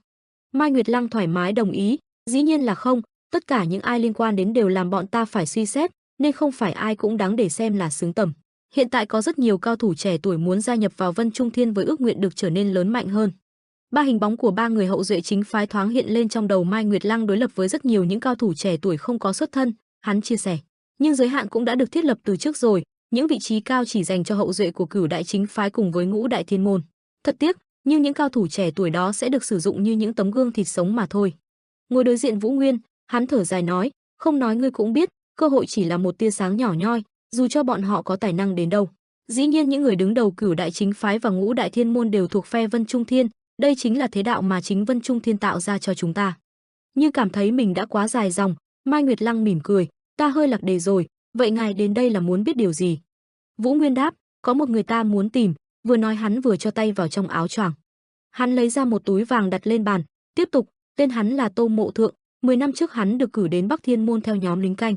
Ta nghe nói một thời gian ngắn sau đó hắn lại được trở về với Vân Trung Thiên. Mai Nguyệt Lăng vươn tay lấy túi vàng, tiếp lời, Tô Mộ Thượng, ta hiểu rồi, nhưng ta cũng chưa từng nghe qua cái tên này. Chỉ cần hắn còn sống, sẽ không quá khó để tìm ra, nếu ngài đã muốn tìm kiếm người này, có lẽ cũng hứng thú không ít. Vũ Nguyên hứa hẹn, nếu tìm được ta sẽ trả thật nhiều. Mai Nguyệt Lăng vui vẻ nhận lời, yêu cầu này cũng không quá khó, vậy còn gì khác hay không? Vũ Nguyên trầm giọng, nếu vậy thì Bắc Thiên Tứ Hùng. Vừa nói được một nửa, Mai Nguyệt Lăng đã trả lời, bọn ta có nghe ngóng được về Liên Thiên Hoa, hắn vừa rồi khỏi Huyền Thiết phái và thẳng tiến về Vân Trung Thiên. Nghe thấy vậy, nắm tay Vũ Nguyên siết chặt. Hắn nhớ cái tên này, Liên Thiên Hoa, Hắn là một trong những cao thủ hàng đầu đạt đến hồn giới và cũng chính là người có thể sánh ngang với Triệu Thiên Vũ. Liên Thiên Hoa, một lão già mày kiếm sắc bén, bảo kiếm tùy thân là một thanh trường kiếm dài, toát ra ánh sáng đỏ, kẻ chủ yếu đứng sau sự phản bội đối với Bắc Thiên môn chính là Liên Thiên Hoa hắn. Sau khi sự kích động qua đi, Vũ Nguyên kìm nén, trầm giọng hỏi, hắn đến đây làm gì? Mai Nguyệt Lăng không rõ, trả lời, ta cũng không biết, ngài có muốn điều tra không? Vũ Nguyên vừa đứng lên rời khỏi phòng vừa từ chối, không cần đâu. Tới ngưỡng cửa, hắn quay đầu lại nói, xem ra ta sẽ sớm gặp lại hắn rồi. Vũ Nguyên bỏ lại một câu, yêu cầu ban nãy, ta sẽ chờ tin từ các vị, rồi bước đi. Mai Nguyệt Lăng chào, bảo trọng Trần tiên sinh, bọn ta sẽ sớm tìm ra người đó. Sau khi Vũ Nguyên rời đi, Mai Nguyệt Lăng cảm thán, không thể tin được, đúng như lời thanh nhân nói, hắn quả là một người khó hiểu, thanh nhân rất hứng thú với hắn cũng không quá lạ. Mai Nguyệt Lăng vẫn ngồi yên tại chỗ, tiếp tục suy tư. Nàng đưa tay lên vén màng tre, để lộ khuôn mặt nữ nhân trẻ tuổi xinh đẹp, ngẫm nghĩ, trưởng môn cuối cùng của Bắc Thiên môn, Trần Vũ Nguyên. Nàng cau mày khi nghĩ tới Vũ Nguyên, hắn chính là một con dao hai lưỡi, mình có thể lợi dụng hắn, nhưng đồng thời cũng sẽ bị hắn lợi dụng, chính là một thanh dao cực sắc bén. Bỗng nhiên nàng ta lên tiếng nói khoảng không, các ngươi đã nghe hết rồi chứ? Phía sau nàng ta xuất hiện rất nhiều ảnh vệ, nàng ra lệnh, mau đi tìm người tên Tô Mộ Thượng, một ông lão giống như là đội trưởng đội ảnh vệ, cúi đầu lĩnh mệnh, tuân lệnh, chủ tử. Đêm khuya, bầu trời vần vũ, gió thổi bay áo choàng của Vũ Nguyên, hắn đứng một mình trên tường thành, nhìn xuống toàn bộ Vân Trung Thiên. Nhìn từ phía dưới nhìn lên, bóng dáng của hắn dường như vừa nhỏ bé, vừa cô độc.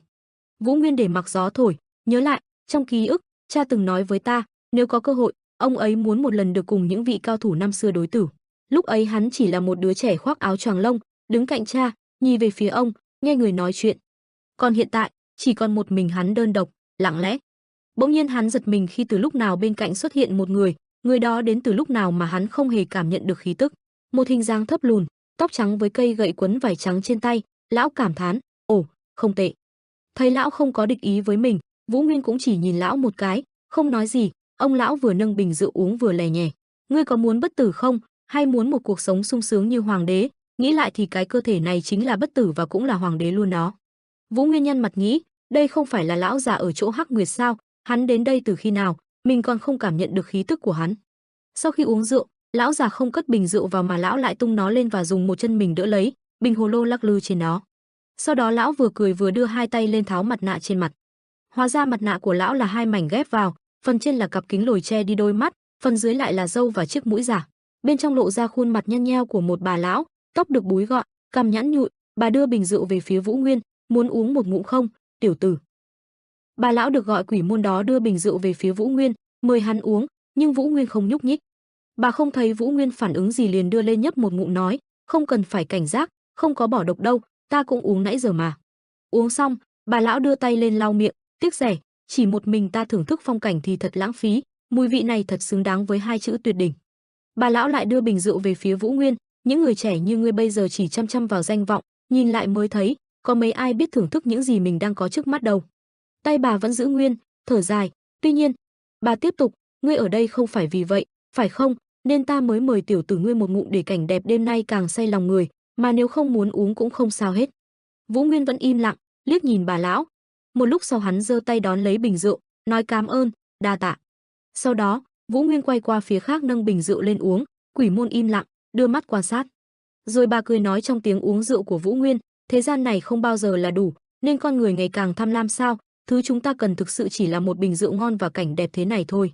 Bà nói xong nhưng vẫn nghe tiếng ừng ực uống rượu của Vũ Nguyên, bà im lặng đứng chờ.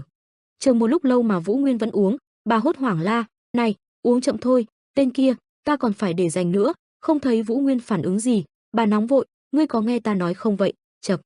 Vũ Nguyên dừng uống, lau miệng, nhẹ giọng, xin thứ lỗi, do ta muốn uống thay cho người khác nữa, nhưng bà nói không sai, thứ rượu này quả là tuyệt đỉnh. Bà lão nhận lại bình rượu cười, ngươi thấy ngon là tốt rồi, nhưng mà ngươi không định hỏi ta là ai sao? Vũ Nguyên hỏi lại, nếu ta hỏi thì bà có trả lời thật không? Bà lão nhắm mắt uống một ngụm rượu, lấp lửng, ai biết được. Vũ Nguyên đáp lại một câu khiến bà lão phải phun ngụm rượu mới uống ra ngoài, hắn nói đúng vậy, vì đâu biết bà sẽ nói thật hay không, nên ta mới không thèm hỏi đó. Bà đưa tay lên quẹt miệng, cảm thán, trời trời, tiểu tử ngươi cũng miệng mồm gớm. Vũ Nguyên không trả lời, mà chỉ nhìn xa xăm. Bà lão liếc nhìn hắn. Bà châm chọc, ngươi đúng là kẻ nham hiểm, không cần phải che giấu đâu, ta nhìn thấy được hết. Vũ Nguyên nhìn bà khó hiểu. Trước ánh mắt của Vũ Nguyên, bà lão vạch trần, ngươi muốn phá hủy, trả thù. Bà lão đội nón và đeo mặt nạ lại, nhắc nhở, cẩn thận đó, đừng để cảm xúc lấn át lý trí. Kết cục sẽ không vui vẻ gì đâu, hy vọng ngươi hiểu được đôi khi thuận theo tự nhiên mới là cách tốt nhất. Vũ Nguyên vẫn không trả lời. Bỗng nhiên phía sau có tiếng nói, Vũ Nguyên quay đầu lại nhìn thì thấy một toán người, họ vừa đi vừa trò chuyện. Xem ra chúng ta đến sớm rồi, ngươi có chắc chúng ta sẽ gặp hắn ở Hoàng Hạc Tháp không? Đúng chắc mà, hắn sẽ đến ngay thôi. Vũ Nguyên thấy vậy liền đầu quay lại về phía bà lão đứng. Hắn đã không còn thấy ai đứng đó nữa, bên cạnh chỉ còn một làn khói.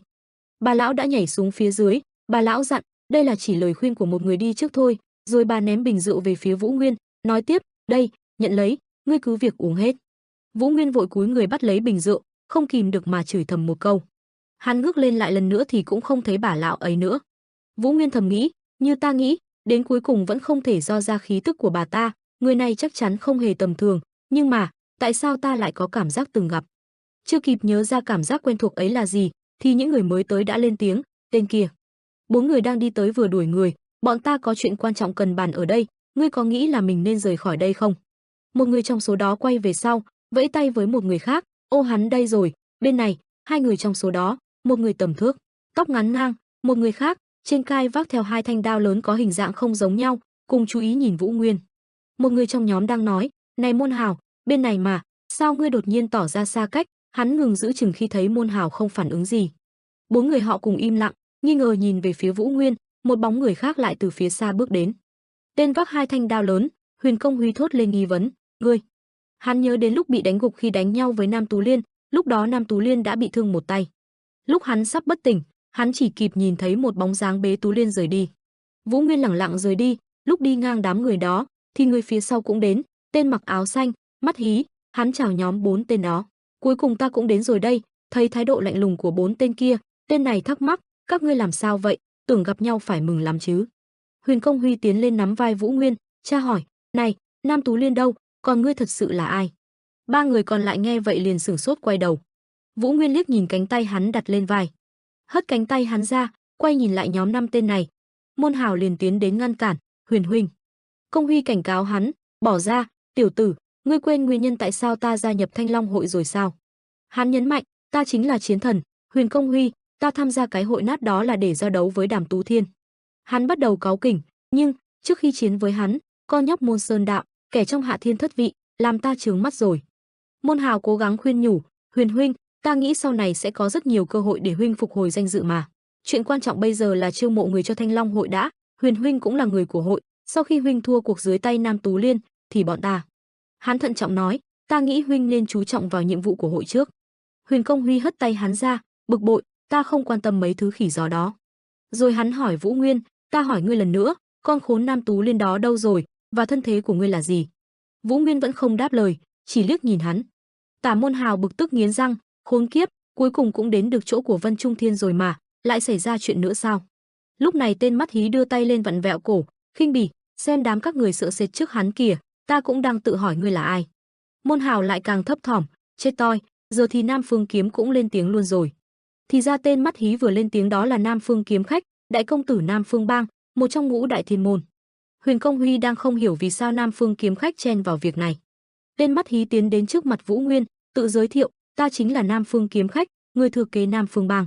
Chắc ngươi cũng đã nghe qua rồi, mặc dù ta không có hứng thú với mấy thứ danh tiếng đó lắm, nhưng nếu ta chú tâm, vượt qua Hạ Thiên Thất Vị chỉ là chuyện bình thường thôi, nên ngươi rốt cuộc là ai mà khiến cho đám người bên kia phải lo sợ vậy hả?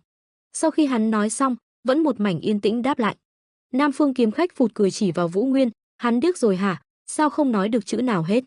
Nam Phương Kiếm khách đưa mắt khinh khỉnh liếc Huyền Công Huy. Hắn lập tức vung kiếm từ đôi tay cụt, chửi lớn, khốn kiếp, ngươi vừa liếc đều xem thường ta phải không? Nam Phương Kiếm, ta là người hỏi trước. Nam Phương Kiếm khách cũng không chần chừ rút kiếm. Vũ Nguyên vung tay ném ra bình rượu của lão bà đã cho. Bình rượu ném thẳng vào mặt Nam Phương Kiếm, hắn đau đến phải kêu lên. Nhân lúc đó, Vũ Nguyên liền tung 2 quyền từ 2 tay cùng lúc, một đánh vào mặt, một đánh vào cánh tay bị cụt của Huyền Công Huy.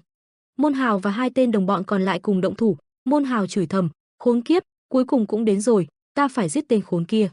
Tất cả 5 tên cùng lao lên tấn công Vũ Nguyên, chúng nghĩ, cho dù Vũ Nguyên có là Bắc Kiếm, thì bị 5 cao thủ đồng loạt tấn công cũng không thể nào địch lại nổi. Vũ Nguyên không hề nao núng, hắn nhanh nhẹn tránh né và tung quyền đấm thẳng vào mặt Nam Phương Kiếm, lên gối thúc một quyền vào bụng Huyền Công Huy. rồi lại quay sang đánh một quyền móc từ dưới lên vào cằm Môn Hào, rồi lại một chân đá, một chỏ đánh gục hai tên còn lại. Lúc Vũ Nguyên nắm chặt cổ áo Nam Phương Kiếm, hắn còn đang ngơ ngác. Vũ Nguyên đã tung liên hoàn đấm vào mặt hắn.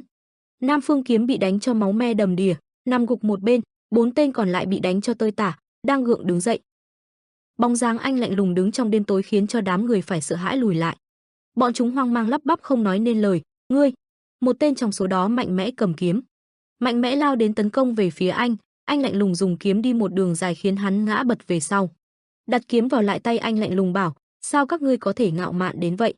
Dứt lời anh cầm kiếm lao đến, hết lần này đến lần khác xuất chiêu tấn công tên đó. Ánh mắt anh lạnh lùng không một chút thương tình, một đường kiếm dài lướt nhẹ qua mặt khiến tên đó bay xa. Nhìn thanh kiếm anh lạnh lùng đặt ngay trước mắt, cả người hắn toát hết mồ hôi. Phía sau một tên khác máu me đầy mặt không chịu thua cầm kiếm lao đến. Anh nhẹ nhàng xoay người mang theo thanh kiếm lạnh đặt nhẹ lên cổ hắn. Hắn ta nhắm chặt mắt sợ hãi như thể đang chờ đón cái chết đến ngay trước mắt. Cơn đau đáng sợ mãi không truyền đến, hắn hoang mang mở mắt kinh ngạc nhìn thấy thanh kiếm đặt ngay sát gần cổ, cả người toát hết mồ hôi lạnh. Ba tên này đều sợ hãi chẳng dám tiến lên. Nhìn anh đang tiến gần lại, bọn chúng sợ hãi bỏ chạy tán loạn. Có tên hai chân đã run rẩy chẳng thể bước đi. Hắn ta sợ hãi nhìn anh lắp bắp: "Ta." Anh lạnh lùng vung kiếm lên. Hắn ta sợ hãi gọi, đưa tay che chắn cơ thể hét lên. Anh lạnh lùng đặt kiếm vào vỏ, còn hắn thì sợ hãi ngã quỵ trên đất. Cả người sợ hãi trợn trắng mắt nhìn anh. Nhìn thanh kiếm lạnh lùng nằm yên trong tay hắn run rẩy, hắn không định giết mình sao cứ vậy mà cất kiếm đi. Nhìn chiếc quần đã ướt đẫm vì sợ hãi, hắn tức giận nhỉ, khốn kiếp. Trần Vũ Nguyên lạnh lùng liếc nhìn hắn không nói một lời, xoay người rời đi. Nhìn bóng lưng anh dần xa, cả đám người mới sợ hãi thở phào. Cả ba tên đó đều dõi mắt nhìn theo anh, chẳng tên nào dám mở lời. Trần Vũ Nguyên bước đi không ngoảnh mặt lại, chỉ bảo dù sao các ngươi cũng đang ở trong địa bàn của Vân Trung Thiên, ta nghĩ các ngươi biết chuyện, nếu giết chết người sẽ phải chịu hậu quả thế nào, nên ta sẽ rời đi hôm nay, đánh đến đây là đủ rồi, mong các ngươi hiểu. Và xem đây chỉ là một tai nạn nhỏ, đừng quên dọn cho sạch sẽ, nhưng nếu có ai không muốn nghe hiểu những lời ta nói.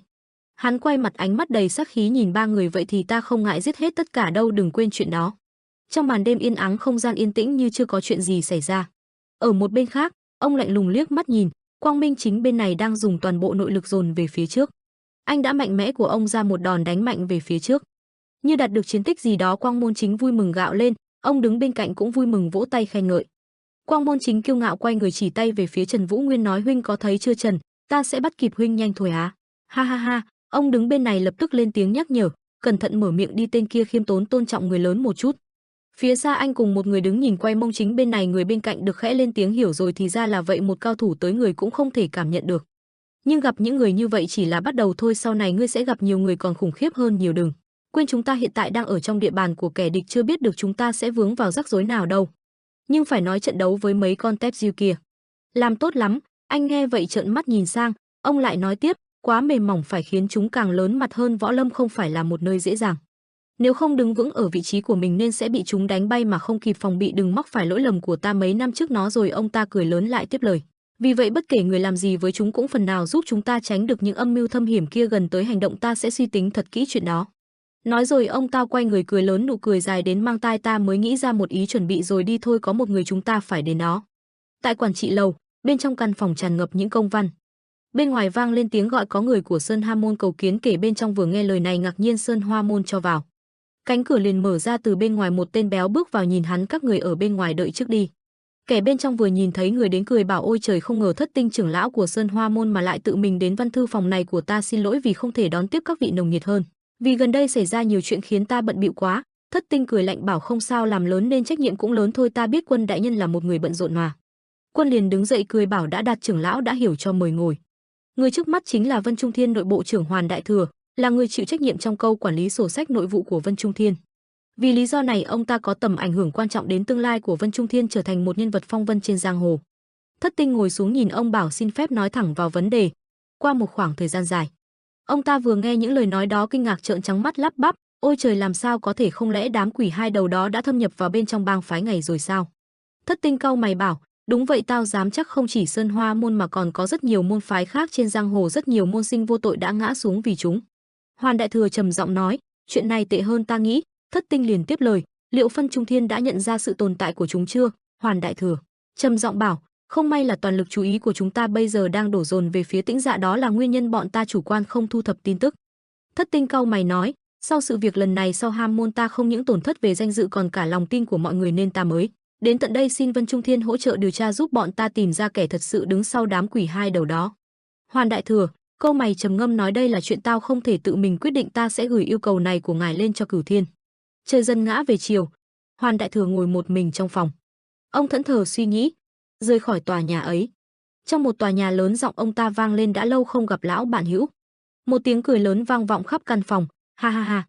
Giọng nói lại vang lên, không ngờ ngươi vẫn còn sống đó, đã bình thường lại chưa? Còn lâu, ta bây giờ còn điên hơn trước nhiều, hờ hớ. Ngươi cũng không thể thay đổi chút nào, vẫn gắn chặt với mấy loại sổ sách nhàm chán này, lão già này dù sao cũng rất vui được gặp lại. Điều gì mà người đến đây, tao đoán không phải chỉ để thăm người bạn này phải không? Ta cần 3 thứ: đầu tiên bản đồ toàn bộ vùng Hồ Bắc này, thứ hai tất cả bản vẽ của Vân Trung Thiên, và cuối cùng những thông tin mật về Bắc Thiên Môn. Trong đêm tối tĩnh mịch, tại sát hồn phái, một nhóm người bao quanh lấy khắp nơi, mặt ai cũng đều chứa đầy sát khí quỷ dữ, một tổ chức sát thủ lừng danh với những phi vụ giết chóc tàn nhẫn. Một giọng nói lạnh lùng vang lên giữa đám người, thật là hào phóng, ngươi muốn ta đòi xác một phái luôn hả? Hắn ta cầm chặt ngân lượng trong tay, đen mặt lạnh lùng, bỏ đi mục tiêu lần này là ai?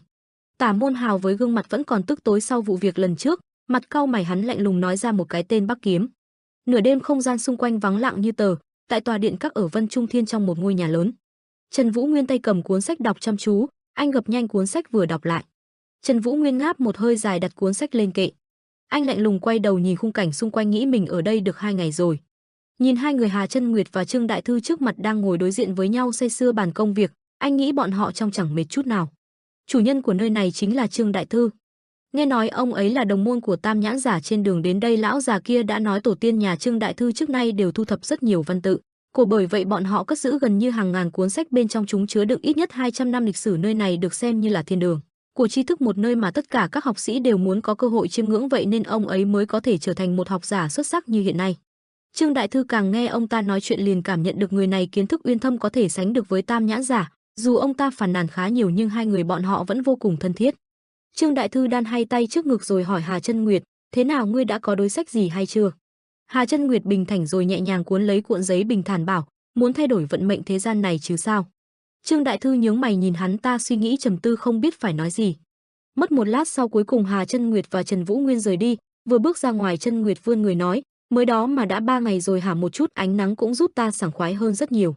Trương Đại Thư trầm ngâm, nhưng mà người bên cạnh ngôi là ai, là cận vệ sao? Hắn ta quay đầu nhấn mày cười khẽ, giờ mới để ý hả? Ta nghĩ chắc ông cũng nghe qua nhiều tin đồn về Bắc Kiếm rồi phải không?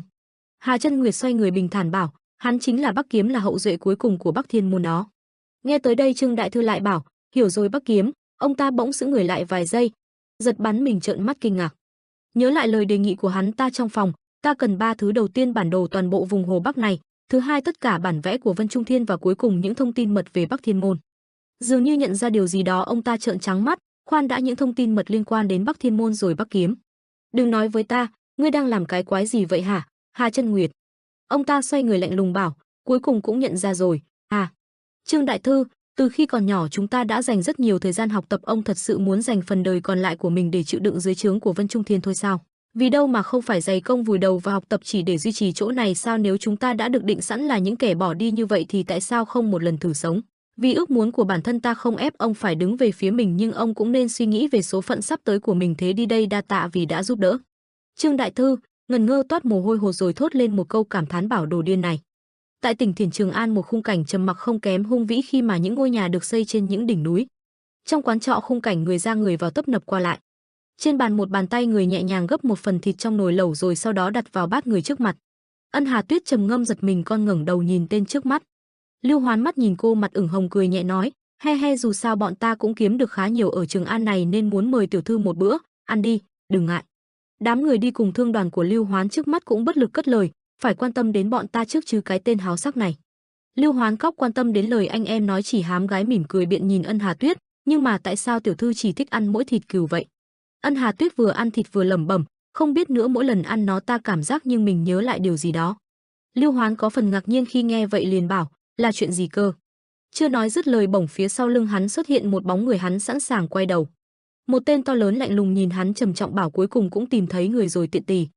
Nhìn thấy cô đang ăn uống ngon miệng hát lại bảo, ngươi còn dám ăn uống ngon lành sau khi sát hại giết những huynh đệ của ta? Không tên bên cạnh vừa nghe lời hắn nói quay đầu bảo thứ lỗi vị tiên sinh trời đánh tránh bữa ăn nha, ta nghĩ chúng ta có hiểu lầm gì đó ở đây rồi nên. Mặc kệ Lưu Hoán phân trần, còn chưa nói dứt lời cô lại gấp đũa ăn thêm lần nữa rồi bảo vậy ngươi chính là một trong lũ xấu xí đó. Nếu phải đoán, cô nhớ lại hình ảnh của ba tên đó liên thuyên miễn không ngừng nói các người sống dựa vào việc cướp bóc ra tay tàn sát nhưng mạng rồi cường bạo nữ nhân. Lưu Hoán đối diện nghe cô nói những lời này thì vô cùng kinh ngạc. Tiểu thư. Cô lạnh lùng liếc mắt nhìn tên đứng đầu tam quỷ xấu xí trước mặt. Khi ngươi xem thường mạng sống của những người khác thì có quyền gì mà cho rằng các huynh đệ của người khác biệt. Tứ oa quỷ trước mặt nghiến răng cả người run rẩy vì tức giận người khốn kiếp. Hắn ta tức giận gào lên lao nhanh về phía nhóm người, ta sẽ xé ngươi thành ra thành trăm mảnh để đền mạng cho các huynh đệ ta. Ngay khi hắn ta vừa lao đến tấn công thì bên ngoài cánh cửa liền bật mở. Một đám người tức giận bước vào chỉ tay lũ quái vật dơ bẩn đại diện cho Côn Luân phái, ta sẽ trừng phạt ngươi. Tứ oa quỷ hắn ta vừa nghe lời này kinh ngảy thốt lên, mẹ nó rủ chó con luôn đến rồi. Hắn ta nhìn chằm chằm đám người trước mắt bảo sao ngươi không im miệng trước. Và khi này, đôi mắt hắn trợn tròn, đôi mặt mở trừng nhìn to, hoảng hốt và kinh ngạc khi nhìn thấy từng cái đầu của anh em hắn được treo ở thắt lưng của bọn chúng. Hắn kinh hãi hét lên, ta cảm nhận được mùi máu của huynh đệ mình trên người con ả này, vậy tại sao đám Côn Luân các ngươi có được đầu của bọn họ? Hắn ta tức giận gào thét, lũ khốn kiếp các ngươi ta giết hết. Và rồi một cuộc hỗn chiến xảy ra ngay trong quán trọ mà đám Côn Luân phải cũng như Ân Hạ Tuyết đang có mặt ở đó. Cô trợn trắng mắt nhìn khung cảnh trước mặt khẽ bảo, ngu ngốc. Trước mắt cô giờ đây là hình bóng của một người đang che chắn dần tan biến, đó chính là Lưu Hoán. Anh ta đã dùng thân mình che chắn đỡ đòn cho cô và để rồi phải trả giá bằng cả tính mạng. Cô lẩm bẩm, tại sao lại làm vậy? Lưu Hoán với gương mặt đầy máu quay đầu mỉm cười nhìn cô, tiểu thư có sao không? Nghe lời này cô như bừng tỉnh nhớ lại điều gì đó. Một gương mặt quen thuộc hiện lên trong đầu. Cô đau đớn ôm đầu cố nhớ lại một ký ức đã quên, đó là những ký ức năm xưa mà cô và Trần Vũ Nguyên đã trải qua ở Bắc Thiên Môn khi đó. Tứ oa quỷ đứng trước mặt tức giận thất bay cái xác của Lưu Hoán đã che chắn cho Hạ Tuyết kia đi sang một bên. Dư âm trận đấu lớn đến nỗi khiến đám người của Côn Luân phái không dám tiến lên. Người đội trưởng bên Côn Luân phái lo lắng bảo, khỉ thật, chúng ta phải nhanh chóng kết liễu hắn. Trước khi chưa nói dứt lời, ông ta bỗng giật mình khi chứng kiến khung cảnh trước mặt. Cùng lúc đó là tên tứ oa quỷ cũng ở tình trạng tương tự trước mắt cô, kinh ngạc không thốt nên lời. Ngay lúc này đây Hạ Tuyết đã hóa thân thành bạch dạ, toàn thân cô tỏa ra hàn khí lạnh lùng, mái tóc dài đã chuyển ra màu trắng, đôi mắt trắng như tuyết. Không khí xung quanh dường như đóng băng bởi uy lực mà Hạ Tuyết tỏa ra. Khung cảnh xung quanh khi này vô cùng hỗn loạn, đám khách trong quán trọ chạy tán loạn khắp nơi. Tên xấu xí nhìn cô lắp bắp nói, cái quái gì vậy? Cô lạnh lùng đưa tay. Trong mắt ta ngươi chỉ là một con côn trùng nhỏ nhoi mà thôi, chết đi. Dứt lời cô liền phóng ra nguyệt quang cầu sức mạnh nhanh chóng chém thẳng vào cổ hắn. Hắn ta kinh ngạc thốt lên, ngươi. Chưa dứt lời thì tầm nhìn trước mắt dần mờ dần và rồi hắn ngã xuống đất. Tên đội trưởng kia kinh ngạc nhìn cảnh trước mắt toát hết mồ hôi. Đúng rồi, giống với những gì chúng ta được chứng kiến lúc trước, bọn chúng là bị Quang Luân giết chết. Với chỉ một chiêu duy nhất thủ phạm chính là ả ta, nhưng không chỉ tóc trắng và Quang Luân bán nguyệt còn có lãnh khí tỏa ra kia, không lẽ chính là bạch dạ trong truyền thuyết? Phía bên này nhóm người lo lắng nhìn tên đang mất đi gần như một nửa thân hình nằm một góc. Cả đám bỗng giật mình nhìn bóng dáng trước mắt, sợ hãi vội vã chạy đi. Cô trầm ngâm bước đến nhìn người trước mắt như nhớ lại một chuyện xưa. Cô trầm giọng nói, huynh không cần làm đến mức này, thấy đó, ta có thể dễ dàng xử lý được những kẻ như hắn. Hắn ta nghe lời này nước mắt chảy ròng, mỉm cười cuối cùng cũng an lòng mà nhắm mắt rồi đi. Nhìn khung cảnh trước mắt, cô trầm ngâm nhớ lại từng hình ảnh của hắn trong quá khứ, của khẽ lên tiếng, nhưng ta vẫn muốn cảm ơn vì mọi thứ, Lưu trưởng Hoán.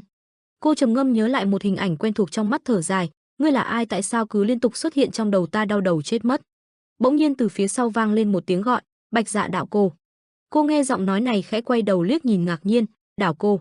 Nhóm người nghiêm giọng nói, bốn kẻ đó là những tên cướp khét tiếng đã giết qua rất nhiều sinh mạng, vậy nên chúng phải chịu đựng sự trừng phạt thích đáng từ Côn Luân phái. Cô nghe vậy ngạc nhiên bảo, nếu vậy thì cứ làm những gì các ngươi muốn, đợi gì nữa, còn phải cảm ơn ta nữa đó. Nhóm người nghe vậy lập tức nói lớn, không phải vậy. Dù bọn chúng đáng chết nhưng có một số luật lệ mà tất cả mọi người phải tuân theo, nếu người dám thẳng tay tàn sát chúng như vậy thì sao?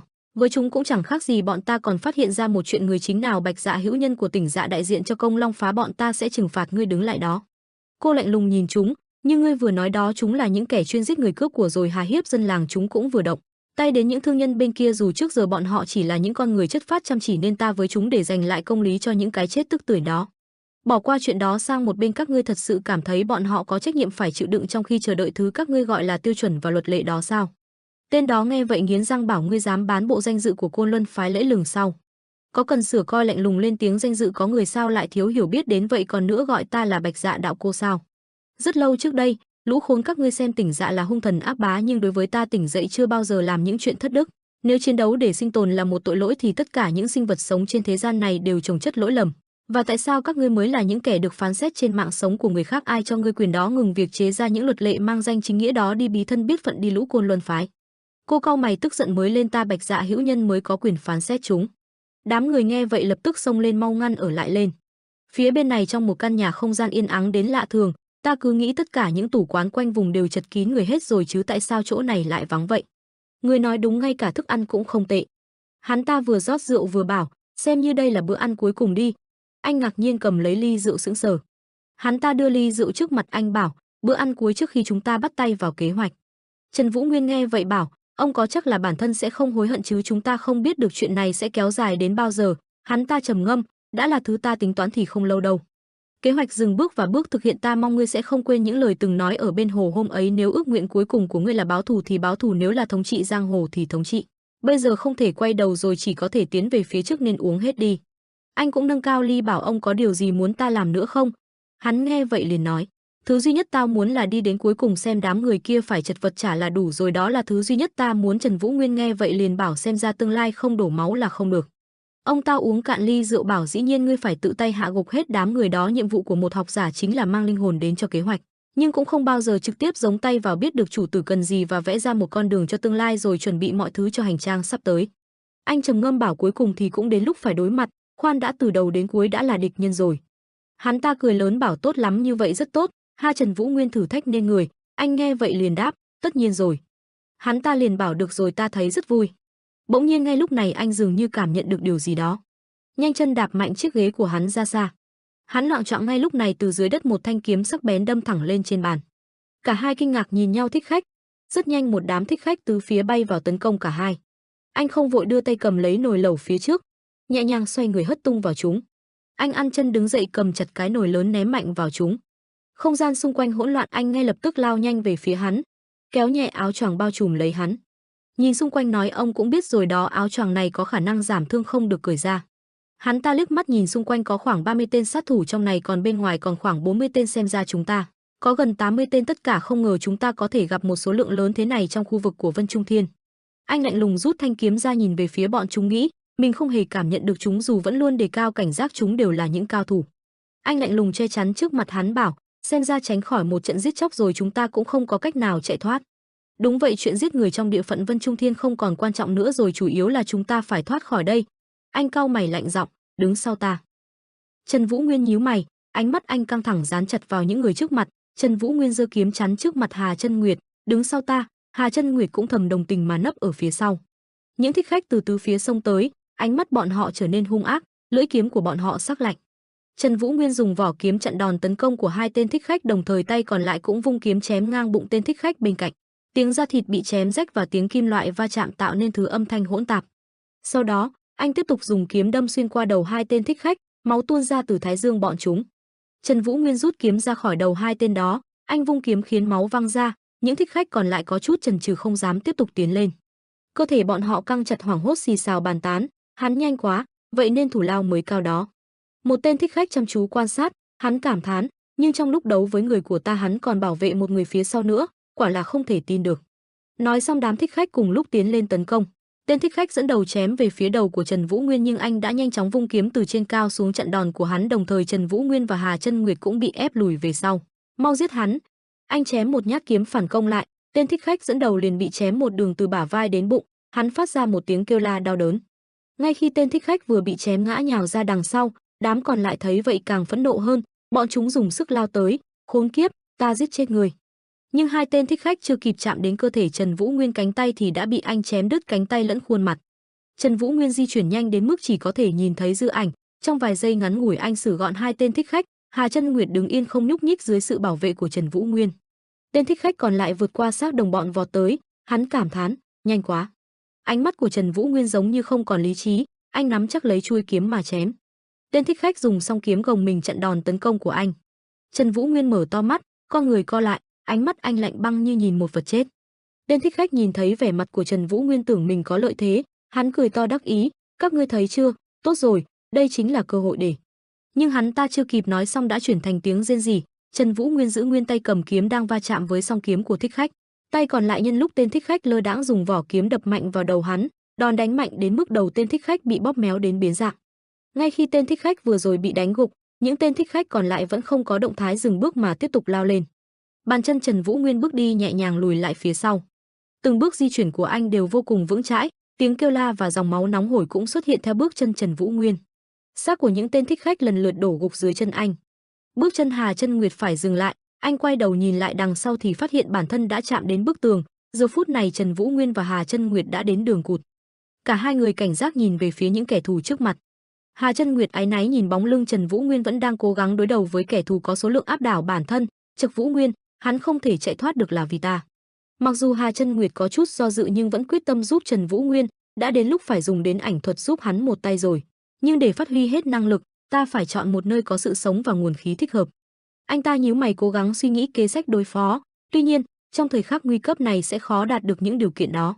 Người duy nhất có khả năng dùng ảnh thuật mà không cần chuẩn bị gì chỉ có Tây Môn Gia Tây Môn Hoa mà thôi, nếu ta nhớ không lầm, Huệ Linh Tây Môn Gia cũng có khả năng này. Trên trán anh ta đổ đầy mồ hôi lo lắng nghĩ, nhưng so với lão già đó, tất nhiên không thể sánh bằng, Khỉ thật giờ còn lo nghĩ đến đám người Tây Môn Gia đó, nên làm sao đây? Nội lực tập trung lại trên bàn tay Hà Chân Nguyệt, luồng ánh sáng xanh dần bao phủ lấy bàn tay anh ta, quá sớm để dùng đến thứ này. Đám thích khách vẫn hăng hái, không được tiếp tục phạm sai lầm, tập trung lên các huynh đệ. Trần Vũ Nguyên nheo mắt tập trung tinh thần, anh chém vào cánh tay thích khách đang lao tới từ trên cao. Tên thích khách bị chém vào cánh tay vừa ngã xuống, Trần Vũ Nguyên vung ngược kiếm lên trên chém vào bả vai tên đằng sau. Anh chỉ dùng một tay chém đứt cả thủ cấp lẫn cánh tay của thích khách. Anh trầm tư, chúng đông hơn ta nghĩ, phải bảo vệ người trong một nơi chật hẹp thế này còn phải chống lại một đám thích khách đông nghịt khó hơn nhiều so với tưởng tượng. Dù đang suy nghĩ những khí thế của Trần Vũ Nguyên không hề giảm đi. Anh nhìn chăm chú vào thanh kiếm tỏa ra ánh tím trên tay, dù đã chém giết rất nhiều nhưng nó vẫn không dính dù chỉ là một vệt máu nhỏ. Ta có nên dùng một chưởng đánh bay hết đám bọn chúng? Nhưng không gian này quá hẹp. Trần Vũ Nguyên nhíu mày khó chịu, ta sẽ san bằng cả tiểu quán và những thứ xung quanh mất, chưa kể có thể chúng còn có người bên ngoài, ta vẫn không nghĩ ra mình nên làm gì với chúng hoặc là. Chưa kịp suy nghĩ hết, anh đột nhiên trợn tròn mắt phát hiện ra điều. Trần Vũ Nguyên phản xạ nhanh quay người lại. Khi tầm mắt Hà Chân Nguyệt chưa kịp nhìn thấy động tác di chuyển của Trần Vũ Nguyên thì khuỷu tay của anh co lại vòng ra phía sau cổ của Hà Chân Nguyệt. Trần Vũ Nguyên kéo cổ anh ta ấn xuống tránh đi thanh kiếm sắc nhọn đâm xuyên qua từ bức tường phía sau nhưng chính mình lại bị đâm vào bả vai. Dòng máu nóng hổi phun ra từ vết thương, Trần Vũ Nguyên mặt không đổi sắc dù có thụ thương. Hà Chân Nguyệt lo lắng nhìn Trần Vũ Nguyên vì cứu mình mà bị thương, ngươi có sao không?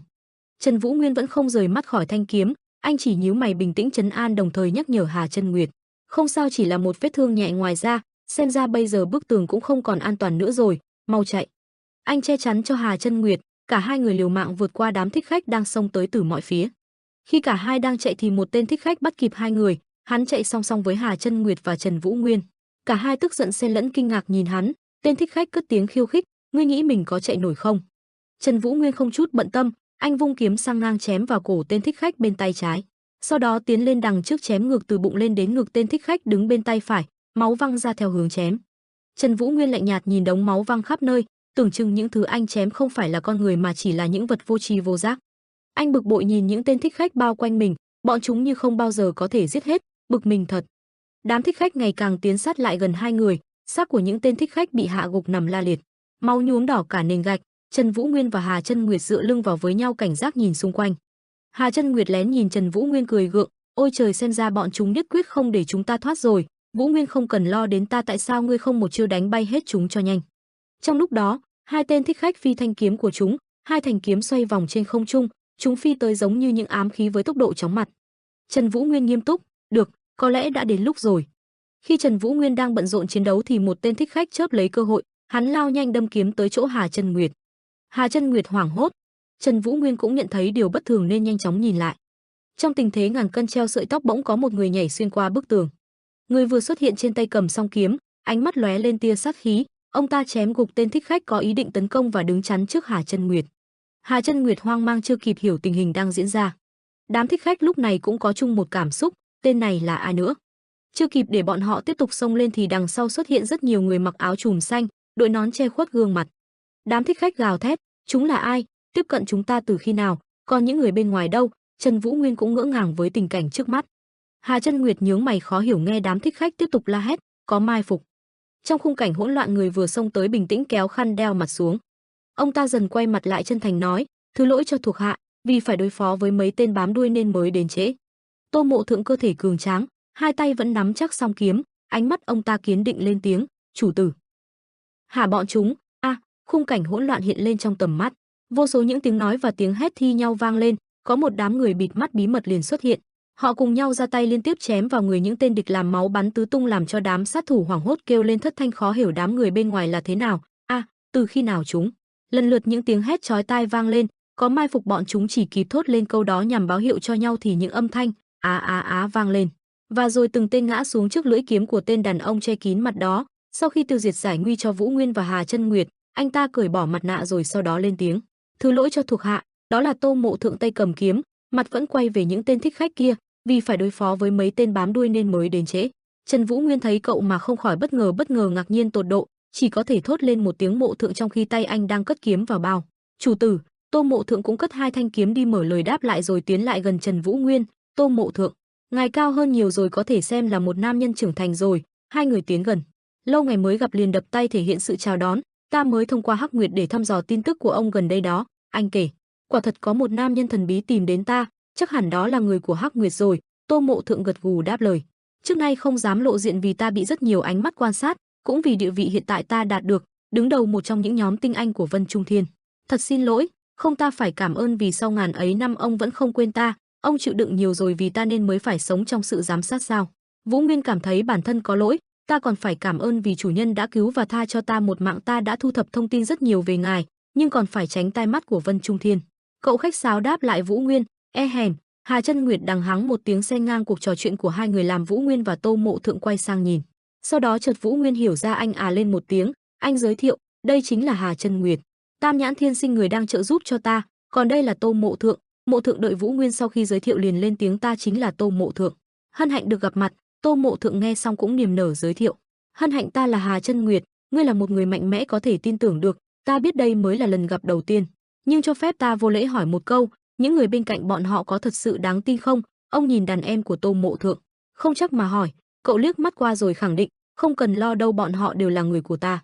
Nói chi tiết sau, để ta xử đẹp chúng trước. Tô Mộ Thượng liền rút kiếm, sau đó nói với hai người Vũ Nguyên và Chân Nguyệt rằng hai người mau đi đi, người bên ngoài đã bị chúng ta dọn sạch rồi, gặp lại sau nhé chủ tử, được nhớ cẩn thận.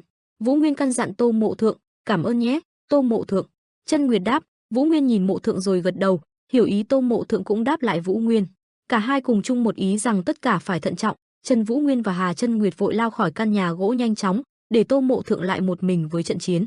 Cậu liếc nhìn vào phía trong, sau đó cất tiếng ra lệnh cho thuộc hạ của mình, không phí thời gian nữa, các ngươi dám động tới chủ tử khi ta còn ở đây, lũ khốn ngạo mạn, tra đội bắt sống một trong số bọn chúng. Cậu hét lớn, còn lại giết hết không tha. Trần Nguyên và Hà Nguyệt bên này đang lao đi rất nhanh, không chút chậm trễ. Bỗng bên cạnh xuất hiện bóng người khiến Vũ Nguyên giật mình cảnh giác. Anh cẩn trọng mà cầm kiếm lên, thủ thế định ra đòn trước hòng chiếm thế thượng phong, cho tới khi thanh kiếm của anh vừa kịp rút ra hòng ra đòn tấn công thì có tiếng kêu dừng tay lại. Là ta đây, hóa ra là Thanh Nhân. Vẻ mặt bàng hoàng Thanh Nhân Hắc Nguyệt sợ hãi, vội giơ tay ngăn cản. Thanh Nhân, anh thốt lên rồi sau đó nhanh chóng cất thanh kiếm đi. Ô ai dô thở đã. Hà Nguyệt đứng bên mà giật mình, chào hỏi thì để sau đi. Bây giờ bên đường này có sát thủ phục kích sẵn rồi, quan trọng hơn hết, hắn ta chỉ. Đám người bên ngoài Vân Trung Thiên cũng đang đến rồi. Thanh Nhân thông báo tình hình cho Vũ Nguyên và Chân Nguyệt, hắn thoáng vẻ run sợ. Nghe tới đó Chân Nguyệt thốt lên cảm than. Nhanh vậy sao, có vẻ như hai bên muốn ra tay cùng lúc. Chân Nguyệt vuốt cắm, trán cũng đầy mồ hôi. Vậy có lẽ đây là một cái bẫy, vì người của Vân Trung Thiên không được tự ý giết người nếu chưa có sự cho phép. Ông nói, ta cũng nghĩ vậy đấy, xem ra có người đã tiết lộ mật tin ra ngoài. Thanh Nhân trả lời. Vũ Nguyên lúc ấy chỉ im lặng mà suy tính nhiều điều. Nếu vậy thì đám người mai phục đó có thể chỉ là mánh khóe của chính, mục đích thật sự là ở Vân Trung Thiên. Hà Nguyệt vẫn đang phân tích những sự việc vừa xảy ra. Có lợi cho chúng ta, ông nói. Này, ông nói cái quái gì vậy? Hắc Nguyệt cảm thấy khó hiểu, mệt quá nổi khùng hả? Hắn chửi Chân Nguyệt, không cần quan tâm đám sát thủ đó mạnh đến đâu. Chúng cũng chỉ là một quân cờ trong tay Vân Trung Thiên thôi, nếu bị bắt sẽ bị đưa vào ngục trong Vân Trung Thiên, sau đó sẽ có một cuộc họp giữa những trụ cột trong Vân Trung Thiên. Chúng ta sẽ nhắm vào cuộc họp đó, ta đã chuẩn bị mọi thứ rồi.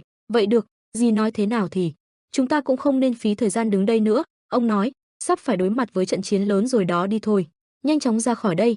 Tên Hắc Nguyệt nói. Vũ Nguyên cứ tin ở ta. Ông vỗ vai anh, nhẹ nhàng bảo, hiểu rồi, đi đi mau lên. Hà Nguyệt nhìn anh, Vũ Nguyên cũng nhìn lại. Giúp ta lo cho Tam Nhãn Tiên Sinh. Thanh Nhân, cảm ơn vì đã đến giúp. Cảm ơn, ta chỉ làm việc mình nên làm thôi. Hắc Nguyệt đỡ Chân Nguyệt, bảo lại. Trăng sáng chiếu rọi xuống mặt đất, Thanh Nhân đang run rẩy, hắn cắn chặt răng, cố gắng bế Hà Nguyệt trên lưng mà chạy vội đi. Thỏa sức đi Vũ Nguyên, Ông nghĩ, ta sẽ giải thoát cậu khỏi những xiềng xích kia. Bên này những đám sát thủ đang lao tới truy vết theo đám Trần Vũ Nguyên, chợt trong đám sát thủ có tên đứng khựng lại vì bất ngờ. Cả đám sát thủ dừng lại khi nhìn thấy một bóng đen đang đứng chặn trước mặt chúng, điều này làm cho chúng rất bất ngờ và dừng lại, mà người đứng chặn trước bọn chúng không ai khác là Trần Vũ Nguyên. Nghĩ rằng thanh nhân đã đưa Hà Chân Nguyệt chạy được một đoạn khá xa rồi, gương mặt anh lúc này liền biến sắc. Thì ra anh đã bật trạng thái đồ sát, trông anh hiện giờ như một vị tu la quỷ, một người phán xét mang cái chết tới đám sát thủ đối diện. Long thầm nghĩ chúng đến rồi à, vậy thì lần này chắc không còn vấn đề gì nữa rồi, còn thanh nhân và Tam Nhãn Thiên Sinh Hà Chân Nguyệt đã chạy được một khoảng cách an toàn rồi nhỉ. Dù không rõ lắm nhưng cũng không được để điều đó làm sao nhãng, chỉ cần khiến cho bọn chúng bận rộn một lát thì như vậy cũng tốt. Chiến đấu một cách tự do không cần phải bảo vệ ai, nghĩ tới đây Vũ Nguyên thở hắt ra một hơi, mình không còn phải bảo vệ ai nữa rồi. Anh đưa tay bẻ khớp cổ nghe răng răng đồng thời lên tiếng hỏi đám sát thủ đối diện, dĩ nhiên dù ta có hỏi ai phái các ngươi đến đây thì có lẽ ta cũng không có câu trả lời đúng không nhỉ? Đám sát thủ nghe anh nói vậy có phần hoảng hốt, không một kẻ nào dám lên tiếng. Vũ Nguyên lúc này hai tay liền nắm chặt chuôi kiếm vào thủ thế sẵn sàng tấn công, trông anh hiện giờ không khác gì người phán xét. Quỷ khí từ người anh tỏa ra xung quanh tạo thành một vòng lốc bảo vệ anh, Vũ Nguyên lên tiếng nhanh chóng kết thúc chuyện này thôi. Dứt lời một luồng kiếm khí chạy dẹt thẳng như kẻ chỉ xuyên qua đám sát thủ, thân ảnh của Vũ Nguyên đã ở phía đằng sau bọn chúng, trong khi đó đám sát thủ vẫn đứng yên chưa hiểu chuyện gì vừa xảy ra. Vương trên thanh kiếm của Vũ Nguyên là những tia máu bắn lên trời đang rơi xuống như mưa đỏ cả một khoảng đất. Trần Vũ Nguyên lúc này cầm kiếm chém đám người ban nãy, ánh mắt cùng với hành động đầy nhanh nhẹn và đáng sợ của anh đã khiến không ít người trong bọn chúng bị hạ một cách dễ dàng. Đám người kia liền có chút sợ hãi mà né tránh vội nói, điên thật rồi, chuyện này là sao? Phong thái của Trần Vũ Nguyên sau khi dùng kiếm chém không biết bao người đã khiến vài tên bên đó không phục bảo, Bắc Kiếm, hắn ta còn ghê gớm hơn cả tin đồn nữa sao? Kỳ thật. Trần Vũ Nguyên không chần chừ nữa, anh ta tiếp tục hành động chạy nhanh về phía bọn côn đồ kia. Thấy thế, bọn chúng liền hốt hoảng đến nỗi không thể nhấc chân mà chạy, có vài người sợ hãi thốt, đến rồi kìa, ngươi làm gì vậy thằng khốn, mau đứng lên. Lúc này, Trần Vũ Nguyên nhảy lên thật cao, hai tay cầm kiếm đang giơ lên chỉ về phía chúng. Sau đó thì cũng không có sau đó nữa, vì anh đã chém đầu của bọn côn đồ kia chỉ trong vài giây ngắn ngủi. Chém xong được vài đứa trong nhóm côn đồ kia, anh cũng nhẹ nhàng đáp xuống mặt đất, đám còn lại chứng kiến cảnh đó có chút lo sợ. Trần Vũ Nguyên lại tiếp tục chạy nhanh như gió lao về phía hai tên xấu số còn lại. Tên thì cầm kiếm chĩa ngược xuống rồi hét lên. Tên còn lại thì chĩa kiếm sang bên phải vội chửi thề, mẹ nó. Nhưng đúng là hai người trong bọn chúng không cùng đẳng cấp với Trần Vũ Nguyên, chưa kịp làm gì thì anh đã chạy đến dùng hai tay cầm kiếm dang rộng ra chuẩn bị cắt cổ chúng. Lúc này, chỉ còn lại anh cùng với máu người tung ra khắp nơi. Vẫn chưa xong ở đó, anh còn phải đối mặt với chúng thêm lần nữa vì đám bọn chúng quá đông. Một tên cầm đầu trong đám người đó sợ hãi mà nghĩ thầm, số lượng quân đột nhập vào khách điếm là 80 người. Sau đó có thêm 27 người đột nhập từ con hẻm này nữa, không lẽ hắn ta đã diệt gọn toàn bộ 80 người ở khách điếm và đợi chúng ta ở con hẻm này sao? Hắn bắt đầu nhấc chân lên sẵn sàng đấu với Trần Vũ Nguyên rồi nghĩ, thật là vô lý mà, hắn là ác ma, một ác ma chỉ biết vung kiếm giết người. Hắn tiếp tục đi nhanh hơn nữa lo lắng nghĩ trong đầu, cứ đà này thì sinh mạng của sát hồn phái sẽ chỉ còn tồn tại trong chớp mắt. Trước mặt Trần Vũ Nguyên lúc này toàn là màng khói trắng đang ngày càng đi đến gần anh. Sau đó hắn cùng với đồng bọn của mình đi đến phía Trần Vũ Nguyên, cả đám người dùng kiếm chĩa thẳng gần vào mặt Trần Vũ Nguyên đắc thắng nghĩ rằng chỉ cần một kiếm, dù cho chỉ là một kiếm đi chăng nữa. Lúc này mũi kiếm ngày càng đến gần Trần Vũ Nguyên hơn nữa, nhưng anh dường như chả có phản ứng gì mà để yên cho chúng hành động. Tên cầm đầu ban nãy liền mừng thầm nghĩ, Bắc Kiếm, ngươi đi chết đi. Lúc này Trần Vũ Nguyên mặt lạnh như băng không chút hoảng loạn đợi chờ bọn chúng ra chiêu, phản công lại hành động của bọn chúng. Vũ Nguyên liền sử dụng kiếm thức diệt thiên ma ảnh kiếm và tuyệt chiêu Bắc Thiên Bích tạo ra hàng ngàn vết chém vào đám thích khách vừa rồi tiêu diệt toàn bộ đám thích khách. Đám thích khách bị Trần Vũ Nguyên dùng kiếm chém vài cái hiện lên vài tia sáng giữa bầu trời tối đen như mực. Hàng loạt các bóng đen ngã xuống cùng với máu túa ra ngoài trước mắt anh.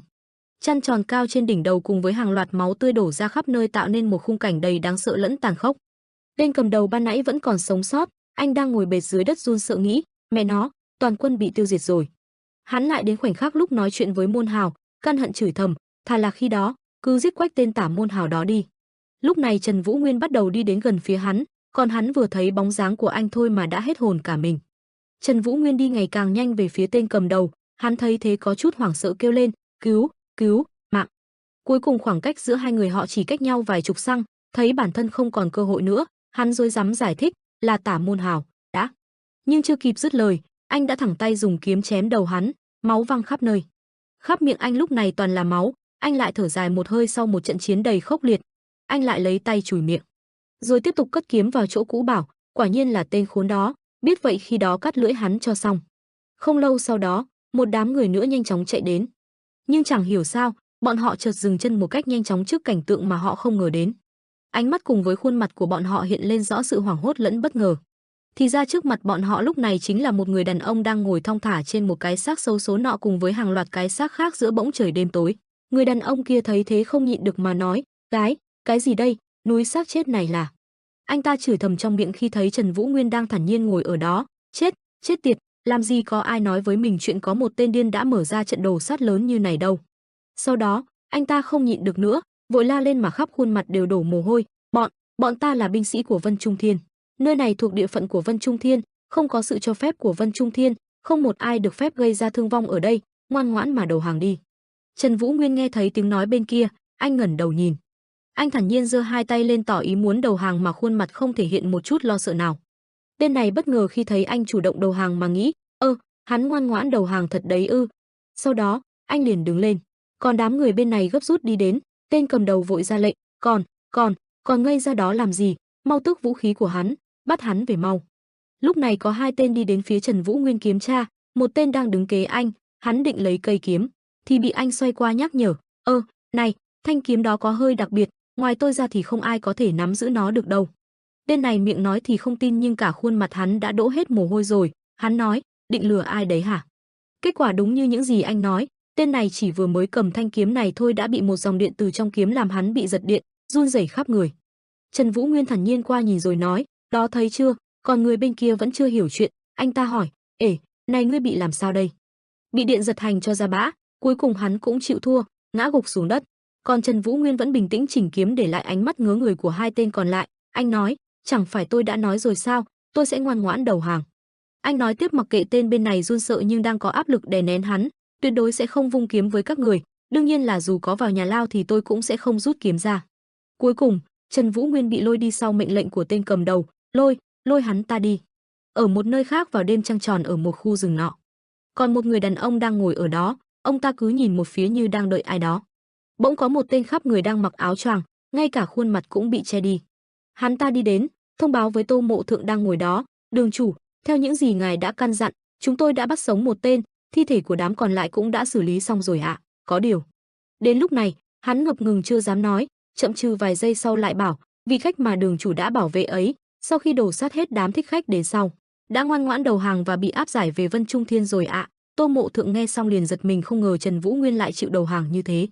Sau đó, ông ta trầm ngâm suy nghĩ, thì ra là vẫn còn có thêm một đám thích khách nữa, bọn này, nhiều thật đấy, nhưng mà sao chủ tử lại ngoan ngoãn đầu hàng nhỉ? Ông ta nghiêm túc suy nghĩ tiếp, chắc chắn là chủ tử đã cố tình để bị bắt, có lẽ ngài ấy đã có chủ đích riêng của mình. Tên tay sai bên này nhìn Tô Mộ Thượng rồi hỏi, ngài còn gì sai bảo nửa không ạ?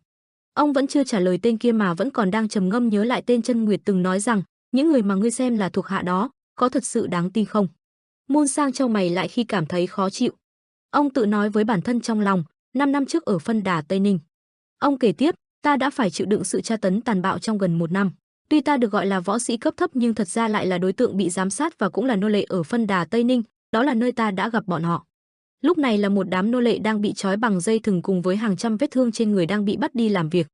Một người đàn ông đứng ở đó la hét ra lệnh, này mấy tên ăn mày kia, hết chỗ để trộm rồi hay sao mà lại mò đến Phân Đà Tây Ninh? Nơi có trương mạng XICHTA đây cai quản để trộm lương thực hả? Ta sẽ lấy các ngươi ra làm gương mà răn đe những kẻ khác, đem nhốt hết vào lao, bỏ đói rồi giết hết cho ta. Tô Mộ Thượng ở ngày hôm đó đang vác hai cái xô nặng trên vai thì bỗng thấy thứ gì đó mà xoay qua nhìn. Lúc này, một bát cơm to cỡ bàn tay được đưa ra. Đám nô lệ bị nhốt trong nhà giam thấy thế có chút kinh ngạc liền hỏi, sao lại cho chúng tôi chỗ đó, còn nhìn gì nữa, không mau, nhận lấy đi. Tô Mộ Thượng điềm tĩnh trả lời, ta cũng chẳng khác gì nô lệ ở đây cả. Nếu bị phát hiện là ta sẽ phải chịu trận nên các ngươi mau ăn đi, nhìn các ngươi làm ta nhớ lại ta của 2 năm trước ở nơi đây. Thì ra, hồi còn trẻ Tô Mộ Thượng cũng từng bị bắt đi làm nô lệ vậy nên việc ông này sinh sự đồng cảm với đám người ban nãy cũng là điều dễ hiểu. Ông lại nói, với tư cách là phó tổng chỉ huy nhưng ta đã không bảo vệ được các thành viên đội, để rồi bọn họ phải bị sát hại một cách tàn nhẫn. Ngày đó, có lẽ tới tận lúc chết bọn họ vẫn chưa ăn được bữa nào ra hồn, vậy mà đã phải ra ngoài làm việc, chắc là lúc đó bọn họ đã đói lắm. Ông nói tiếp với vẻ giọng không nỡ nhắc đến, để rồi cuối cùng tất cả đều bị giết một cách hoang đường. Sau đó, Tô Mộ Thượng quay lưng vì phía nhà giam, ông cúi người xuống dặn bọn họ, chỉ là với tư cách là sư huynh, là phó tổng chỉ huy, những gì ta chưa thể làm bọn họ ta muốn làm cho các ngươi để ta có thể tự cảm thấy vơi bớt đi tội lỗi dù chỉ là một chút. Nên các ngươi đừng cảm thấy gánh nặng mà hãy ăn đi, vì ta thích nên mới làm vậy thôi. Sau đó, ông ngồi thẫn thờ dựa lưng vào thanh sắt của phòng giam mà nói, bọn ngươi chắc hẳn cũng phải đến bước đường cùng nên mới nghĩ đến việc trộm lương thực ở phân đà Tây Ninh của Vân Trung Thiên. Cũng do sự chênh lệch giàu nghèo quá mà ra cả, chính nghĩ, danh dự, những thứ nhỏ bé đó, rốt cuộc sau tất cả cũng chỉ vì để kiếm sống mà thôi. Ánh mắt của ông ta lúc đó chợt hiện lên sự u buồn lẫn thất vọng. Ông lại nói tiếp, mặc kệ đám người kia đang đi đến lấy thức ăn, ta đã có một bằng hữu rất thân, kẻ đã cướp đi người phụ nữ mà ta yêu thương, thật sự ta rất muốn giết chết tên đó bằng mọi giá. Trong đầu Tô Mộ Thượng lúc này đang nhớ đến tên mà ông ta vừa nhắn lúc này đang nằm trên mặt đất, máu chảy khắp người, ông kể tiếp, nhưng cuối cùng tên đó cũng đã chết trong vô vọng, cái chết của hắn chẳng giải quyết được gì cả, phẫn nộ, trả thù, tất cả đều sẽ thành hư vô. Kể xong, Tô Mộ Thượng bắt đầu đứng dậy làm việc, ông vẫn không quên dặn đám nô lệ kia, tên Trương Mạn Xích trông thế kia nhưng hắn ta không làm càn đâu, bằng mọi giá, hãy cố sống sót.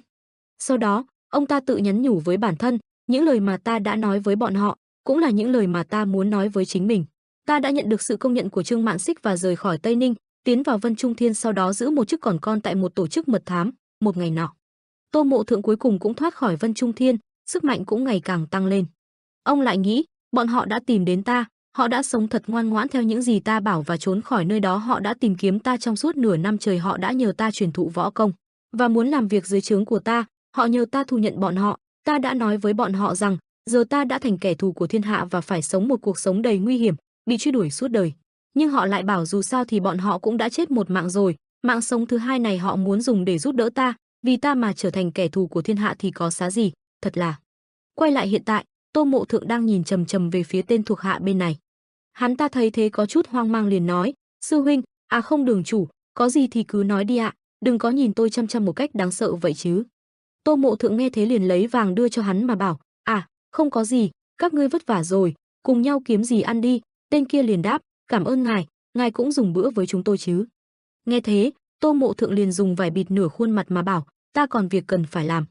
Quay trở lại VOI, đám người của Hà Chân Nguyệt sau khi chạy thoát khỏi đám thích khách thì đã được thanh nhân đưa về đường môn phủ tại Vân Trung Thiên một cách an toàn. Chợt có tiếng hét thẳng thốt kêu lên, Vũ Nguyên bị giam vào nhà lao rồi á, vậy là sao chứ? Đường Kỳ Vấn kêu lên và cho rằng đám thích khách đó đã tấn công trước nên cậu ấy mới đánh lại bọn chúng, vậy thì có tội tình gì? Không lẽ phải đưa thân cho đám thích khách đó chém mới chịu phải à? Mấy người đã làm gì trong lúc Vũ Nguyên bị đám người đó bắt đi vậy hả? Hà Chân Nguyệt và thanh nhân sau khi nghe Đường Kỳ Vấn thắc mắc, cả hai với gương mặt bình tĩnh cho rằng trước hết ông hãy bình tĩnh lại đã.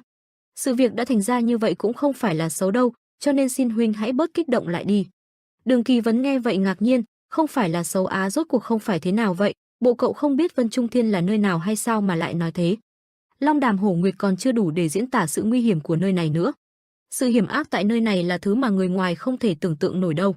Một khi đã bị giam vào ngục rồi thì việc cứu ra sẽ không hề dễ dàng, cậu thật sự không biết khi bị bắt đi thì phải chịu sự dày vò gì ở đó nên mới nói vậy sao? Đường Kỳ Vấn tiếp tục cho rằng chưa kể đến phía chấp pháp đường chắc chắn sẽ can thiệp vào, vậy thì việc thân phận của Trần Vũ Nguyên bại lộ khắp thiên hạ thì chỉ còn là vấn đề thời gian mà thôi. Ta không biết là Vũ Nguyên mạnh cỡ nào nhưng về cơ bản là cậu ấy vẫn còn đang yếu thế. Nếu mọi chuyện ở đây bị bại lộ thì sao đây hả? Vân Trung Thiên chắc chắn sẽ tàn nhẫn nghiền nát cậu ấy đấy. Đường Mỹ Liên nghe vậy bèn lên tiếng cho rằng Đường Kỳ Vấn trước tiên hãy nghe Tam Nhãn thư sinh nói hết đi đã nào. Tới đây Hà Chân Nguyệt mới cất lời, đây là một chuyện rất lớn, có lẽ trong giới võ lâm sẽ chưa bao giờ xuất hiện một thế lực đơn độc có sức mạnh lớn đến như vậy. Ngay từ khi mới ra đời, Vân Trung Thiên vốn chỉ là một liên minh nhưng bây giờ đã có sức mạnh và hệ thống riêng của mình. Cho dù có không nhận được chi viện từ những môn phái khác thì Vân Trung Thiên vẫn có thể đi khắp nơi để kêu gọi thế lực. Một con quái vật khổng lồ với sức mạnh độc lập chính là Vân Trung Thiên. Ở tại thời điểm hiện nay, Vân Trung Thiên vẫn đang lôi kéo rất nhiều võ sĩ trên giang hồ để nhằm gia tăng thế lực của toàn võ lâm, điều này liệu có bình thường không đây? Khi giờ Vân Trung Thiên đã không còn là một liên minh chỉ đơn thuần để bảo vệ sự an ngụ ý cho võ lâm nữa, mà nó đang thống lĩnh toàn bộ võ lâm rồi. Nhưng tất cả người trên võ lâm đều không lấy điều đó làm lạ hoặc cảm thấy khó chịu vì điều đó đúng chứ. Hơn nữa dựa trên sự hiểu biết của tôi thì việc này cũng sẽ không bao giờ xảy ra. Hơn AI hết, võ nhân là những người yêu tự do và ghét bị khống chế, vậy mà họ vẫn có thể nghiễm nhiên nhận sự thống trị của Vân Trung Thiên. Võ lâm bây giờ rõ ràng đang rất kỳ lạ. Hà Chân Nguyệt tiếp tục cho rằng nếu cứ như vậy, thời gian càng trôi đi, hệ thống cai trị của Vân Trung Thiên sẽ càng được củng cố thêm hiện tại. Không một AI trên võ lâm có thể phá vỡ được hệ thống cai trị của Vân Trung Thiên cả. Đường Kỳ Vấn nghe tới đây liền hỏi, vậy rốt cuộc là đệ muốn nói điều gì ở đây? Hà Chân Nguyệt vẫn bình tĩnh tiếp tục, chúng ta có thể lấy danh nghĩa trả thù hiện tại, chỉ có Vũ Nguyễn là có thể lay chuyển được hệ thống cai trị đó dù chỉ là chút ít. Ông thu tay tạo quyền tỏ rõ vẻ quyết tâm, dù sao thì chỉ cần Vũ Nguyên còn ở lại Vân Trung Thiên, chúng sẽ tìm tới để giày vào cậu ấy, vì Vân Trung Thiên và Vũ Nguyên, vận mệnh của họ được định sẵn sẽ không thể tách rời nhau. Cho nên, chúng tôi đã đi vào trong vòng xoáy định mệnh đó trước. Hơn nữa hiện giờ Vũ Nguyên là một đứa nhóc tài giỏi hơn những gì huynh nghĩ, hành động của câu ấy từ trước đến giờ đang chứng minh cho việc đó đấy. Kẻ đã chủ đạo vụ ám sát lần này và mở màn cho vận mệnh đó sẽ sớm nhận ra bản thân hắn ta đã hành động ngu ngốc đến mức nào. Vấn đề nữa đó là cũng có thể nói bọn chúng đang định lợi dụng Bắc Thiên tứ trụ như những gì huynh nói, chấp pháp đường sẽ can thiệp vào, và cả Cửu Thiên cũng có thể sẽ can thiệp vào nữa. Hà Chân Nguyệt với ánh mắt sắc lạnh đầy toan tính, chốt hạ một câu, và chúng ta đang nhắm vào những điều đó ấy. Ông quay qua bên Thanh Nhân rồi nói, nào Thanh Nhân, giờ cậu với tôi cùng nhau đi chuẩn bị thôi. Thanh Nhân nhìn Chân Nguyệt dường như định muốn nói điều gì đó nhưng lại thôi đừng im lặng. Chợt Mai Nguyệt Lăng lên tiếng ra lệnh, Thanh Nhân tạm thời đệ hãy giúp đỡ Trần Thiếu Hiệp đi, đây cũng chính là mệnh lệnh của ta, Nguyệt chủ Hắc Nguyệt đấy. Cô lên tiếng ra lệnh với vẻ mặt nghiêm nghị. Nhận được lệnh từ Mai Nguyệt Lăng chủ nhân của mình, Thanh Nhân quay qua nhìn Hà Chân Nguyệt trong giây lát rồi cũng lên tiếng. Được rồi, đi thôi, thật sự không biết mọi việc sẽ thành ra thế nào đây, đúng là mua dây buộc mình mà.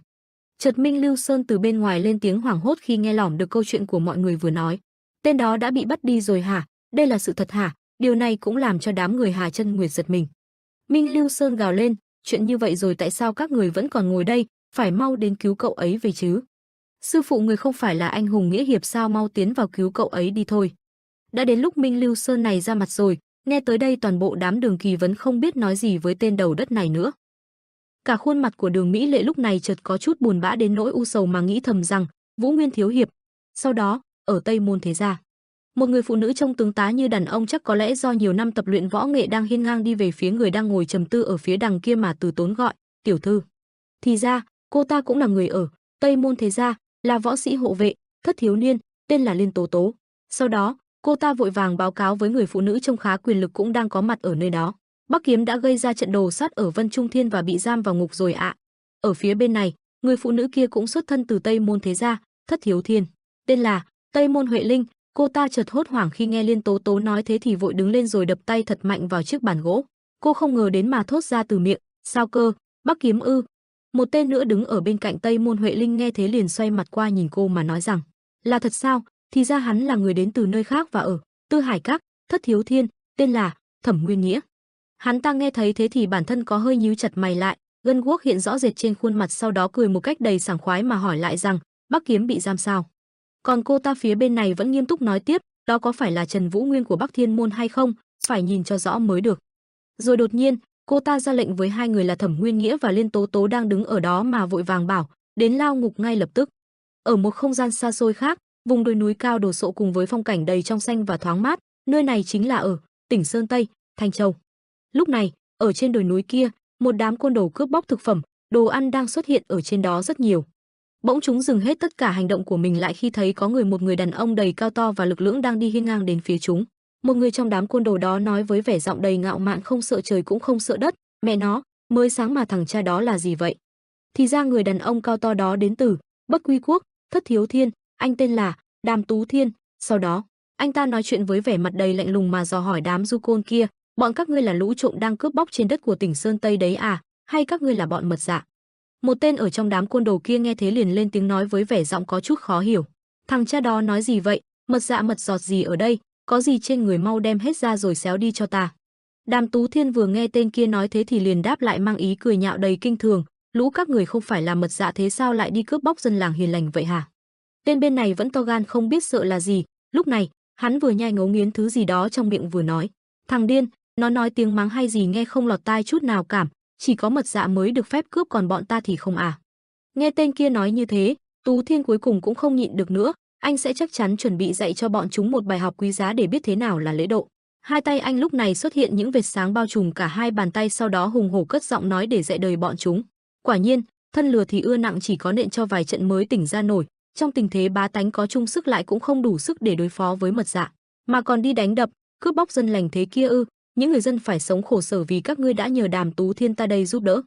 Sau đó không chần chừ đợi lâu nữa, ánh mắt của anh lúc này còn xuất hiện thêm cả những tia sáng nhỏ phát ra từ trong tròng mắt.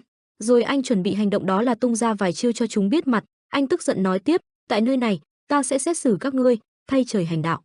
Tên bên này vẫn chưa biết sợ là gì, hắn cuối cùng cũng chịu nhả thứ gì đó trong miệng ra rồi chửi ầm lên, muốn chết đến phát điên à. Nhưng chưa kịp nói xong đã bị Đàm Tú Thiên bay đến dùng cánh tay to và chắc khỏe của mình mà ấn đầu hắn một cách thô bạo và đau đớn. Sau đó một phát dùng hết sức lực của mình đẩy mạnh khuôn mặt của hắn xuống mặt đất khiến cả mảnh đất khô cằn nứt ra thành từng miếng. Vài cục đá cũng thuận thế văng ra xa, tên bị anh xử đẹp cũng ngủ ngay tại chỗ. Khuôn mặt của anh lúc này vẫn còn bình tĩnh đến lạ thường. Hai tên bên đó đang cầm vũ khí chứng kiến hết cảnh này đến cảnh khác thì hốt hoảng không thôi. Bỗng nhiên, Đàm Tú Thiên lại xuất hiện đằng sau hai tên đó. Nhưng lúc chúng chưa phát hiện, anh liền dùng hai tay đầy chắc khỏe của mình nắm lấy hai cái đầu của hai tên kia rồi đập mạnh vào nhau một cách đau đớn mà không thương tiếc. Máu tươi phun ra và vương vãi khắp cả nơi, ánh mắt anh bỗng nhìn ra sang phía bên kia. Thì ra là đám cướp bóc này dường như đã cảm nhận được sự ác độc của anh, vậy nên chúng đã đều lần lượt bỏ trốn đi nhưng lúc anh không để ý bọn chúng. Đàm Tú Thiên vẫn không muốn tha thứ cho đám côn đồ kia một lần nữa, lại tiếp tục định dạy cho chúng bài học tiếp theo, ánh mắt đầy sát khí lẫn lạnh lẽo tỏa ra thật mãnh liệt xung quanh anh. Bọn chúng dường như đã cảm thấy anh gần đến khi đang xoay qua đằng sau nhìn, ở phía trên cao, Tú Thiên đang đứng lơ lửng ở trên bầu trời. Nắm chặt hai tay thành nắm đấm cùng với hai vệt sáng bao trùm lấy cả hai bàn tay khiến chúng hoảng sợ không thôi đến nỗi không thể nhúc nhích và rồi. Một vụ nổ lớn gây náo loạn ở giữa đồi núi xuất hiện đầy khủng khiếp và ồn ào, phá tan sự yên tĩnh ở lúc ban đầu. Xung quanh hình bóng anh lúc này chỉ còn là những mảng khói trắng đầy hoang sơ lẫn lạnh lẽo, những tên côn đồ cướp bóc kia cũng đã gần như ngủm tại chỗ hết mà gặp ông bà ở trên cao. Không lâu sau đó, ở một ngôi làng, mọi người đều đang rất vui vẻ, hào hứng tung hô tên của anh như một vị anh hùng để ăn mừng khi giành lại được lương thực. Đàm Tú Thiên, Đàm Tú Thiên, anh hùng Đàm Tú Thiên, Đàm Tú Thiên, Đàm Tú Thiên. Lúc này, ở phía xa xa kia chính là hình bóng của một người đàn ông đầy to lớn cao hơn 1m8 cùng với hai tay xách vài bao tải chứa đầy lương thực đã lấy lại được từ đám cướp bóc kia. Đàm Tú Thiên đang đi về phía những người dân, bọn họ lại lần nữa đồng loạt vui mừng khen ngợi anh mà nói rằng, quả nhiên, ngài Đàm Tú Thiên là nhất, cảm ơn ngài, Đàm Tú Thiên, Đàm Tú Thiên, anh hùng Đàm Tú Thiên. Nghe mọi người khen anh đến thế mà trong lòng Tú Thiên cũng có chút khó xử đến phát ngại, anh nói, thật là ngại quá. Sau đó, mọi người vẫn không ngừng tung hô, anh hùng Đàm Tú Thiên. Bỗng một người đàn ông trông đã có tuổi đi ra từ đám đông của những người dân làng. Có lẽ ông ta là tù trưởng của ngôi làng này nên đã đi về phía Đàm Tú Thiên cung kính nói với anh, ôi trời, lần này ngài đã rất vất vả rồi, cảm ơn ngài, ngài Đàm Tú Thiên. Anh không khách khí với tư cách là một người có công lại bảo rằng, không có gì đâu, khi nào mọi người cần giúp đỡ, cứ đến tìm tôi, nhưng mà, không biết là anh đã tìm hiểu được gì về ma nhân đáng ngờ mà lần trước tôi đã nói chưa. Sau đó, ông ta liền nhanh chóng ghé vào tai Đàm Tú Thiên mà nói nhỏ để thông báo điều cần nói, cái đó, quan trọng hơn là, đã có thư của ngài Tây Môn Huệ Linh gửi đến rồi ạ. Anh nghe thế thì lại ngẫm nghĩ rồi chợt thốt ra từ miệng hỏi, Huệ Linh sao? Ông ta lại nói tiếp khiến ánh mặt của anh liền thay đổi một cách nhanh chóng, trong thư có ghi là Bắc Kiếm bị giam ở nhà lao Vân Trung Thiên ạ. Đàm Tú Thiên nghe xong liền im lặng. Chậm trừ vài giây sau đó rồi anh lại nói tiếp, xem ra, bây giờ tôi phải ngay lập tức quay về Vân Trung Thiên thôi. Lúc này ở một khung cảnh khác có cả ba người đó là Tây Môn Huệ Linh và Thẩm Nguyên Nghĩa, cuối cùng là Liên Tố Tố. Cả ba người họ cũng xuất hiện trong một khung hình với khuôn mặt đầy nghiêm túc và quyền lực. Khung cảnh một buổi chiều tà bình lặng với ánh nắng hoàng hôn và đàn chim sải cánh bay lượn trên bầu trời, ở đâu đó một tên có vẻ ngoài trông hơi đáng sợ đang ngồi cau mày khó chịu, tay hắn vội vàng chôn đi thứ gì đó, hắn vừa chôn vừa lẩm bẩm, không ngờ ta cũng có ngày phải đào đào chôn mấy thứ kỳ quái này chậc. Hắn khó chịu, ta thanh nhân chính là thành viên cấp thiên thuộc Hắc Nguyệt mà, cuối cùng lại ngồi đây làm cái gì vậy trời khốn kiếp. Hà Chân Nguyệt đứng ở xa nhìn hắn quay đầu lau chán thở, phiu một cái rồi bỏ đi. Cảnh vật lúc này yên tĩnh, ánh hoàng hôn đã bao phủ cả một trời trong khuôn viên nơi ở của Hà Chân Nguyệt.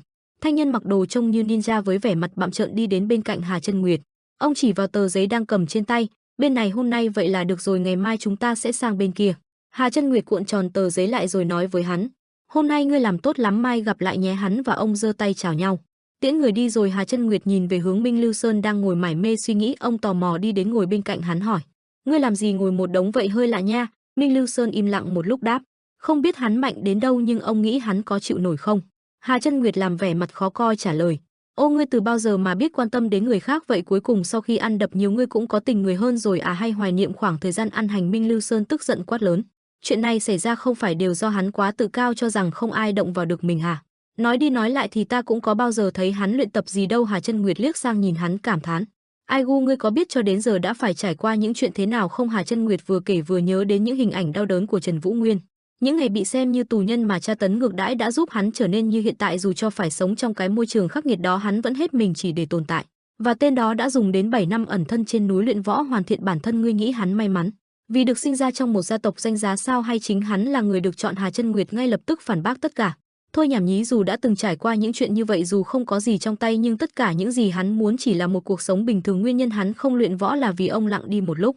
Đối với một người có nội lực thâm hậu như vậy thì những trận chiến từng trải qua chính là quá trình luyện võ của hắn, mỗi một giây phút trong cuộc đời đều đang luyện tập không ngừng, ngay cả khi bị bắt vào ngục cũng không ai ngăn cản được đâu. Hắn không phải là một người bình thường, hắn sẽ tận dụng mọi thứ để bước trên con đường đầy rẫy những chông gai, nhưng sẽ đánh bại chúng hết, lần này đến lần khác trở nên mạnh mẽ và được biết đến với danh xưng Bắc Kiếm Minh. Lưu Sơn lúc này im lặng trầm tư, vẻ mặt hắn như đang suy nghĩ điều gì đó. Ban đầu ngươi có thể thấy được sinh ra trong danh môn là chuyện rất tốt, nhưng hắn không kể giàu hay có một cuộc sống dễ chịu chút nào, mỗi ngày chỉ toàn tra tấn và tìm cách tồn tại. Trong câu chuyện Hà Chân Nguyệt vẫn đang kể là hình ảnh Trần Vũ Nguyên đang cầm đồ vật trên tay liên tục đánh vào người trước mặt, với vẻ mặt bình tĩnh vẫn không quên khuyên hắn vài lời. Ai cũng có một câu chuyện của riêng mình, ta không biết ngươi thế nào, nhưng ngươi định sau này sẽ trở thành một tên trộm dơ bẩn mà người đời phỉ nhổ sao? Minh Lưu Sơn khó chịu cau mày, hắn chậc một tiếng rồi quát lớn. Vậy cuối cùng hắn là ai vậy? Tại sao hắn phải trải qua những chuyện đó? Vừa dứt lời, Hà Chân Nguyệt quay sang hỏi hắn. Cái gì? Ông bất lực thầm nghĩ. À, tên này thật sự không biết chuyện Vũ Nguyên chính là trưởng môn đời cuối cùng của Bắc Thiên môn sao? Đúng là ngu ngốc thật sự. Minh Lưu Sơn im lặng thầm nghĩ trong lòng. Ngươi thì ghê rồi, mau thoát khỏi đó đi chứ còn về luyện võ nữa. Chậc Hà Chân Nguyệt vẫn đang nhìn Minh Lưu Sơn nghĩ tiếp. Sau thời gian tiếp xúc với Vũ Nguyên, hắn chắc phải đoán ra rồi chứ, hừng, tốt hơn hết vẫn là không biết gì ha. Ông vỗ vai Minh Lưu Sơn động viên. Đừng lo cho hắn, ngươi nên tập trung vào luyện võ nữa đi kìa, cố gắng hết sức, đó là những gì chúng ta có thể làm bây giờ. Lúc này ở một nơi khác, Trần Vũ Nguyên đang ngồi trong lồng sắt, lưng dựa vào tường trầm tư suy nghĩ. Mình đang dần được gặp những đối thủ càng lúc càng mạnh. Cảm giác này sẽ không sai chứ, vậy tại sao dần cảm thấy bản thân vô dụng hơn hay ngay cả trong trận đấu với mấy tên sát thủ để bảo vệ Tam Nhãn Thư Sinh cũng có biểu hiện đáng thất vọng. Vì đây là lần đầu tiên phải bảo vệ một người nên có chút sợ hãi. Đáng thương, phải nhanh chóng hoàn thành mọi thứ trước võ công cần phải được xem lại, mình không thể mất tập trung, bất kể tình hình thế nào vẫn phải giữ một cái đầu lạnh, phải trở nên bình tĩnh hơn bao giờ hết. Một thực thể, một nguồn năng lượng, mọi thứ tồn tại đều có lý do, không có cái nào giống nhau, mỗi thứ đều là duy nhất, mặt đất phủ đầy ánh sáng, chỉ có ta còn lại với bóng tối. Trần Vũ Nguyên đang chìm trong mớ suy nghĩ hỗn độn của chính mình, hắn chợt giật mình khi có ai đó gọi. Này! Trần Vũ Nguyên đưa mắt lên nhìn là Thẩm Viễn Lý và Từ Môn Huệ Linh. Thẩm Viễn Lý hai tay chắp sau lưng ung dung hỏi thăm. Đã lâu không gặp nhỉ, có lẽ đã 7 năm rồi chăng? Từ Môn Huệ Linh đi bên cạnh tròn mắt nhìn Trần Vũ Nguyên vẻ mặt bất ngờ. Ngài Trần, thật sự là ngươi? Ôi trời, cô cau mày nghĩ. Không ngờ hắn vẫn còn sống, trưởng môn cuối cùng của Bắc Thiên môn Trần Vũ Nguyên, hắn giờ sống dưới cái tên Bắc Kiếm. Cô nhớ đến cảnh tượng năm đó. 7 năm trước, kẻ duy nhất chứng kiến dáng vẻ chạy trốn nhục nhã năm đó của chúng ta, còn ai muốn tham gia vào Thanh Long hội khi biết rằng đứng trước Tĩnh Dạ bọn ta chỉ biết chạy trốn. Trần Vũ Nguyên ngồi trong lồng sắt không nói gì, Thẩm Viễn Lý tay vẫn chắp sau lưng, miệng chửi rủa. Tên khốn phiền toái, không ngờ ngươi vẫn luôn trốn chui trốn nhủi bấy lâu nay cũng khó đó hử. Ngươi vẫn luôn che giấu thực lực suốt 7 năm qua, dù thực lực là một cao thủ sao? Thẩm Viễn Lý nhớ đến hình ảnh năm ấy đã dễ dàng hạ gục Trần Vũ Nguyên. Trần Vũ Nguyên bình tĩnh trả lời hắn, bởi ta còn phải tồn tại nữa. Vừa dứt lời, Thẩm Viễn Lý tức giận, mặt hiện đầy gân xanh, hắn cười khinh.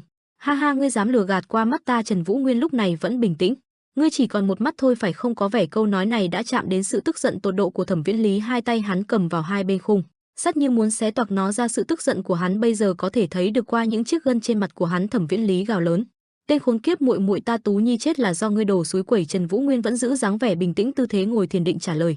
Ta cũng rất tiếc vì chuyện đó, nhưng tại sao lại đổ lỗi cho ta? Ngươi chính là kẻ đã lơ là cảnh giác, tự cao tự đãi, không bảo vệ được người của mình. Thẩm Viễn Lý nghe vậy mặt hắn xám xịt, hắn lặng đi vài giây nhớ đến hình ảnh và những lời của cha hắn Thẩm Vũ Ngụy. Các ngươi còn có tác dụng quái gì đến muội muội mình cũng không bảo vệ được lúc con bé bị đánh đến nỗi không tìm thấy xác thì các ngươi đang ở đâu? Đồ bất tài, không ngờ ta lại có một đứa con vô dụng như ngươi, không làm ra được việc gì nên hồn hết. Thẩm Viễn Lý nghĩ rồi hắn như nổi điên lên, hai bàn tay nắm chặt hai bên khung cửa như muốn lao vào bên trong. Ánh mắt Thẩm Viễn Lý tức giận lóe lên tia lửa, hắn lớn tiếng.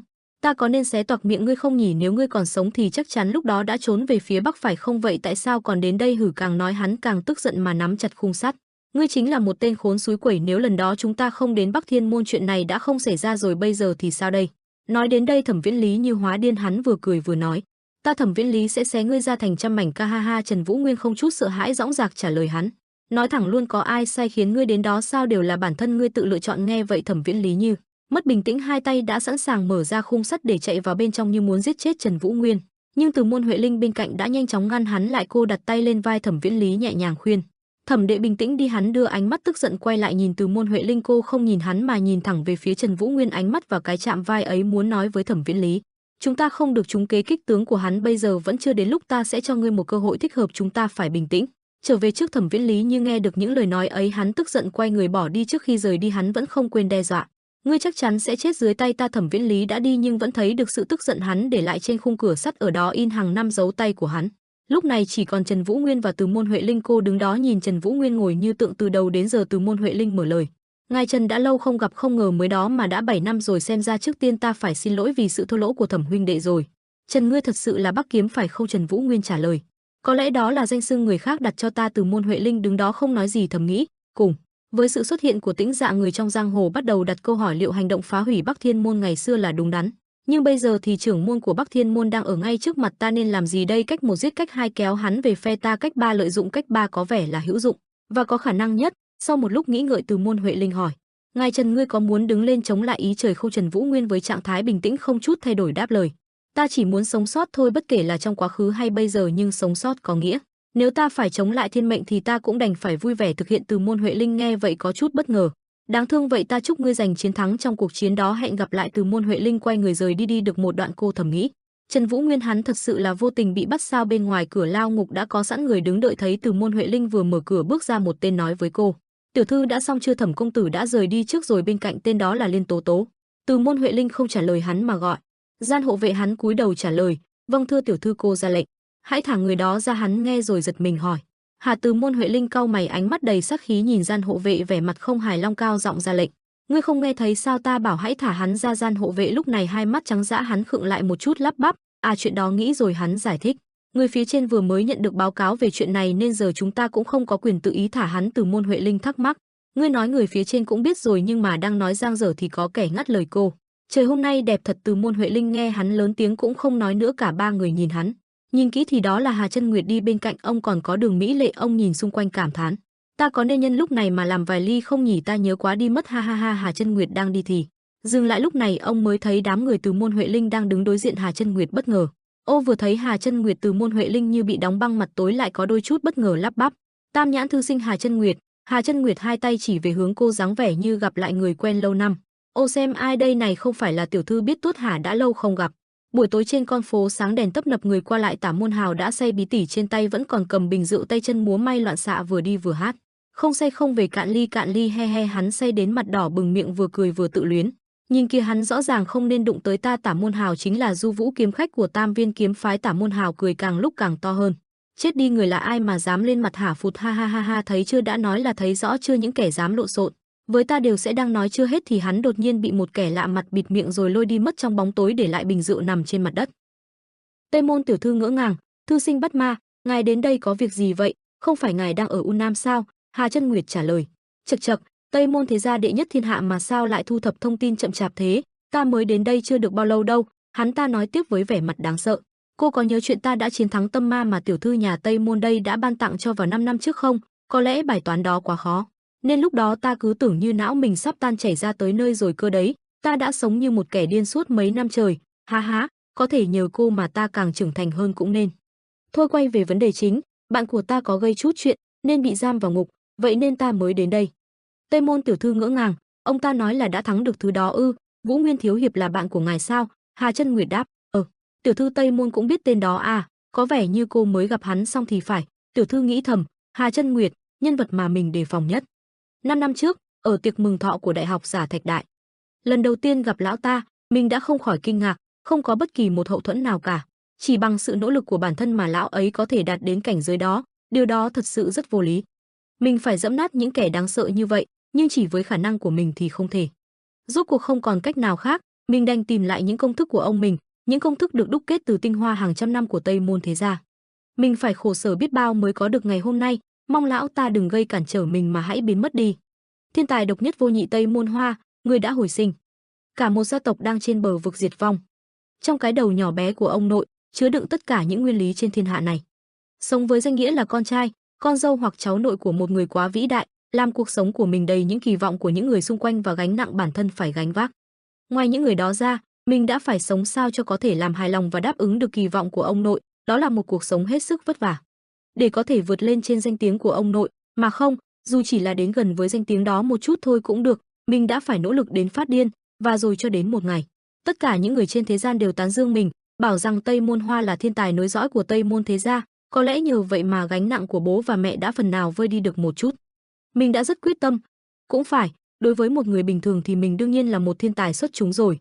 Nhưng mình đã biết được một điều, và chắc ông cũng biết được điều đó, rằng khả năng của mình chắc chỉ có thể đến đây thôi. Mình không phải là một thiên tài giỏi đến mức mà ông nội kỳ vọng, nói không chừng thiên tài đạt được đến cảnh giới mà ông nội mình tìm kiếm bấy lâu lại chính là người này, Hà Chân Nguyệt. Nhưng rốt cuộc người đó lại cùng một phe với Trần Vũ Nguyên. Tây Môn tiểu thư nói tiếp với Hà Chân Nguyệt, vậy tôi sẽ cầu nguyện cho hai vị được hội ngộ một cách vui vẻ. Hắn ta đáp, cảm ơn cô, tiểu thư nhà Tây Môn, tạm biệt cô nhé. Sau khi trở về, Tây Môn tiểu thư đã kêu gọi triệu tập Thương Long hội ngay lập tức, không được sót một người nào cả. Hà Chân Nguyệt trở về với vẻ mặt vui vẻ. Trần Vũ Nguyên nói, có vẻ thấy tôi ở trong lao ngục thế này tâm trạng ông vui quá nhỉ. Hắn ta đáp, khà khà, cái biểu cảm như bị chó cắn đó, cậu cũng nên nhìn thấy mới phải. Trần Vũ Nguyên trả lời hắn ta, những việc mà ông bảo ông sẽ tự lo liệu đó, vẫn đang thuận lợi chứ. Hà Chân Nguyên đáp, đương nhiên rồi, ta đang chuẩn bị rất là kỹ lưỡng, nên cậu hãy tập trung ở trong tù rèn luyện thể lực chuẩn bị cho một cuộc chiến lớn đi. Ngoài song sắt, Giang tiểu thư đem cơm đến cho Vũ Nguyên thiếu hiệp, chắc đến giờ ngài chưa ăn được bữa nào đúng không? Ngài hãy lén dùng tạm cái này đi. Trần Vũ Nguyên quay qua với vẻ mặt bất ngờ, Hà Chân Nguyên đứng một góc nói nhỏ, thấy cậu bình yên vô sự vậy là được rồi, à phải rồi, mình buồn đái sớm rời nhà xí nằm ở đâu vậy nhỉ? Tiểu thư vẫn quan tâm Vũ Nguyên thiếu hiệp mà hỏi, ngài có bị thương ở đâu không, ngủ có ngon không, nói gì đi nữa thì trong ngục chắc là không thoải mái đâu nhỉ? Trần Vũ Nguyên đáp, tôi không sao. Giang nói tiếp, chắc là ngài thấy khó chịu lắm nhưng hãy cố chịu đựng một chút nhé. Cả thúc phụ và thư sinh bắt ba đều đang chăm chỉ chuẩn bị để cứu ngài có cần gì không? Lần sau tôi lén mang đến cho ngài. Trần Vũ Nguyên lưỡng lự một chút rồi nói, Giang tiểu thư, tôi có người trong mộng rồi. Giang tiểu thư với vẻ mặt buồn bã đáp, quả nhiên là vậy, tôi biết mà, ngài mau ăn đi, chắc là ngài đói lắm, nhớ nhai cho kỹ đấy. Vũ Nguyên thiếu hiệp nói, ngon thật đấy, cảm ơn cô, Giang tiểu thư. Khi đêm xuống, ánh trăng xuất hiện, Trần Vũ Nguyên đang ngồi bỗng thấy bóng ai đó xuất hiện ngoài cửa, đó là Kim Chu tướng đường chủ của chấp pháp đường. Hắn nói, ngươi bị bắt vào đây vì tội tàn sát mấy chục người ở khách điếm đúng chứ? Theo như lời ngươi nói, nếu mấy tên đó là thích khách thì đương nhiên là không thể nào ngoan ngoãn ngồi yên chịu chết rồi. Đường chủ của chấp pháp đường nói tiếp, ngươi chỉ cần có chứng cứ chứng minh việc đó là sự thật là được, bây giờ cũng không phải là thời gian xử án chính thức. Việc ta đến tận lao ngục vào nửa đêm như thế này là có lý do khác, ta vì không an tâm nên mới đến đây, ta mong ngươi hãy hết sức thành thật trả lời câu hỏi của ta. Hắn ta hỏi lớn, Bắc Kiếm, rốt cuộc thì ngươi là ai? Vũ Nguyên thiếu hiệp dần ngửa mặt lên, khuôn mặt sợ hãi của Kim Chu tướng bắt đầu hiện lên. Bỗng có thứ gì đó xuất hiện và tác động vào hắn. Tả Môn Hào tỉnh dậy và thấy mình đang bị trói liền nói, hộc hộc, ai đã làm vậy, bây giờ các ngươi đang giở trò gì thế hả? Tả Môn Hào quay sang thì thấy một người đang bị treo ngược lên mặt dính đầy máu và sưng vù, hắn ta nói, đúng vậy, người đó đã xúi giục ta. Xin các người hãy thả ta ra, hắn ta nói tiếp, Tả Môn Hào, ngươi đã xúi giục sát hồn phái giết Bắc Kiếm đúng không? Tả Môn Hào đáp, nói cái gì vậy? Ta không có, ta là Tam Hoàn Kiếm môn Tả Môn Hào người của Thương Long hội, ngươi đừng tưởng làm vậy mà có thể bình an vô sự, còn không mau cởi trói cho ta. Bóng đen trước mặt hắn bỗng cất tiếng nói, quả nhiên là ngươi không ngoan ngoãn thừa nhận, ta cũng biết sẽ như vậy mà, có muốn nghe ta kể một chuyện không? Ngày xưa ta cũng vì muốn giữ kín bí mật mà phải chịu tra tấn. Bóng đen vừa nói vừa cởi áo ra để lộ trên người rất nhiều vết sẹo do tra tấn suốt 8 tháng 9 ngày, nhưng ta cuối cùng cũng không chịu khai ra. Tả Môn Hào, để ta xem ngươi có thể cầm cự được bao lâu nhé. Tại Thanh Long tụ hội, nhóm người của Từ Môn Huệ Linh đứng đối diện với một đám người hung tợn. Cô ta nói, ta nhớ đã dặn ngươi tập hợp hết tất cả mọi người rồi mà, Tả Môn Hào thiếu hiệp đâu? Da đen nói, mấy tuần đây ta cũng không thấy hắn. Da trắng tiếp lời, mấy tuần lận, từ lần xảy ra lộn xộn đó, quả là lâu nay không thấy. Những người xung quanh cũng lảng tránh. Từ Môn Huệ Linh thầm nghĩ, Tả Môn Hào Tam Viên kiếm phái, ta nghĩ hắn đã hoàn thành nhiệm vụ chiêu mộ tướng sĩ rồi chứ, còn làm cái quái gì vậy, ở đây cũng khá đông đủ rồi. Cô ta nhìn người đàn ông tóc đen, đặc biệt phải nhắc đến Công Huy thiếu hiệp, thành viên của Hạ Thiên Thất Bị đã gia nhập vào hội chúng ta. Từ Môn Huệ Linh nói, ta cũng cảm ơn toàn thể những vị đại hiệp đã gia nhập Thanh Long hội, một võ hội mà sẽ trở thành một ngôi sao sáng trên giang hồ. Ta sẽ giải thích nguyên nhân tập hợp các vị đến đây, đột nhiên gọi mọi người đến đây là do đại sự đến rồi. Cô ta nhắc đến Trần Vũ Nguyên, ta đoán có lẽ ai cũng biết đến nhân vật mới nổi gần đây, Bắc Kiếm, phải không? Hắn vừa qua đã tàn sát vô số sinh mệnh trong địa phận Vân Trung Thiên. Từ Môn Huệ Linh nói tiếp, giờ đã bị bắt giữ, hắn không thể nào không biết rằng đây chính là trọng tội ở Vân Trung Thiên. Cô ta bắt đầu bịa chuyện, nhưng hắn vẫn cố tình phạm phải, rất có khả năng hắn còn có kẻ tay trong giúp sức. Theo những gì ta nghe ngóng, người nào đó đã báo cáo chuyện này ngay lập tức ngay khi trận tàn sát diễn ra cho Vân Trung Thiên, đây có thể là mưu kế. Tất cả đều có chung một suy nghĩ, chắc chắn là tên khốn Tả Môn Hào đó. Từ Môn Huệ Linh nhíu mày, nhưng chuyện quan trọng nhất ở đây là gì? Là Bắc Kiếm là một người mà lẽ ra phải chết rồi, Hắn chính là trưởng môn đời thứ 5 của Bắc Thiên môn Trần Vũ Nguyên. Cặp sinh đôi cùng với người đàn ông tóc đen và băng xanh lá đồng loạt giật mình. Cô ta thông báo, ta tiết lộ chuyện này cho mọi người không phải để lan truyền ra ngoài, ta ở đây để nói cho mọi người biết, tuyệt đối không được động vào hắn, ai cũng biết đó, hiện giờ Tĩnh Dạ vẫn đang âm thầm chuẩn bị tái xuất. Cô ta tiếp tục nói, vì vậy chúng ta sẽ chọn người cho quỷ diệt đội và thủ lĩnh. Phó thủ lĩnh hay quản đốc đều là người của chúng ta Thanh Long hội. Trong khi cô ta nói thì Thẩm Viễn Lý lại tỏ vẻ mất kiên nhẫn cắn móng tay. Anh ta cắn càng mạnh hơn, như vậy chúng ta có thể được biết đến nhiều hơn và chiếm được niềm tin của dân chúng. Từ môn Huệ Linh dẫn dắt, bọn họ đều cảm thấy sợ hãi khi phải đối diện với Tĩnh Dạ và bắt đầu bàn tán về Bắc Kiếm như một vị cứu tinh. Các ngươi nghĩ xem nếu chuyện trưởng môn của Bắc Thiên môn còn sống bị truyền ra ngoài thì sẽ thế nào? Thẩm Viễn Lý một bên nhổ nước bọt. Từ môn Huệ Linh tỏ vẻ nghiêm trọng, chuyện bây giờ càng phức tạp hơn khi Đường môn đứng về phe hắn. Dựa vào những gì hắn đang làm có khả năng là những đại môn phái khác cũng đã bắt đầu dục dịch rồi, có nghĩa là chúng ta không thể tùy tiện đụng vào. Cô ta ánh mắt đầy oán hận, vì những suy nghĩ thiển cận đó, chúng ta đang bị đe dọa bởi bóng ma của Bắc Thiên môn, chuyện lẽ ra phải xử lý trong bí mật giờ lại bị phanh phui. Giờ thì luật thi bộ cũng đã nhận được báo cáo, đám người bên trên nhận ra hay không chỉ còn lại vấn đề thời gian. Từ môn Huệ Linh, nghiêm túc, Bắc Kiếm Trần Vũ Nguyên chính là nhân tố có thể giúp cho Thanh Long hội chúng ta thoát khỏi khủng hoảng này, vì vậy ta nói lại một lần nữa không được động vào hắn, tuyệt đối. Cô nói tiếp, mọi người nên tập trung và cố gắng để được gia nhập vào quỷ diệt đội lần này. Cặp sinh đôi mặt mày ảm đạm, chúng ta tiêu đời rồi. Một bóng người mặc áo choàng trắng bước tới. Thẩm Viễn Lý giơ tay lên chào hỏi. Anh ta hỏi, xem ra nhiệm vụ giúp người dân ở tỉnh Sơn Tây cũng đã hoàn thành rồi nhỉ? Mọi người đây chính là thủ lĩnh của Thanh Long hội Đàm Tú Thiên. Những người xung quanh âm thầm ngưỡng mộ, thật sự là Đàm Tú Thiên này, thật là oai vệ, hắn mạnh quá, đây là lần đầu tiên ta được tận mắt chứng kiến đó. Người đàn ông tóc đen kinh ngạc, quả là sát khí kinh người. Anh ta nhớ lại mình từng nói, ta chỉ là muốn đấu một trận với thủ lĩnh của Thanh Long hội Đàm Tú Thiên thôi, mang hắn đến đây. Anh ta thầm nghĩ, ta không hề có hứng thú với Thanh Long hội, chỉ là muốn cùng hắn so tài cao thấp vì cả hai đều cùng thuộc hạ Thiên Thất vị. Một kẻ như ta không thể làm gì được Bắc Kiếm thì so với tên này cũng chẳng có chút tài cán gì khốn kiếp, bên trong hắn như thể có một hồ sức mạnh không ngừng. Người đàn ông tóc đen nhìn luồng sức mạnh tỏa ra từ cơ thể Đàm Tú Thiên, ta có thể cảm nhận được điều đó, đây chính là loại sức mạnh kinh người lấn át mọi thứ trên người Bắc Kiếm. Tại Vân Trung Thiên tụ họp, nhóm người ngồi xung quanh một bàn dài. Trưởng lão Cát Văn Hồng chất vấn, trưởng môn của Bắc Thiên môn, Trần Vũ Nguyên, thế thì sao, chuyện này là thế nào, mau giải thích đi. Trưởng lão Du Thanh Nguyệt bình tĩnh nói, chuyện quả thật rắc rối, giờ giải thích thế nào, chẳng phải hắn chết là được rồi sao? Quản đốc Nguyệt Thành Thiên tiếp lời, theo nguồn thông tin đã được báo lên từ 7 năm trước thì hắn quả thật chết rồi, ta không ngờ hắn lại còn sống. Nam Cung Thanh Sơn nói to, Bắc Thiên môn đã bị xóa sổ từ lâu rồi, không phải hậu nhân của bọn họ cũng nên nhận được số phận tương tự sao? Hắn dù sao cũng bị bắt rồi, tốt hơn hết là nên giết hắn càng sớm càng tốt.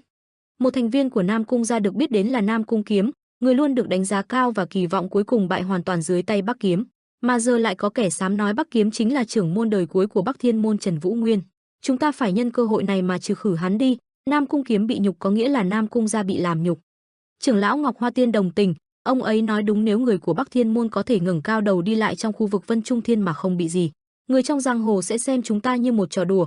Đường Kỳ vẫn khó hiểu, không phải những sai lầm và tội lỗi của Bắc Thiên môn sau khi trưởng môn Trần Quân Hạo chết đã được gột sạch rồi sao? Giờ các người lật mặt muốn giết con trai ông ta, Trần Vũ Nguyên đang nghĩ cái quái gì vậy? Trưởng lão Đại Lực Tâm phản đối, Đường Kỳ vấn, hắn là trưởng lão Đường môn cũng được mệnh danh là Bách Độc Nhân, hắn đang chọn đứng về phe Bắc Kiếm.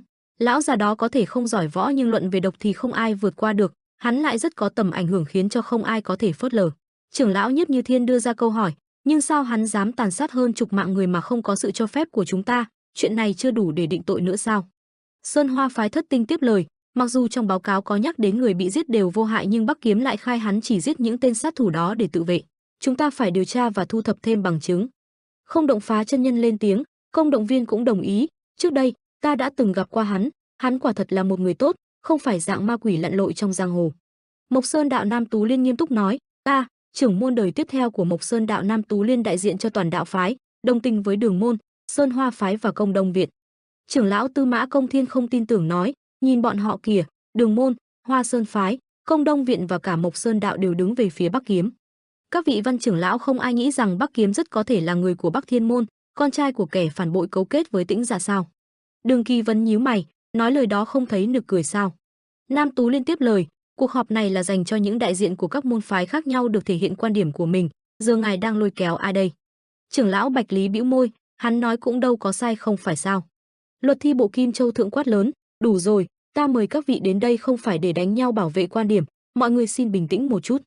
Ông ta thầm suy đoán, trưởng môn đời thứ 5 của Bắc Thiên môn Trần Vũ Nguyên nếu xử lý chuyện này không tốt có thể sẽ ảnh hưởng đến uy tín của Vân Trung Thiên. Hắn dù có vẻ ngoan ngoãn ở trong ngục nhưng vẫn là một vấn đề lớn. Bỗng có một giọng nói phát ra, "Thủ lĩnh, ngài hãy lên tiếng đi, Cửu Thiên không có gì để nói sao?" Thủ lĩnh Quan Đại Thắng có chút do dự, nếu Cửu Trùng Thiên nhúng tay vào chuyện này, chỉ khiến tình hình càng nghiêm trọng và khiến nhiều người chú ý hơn thôi, ta nghĩ mọi người có thể tự giải quyết ổn thỏa. Ông ta bình thản nói, như những gì ta nghe nãy giờ, có một số thì muốn dùng biện pháp để trừng phạt Bắc Kiếm để răn đe Tĩnh Dạ, số khác lại muốn tách hai sự việc này ra. Quan Đại Thắng giơ tay lên tuyên bố, vậy chúng ta nói một lần luôn nhé, Quỷ Diệt đội cũng sắp thành lập rồi. Vậy chúng ta đem hắn ra xét xử, trước toàn bộ những võ sĩ của chúng ta, các vị thấy thế nào? Ông ta nhìn về phía luật thi bộ, ta sẽ để cho trưởng luật thi bộ xử lý vụ việc gần đây, còn chuyện hắn là trưởng môn Bắc Thiên môn mà đi cấu kết với Tĩnh Dạ cũng cần một người lo liệu. Đột nhiên ông nhìn thấy một bóng người đi vào, đây rồi, đến đúng lúc lắm. Quan Đại Thắng nhìn người đang ông khoác áo choàng đỏ bước vào rồi mở lời, ngươi đến trễ đó, biết không, mọi người chúng ta cùng chào một lượt đi. Người đàn ông mặc áo choàng đỏ khí thế mạnh mẽ lên tiếng chào hỏi, hân hạnh, đã lâu không gặp. Người đó chính là Huyền Ma Kiếm, Liên Thiên Hoa. Trong đêm trăng tĩnh mịch, Đàm Tú Thiên lẳng lặng ngồi dựa trên mái nhà. Anh ta nhìn xuống phía dưới, ánh mắt của Đàm Tú Thiên có chút suy tư. Anh ta nhớ lại cuộc trò chuyện với Từ Môn Huệ Linh, cô nhẹ nhàng an ủi, chàng vất vả rồi Tú Thiên. Anh ta đáp lại, đừng lo, chuyện cũng không có khó khăn, nhưng ta nghe nói Bắc Kiếm hiện đang bị giam rồi. Từ Môn Huệ Linh nói, chàng nghe qua rồi sao, ta cũng định nhắc đến, đúng vậy, hắn quả thật là Trần Vũ Nguyên của Bắc Thiên môn. Nghe xong câu trả lời của cô ta khiến Đàm Tú Thiên có chút thất thần. Từ Môn Huệ Linh hỏi, chàng có muốn đến gặp hắn một chuyến không, ta sẽ dặn dò lính canh trước. Đàm Tú Thiên quay đầu đi, được rồi, biết được đó là Trần Vũ Nguyên đã đủ cho ta rồi. Anh nhớ lại cuộc gặp gỡ trước đó, dù chúng ta đã gặp hắn từ rất lâu rồi, ta vẫn biết rõ hắn sẽ không phải loại người sẽ ra tay với người vô tội. Đàm Tú Thiên quay đầu nói ra mong muốn của mình với Từ Môn Huệ Linh, ta hy vọng một ngày có cơ hội tỉ thí với hắn, công bằng, ở một địa vị mà hắn xứng đáng. Anh ta kết thúc hồi tưởng nhưng mắt vẫn chăm chú nhìn xuống dưới. Sau đó anh ta ngẩng đầu lên nhìn bầu trời đêm. Trong ngục, Trần Vũ Nguyên cũng đang nhìn lên bầu trời qua ô cửa sổ nhỏ trên đầu. Nhưng anh nhanh chóng cúi đầu xuống. Trần Vũ Nguyên trầm mặc. Mặc dù ở hai nơi khác nhau nhưng cả hai người đều có chung một cảm xúc. Trăng tròn soi sáng cả bầu trời. Đàm Tú Thiên đã rời khỏi mái nhà. Trong khi đó Trần Vũ Nguyên vẫn đang im lặng ngồi một chỗ. Đột nhiên có luồng ánh tím xẹt qua, động tĩnh khiến anh giật mình cảnh giác. Trước mặt Trần Vũ Nguyên là Triệu Vân Kinh đang cười toe toét, "Vũ Nguyên, thật sự là để sao?" "Ừ." Triệu Vân Kinh ghé sát lại gần Trần Vũ Nguyên, dù là miệng đang cười hiền dịu nhưng từ sâu thẳm trong đôi đồng tử là vẻ tà ác, đã không còn là ánh mắt dịu dàng như lúc trước nữa. Hắn nói, "Cha Trần Vũ Nguyên, là đệ thật sao?" Trần Vũ Nguyên nhìn hắn như thể bị kích động, đôi chân anh đột ngột bước dậy. Trong tay nắm chặt thanh đao của mình rồi vung lên. Ánh mắt như phát ra sự phẫn uất, cái khí tức kinh người ấy như thể đã có thể giết ai đấy mà không cần đụng đến. Nếu Triệu Vân Kinh không có năng lực may sao có thể chặn lại, thì có lẽ cái mạng của hắn cũng đã bị chính cái sát khí từ trong đôi mắt thù hận ấy và thanh đao này cướp mất. Triệu Vân Kinh vẫn giữ trên môi nụ cười kinh tởm đến rợn người ấy, thong dong chặn lại đòn đánh của Trần Vũ Nguyên lại cho dù hắn đã bị lực từ đòn tấn công của anh đẩy lùi một khoảng rất xa. Xung quanh hiện tại gần như chẳng còn nhìn rõ gì nữa vì đất, cát, bụi và gió đã cuộn nhau bay mịt mù. Tay Triệu Vân Kinh bây giờ đã bầm máu tím tái, hắn cười gượng nói với Trần Vũ Nguyên vẫn đang gồng sức đẩy thanh đao về phía người hắn, chào hỏi kiểu này có đôi chút bạo lực rồi đó, Trần Vũ Nguyên.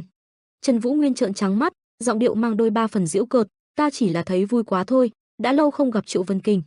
Anh nhớ lại hình bóng trước kia, một sư huynh luôn dịu dàng xoa đầu anh, một người có nụ cười thật sự làm anh thấy được xoa dịu. Trước đây khi còn ở Bắc Thiên môn, huynh ấy từng là một người vô cùng chu đáo, là người ta luôn muốn kề cận. Trần Vũ Nguyên vẫn tiếp tục hạ người trụ chân dùng tấn công Triệu Vân Kinh. Đôi mắt hắn tối đen chỉ còn lộ được vòm mắt, như thể hắn đã rũ bỏ hoàn toàn con người lúc trước, có lẽ là đã hoàn toàn mất đi nhân tính. Chà, đệ trưởng thành thật rồi, được lắm, lúc nghe tin đồn Bắc Kiếm ta còn không tin nổi, quả thật không đoán trước được điều gì. Trần Vũ Nguyên trầm giọng tiếp lời, ta cũng không ngờ gặp lại huynh ở đây, xem ra bây giờ huynh lại ở chỗ Vân Trung Thiên thì thay vì Vân Nam rồi. Chiếc song sắt tưởng như vững chắc đã nhốt Trần Vũ Nguyên ban nãy, giờ đã có một cái lỗ ở giữa. Triệu Vân Kinh nhẹ nhàng điềm tĩnh đáp, đúng vậy. Hắn ta thong dong lùi lại một khoảng khá xa, tránh đi mũi đao của Trần Vũ Nguyên, giơ tay ra hiệu đã chịu thua. Bọn họ gửi lời mời muốn ta tham gia vào Quỷ Diệt đội, cũng do cha ta bị Tĩnh Dạ giết chết rồi, nên có giữ ta làm con tin cũng không còn tác dụng. Bá quyền hội giờ bị nhấn chìm trong vũng bùn rồi nên ta cũng không muốn tiếp quản nơi đó, bây giờ ta vẫn đang suy nghĩ. Trần Vũ Nguyên sầm mặt, có chút biến sắc, Trần Vũ Nguyên, ta thật sự thấy có lỗi vì đã không giúp được gì lúc Bắc Thiên môn bị hủy diệt cùng với cái chết của Trần trưởng môn. Lúc đó ta thật sự không còn cách nào khác, ta biết đệ vẫn còn hận nhưng chúng ta không nên chĩa mũi kiếm vào nhau như thế này. Trần Vũ Nguyên thu mũi kiếm của bản thân lại, ngắt lời Triệu Vân Kinh, ta muốn đến đây để cứu đệ, không phải do Tĩnh Dạ. À? Ánh mắt của Trần Vũ Nguyên không dao động, điềm nhiên không chút thương xót mà nói với hắn, ta chính là người đã giết hắn, một trong Bắc Thiên tứ hùng, Huyền Ma, cha của huynh, Triệu Thiên Vũ. Đôi mày của Triệu Vân Kinh nhướng lên, hắn lặng người đi vài giây. Sau đó hắn như bị kích động mà cười phá lên, nói lớn chế giễu, thì ra là đệ sao, ta biết mà, không lý nào hắn lại bại dưới tay Tĩnh Dạ. Không thể nào, giết đám người Tĩnh Dạ chính là nghề của lão, phải, hắn có già bao nhiêu cũng không thành vấn đề mà, không thể nào có chuyện đó. Hắn dần bình tĩnh lại, chậm rãi khẽ lắc đầu, Trần Vũ Nguyên, làm tốt lắm, ta còn phải cảm tạ đệ đó, chắc cũng không dễ dàng gì. Đó chính là bước đầu để trả thù, phải không? Ta hiểu mà, muốn trả thù cũng là bình thường, tốt. Trần Vũ Nguyên khó hiểu, gương mặt đầy vẻ nghi hoặc mà hỏi Triệu Vân Kinh, phản ứng đó là gì vậy, không phải huynh nên buồn sao? Có lẽ việc có một người cha uy nghiêm vô cảm như Triệu Thiên Vũ đã tạo ra cái bóng quá lớn đối với Triệu Vân Kinh, hắn điềm đạm giải thích, ông ta chính là tảng đá ngăn trở tương lai của ta. Dù cố gắng thế nào lão cũng không thèm nhìn dù chỉ là một chút, hắn chỉ muốn tra tấn con mình đến phát tiết, vậy tại sao ta phải cảm thấy buồn vì một kẻ như vậy? Triệu Vân Kinh bình thản nói tiếp, giờ ta lại biết được lão ta chính là do vị huynh đệ của ta giết chết. Ta còn bị ám ảnh bởi cái chết của cha đệ nữa, trưởng môn Bắc Thiên môn, ta gọi như vậy có được hay không? Nghe vậy Trần Vũ Nguyên lại càng thêm cam phẫn, trên mặt dọc hai bên trán và khóe mắt đã xuất hiện những vết hằn, đôi lông mày nhíu chặt vào hốc mắt, anh nói, chỉ vì không được cha yêu thương mà huynh dám luyện huyết quỷ thuật sao? Hai mắt hắn Triệu Vân Kinh nhắm nghiền, cười đến độ khóe miệng đã kéo về hai bên gò má rồi lại thu về cái cười mang vẻ âm ỉ bí hiểm giả tạo ban đầu. Trong lòng hắn chắc đã không mấy dễ chịu rồi, thế nhưng chỉ trong một khoảnh khắc, bầu không khí ấy dường như thay đổi, phức tạp như một mớ hỗn độn, gương mặt hắn chốc lại lạnh lẽo, chăm chăm nhìn về phía Trần Vũ Nguyên. Triệu Vân Kinh cúi mặt xuống, đưa hai tay lên vò đầu, cảm giác bức bối thể hiện rõ trên khuôn mặt chốc trước vẫn còn đang lộ nụ cười. Có lẽ chính hắn đang phải vật lộn với thứ cảm xúc hỗn tạp của mình, thở ra từng hơi gắt gỏng. Hắn vuốt tay mình về phía sau, cố căng người về phía sau để tránh cái cảm giác ngột nghẹn rõ ràng đang bóp nghẹn hắn. Triệu Vân Kinh ngoác miệng cười lớn, đôi mắt hắn mở to hiện rõ sự bực tức ngùn ngụt, gương mặt hắn hiện giờ chỉ còn vài phần giống dạng con người. Chắc chắn là hắn đang điên tiết và cảm thấy phiền phức, sao ngươi biết được chuyện đó? Trần Vũ Nguyên đứng đó chứng kiến tất cả, đôi đồng tử đã ánh lên những vòm sáng như lửa, anh từ lúc nào đã thủ thế hạ kiếm chuẩn bị, là Tuyết Hòa. Thanh kiếm hiện lên một bóng hình người phụ nữ đang đổ dòng lệ, nhưng hai dòng lệ ấy không phải chỉ mỗi vì buồn mà còn hiện rõ lên sự phẫn uất trực trào, là đang cảm thấy vì mình hay là vì tất cả những thứ mà mình đã chứng kiến và phải chẳng hiện tại, đây cũng chính là cảm giác của anh. Đôi đồng tử của Triệu Vân Kinh mở to ra, bất giác hắn đã nhận ra được điều gì đó. Tên bị chó tha mất lương tâm này cuối cùng cũng nhớ lại sự việc kinh tởm khi ấy mà hắn lúc đó đang trụy lạc cùng cái cảm giác hưng phấn sộc rõ mùi máu tươi. Cái quái gì vậy, không phải là nữ đạo sĩ lúc đó chứ? Hắn ta hoài nghi, tự ả chuyển hóa thành ác linh rồi đi theo Trần Vũ Nguyên sao? Thật là. Triệu Vân Kinh liếm mép, Trần Vũ Nguyên, ta và ngươi đã được định sẵn là phải bước qua đời nhau rồi. Cây thập tự hiện ra là huyết quỷ thuật, hắn dương cao người tự đắc với cái thành tựu ghê tởm của chính mình, cũng không biết có nực cười quá độ không. Trần Vũ Nguyên trừng mắt lao nhanh về phía hắn, tên khốn kiếp. Trần Vũ Nguyên phẫn uất, đôi mắt đã không còn chút niềm tin nào về người sư huynh của hắn, anh dùng kiếm của mình vẽ một đường sáng vào Triệu Vân Kinh. Nếu không nhờ đao pháp nhanh nhạy và tà thuật đen thì chắc hắn cũng sớm mà về chầu địa ngục nơi có người chờ để trừng phạt hắn. Triệu Vân Kinh mà ta biết là một người vô cùng lịch thiệp, không bao giờ từ chối một ai và cũng không thể ra tay tàn ác đến vậy. Huynh ấy là một người ấm áp và tốt bụng, tất cả đều là giả tạo sao? Trần Nguyên Vũ thủ pháp nhanh nhẹn xoay người lại, tựa một cơn gió bất chợt chém về phía Triệu Vân Kinh nhưng lại tiếp tục bị chặn lại. Ánh sáng phản chiếu từ lưỡi kiếm khiến cho nó càng mang cảm giác áp đảo. Anh hỏi, ngươi có còn là ngươi nữa không? Triệu Vân Kinh lướt về phía sau anh. Trần Vũ Nguyên ngây thơ, để biết đó, thế gian này muốn sống thì phải vì mình, đừng cứ tưởng một ai khác, tất cả đều là giả dối mà thôi. Trần Vũ Nguyên bỗng chốc xoay thanh kiếm lại, lần này có vẻ tên chó kia chẳng thể nhanh nhẹn như trước được nữa. Một phần búi tóc của hắn đã bị cắt phăng, cuối cùng, người cũng chỉ là một kẻ ích kỷ chỉ biết nghĩ cho bản thân, tên khốn dơ bẩn. Móng tay hắn sắc nhọn đã đỏ rực như móng quỷ, Triệu Vân Kinh dùng tay ép sát vào thanh đao của Trần Vũ Nguyên để chặn nó lại. Hắn nhìn người huynh đệ của mình, chỉ biết tỏ ra mỉa mai, ánh mắt hai người đó đối nhau tạo ra một áp khí mạnh mẽ, đừng nói như vậy chứ. Nói thật thì, để có được như bây giờ đều là nhờ những gì được truyền dạy trong Bắc Thiên môn, điều mà không một ai biết đến, còn đối với ta, đây chính là tất cả, ngươi chỉ là một tên cầm thú từ bỏ nhân tính mà thôi, không, còn không bằng loài cầm thú. Trần Vũ Nguyên đệ, quả thật là hào quang của bậc anh hùng, được, công nhận, ta chính là kẻ không kịp đến hai từ cầm thú cũng không xứng. Đột nhiên từ phía ngoài xông đến hai tên lính gác đang cầm đuốc hét lên, có chuyện gì ở đây vậy? Triệu Vân Kinh bật người lùi lại phía sau nói, dừng tay ở đây được rồi, chúng ta đều đang ở một nơi không thích hợp. Vẫn là cái nụ cười được hắn nguy tạo đến kinh tởm ấy, hắn kéo choàng mũ từ áo lên rồi buông ra những lời dịu dàng giả tạo. Ta đến đây chỉ để xác nhận xem đây có phải là bắt kiếm hay không, nếu thật thì tao muốn hỏi xem để có muốn cùng ta làm nên nghiệp lớn hay không, nhưng xem ra câu trả lời là không rồi. Hắn xoay người lại chuẩn bị rời đi, còn một chuyện nữa, đồng xu lúc nào cũng có hai mặt, đối với mọi chuyện trên thế gian cũng vậy, đây chính là một nơi tàn nhẫn mất nhân tính mà, nhớ lấy. Đôi mắt như đã hạ quyết tâm phải thay trời hành đạo, thanh kiếm cũng gằn lên những tia sét giống như cũng đã hạ quyết tâm như chủ nhân của nó. Triệu Văn Kinh, ngươi cũng nhớ câu này, ngươi sẽ phải chết dưới thanh kiếm này, ta thề. Tuyết Hoa, ta xin lỗi, xin hãy đợi thêm một thời gian, chờ đến lúc thích hợp, nhưng ta chắc chắn sẽ thay người báo thù. Triệu Vân Kinh nghe vậy liền cười chế giễu, đáng yêu đó. Rồi hèn hạ vụt lướt đi, hắn chạy kìa, mau bắt lấy, có kẻ đột nhập. Giữa đêm tối tĩnh mịch, thứ ánh sáng soi đường duy nhất chỉ có màn trăng mờ. Triệu Vân Kinh lướt đi như gió độc địa. Hắn vừa lướt đi vừa cảm thấy nhìn bàn tay có vệt thương đang rỉ máu của mình, chà, hắn mạnh đến không tin nổi, suýt thì cắt đôi tay ta rồi. Triệu Vân Kinh lộ rõ nụ cười khinh khỉnh, Trần Vũ Nguyên, đáng thương, cũng lãng phí quá. Ánh hoàng hôn buổi chiều tà buông xuống thị trấn, làm mọi thứ dường như đỏ rực. Hà Chân Nguyệt chỉ trỏ dường như đang tìm kiếm và thảo luận gì đó. Phía bên kia, Trương Đại Thư cũng như vậy. Thanh Nhân ở một phía khác cũng như vậy nốt, chắc là đang sốt sắng tìm kiếm gì đó. Bỗng nhiên một tên trong số đó nhận ra, chậc, có kẻ theo dõi. Hắn nói với Hà Chân Nguyệt rằng, này, xem ra có kẻ theo đuổi chúng ta rồi, theo chúng ta. Hà Chân Nguyệt mở to đôi mắt, mang một chút vẻ lo lắng hoài nghi, đây có thể nào là Tây Môn Gia Huệ Linh. Bên kia hỏi, hắn còn sống không, người đã được nhắc đến đó, ta sẽ cắt đuôi hắn trước, ông cứ tìm hắn, đa tạ, đám người đó giao cho người xử lý. Thanh Nhân đi về phía những kẻ theo dõi, cố chặn tầm mắt để hắn không thể bám đuôi theo Hà Chân Nguyệt. Trương Đại Thư từ phía sau đột nhiên gọi Hà Chân Nguyệt. Hắn đầu tóc rối xù mồ hôi nhễ nhại nhìn vào tờ giấy nói với Hà Chân Nguyệt rằng, ta nghĩ chúng ta tìm thấy rồi. Tại một mảng của bức tường thành cũ cao đồ sộ, một cây bút đang run rẩy viết lên trang giấy trắng, không biết là đang viết gì. Hóa ra chiếc bút kia run rẩy không vững là vì người đàn ông lụm thuộm đang cầm bút bằng miệng chứ không phải bằng tay. Đột nhiên chiếc bút trong miệng ông bị mất thế rơi ra, lăn còng cọc xuống nền đất. Như thể đang tuyệt vọng với chính thân thể tàn tật dơ bẩn của chính mình, ông ta nằm ngã về phía sau thở dài. Hà Chân Nguyệt chợt tiến đến, nhặt bút lên và đưa cho ông ta. Hà Chân Nguyệt cởi bỏ mũ choàng ra, không nhịn được mà cười khẩy, chúng ta câu được cá rồi, cá lớn đó. Ông ta thắc mắc tò mò hỏi, các người là ai, ra chỗ khác chơi đi, cả đám luôn, cút đi.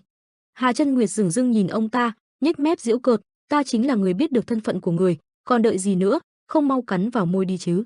Hà Chân Nguyệt khinh bỉ nhìn ông ta, kẻ trốn trong bóng tối rồi đâm sau lưng Bắc Thiên Môn khiến nó sụp đổ hoàn toàn.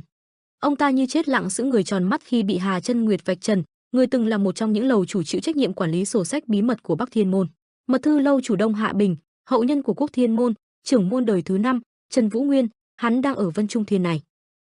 Ngày tuyển chọn quỷ diệt đội, phía trên sân đài vọng lên tiếng ra quy định thi đấu, những ai muốn gia nhập quỷ diệt đội phải nhận được sự công nhận của ba vị giám khảo trên đây, hoặc ít nhất là những cao thủ trong giang hồ biết đến. Phía bên dưới xì xào, cái gì? Các người làm nhảm cái quái gì vậy? Phải nói những điều kiện này từ trước chứ, giờ thì sao? Giờ mới đề cập đến. Đám đông bắt đầu xì xào lao nhao lên, gương mặt ai nấy đều bất mãn, liên tục có tiếng mang chửi la hét vang lên ồn ào trong không gian. Vài kẻ đứng xì xầm với nhau, giọng nói đầy bất lực thất vọng chửi rủa vang lên, ta biết ngay mà, đám người này lúc nào chả làm ra vẻ. Bây giờ có mấy người được xem là cao thủ chứ, giờ thì phải 3 người trong đám này công nhận mới được, vậy nếu không phải người của danh môn thế gia thì đừng cố hả? Một người võ sĩ lên tiếng bức xúc thay tất cả mọi người, ta muốn gia nhập quỷ diệt đội để đạt được danh tiếng, nhưng giờ các người lại nói phải thế nào mới được nhận, vậy thì những võ sĩ vô danh như bọn ta thì sao, mẹ nó xem bọn ta là cỏ rác hả? Những võ sĩ khác liền đồng tình, đúng vậy, chính các người nói sẽ công bằng trong quá trình tuyển chọn. Những điều kiện đưa ra hôm nay thật là nực cười, đến cuối cùng tất cả những âm thanh chửi rủa chỉ còn quy tụ lại cùng một câu, thứ ta muốn công bằng. Đoàn Vận Giang thấy vậy hô lớn với đám đông phía dưới, mọi người, hãy giữ bình tĩnh, ta là ngoại lâu chủ, Đoàn Vận Giang, xin hãy bình tĩnh nghe ta nói. Đoàn Vận Giang lên tiếng giải thích, gần đây bọn ta vừa bắt được một phạm nhân đã gây ra tội ác tày trời, ta nhớ chắc mọi người đều nhớ vụ việc của Bắc Thiên Môn 10 năm trước. Bắc Thiên Cường Môn, Trần Quan Hạo, kẻ đáng ra phải chống lại Tĩnh Dạ, lại cấu kết với chúng che mắt người trong giang hồ. Thời điểm đó, Vân Trung Thiên chúng ta đã hết sức nhân từ, tha mạng cho con trai của hắn, nhưng bây giờ tên khốn đó lại xuất hiện, có thể hắn đang âm mưu cùng Tĩnh Dạ trỗi dậy, chắc chắn hắn sẽ lập kế hoạch cùng Tĩnh Dạ trả thù chúng ta, Đoàn Vận Giang nói. Ông ta cau mày nhấn mạnh tên con trai của Trần Quan Hạo, hắn chính là Bắc Kiếm, có lẽ mọi người đều đã nghe danh qua, Bắc Kiếm chính là con trai của một tội nhân. Đoàn Vận Giang cố gắng thuyết phục những võ sĩ phía dưới, bọn ta ra quyết định chủ trì một buổi xét xử trong ngày tuyển chọn hôm nay. Hy vọng mọi người đều tham dự để chứng kiến, trở thành một phần của buổi xét xử chính là duy trì công lý trong giang hồ, phải không? Ông khẳng định quyền lợi của họ nếu như nghe theo ông ta nói, nếu vậy, các vị sẽ được xét duyệt vào đội hình quỷ diệt đội. Bên dưới đã bình tĩnh hơn, lời Đoàn Vận Giang dường như đã thuyết phục được số lớn người đứng ở dưới đám đông ấy. Đoàn Vận Giang đứng bên trên sân đấu thấy bên dưới không có động tĩnh phản đối, ông thầm nghĩ, sẽ sớm thôi, sẽ nhìn rõ được cách mà bọn họ nhìn về chúng ta. Đoàn Vận Giang nhớ lại cuộc trò chuyện với thủ lĩnh Quan Đại Thắng, tay ông cầm thánh chỉ, ngài thật sự muốn chúng ta nói hết những chuyện này hả? Quan Đại Thắng đan tay, ông ta cười khinh khỉnh, đúng vậy, nhớ đọc lại nhiều lần và đừng bỏ sót chuyện gì, phải truyền đạt đầy đủ đến đám võ sĩ chứ. Điều này chính là do Cửu Thiên Tây Môn Hoa đã căn dặn, Quan Đại Thắng nói. Ông dặn dò Đoàn Vận Giang, ngài ấy đã dặn dò kỹ lưỡng, nên tuyệt đối không được mắc lỗi và truyền đạt toàn bộ. Đoàn Vận Giang nhìn tờ thánh chỉ mà cau mày chảy mồ hôi. Ánh mắt Đoàn Vận Giang sắc bén quay trở về thực tại. Tay ông cầm thánh chỉ hô lớn đề nghị với đám võ sĩ, được rồi, chúng ta sẽ bắt đầu khi mọi người sẵn sàng, ở đây có rất nhiều người nên mong các vị hợp tác. Trong đám đông tấp nập, đâu đó phía xa có một nhóm người đang bước đến. Họ mặc áo choàng kín mít, theo đó là những vũ khí sắc bén nguy hiểm. Người đứng đầu nhếch mép hừ một tiếng. Thiết Quân Hội lần lượt bỏ mũ áo xuống, thủ lĩnh của Thiết Quân Hội, Long Vũ Thành lên tiếng, thì ra là thế này. Ông ta vuốt cằm, đông thật, rất nhiều người tụ về đây, tên nhóc đó sẽ xuất hiện giờ, ngay giữa buổi tuyển chọn quỷ diệt đội. Lão già cao to Lâm Chân Diệp thắc mắc, tên đó, Trần Vũ Nguyên làm thế nào mà bị phát hiện rồi bị bắt vậy? Công Tôn Sương cùng Đàm Chấn Hồng cũng lần lượt đoán, hắn cũng đâu phải là kiểu người bất cẩn, có lẽ là bị bắt trong phút lơ là. Xem ra sau khi có được chút danh tiếng thì hắn đã dở thói ngạo mạn rồi. Chí Thành Duật mặt không cảm xúc, Fredder khó hiểu. Nhưng dù sao hắn cũng mạnh thật mà. Mạn Từ Trinh nhún vai, một người khi mới nổi danh, bất cẩn là chuyện thường tình. Phó thủ lĩnh Thái Nhạc Lan bấy giờ mới lên tiếng, ta chắc chắn hắn là cố tình để bị lộ. Đội trưởng Trung Lý Vũ Hoán cũng đồng tình với Thái Nhạc Lan, ta cũng nghĩ vậy. Hắn không phải kiểu người bất cẩn để đi một bước sai lầm đến vậy, chắc chắn phải có nguyên nhân nào đó hắn mới để bản thân bị bắt. Anh ta nheo mắt, tay để lên cắm, quan trọng hơn nữa, bên cạnh hắn còn có Tam Nhãn Tiên Sinh, Hà Chân Nguyệt, với tất cả những gì ta biết, đây là một phần của kế hoạch. Thủ lĩnh Long Vũ Thành nghe Thiết Quân Hội nói vậy cũng nghĩ thầm, Bắc Kiếm, Trần Vũ Nguyên, dù hắn có nền tảng là Bắc Thiên môn và cũng rất mạnh, nhưng kẻ địch này chính là Vân Trung Thiên hùng mạnh. Ánh mắt Long Vũ Thành ngày càng trở nên sắc bén, ta nghĩ lần này hắn phải cứng rắn hơn nhiều rồi. Long Vũ Thành thay đổi thái độ một cách nhanh chóng, ông ta gãi đầu quay lại, u là trời, ai mà quan tâm, dù sao đến được đây là tốt rồi. Ông nói với Thiết Quân Hội của mình, đây chính là Vân Trung Thiên, giữ mình và đừng làm điều gì ngu ngốc. Ta không muốn mới vào đã lôi kéo sự chú ý đâu, nên muốn đi loanh quanh cũng có chút khó khăn đó. Thái Nhạc Lan chán nản nhìn thủ lĩnh của mình, ngài mới là người cần chú ý ở đây đó, ai là kẻ chuyên gây rắc rối vậy? Võ Tùng gãi đầu cười ngại ngùng, phải ta không? Tại trung điện của vị tiểu thư Tây Môn Huệ Linh.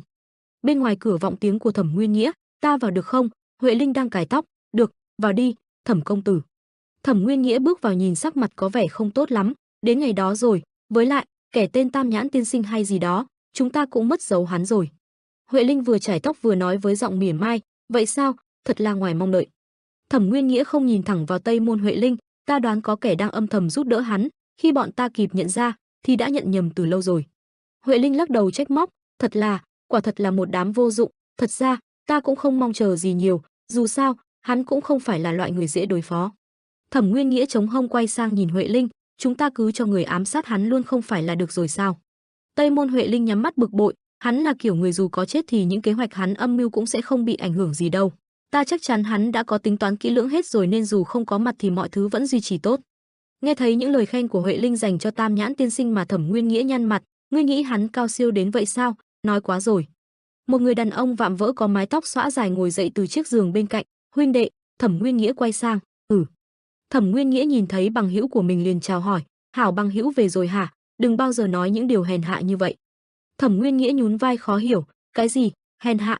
Thế nào là hèn hạ? Đây chính là sách lược, các ngươi đang nói cái quái gì vậy?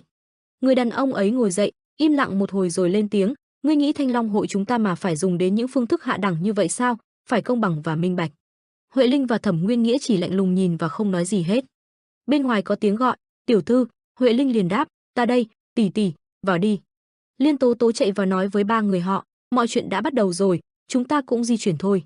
Hai lưỡi kiếm va chạm mạnh vào nhau, Bạch Long Thương Đoàn Hoàng Chiết và Quách Vấn Đình đang đấu kiếm với nhau, ai trong hai người họ cũng đều vã mồ hôi khắp người. Hai người họ vung những nhát kiếm mạnh mẽ về phía đối phương. Thấm thoát mệt, Hoàng Chiết đề nghị, hôm nay đến đây thôi. Nghe Hoàng Chiết nói vậy Quách Vấn Đình ngập ngừng, ta còn muốn chơi tiếp, sư phụ, ta còn sức mà, chúng ta tập thêm chút nữa đi, được không? Sư phụ Hoàng Chiết thở mạnh, mỗi ngày con lại càng thêm khỏe mạnh đó, hình ảnh con cầm kiếm múa loạn như mới vừa hôm qua thôi mà. Quách Vấn Đình vui vẻ đáp, đây đều là nhờ có sư phụ đó. Lão già tóc dài tay cầm tờ giấy gì đó gấp gáp chạy tới chỗ hai thầy trò, này lão Hoàng, Hoàng Chiết nhìn khó hiểu. Lão già đó nói lớn, nhìn đi. Ông ta đưa tờ giấy cho Hoàng Chiết, vì chạy nhanh mà thở dốc rất mệt. Sắc mặt Hoàng Chiết và Quách Vấn Đình trở nên nghiêm trọng, sư huynh, cái gì, thiếu gia. Trần Vũ Nguyên ngồi, đầu cúi xuống, không nói một lời. Tên quan lại đứng canh chừng mỉa mai, buổi xét xử sẽ diễn ra sớm thôi, những kẻ ngạo mạn không biết tự lượng sức sẽ xem thường ngươi. Ông ta nói tiếp, ta mong ngươi hiểu cho, để cho mọi thứ bắt đầu thôi, trưởng môn Trần. Trần Vũ Nguyên chống tay đứng dậy, được, anh không chần chừ bảo với tên canh chừng ấy, đi thôi. Kim Chu tướng và Trần Vũ Nguyên kẻ đi trước người đi sau từng bước đi đến nơi xét xử đang đi thì cậu quay đầu tò mò vì nghe được giọng nói có chút quen tai. Nên bỏ câu này đi không đủ đanh thép đổi lại mấy câu bên này cũng phải làm cho nghiêm trọng hơn một chút. Nam Xuân Vũ đang nói dở thì đột nhiên đưa mắt lên nhìn trông thấy Trần Vũ Nguyên, hắn lên tiếng, hửm hai tay chống hông vẻ mặt không hài lòng hỏi, luật thi đại quan tại sao một phạm nhân lại được tự do đi lại mà không có cao thủ canh chừng thế kia bên hông hắn còn nguyên vũ khí luôn kìa, cái gì vậy, các người làm ăn kiểu gì vậy còn không mau tước đi thanh kiếm đó. Kim Chu tướng bình tĩnh đáp, quả thật là không cần thiết, chuyện này cũng đã được chấp thuận cho đến khi hắn được xác nhận là tội phạm thì bây giờ hắn vẫn là Bắc Thiên trưởng môn, chúng ta cần phải lịch sự tiếp đãi. Nghe vậy Nam Xuân Vũ ngơ ngác hỏi, ông nói cái gì vậy? Hắn nghĩ thầm, lão già này bị lú lẫn rồi hả, chật không hiểu sao còn ngồi được ở vị trí đó, lúc nào cũng làm màu làm mè chật. Kim Chu tướng tiếp lời, hôm nay là ngày tổ chức một sự kiện trọng đại. Vừa dứt lời hắn cùng Trần Vũ Nguyên bước đi đến nơi ô cửa nơi ánh sáng đang chiếu rọi. Kim Chu tướng chợt quay sang nhìn Trần Vũ Nguyên thầm nghĩ, hắn giống hệt như cha mình, liệu có thể làm được như những gì ông ấy đã làm? Kim Chu tướng nhớ đến hình ảnh năm ấy cũng tại nơi này, đi bên cạnh hắn là Trần Quân Hào, nghĩ rồi hắn lên tiếng, ô Bắc Thiên trưởng môn, hy vọng ngài có thể bình an vượt qua lần này. Trần Vũ Nguyên quay mặt sang nhìn hắn không nói gì, từng bước đi qua ô cửa kia. Vừa đi ra từ con đường tối cậu bị những tia sáng bên ngoài làm cho chói mắt, theo phản xạ cậu dùng cánh tay cản những tia sáng rồi từ từ hé mắt nhìn. Trần Vũ Nguyên sững sờ khi thấy hàng nghìn con người đang đứng bên dưới cậu từ từ đi xuống những bậc thang quay. Đầu nhìn trái phải cả hai bên là những bậc trưởng bối đang ngồi nghiêm trang, còn có Từ Môn, Huệ Linh, Thẩm Viễn Lý và Liên Tố Tố đứng trên cao nhìn xuống. Ở phía trong góc bên cạnh bọn họ còn một kẻ lạ mặt đứng quay lưng về phía cậu. Trần Vũ Nguyên cúi đầu nhìn xuống, bên dưới Hà Chân Nguyệt đang nhìn cậu cười vui vẻ, bên cạnh hắn là Minh Lưu Sơn và Đường Mỹ Lệ. Cậu đảo mắt qua thì thấy ba người Trung Lý Vũ, Hoàn Long Vũ Thành và Thái Nhạc Lan. Nam Xuân Vũ làm động tác lấy hơi lớn giọng, a hem, được rồi mọi người chú ý, ta là Nam Xuân Vũ, người sẽ chủ trì buổi lễ ngày hôm nay trước khi chúng ta đến với phần tuyển chọn của Quỷ Diệt đội. Hắn vừa dứt lời bên dưới lập tức xôn xao, chính là Bạc Khẩu binh. Nam Xuân Vũ sẽ là đại diện cho Vân Trung Thiên tiếp tục buổi lễ. Nam Xuân Vũ tiếng như hổ gầm, nghe thấy tiếng bàn tán sôi nổi. Nam Xuân Vũ vẻ mặt cao ngạo tiếp lời, đối với những vị bằng hữu trong giang hồ đã không ngại đường xa lặn lội đến đây, ta thật cảm tạ. Nam Xuân Vũ đột nhiên thay đổi tông giọng, vẻ mặt nghiêm túc, nào bây giờ đến chính sự. Như mọi người đều biết, chúng ta đã từng một lần đánh bại Tĩnh Dạ, nhưng số phận của toàn bộ người trong giang hồ giờ đây lại một lần nữa phụ thuộc vào kết quả của trận chiến. Với Tĩnh Dạ, mỗi lần chúng ta xuất hiện sẽ là những mất mát rất lớn. Nam Xuân Vũ hai tay nắm chặt mảnh áo trước ngực, vẻ mặt đau khổ. Sau vài trăm năm chúng ta đều đã chứng kiến sự độc ác của chúng, hơn 10.000 người phải bỏ mạng, những mạng sống quý báu đã ngã xuống vì bảo vệ cho công lý. Cha ông ta đều chết dưới tay chúng vì bảo vệ những người dân vô tội một lòng trung thành, vì mục đích cao cả. Nói đến đây mắt hắn đổ lệ thành dòng, hắn giả vờ đưa tay lên sóng mũi kìm nén cảm xúc. Vậy mà chúng dám tước đoạt đi xương máu bọn họ như thể không đáng gì. Nhưng nhờ vậy chúng ta mới có ngày hôm nay. Bây giờ đã đến lượt chúng ta đấu tranh bảo vệ cho những gì tổ tiên ta để lại. Quỷ Diệt đội sẽ đứng lên quyết chống lại bọn Tĩnh Dạ, có thể sẽ hy sinh rất nhiều máu và nước mắt, nhưng người đời sẽ nhớ đến chúng ta. Nam Xuân Vũ hai tay dang rộng lớn giọng, Vân Trung Thiên sẽ đánh đổi mọi thứ để giúp cho Quỷ Diệt đội ngày một lớn mạnh. Chúng ta sẽ là một thể vô cùng mạnh mẽ, bên cạnh đó còn có những bí kíp giúp các vị tăng cường nội công. Khi cuộc chiến kết thúc, những thành viên Quỷ Diệt đội sẽ là những cao thủ hàng đầu cho thế hệ tiếp theo. Bên dưới đồng loạt Goa nghe thấy được sự hưởng ứng của mọi người bên dưới. Nam Xuân Vũ nở nụ cười đắc ý, kè lẽ ra hôm nay phải diễn ra buổi tuyển chọn trước, nhưng có một chuyện quan trọng mà bọn ta đã quyết định phải tổ chức trước, chính là buổi xét xử. Ta chắc các vị đã biết một buổi xét xử công khai là như thế nào rồi. Nam Xuân Vũ đưa tay chỉ về hướng Trần Vũ Nguyên, hắn chính là nhân vật chính của buổi xét xử ngày hôm nay. Phạm nhân Bắc Kiếm Trần Vũ Nguyên, có lẽ mọi người đều còn nhớ từng có một tông môn gọi là Bắc Thiên môn. Trong khi mọi người đều đang tận sức cho cuộc chiến chống lại Tĩnh Dạ, Bắc Thiên môn lại quyết định cấu kết Với chúng phản bội chúng ta, món nợ mà Bắc Thiên môn trưởng môn Trần Quân Hào đã nợ 10 năm trước đã đến lúc phải tính đến rồi. Các vị bằng hữu, ta nói có đúng không? Bọn họ chính là những kẻ đã cầu xin chúng ta giúp sức, nhưng cũng chính họ đã bán đứng chúng ta cho Tĩnh Dạ. Lịch sử đã lặp lại, cha hắn từng phản bội chúng ta rồi. Nam Xuân Vũ chỉ tay về phía Trần Vũ Nguyên một lần nữa, hắn liên tục dẫn dắt mọi người. Với thân phận là con trai của một kẻ tội đồ, hắn dám mạt sát rất nhiều người dân vô tội trong địa phận Vân Trung Thiên. Chuyện này không phải càng đáng giận hơn sao? Cha nào con nấy, ai mà biết được, chưa biết chừng hắn còn đang liên thủ với Tĩnh Dạ muốn cùng chúng tái xuất gây hại nhân gian. Trần Vũ Nguyên im lặng nhìn Nam Xuân Vũ rồi quay sang nhìn mọi người bên dưới đang buông lời chửi rủa. Trừng phạt tên tội đồ hắn không biết nhục hả? Cha nào con nấy, chết đi. Trần Vũ Nguyên nhìn đám người đang cực lực la hét, cậu nhíu mày thất vọng chìm vào đống suy nghĩ. Cha, đây là những gì mà bọn chúng từng đối xử với người sao? Thật là lúc đó người đã đơn độc đến mức nào cha? Nam Xuân Vũ dùng sức hét lớn, tên tội đó hôm nay đã đứng đây chính miệng người, hãy thừa nhận chuyện đó đi. Trần Vũ Nguyên không để tâm đến lời của hắn, cậu vẫn đang thương xót cho người cha mình. Ông ấy dành cả đời để chiến đấu bảo vệ bọn chúng, giờ chúng lại đối xử như vậy. Với một người cống hiến cả đời, nghĩ đến việc ông ấy phải đối diện với hàng ngàn con mắt thù địch, cảm giác không thể diễn tả đó, xem ra ta có thể hiểu được phần nào rồi. Nam Xuân Vũ nhìn Trần Vũ Nguyên không phản ứng liền quát lớn, này phạm nhân kia, người còn đần ra đó làm gì, khai mau. Trần Vũ Nguyên càng nghĩ vẻ mặt cậu càng trở nên tức giận, cắn chặt môi. Đã 10 năm trôi qua, giờ thì chúng đối xử với ta như những gì đã từng với cha ta. Thấy Trần Vũ Nguyên không trả lời, Nam Xuân Vũ đắc ý cười lớn, ha ha ha, rõ ràng ngươi không dám nói ra thân thế cùng với danh xưng của mình là do đó chính là một nỗi nhục. Trần Vũ Nguyên cau mày, mặt tối sầm, môi vẫn cắn chặt. Cậu nhớ đến hình ảnh cha mình cùng những ngày thuở nhỏ phải chịu nhiều thương tổn. Sau một lúc im lặng, Trần Vũ Nguyên đột nhiên vẻ mặt tức giận, cao giọng hét lên. Tới đây Trần Vũ Nguyên đột nhiên vận công thét lớn với tất cả sức mạnh trong mình cho toàn bộ đám người có mặt ở Vân Trung Thiên biết, ta chính là con trai của Bắc Tường Quân Trần Quân Hạo, cũng là người anh hùng đã bảo vệ phương Bắc cho các người, và ta Trần Vũ Nguyên là Bắc Thiên trưởng môn đời thứ 5. Ta là Bắc Kiếm Trần Vũ Nguyên. Tiếng của anh vang lên làm cho toàn thể đám người có mặt tại buổi xét xử im bặt. Âm thanh vang vọng lớn tới nỗi tên Nam Xuân Vũ khi nãy toát mồ hôi lạnh, đám người trưởng lão của các bang phái cũng phải giật mình. Hơn hết là đám người phía Tây môn Huệ Linh và Thẩm Nguyên Nghĩa cùng Đàm Tú Thiên cũng giật mình, bởi không thể ngờ được sự việc lại diễn ra như vậy. Phía bên dưới, đám Hà Chân Nguyệt, Thiết Quân hội Long Vũ Thành và những kẻ sĩ giang hồ gương mặt ai cũng căng thẳng đón chờ những điều tiếp theo sẽ diễn ra. Ta là con trai của Bắc Bích Trần Quan Hạo, có lẽ vì bất mãn, người tựa như bức tường thành khổng lồ bảo vệ phía Bắc, cũng là trưởng môn nhân đời thứ 5 của Bắc Thiên môn, anh đứng trên thành, hét to cho mọi người nghe, Bắc Kiếm Trần Vũ Nguyên. Mọi người ai nấy đều chấn động trước tin tức này. Tất cả bậc trưởng lão bề trên cũng phải giật mình.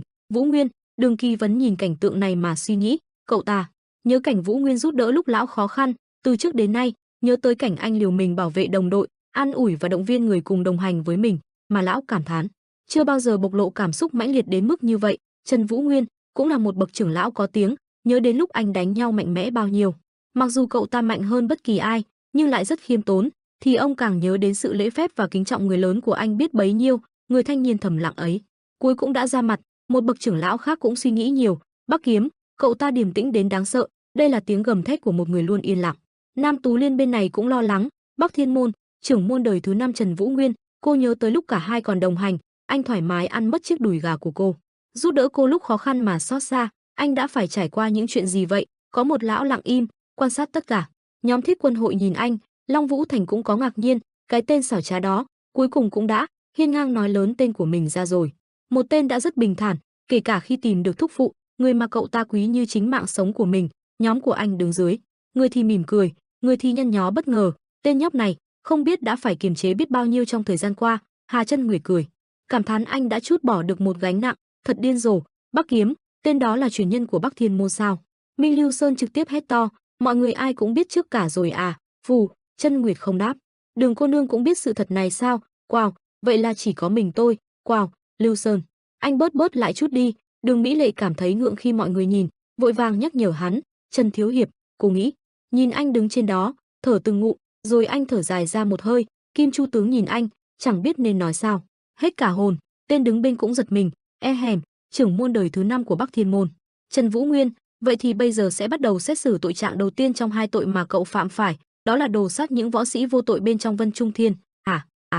Đúng vậy. Tên mặc áo vàng nghe đường chủ nói cũng vội gật gù. Chấp pháp đường chủ Kim Chu tướng ta đây xin thề sẽ xử trí vụ việc này một cách công bằng và công tâm, không thiên vị bên nào cả. Ta mong Trần trưởng môn cũng sẽ hợp tác với ta trong việc xét xử, thành thật khai báo, không được gian dối dù chỉ nửa lời. Vào tháng Quý Mùi, ngày Mậu Tuất vừa rồi, tại khách điếm và khu đất trống phía trước, cậu có thừa nhận chuyện mình đã tàn sát một đám đông sau khi quyết chiến với bọn họ không? Tôi thừa nhận. Anh ngẩng cao đầu, đáp, có người trình báo rằng những người đã chết đó là những người trong sạch, cậu có đồng ý với trình báo này không? Ông ta hỏi. Tôi không đồng ý, Vũ Nguyên trả lời, những kẻ đó là một băng đảng sát thủ đã nhận được sự huấn luyện đặc thù, đám đông đó định nhắm vào giết một mình tôi. Ý cậu là đám sát thủ đó đã bị xúi dục để ám sát cậu, vì vậy việc giết bọn họ chỉ là chuyện bất đắc dĩ khi cảm thấy tính mạng bị uy hiếp, là phòng vệ chính đáng đúng không? Đúng vậy ạ, anh đáp lời ông ta. Cậu có chứng cứ nào có thể chứng minh cho điều đó không? Lão Kim Chu tướng hỏi ngược. Anh không đáp. Số lượng người bị tàn sát quá nhiều nên không thể xác minh sự thật đó chỉ bằng một lời nói suông của cậu được. Ta hỏi lại một lần nữa, Trần trưởng môn, cậu có chứng cứ mang tính quyết định nào không? Anh im lặng, lúc sau mới lên tiếng. Tôi không có chứng cứ đó ở đây. Có tiếng hét ngăn cản anh nói tiếp. Một cái đầu lấp ló từ xa, vài bóng người dần xuất hiện, là Tô Mộ Thượng, đàn em của cậu dẫn theo 2 tên thích khách trong cuộc chiến vừa qua. Chứng cứ mang tính quyết định mà các người cần đang ở đây, cậu lạnh lùng bảo, nhìn lên nơi mà Trần Vũ Nguyên đứng. Hà Chân Nguyệt vui mừng nghĩ lại, ôi chao, là thật sao? Vậy mà tôi định nhờ anh giúp chuẩn bị vài thứ đấy, không ngờ anh lại chuẩn bị trước hết thế này, làm tôi thấy vững tâm hẳn. Xeo võ sĩ.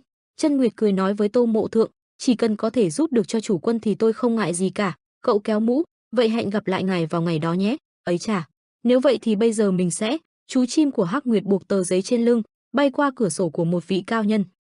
Ông ta nhìn chú chim, giật mình, chúng tôi có chứng cứ mang tính quyết định nên vào ngày xét xử công khai, xin hãy yêu cầu trình chứng cứ đi ạ. Là ai đã? Ông ta đọc mà khó hiểu, cậu là ai? Kim Chu tướng hỏi, ta là đường chủ của Cơ Mật Đường. Xeo Mu Giang, ta đã đem chứng cứ chứng minh sự trong sạch của Bắc Kiếm Trần Vũ Nguyên đến đây, tất cả các vị đang ngồi trên khán đài đều bất ngờ đến sục sôi. Khoan đã, Cơ Mật Đường, tên đó chẳng phải là người của chúng ta sao? Đây là cái vẹo gì? Một tên hét to. Đây là người đã ủy thác sát hồn phái, và tên thích khách nhận lời ủy thác đó. Tô Mộ Thượng nói tiếp, hãy nói ra thân phận của các ngươi đi. Đường chủ Kim Chu tướng nhìn 2 tên đó. Tôi là người của sát hồn phái. Tên thích khách mặt mũi đầy vết thương, run rẩy nói, tôi đã nhận được sự ủy thác, phải giết người, được gọi là Bắc Kiếm, và cùng các huynh đệ ra tay ám sát người đó. Còn tôi là Tam Hoàn Kiếm môn Phi Ưng kiếm khách, đồng thời cũng là người của Thương Long hội. Tên khác lên tiếng, mặt mũi cũng đầy vết thương, bị trói, cũng đang run rẩy sợ hãi. Tên tôi là Tả Môn Hào, chính tôi đã xúi dục bọn họ vì thù hằn cá nhân, nên tôi đã đưa một số tiền lớn cho sát hồn phái và thuê bọn họ giết Bắc Kiếm. Tả Môn Hào, cái thằng bệnh đó giờ đang làm gì vậy hả? Thẩm Nguyên Nghĩa và Tây Môn Huệ Linh giật mình, nghĩ, hỏng bét rồi. Tả Môn Hào đang sợ hãi, ngước nhìn lên khán đài cao, xin hãy giúp tôi, Tây Môn cô nương, giờ tôi phải làm gì đây?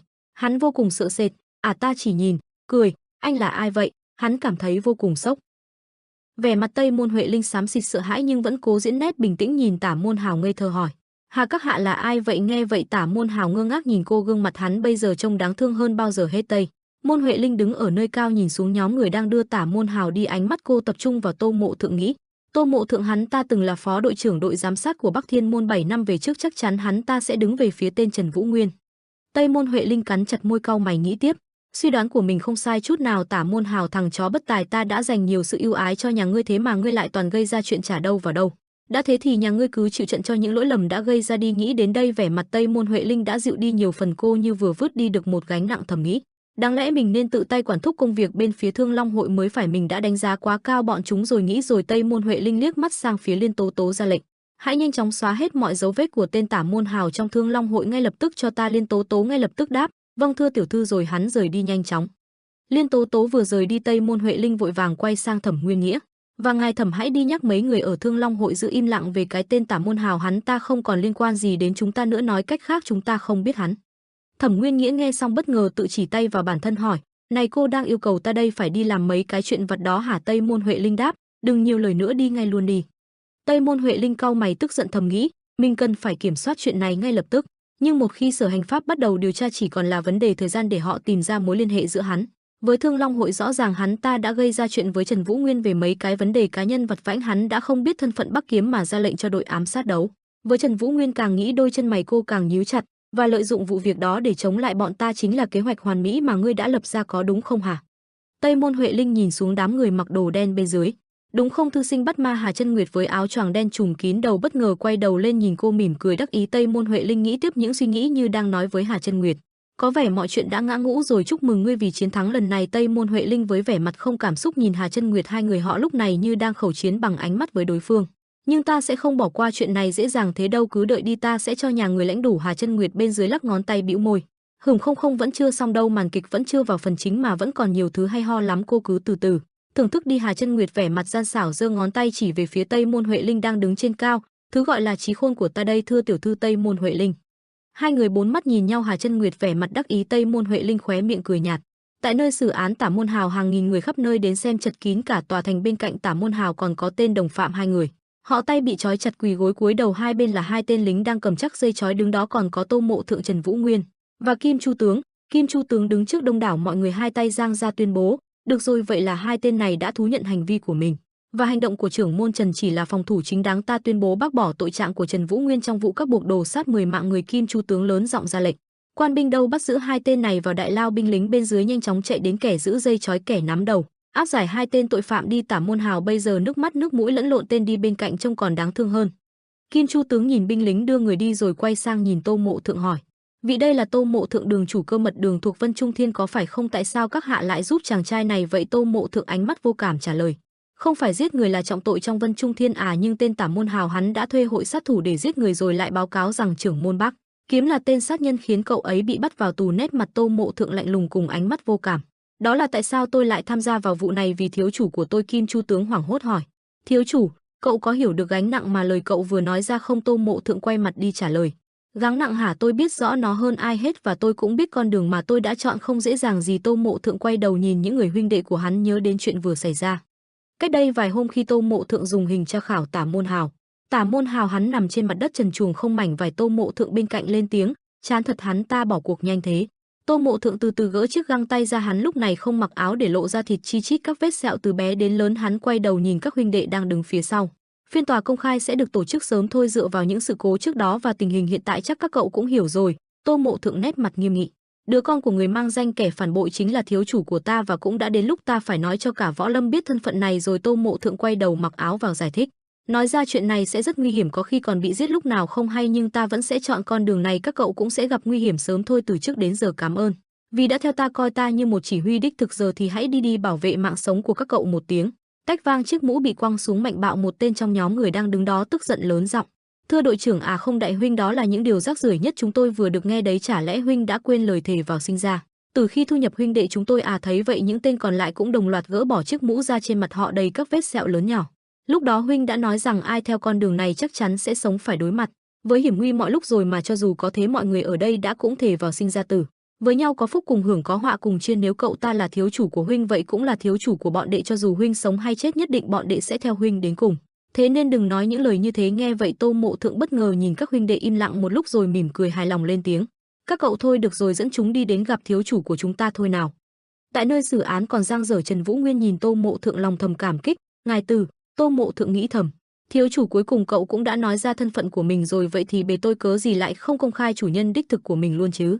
Ở bên trên một bàn tay đã đấm vỡ chiếc bàn đá, hắn tức giận nghĩ, Tô Mộ Thượng ta đã tin tưởng giao phó người của Cơ Mật đội cùng bao bí mật quan trọng khác cho nhà ngươi. Nguyệt Thành Thiên tức giận nghiến răng, mặt đỏ bừng, và đây là cách nhà ngươi trả ơn ta? Vậy ra bấy lâu nay ngươi đã lừa dối ta ư? Cứ đợi đó đi. Tô Mộ Thượng.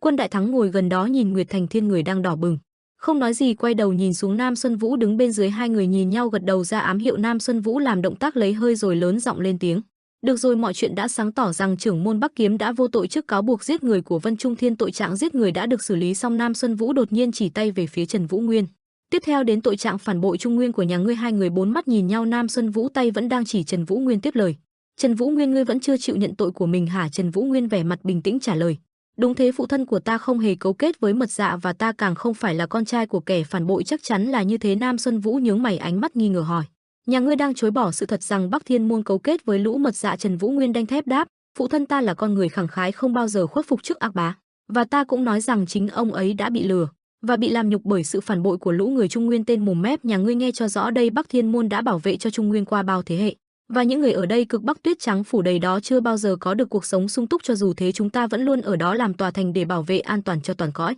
Trung Nguyên. Máu của Bắc Thiên môn đã đổ ra trên vùng đất đó cả trăm năm chính là cho mạng sống của bá tánh Trung Nguyên, nhờ ơn đó mấy người ở đây mới được an cư lạc nghiệp.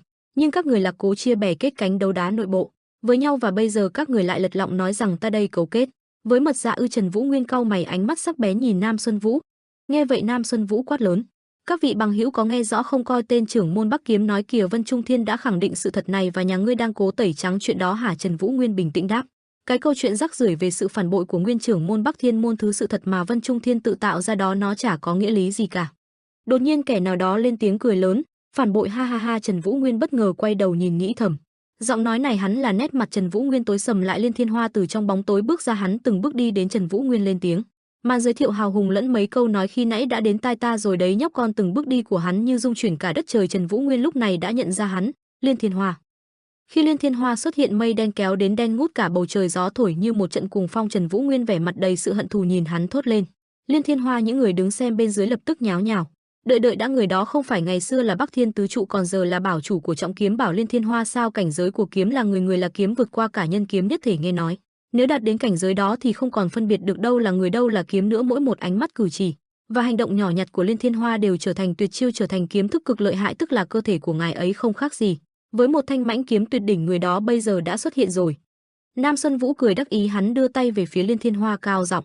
Kính thưa các vị, đây là nhân chứng sống của lịch sử Bắc Thiên môn, ngài ấy là bảo chủ Liên Thiên Hoa, trụ cột ngày xưa của Bắc Thiên môn. Bắc Thiên tứ trụ bây giờ thì chắc là đã có đầy đủ danh phận để có thể xử tội con cái của tên tội đồ phản nghịch dám cấu kết với Mật Dạ rồi đúng không? Nam Xuân Vũ hai tay kính cẩn nhẹ giọng. Vậy tôi xin giao việc này lại cho Liên bảo chủ Liên Thiên Hoa dáng vẻ hung hãng, hai tay khoanh trước ngực trả lời. Kể từ bây giờ mọi chuyện để ta lo. Liên Thiên Hoa giọng điệu hiền từ hỏi. Được rồi cháu trai, con đã sống thế nào trong thời gian qua vậy? Con vẫn còn sống mà sao chưa bao giờ tìm đến Trọng Kiếm Bảo một lần nào thế? Trần Vũ Nguyên vẻ mặt tức giận nhưng vẫn bình tĩnh trả lời. Con có chút bận ạ. Liên thúc phụ. Liên Thiên Hoa tiếp lời. Hóa ra là vậy, dù sao thì chúng ta vẫn còn cái tình, nếu con tìm đến thì ta đã đãi con một bữa cơm thật ấm áp rồi. Trần Vũ Nguyên lập tức đáp. Con không muốn mạo hiểm tính mạng của mình chỉ vì một bữa cơm đâu ạ. Nghe vậy Liên Thiên Hoa nét mặt không hài lòng nhìn cậu hỏi. Đến một bữa cơm mà con cũng không đủ can đảm để đến dùng sao? Trần Vũ Nguyên ánh mắt sắc bén trả lời. Bởi vì từ trước đến giờ con luôn phải nhìn ánh mắt người khác để sống mà. Hai người im lặng một lúc, không khí giữa họ tựa như bầu trời đen. Lúc này Tô Mộ Thượng lo lắng nghĩ. Thật khủng khiếp, chỉ với cuộc chuyện trò của hai người bọn họ thôi mà bầu không khí như một lưỡi dao sắc lẹm rồ. Hà Chân Nguyệt nhìn họ thầm nghĩ. Quả nhiên Bắc Thiên tứ trụ Liên Thiên Hoa đã xuất hiện như dự tính. Hà Chân Nguyệt đưa khuỷu tay khều kẻ đang đứng sau lưng thì thầm. Này bắt đầu chuẩn bị được rồi đấy.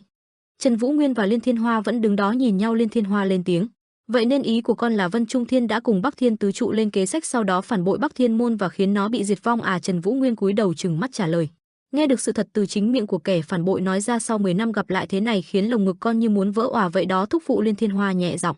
Cháu trai à, ta một thời đã từng là một phần của Bắc Thiên môn và kính trọng Trần trưởng môn hơn bất kỳ ai. Nhưng khi ta biết được sự thật rằng ông ta cấu kết với Mật Dạ, ta không thể kiềm được sự tuyệt vọng, ta đã thuyết phục ông ta suốt mấy ngày liền. Nhưng Trần trưởng môn tức cha của con rốt cuộc đã không nghe lời ta, thứ đã khiến trăm năm lịch sử hào hùng của Bắc Thiên môn trở thành dĩ vãng chính là quyết định ngu ngốc của cha con. Thế mà bây giờ con lại lặp lại lịch sử sai lầm của phụ thân mình sau 10 năm ư? Dòng máu của một kẻ vô đạo đức đang chảy trong người của con. Vậy mà con lại dương dương tự đắc đi lại khắp Trung Nguyên, đó là điều mà tất cả những người Trung Nguyên không hề mong muốn. Lúc này vẻ mặt Trần Vũ Nguyên đã tối sầm, bàn tay tức giận tạo hình nắm đấm, nhưng Liên Thiên Hoa vẫn tiếp lời. Tất cả cũng vì ta muốn tốt cho con mà thôi, bây giờ vẫn chưa muộn đâu. Con hãy tự mình phế võ công rồi quay về phương Bắc yên lặng mà sống tiếp quãng đời còn lại đi. Hai tay hắn khoanh trước ngực dõng dạc. Nếu vậy thì ta sẽ xá tội cho con, đó là chút tình nghĩa cuối cùng thục phụ này có thể làm được. Trần Vũ Nguyên nghi ngờ hỏi. Liên thúc phụ, phụ thân của con đã cấu kết với Mật Dạ thật sao ạ? Liên Thiên Hoa mặt nghiêm túc đáp. Ơ kìa, cái thằng nhóc này vẫn còn hỏi lại à? Trần Vũ Nguyên đột nhiên tức giận trừng mắt gằn giọng. Hãy nhìn thẳng vào mắt của ta và trả lời đi. Liên Thiên Hoa nghe Trần Vũ Nguyên gọi tên mình như vậy hắn như phát điên, hai mắt lóe lên tia lửa quát lớn. Tên kia người còn dám sức láo à? Trần Vũ Nguyên lạnh lùng đáp. Ta đã biết từ trước rồi, ông đã cùng với Quyền Ma Triệu Thiên Vũ là những người tiên phong đầu tiên xúi dục mọi người là đại công thần có công lớn nhất trong việc diệt môn. Liên Thiên Hoa nghe vậy liền hỏi. Ngươi đang nói nhảm nhí gì vậy hả? Trần Vũ Nguyên lập tức đáp. Ông nghĩ ông có thể giấu được sự thật này đến bao giờ đây hả? Liên Thiên Hoa đáp trả. Bị dồn vào bước đường cùng nên ngươi nói năng sằng bậy đấy ư? Đột nhiên ở phía xa Minh Lưu Sơn gọi to. Liên Thiên Hoa nghe thấy có người gọi tên với hình dạng kỳ quái, hắn khó chịu.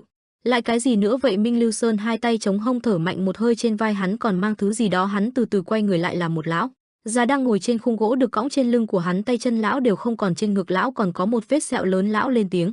Vũ Nguyên nói đúng đấy, ông nghĩ mình có thể che giấu sự thật này đến bao giờ đây? Bây giờ ông ngưng chuyện dùng tay che trời lại được rồi đấy.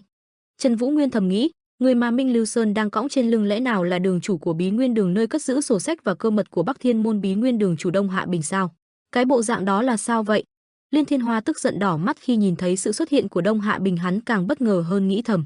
Đông Hạ Bình, nhưng mà sao tên đó vẫn còn sống? Rõ ràng chính tay ta đã. Đông Hạ Bình đung đưa hai bàn chân và tay đã không còn lên tiếng. Hư lâu ngày không gặp kiếm chủ, ta là Đông Hạ Bình, người đã nghe theo lời cám dỗ của ngươi rồi cuối cùng bị ngươi làm cho ra nông nỗi này đây. Đông Hạ Bình ánh mắt đầy oán hận kể lại câu chuyện năm ấy, kiếm chủ Liên Thiên Hoa.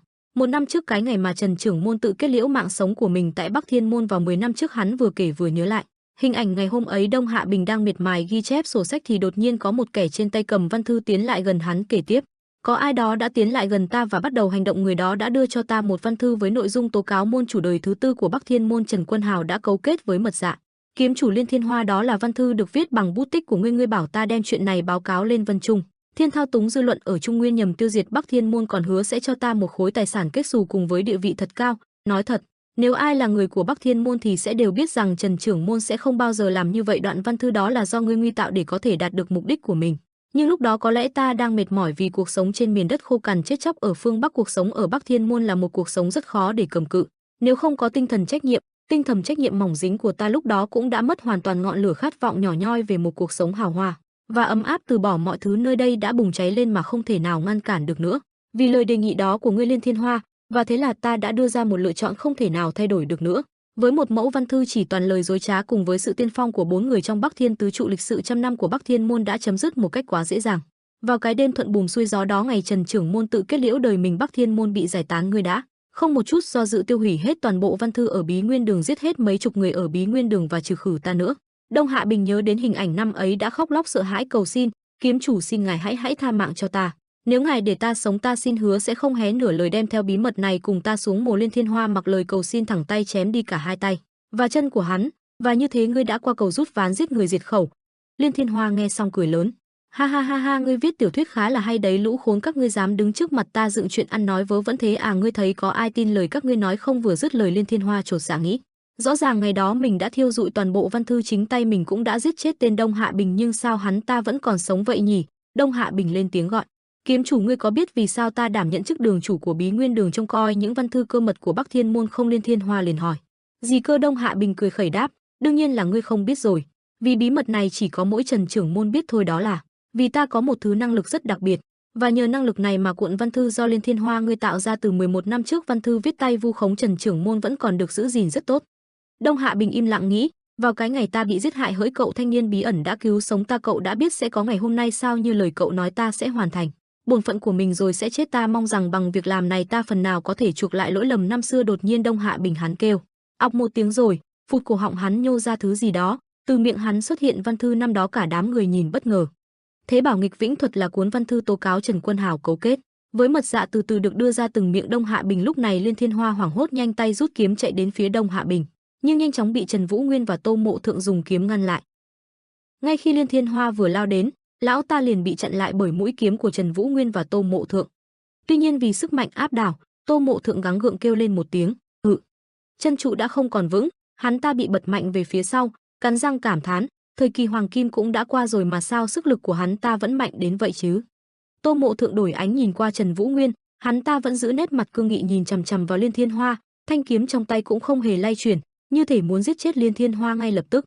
Liên Thiên Hoa cất giọng tra hỏi, lũ các ngươi giờ đang định uy hiếp ai đấy hả? Trần Vũ Nguyên không ngần ngại trả lời, hành động vừa rồi của ngươi đã chứng minh lời ta nói là thật. Đám đông đứng vây quanh chiêm ngưỡng hai vị thần này đụng độ từ nãy đã bắt đầu xôn xao. Liên Thiên Hoa đã phản ứng rồi, gì đây, nghĩa là lời của Trần Vũ Nguyên và Đông Hạ Bình là sự thật sao? Trời đất ơi! Khuôn mặt họ cũng trở nên căng thẳng, nếu lời nói đó là sự thật thì Trần Quan Hạo đã chết oan rồi còn gì, sao có thể chứ? Giữa những tiếng bàn tán ồn ào của đám đông, Bắc Thiên tứ trụ đã phản bội á, còn có hai kẻ mặc áo choàng đen tới xem trò vui, đó là Hà Chân Nguyệt và Trương Đại Thư. Một kẻ có vẻ hoang mang, còn kẻ kia lại có vẻ rất đắc ý. Trương Đại Thư vẻ mặt căng thẳng hồi tưởng lại những gì mà Hà Chân Nguyệt đã làm. Hình ảnh Hà Chân Nguyệt ngày trước dần hiện ra. Hà Chân Nguyệt, ông tìm kiếm danh sách người của Bắc Thiên môn. Hắn ta đã dốc hết sức đến khi đầu tóc rối tung với quyết tâm điều tra lại vụ án năm xưa, tái hiện lại sự việc xảy ra ở Bắc Thiên môn 10 năm trước. Hắn đăm chiêu suy nghĩ và đã tìm ra được sự tồn tại của Đông Hạ Bình, người đang ẩn nấp trong góc khuất của sự thật. Cả hắn ta và Trương Đại Thư đã từng chĩa mũi kiếm vào người ấy. Người đó chính là Đông Hạ Bình. Trương Đại Thư mặt mày nhăn nhó nhìn sang Hà Chân Nguyệt hỏi, tất cả những gì ông làm trong thời gian qua là vì ngày hôm nay à? Hà Chân Nguyệt thản nhiên đáp lại, chẳng phải tôi đã nói rồi sao, trước khi có một vụ việc kinh thiên động địa nào đó xảy ra thì sẽ xuất hiện rất nhiều dấu hiệu. Ánh mắt của hắn nheo lại trở nên khó đoán và nói tiếp, rốt cuộc thì dù là bất kỳ chuyện gì đi nữa, con người luôn là trọng tâm gây ra mọi chuyện, sự kiện diệt môn của Bắc Thiên môn cũng vậy. Hắn mím môi lại nghiêm túc suy nghĩ để biện bạch. Và để kiểm chứng chuyện Vũ Nguyên rõ ràng là thế hệ sau của Bắc Thiên môn thì việc lôi Bắc Thiên Tú trụ Liên Thiên Hoa vào chuyện lần này là phương án tốt nhất đối với Vân Trung Thiên. Nhìn sang phía Trương đại thư, hắn ta mỉm cười đều giả nói, nghĩ lại thì cũng còn may là Đông Hạ Bình vẫn còn sống và lương tâm ông ta có chút dằn vặt, nếu như ông ta không chịu ra mặt thì mọi thứ coi như công cốc rồi. Cuối cùng thì tất cả mọi thứ từ các loại văn thư tài liệu cho đến sổ sách nhờ ông đã tập hợp tất cả lại mà chuyện này mới có thể thực hiện được. Người tìm được Đông Hạ Bình cũng chính là ông, cảm ơn ông đã giúp tôi nhé, hê hê. Hắn rời tầm mắt về phía nơi mà hai vị kia đang diễn trò vui, ung dung nói khiến Trương đại thư cạn lời, giờ đã trải sẵn đường rồi thì hãy thỏa sức mà nhảy nhót thử một lần nào. Nghe vậy Trương đại thư nhìn chằm chằm hắn ta rồi suy nghĩ, tài giỏi thật đấy, tuy ta biết ông là một người xuất chúng nhưng cho Trần Vũ Nguyên và Liên Thiên Hoa chạm trán với nhau thì đã sao, ông chắc chắn rằng Vũ Nguyên có thể sống sót à, không có thể chiến thắng sao? Không dừng lại ở đó, còn một nhân vật nữa chiêm ngưỡng trò vui này, đó là lão thủ lĩnh Quân Đại Thắng. Ông ta vẻ mặt trầm ngâm đánh giá, ô hô, như thế này thì coi như bỏ rồi còn gì, bởi vậy mới nói mấy tên võ sĩ quê mùa ở phương Bắc không làm được chuyện gì cả. Lão ta dùng ánh mắt của kẻ bề trên mà thầm giễu cợt, dễ bị người ta lừa như vậy thì sau này làm chuyện đại sự thế nào cho được chật chật. Việc đi tàn sát người khác từ trước đến nay là do tính khí bẩm sinh, những tên đó ở bất cứ hoàn cảnh nào đều cố gắng dùng não của mình để đánh hạ đối phương chứ không phải dùng não để suy nghĩ trước tiên. Không những thế, những tên chỉ biết phô trương quá mức đạo lý danh dự, lòng tự tôn và sức mạnh của mình thì chật. Vẻ mặt của lão tối đi nhằm về phía Liên Thiên Hoa. Liên Thiên Hoa, ông đã chứng minh hết mọi thứ rồi, lòng dân đã bắt đầu dao động, và cho dù ông có dùng bất cứ lời biện minh nào để phủ nhận đi nữa thì sự nghi ngờ của mọi người đã nhen nhóm một phần trong lòng bọn họ rồi sẽ tiếp tục lớn dần lên, hết tin đồn này rồi đến tin đồn khác và mọi thứ sẽ bị khuếch đại lên nữa. Liên Thiên Hoa vẫn đứng dưới đài hiên ngang nhưng lại thật nhỏ bé trong mắt ông ta, hoặc ông ta không thèm để Liên Thiên Hoa vào trong mắt mà đều giả. Bây giờ ông tính làm sao đây hả? Liên Thiên Hoa còn làm sao được nữa, mọi chuyện đã thành ra vậy rồi thì phải giết chết Trần Vũ Nguyên thôi chứ sao. Ông ta thu ánh mắt về nhưng trong lòng vẫn đang thầm suy tính, còn sự nghi ngờ của dân chúng về chuyện Vân Trung Thiên và Bắc Thiên tứ trụ đã đồng tâm hợp lực khiến Bắc Thiên môn diệt vong thì sao đây? Việc đó thì cứ làm như mọi khi, chỉ cần lấy một vụ khác lớn hơn để làm vụ này chìm xuống thì dân chúng sẽ mau quên chuyện cũ đi mà chỉ quan tâm đến chuyện mới thôi, không có gì đáng phải bận tâm cả. Lão như đang chìm trong suy nghĩ riêng khiến mọi thứ xung quanh hóa hư vô, chỉ còn lại khoảng đen như tâm địa của lão. Còn nếu như Vũ Nguyên thắng thì một Bắc Thiên tứ trụ luôn gây phiền phức sẽ được trừ khử, cái đó trên cương vị của chúng ta lại là một chuyện tốt, sau này chỉ cần tạo ra một danh phận rồi trừ khử Trần Vũ Nguyên là xong. Ngài Tây Môn Hoa đã lường trước được tất cả các tình huống và cố tình lôi kéo Liên Thiên Hoa vào chuyện này sao ư? Hừm, thì ra là vậy. Sau khi nghĩ thông, hắn ta vừa đứng dậy toan định rời đi vừa đưa ra kết luận cho suy tính của mình. Nhân cơ hội này cả hai cùng bỏ mạng thì còn gì tốt bằng, trên hết rõ ràng bây giờ có một quân sư nào đấy đang ra sức giúp đỡ Trần Vũ Nguyên, ngược lại ta lại thấy tên đó còn trứng tay gai mắt hơn hắn nhiều. Vị trưởng lão thấy ông ta rời đi liền hỏi, tổng quản đi đâu vậy? Lão ta chắp tay rời đi đáp, ta đi làm việc đây. Ở phía dưới đài, nơi hai vị kiếm sĩ này đang mâu thuẫn với nhau, Trần Vũ Nguyên vẫn vẻ mặt sát khí chặn lại thanh kiếm của Liên Thiên Hoa. Giây tiếp theo ông ta hậm hực thu kiếm lại rồi buông một câu chửi tục, tên khốn này. Rồi đột nhiên ông ta quay về phía đám đông hét lớn, gân trán nổi lên sòng sọc. Bây giờ các người đang tin vào kế sách của đám này hay sao? Hành động của ta chỉ là để trừng phạt sự vô lễ láo xược và hết sức vô lý của bọn chúng mà thôi. Đám đông lập tức im bặt dưới tiếng quát của hắn. Chứng kiến cảnh tượng này, Luật thi bộ Kim Châu Thượng cũng có những suy nghĩ riêng của mình. Bắc Thiên tứ trụ Liên Thiên Hoa, anh hùng đệ nhất thiên hạ, đã bảo vệ Trung Nguyên suốt mấy chục năm qua, chắc ông đã nghĩ rằng bản thân mình có làm bất cứ chuyện gì thì dân chúng cũng sẽ tin tưởng và đi theo, nhưng đó là một phán đoán sai lầm. Vẻ mặt gã trầm tư đánh giá, cho dù ông có là anh hùng Bắc Thiên tứ trụ đệ nhất thiên hạ đi chăng nữa nhưng trong con mắt của dân chúng hành động đó chẳng khác gì giết người diệt khẩu cả. Rồi hắn rời tầm mắt sang Trần Vũ Nguyên, kết luận, Trần Vũ Nguyên có vẻ như tội danh thứ hai của cậu cũng sắp được giải quyết xong xuôi rồi, thêm vào đó vết nhơ oan ức bị chôn giấu 10 năm qua cũng đã được bàn dân thiên hạ biết đến. Đây chính là lý do mà Trần trưởng môn tự dấn thân vào lao ngục rồi bày ra ván cờ này sao? Tên chủ trì buổi lễ Nam Xuân Vũ cũng mang thần sắc căng thẳng, toát mồ hôi lo lắng. Tổng quản cũng đã rời đi rồi, vậy thì coi như mọi chuyện đã kết thúc, nghi ngờ này sẽ sinh ra nghi ngờ khác, lòng ngờ vực sẽ ngày càng lớn lên, đó là chuyện rõ như ban ngày. Ánh nhìn của hắn ta trở nên vô định trong dòng suy nghĩ. Nước bẩn đã vấy vào người rồi, dù có nói gì đi nữa nếu không có bằng chứng nào mạnh đến mức có thể lật ngược ván cờ này như Trần Vũ Nguyên thì quần chúng sẽ không dễ gì tin được nữa. Liên Thiên Hoa thân áo choàng đỏ đứng sừng sững trước bàn dân thiên hạ. Hắn ta đang quay lưng lại với đám Trần Vũ Nguyên, hướng ánh mắt như tia lửa về phía đám đông. Không một ai có phản ứng gì khiến ánh mắt của hắn ta càng trở nên sát khí, có vẻ như hắn ta sắp nổi điên nhỉ. Đúng vậy, bây giờ những ánh mắt xung quanh không còn quan trọng nữa, dẫu sao thì tất cả những lời mình nói đều nghe như lời biện minh, chẳng thà giết chết tên này để tránh hậu họa về sau. Đột nhiên hắn ta quay phát lại giật tung áo choàng đỏ trên người, tay vẫn cầm chắc thanh kiếm, thừa nhận, ta đã sập bẫy của các ngươi. Hắn ta cầm lấy chuôi kiếm như sẵn sàng nghênh chiến rồi gầm gừ, Ta chính là người đã ngăn cản Trần Quan Hạo giao Trung Nguyên cho Mật Dạ, ta đã cứu sống Trung Nguyên, các ngươi dám đổ oan cho một anh hùng như vậy sao lại còn là con cái của tên phản nghịch. Nói xong, hắn rút phăng cây kiếm, động tác của hắn mạnh đến nỗi chiếc dây vàng đeo kiếm vỡ tan tành, miệng hắn vẫn gầm gừ, nghĩ đến tình xưa nghĩa cũ, ta đã rũ lòng từ bi bảo ngươi tự chốt phế võ công, quay về phía Bắc sống quãng đời còn lại, nhưng ngươi lại có ý định bóp méo sự thật, làm tổn hại danh dự của ta không thể nào không trừng trị lũ nghịch tặc sức sực các ngươi được. Thanh gươm to dài được hắn thủ thế sẵn, trời đất rung chuyển dưới tư thế chiến đấu của hắn, hai mắt hắn đỏ lên như hai ngọn lửa dõng dạc tuyên bố: Liên Thiên Hoa, ta đây thay mặt đao phủ, đích thân xử tử hình đứa con của kẻ nghịch tặc chơ cháo, Trần Vũ Nguyên ngươi. Trần Vũ Nguyên đằng đằng sát khí nhìn hắn, cơ mặt anh ta giật giật, gọi tên hắn, Liên Thiên Hoa. Đông Hạ Bình đang ngậm lấy cuộn văn thư đột nhiên thở phì phò. Rồi lão ta phun ra một ngụm máu khiến cho tên Minh Lưu Sơn sợ hết vía, hắn thốt lên: "Ơ kìa, ông bị làm sao đấy?"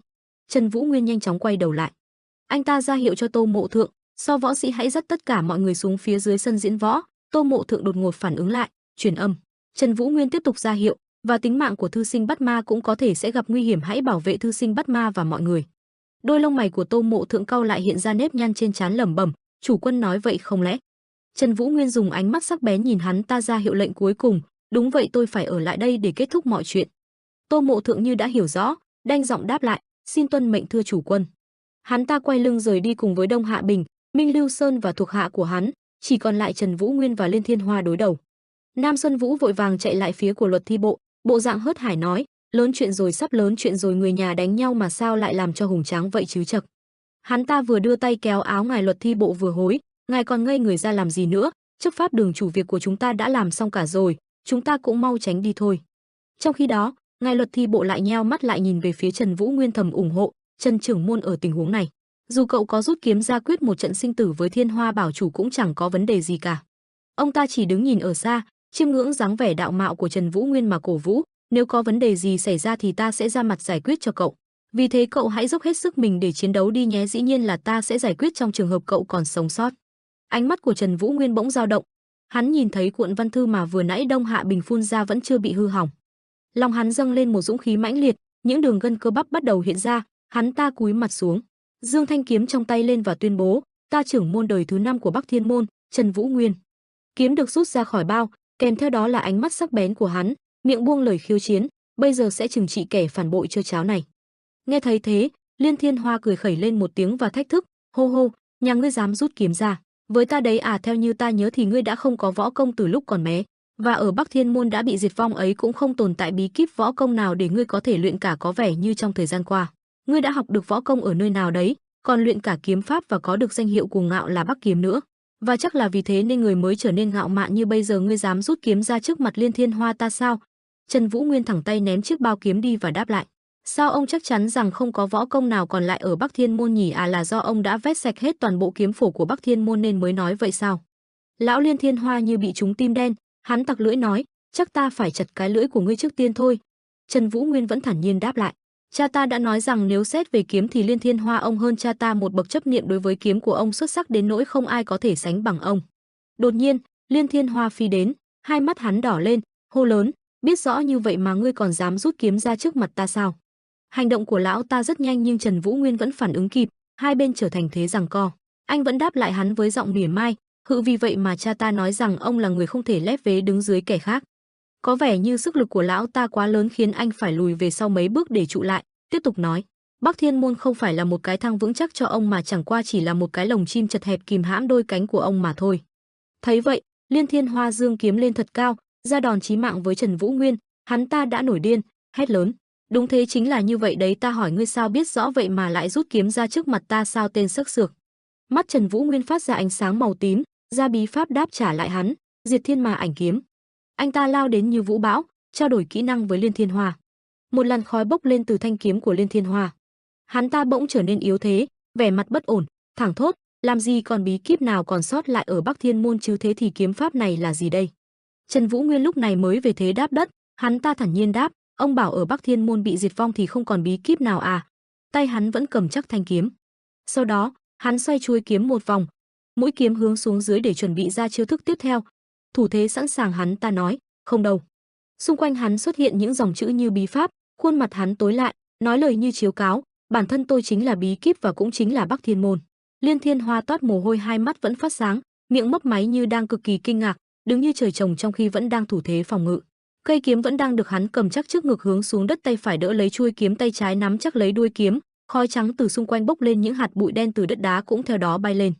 Đôi tay của hắn vẫn gồng lên nắm chắc cây kiếm dài nhưng đột nhiên run lên bần bật như gặp phải chuyện gì rất kinh ngạc, hắn thầm thẳng thốt, thứ kiếm pháp đầy uy lực này là gì đây?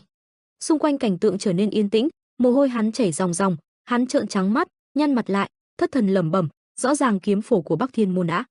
Trần Vũ Nguyên vẫn giữ nguyên ánh mắt cam thù, tóc anh bay phấp phới, những mảnh đất đá vẫn thi nhau bốc lên, cây kiếm được anh nắm bằng một tay thủ thế sẵn sàng. Gân tay nổi lên gồng mình chống đỡ, anh nhìn thẳng vào gã và nói, đâu phải chỉ có mỗi kiếm phổ quyền phổ Triệu Thiên Vũ. Hình ảnh Liên Thiên Hoa ngày trước trong tâm trí của anh như quay trở về. Anh đều nhớ rất rõ lúc lão luyện ra các bí pháp bây giờ, nói tiếp, bổ pháp Khánh Vũ Thăng, cương khí công và tâm công tái khiếu tân. Và cuối cùng là khi hắn luyện bí pháp của chính hắn, anh đều vạch trần tất cả, anh ta cất giọng chất vấn, và kiếm phổ Liên Thiên Hoa tất cả những thứ đó đã bị ông vét sạch đúng chứ? Từ lúc còn bé Trần Vũ Nguyên đã chứng kiến hết thảy những điều này mà không thể làm gì, anh chỉ có thể đứng im và lặng lẽ nhìn để nhớ rõ về nó. Anh khinh thường nói, ông nghĩ khi đó ta còn bé nên không biết gì ư? Không đâu, chính mắt ta đã thấy rõ mồn một đấy. Nghe vậy, Liên Thiên Hoa nhăn mặt lại một cách khó chịu, tay hắn càng siết chặt cây kiếm, nghiến răng nói, hừ, ta hỏi ngươi đã luyện được kiếm pháp đó ở đâu? Tên khốn nhà ngươi lại cấu kết với Mật Dạ rồi à? Chỉ có thể là vậy thôi. Trần Vũ Nguyên cũng đồng thời nắm chắc cây kiếm, ánh mắt không có một tia sáng, gân tay nổi lên ngày càng nhiều. Anh lạnh giọng đáp, Bắc Thiên môn bí kíp chứa đựng sự tinh túy thực sự của Bắc Thiên môn chính là bản thân Bắc Thiên môn. Liên Thiên Hoa nổi đóa, hai mắt hắn phát sáng lên như ngọn lửa, gân trán nổi lên sòng sọc mướt mồ hôi. Hắn gầm lên rung chuyển đất trời, thật nực cười, làm gì có thứ võ công nào ở Bắc Thiên môn mà Liên Thiên Hoa ta đây không biết chứ? Đột nhiên hắn khựng lại như nhớ ra gì đó, mắt hắn mở to trắng dã, những nếp nhăn trên trán vẫn chưa thuyên giảm, ngược lại ngày càng dày đặc, môi mím chặt lại, vẻ mặt cực kỳ căng thẳng. Hắn nhớ lại khi hắn còn sống ở Bắc Thiên môn, nơi đây là một tòa thành cổ xa hoa. Nhớ lại khi hắn ta đứng dưới vạn ảnh các ngắm nhìn tòa lầu to lớn. Trần Quân Hào khi đó khoác trên mình trang phục của chủ quân, áo choàng bay phấp phới, khoanh tay đứng ở trên tòa thành nhìn về phía xa như đang suy ngẫm. Hắn ta hồi tưởng, Trần Quan Hạo phải rồi. Khi đó Liên Thiên Hoa chỉ đơn giản đứng dưới đài, vẻ mặt lạnh nhạt nhưng trong lòng lại chứa nhiều nỗi phẫn uất, hai tay hắn siết chặt cây kiếm để ở sau lưng mà ngước nhìn ông. Hắn nghĩ rằng Trần Quan Hạo đã luôn đứng trên tòa tháp đó hàng giờ để ngắm nhìn Bắc Thiên môn là bởi vì Bắc Thiên môn chính là bí kíp nên hắn ta mới làm vậy sao? Hắn tự hỏi một cách phẫn uất, Quân Hạo, vì sao trưởng môn đời thứ tư là ngươi chứ không phải là ta hả? Trần Quân Hào quay đầu sang có vẻ nhận ra hắn. Ông giơ tay chào và mỉm cười trìu mến, huynh, thoạt nhìn hai người rất thân thiết. Liên Thiên Hoa nhìn chằm chằm hắn hồi lâu với thái độ cực kỳ cam hận, vẫn lặp lại câu hỏi, vì sao ta không thể trở thành trưởng môn? Rồi hắn quỳ xuống và cúi đầu, hai tay ôm lấy chuôi kiếm đáp, vâng thưa trưởng môn, trông thật hèn mọn. Bầu trời trở nên âm u, khắp nơi đều là khói đen bao phủ, cuồn cuộn như sắp có một trận phong ba bão táp. Cả Liên Thiên Hoa và Trần Vũ Nguyên đều đang ở tư thế sẵn sàng, hai ánh mắt nhìn nhau đầy nỗi niềm riêng, lúc này hai người chỉ cần đợi đối phương ra đòn là sẽ đáp trả ngay. Liên Thiên Hoa cay cú, bí kíp thực sự của Bắc Thiên môn và cũng là thứ cuối cùng đã lẽ ra phải thuộc về ta đã được truyền cho tên khốn Vũ Nguyên nhà ngươi. Tình hình hiện tại cực kỳ ác liệt. Liên Thiên Hoa liên tục nhìn chằm chằm vào Trần Vũ Nguyên, bộ trang phục bay phấp phới, hắn đang ở tư thế đứng, kiếm vẫn đang được hắn nắm chặt hướng xuống đất. Trần Vũ Nguyên đang quỳ ngồi phía dưới cũng lườm đáp trả lại, đuôi tóc cậu bay tứ tung, đôi mắt phát sáng. Xung quanh khói bụi thi nhau bay tứ tung, bầu trời ngày càng trở nên xám xịt, mây đen cứ kéo đến không ngừng, gió cũng không hẹn mà rít gào. Mặt Liên Thiên Hoa đen lại, nổi gân lên sòng sọc, đôi môi của hắn tím tái mím chặt, nhăn nhó như đang cực kỳ phẫn nộ. Trần Vũ Nguyên cũng không kém, đôi mắt anh chứa đầy hận thù, lạnh nhạt nhìn chăm chăm vào hắn. Rồi, chỉ trong một giây, Liên Thiên Hoa bắt đầu tung chiêu, hắn lao đến như bay. Trần Vũ Nguyên cũng bắt buộc phải di chuyển để chống đỡ. Cả hai cùng lúc giao chiến, Liên Thiên Hoa vung cây kiếm to dài nhắm thẳng đến Trần Vũ Nguyên, anh cũng đồng thời giương kiếm của mình bằng một tay để đáp trả, hai bên đều muốn trả thù. Hai cây kiếm va chạm vào nhau, những mảnh vỡ bắn ra lấp đầy bầu trời, hết đỏ rồi tím từ vũ khí của cả hai. Sau đó, cả hai cùng đứng ở tư thế cúi chuẩn bị vận nội lực ra đòn tiếp theo. Liên Thiên Hoa nhìn chằm chằm Trần Vũ Nguyên, vẻ mặt phẫn uất. Anh cũng trợn trắng mắt lên với hắn, tóc bay tứ tung, ánh mắt căm ghét như muốn ăn tươi nuốt sống. Rồi cả hai cùng vận nội lực đồng thời ra đòn đánh tiếp theo, trời nổi gió to khiến xung quanh khói bụi mù mịt, y phục của hai người cũng thuận thế tung bay tạo ra một tình cảnh rất gay cấn. Hai người cùng chém thêm một phát nữa, đường kiếm của cả hai đều rất dứt khoát và mạnh mẽ, thế nhưng vẫn bất phân thắng bại. Hai bên vẫn ở thế cân bằng, không ai bị yếu thế, những mảnh vỡ do lực quá mạnh từ hai thanh kiếm cứ thế bắn tứ tung cả đỏ và tím, đất trời rung chuyển cực độ. Liên Thiên Hoa dương cao thanh kiếm dài mắt đỏ lên như lửa như muốn băm vằm Trần Vũ Nguyên thành trăm mảnh. Lão bổ súng một nhát khiến cho Trần Vũ Nguyên phản ứng chậm lại một chút nhưng vẫn kịp, cậu bị tụt lại về phía sau một chút, ánh mắt vẫn tràn đầy sự oán hận. Cậu nhăn mặt lại kêu lên một tiếng, hự mỗi lần ông ta thanh kiếm đó vung lên là tầng tầng lớp lớp những áp lực cực kỳ khủng khiếp lại xuất hiện. Cậu nhìn Liên Thiên Hoa đang chĩa thanh kiếm ấy vào người cậu, vẻ mặt hắn nhăn nhó cực kỳ tập trung như thực sự muốn giết cậu. Hắn ta ra tiếp một đòn kiếm cực nhanh khiến cho cậu phải gồng mình đáp trả, ánh mắt cậu trắng dã, mái tóc xõa bay tứ tung, những mảnh vỡ từ hai chiếc kiếm vẫn văng ra tung tóe, những dòng suy nghĩ cứ không ngừng tuôn ra, một kiếm pháp vô cùng bí hiểm và tiêu tốn rất nhiều nội công. Nếu không có công lực gần như vô hạn thì không thể nào thi triển được nó, thanh kiếm đó chỉ tồn tại vì mỗi Liên Thiên Hoa và cũng chỉ có Liên Thiên Hoa mới có thể vung được thanh kiếm ấy. Cậu nhìn hắn lại dương kiếm lên cao, đổi tư thế, tay phải giữ lấy đuôi kiếm, tay trái nắm chặt chuôi kiếm, ra kết luận, đó chính là Tố Thủ Quỷ Kiếm, Trọng Thiên Vô Lượng Kiếm. Cậu ta khịt mũi, ánh mắt cậu đen lại phát ra ánh sáng màu tím, cực kỳ quyết tâm muốn chiến đấu hết mình. Một kiếm pháp chứa đựng tất cả tinh hoa của ông ta, được thôi, ông cứ hãy bộc lộ hết khả năng của ông đi Liên Thiên Hoa. Cậu nhanh chóng hạ đầu xuống né được đường kiếm của ông ta, những đường gân trên mặt thi nhau nổi lên, thầm nhủ, ta sẽ học hết tất cả. Rồi đột nhiên, cậu lấy đà nhảy bật lên từ mặt đất khiến hắn không phản ứng kịp, tay trái nắm chắc cây kiếm, Liên Thiên Hoa bị bất ngờ hai tay vẫn đang để kiếm dưới đất chưa vào được thế chống đỡ. Cậu ta xoay một vòng trên không, mái tóc cũng thuận thế phấp phới, ánh mắt sáng lên như tia lửa điện, hai chân cậu co lại. Rồi cậu tấn công trực diện vào Liên Thiên Hoa khiến hai thanh kiếm đụng vào nhau, cả hai đều nhìn nhau với ánh mắt cực hung ác. Thù hận dâng trào, đôi tay của Trần Vũ Nguyên chằng chịt dây điện cố siết chặt thanh kiếm mỏng của mình. Liên Thiên Hoa đỡ lấy đòn đánh của Trần Vũ Nguyên, hai mắt vẫn nảy lửa, môi hắn mím chặt, thầm cười nhạo. Ngươi bảo đây là di sản thực sự của Bắc Thiên môn chứ gì, hô hô, thì ra từ trước đến nay ta chỉ thấy mỗi cây chứ không thấy được rừng. Hắn quật một cái, dùng thanh kiếm đẩy cậu ra khiến cậu bị văng về phía sau một khoảng cách xa, hai chân cố gắng trụ vững trượt một đoạn dài trên đất. Hắn ta cười nhe hai hàm răng như hóa quỷ, hai mắt sáng quắc, vẻ mặt cực kỳ nguy hiểm, thầm khoái chí, nào hãy cố gắng mà tránh được kiếm của ta đi đâm vùng, và vận thêm công lực vào kiếm của ngươi cho ta xem nào, bây giờ vẫn chưa muộn để ta có thể cướp lấy bí kíp thực sự của Bắc Thiên môn và biến nó thành thứ của ta đâu. Hắn ta cười một cách thỏa mãn nhìn Trần Vũ Nguyên, cậu đang chờ đợi chiêu tiếp theo của hắn. Đột nhiên Liên Thiên Hoa với đôi mắt đỏ rực lao đến. Trần Vũ Nguyên cũng xông lên, hai mắt cậu chiếu ra ánh sáng tím. Những mảnh kiếm bắn ra tung tóe giữa khoảng đen mù mịt. Cả hai người cùng quay lưng đối diện nhau, khói trắng bốc lên mù mịt, những cơn gió cứ cuồn cuộn kéo đến báo hiệu cuộc chiến sinh tử. Dứt lời thì cả Liên Thiên Hoa và Trần Vũ Nguyên đồng loạt lao lên, cả hai đều mang theo sát khí hòng tiêu diệt đối thủ của mình. Tiếng binh khí chạm vào nhau, tiếng nổ uỳnh uỳnh được tạo ra kình lực của những thanh kiếm. Kết thúc kiếm chiêu vừa rồi, cả Trần Vũ Nguyên và Liên Thiên Hoa đều dừng lại, cả hai quay lưng vào nhau, không khí xung quanh hai người dường như đông đặc lại. Cả hai vẫn trong tư thế kết thúc kiếm chiêu vừa rồi, kết quả là hai bên hòa nhau. Vũ Nguyên bị chém thương ở bả vai tay phải, còn Liên Thiên Hoa bị chém ở đùi trái, máu từ vết chém của hai người đang tuôn ra xối xả. Vũ Nguyên liền dùng tay trái giữ chặt vết chém cầm máu, trong khi đó Liên Thiên Hoa hai tay vẫn cầm chặt trường kiếm của mình. Lão nghĩ thầm, một thứ vừa sắc bén vừa lạnh buốt cắt qua lớp da cứng của mình, xuyên qua lớp thịt ấm nóng bên dưới. Một cảm giác ớn lạnh và cả mùi máu tanh này nữa. Không biết từ khi nào gương mặt lão nở một nụ cười thỏa mãn, không biết từ bao lâu rồi mình mới lại cảm nhận được những điều này, thật là sảng khoái. Mưa bắt đầu rơi, rơi ngày càng nặng hạt, dường như ông trời cũng có ý rằng mình đang chứng kiến trận đấu của hai cao thủ dùng kiếm, một cuộc chiến một mất một còn. Liên Thiên Hoa ngửa mặt lên trời đón nhận những hạt mưa, trong khi mình đang thỏa mãn với sự yên ổn hiện tại ở Cửu Thiên, thì ra có lẽ ngay cả mình cũng vậy. Chợt dường như phát hiện ra điều gì đó, lão quay lại cất tiếng hỏi Trần Vũ Nguyên, vậy là chuyện của quyền ma Triệu Thiên Vũ, chuyện của Triệu Thiên Vũ cũng là do Trần Vũ Nguyên người giở trò đúng không? Không đi thẳng vào câu trả lời, Trần Vũ Nguyên với gương mặt lạnh lùng cất tiếng, bây giờ thì đến lượt ông rồi.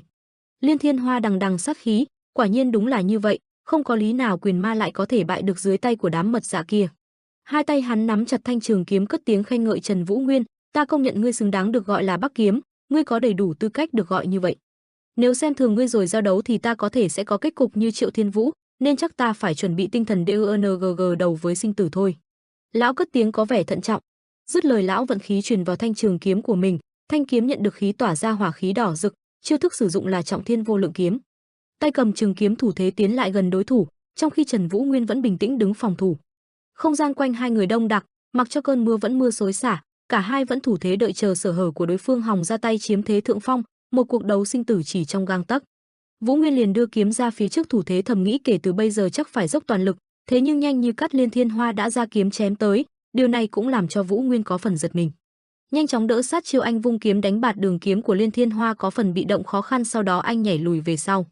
Có được ưu thế, Liên Thiên Hoa liên ra liên hoàn các đòn hiểm về phía Trần Vũ Nguyên, từ các đòn chém ngang, chém dọc từ trên xuống, tất cả các chiêu đều biến hóa khôn lường.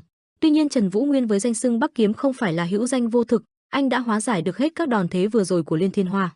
Chợt Liên Thiên Hoa nhảy vụt lên xoay vòng trên không ra chiêu quang kiếm bộc liệt, một đòn thế mang theo ánh sáng và hỏa kiếm chém về phía Vũ Nguyên. Chiêu kiếm mạnh đến nỗi tạo thành một vụ nổ long trời lở đất, khói bụi bay mịt mờ, không thấy rõ hai người mà chỉ thấy một đạo kiếm quang từ trên cao đánh thẳng xuống dưới đất. Khi bụi tan đi thì thấy Trần Vũ Nguyên đang dùng hai tay dùng kiếm đang đỡ lấy đòn của Liên Thiên Hoa, ở thế thượng phong Liên Thiên Hoa cũng nghiến răng dồn sức mà chém xuống. Biết không thể kết thúc đòn thế này, hắn ta liền dùng kiếm đánh lên trên hòng làm văng kiếm của Trần Vũ Nguyên.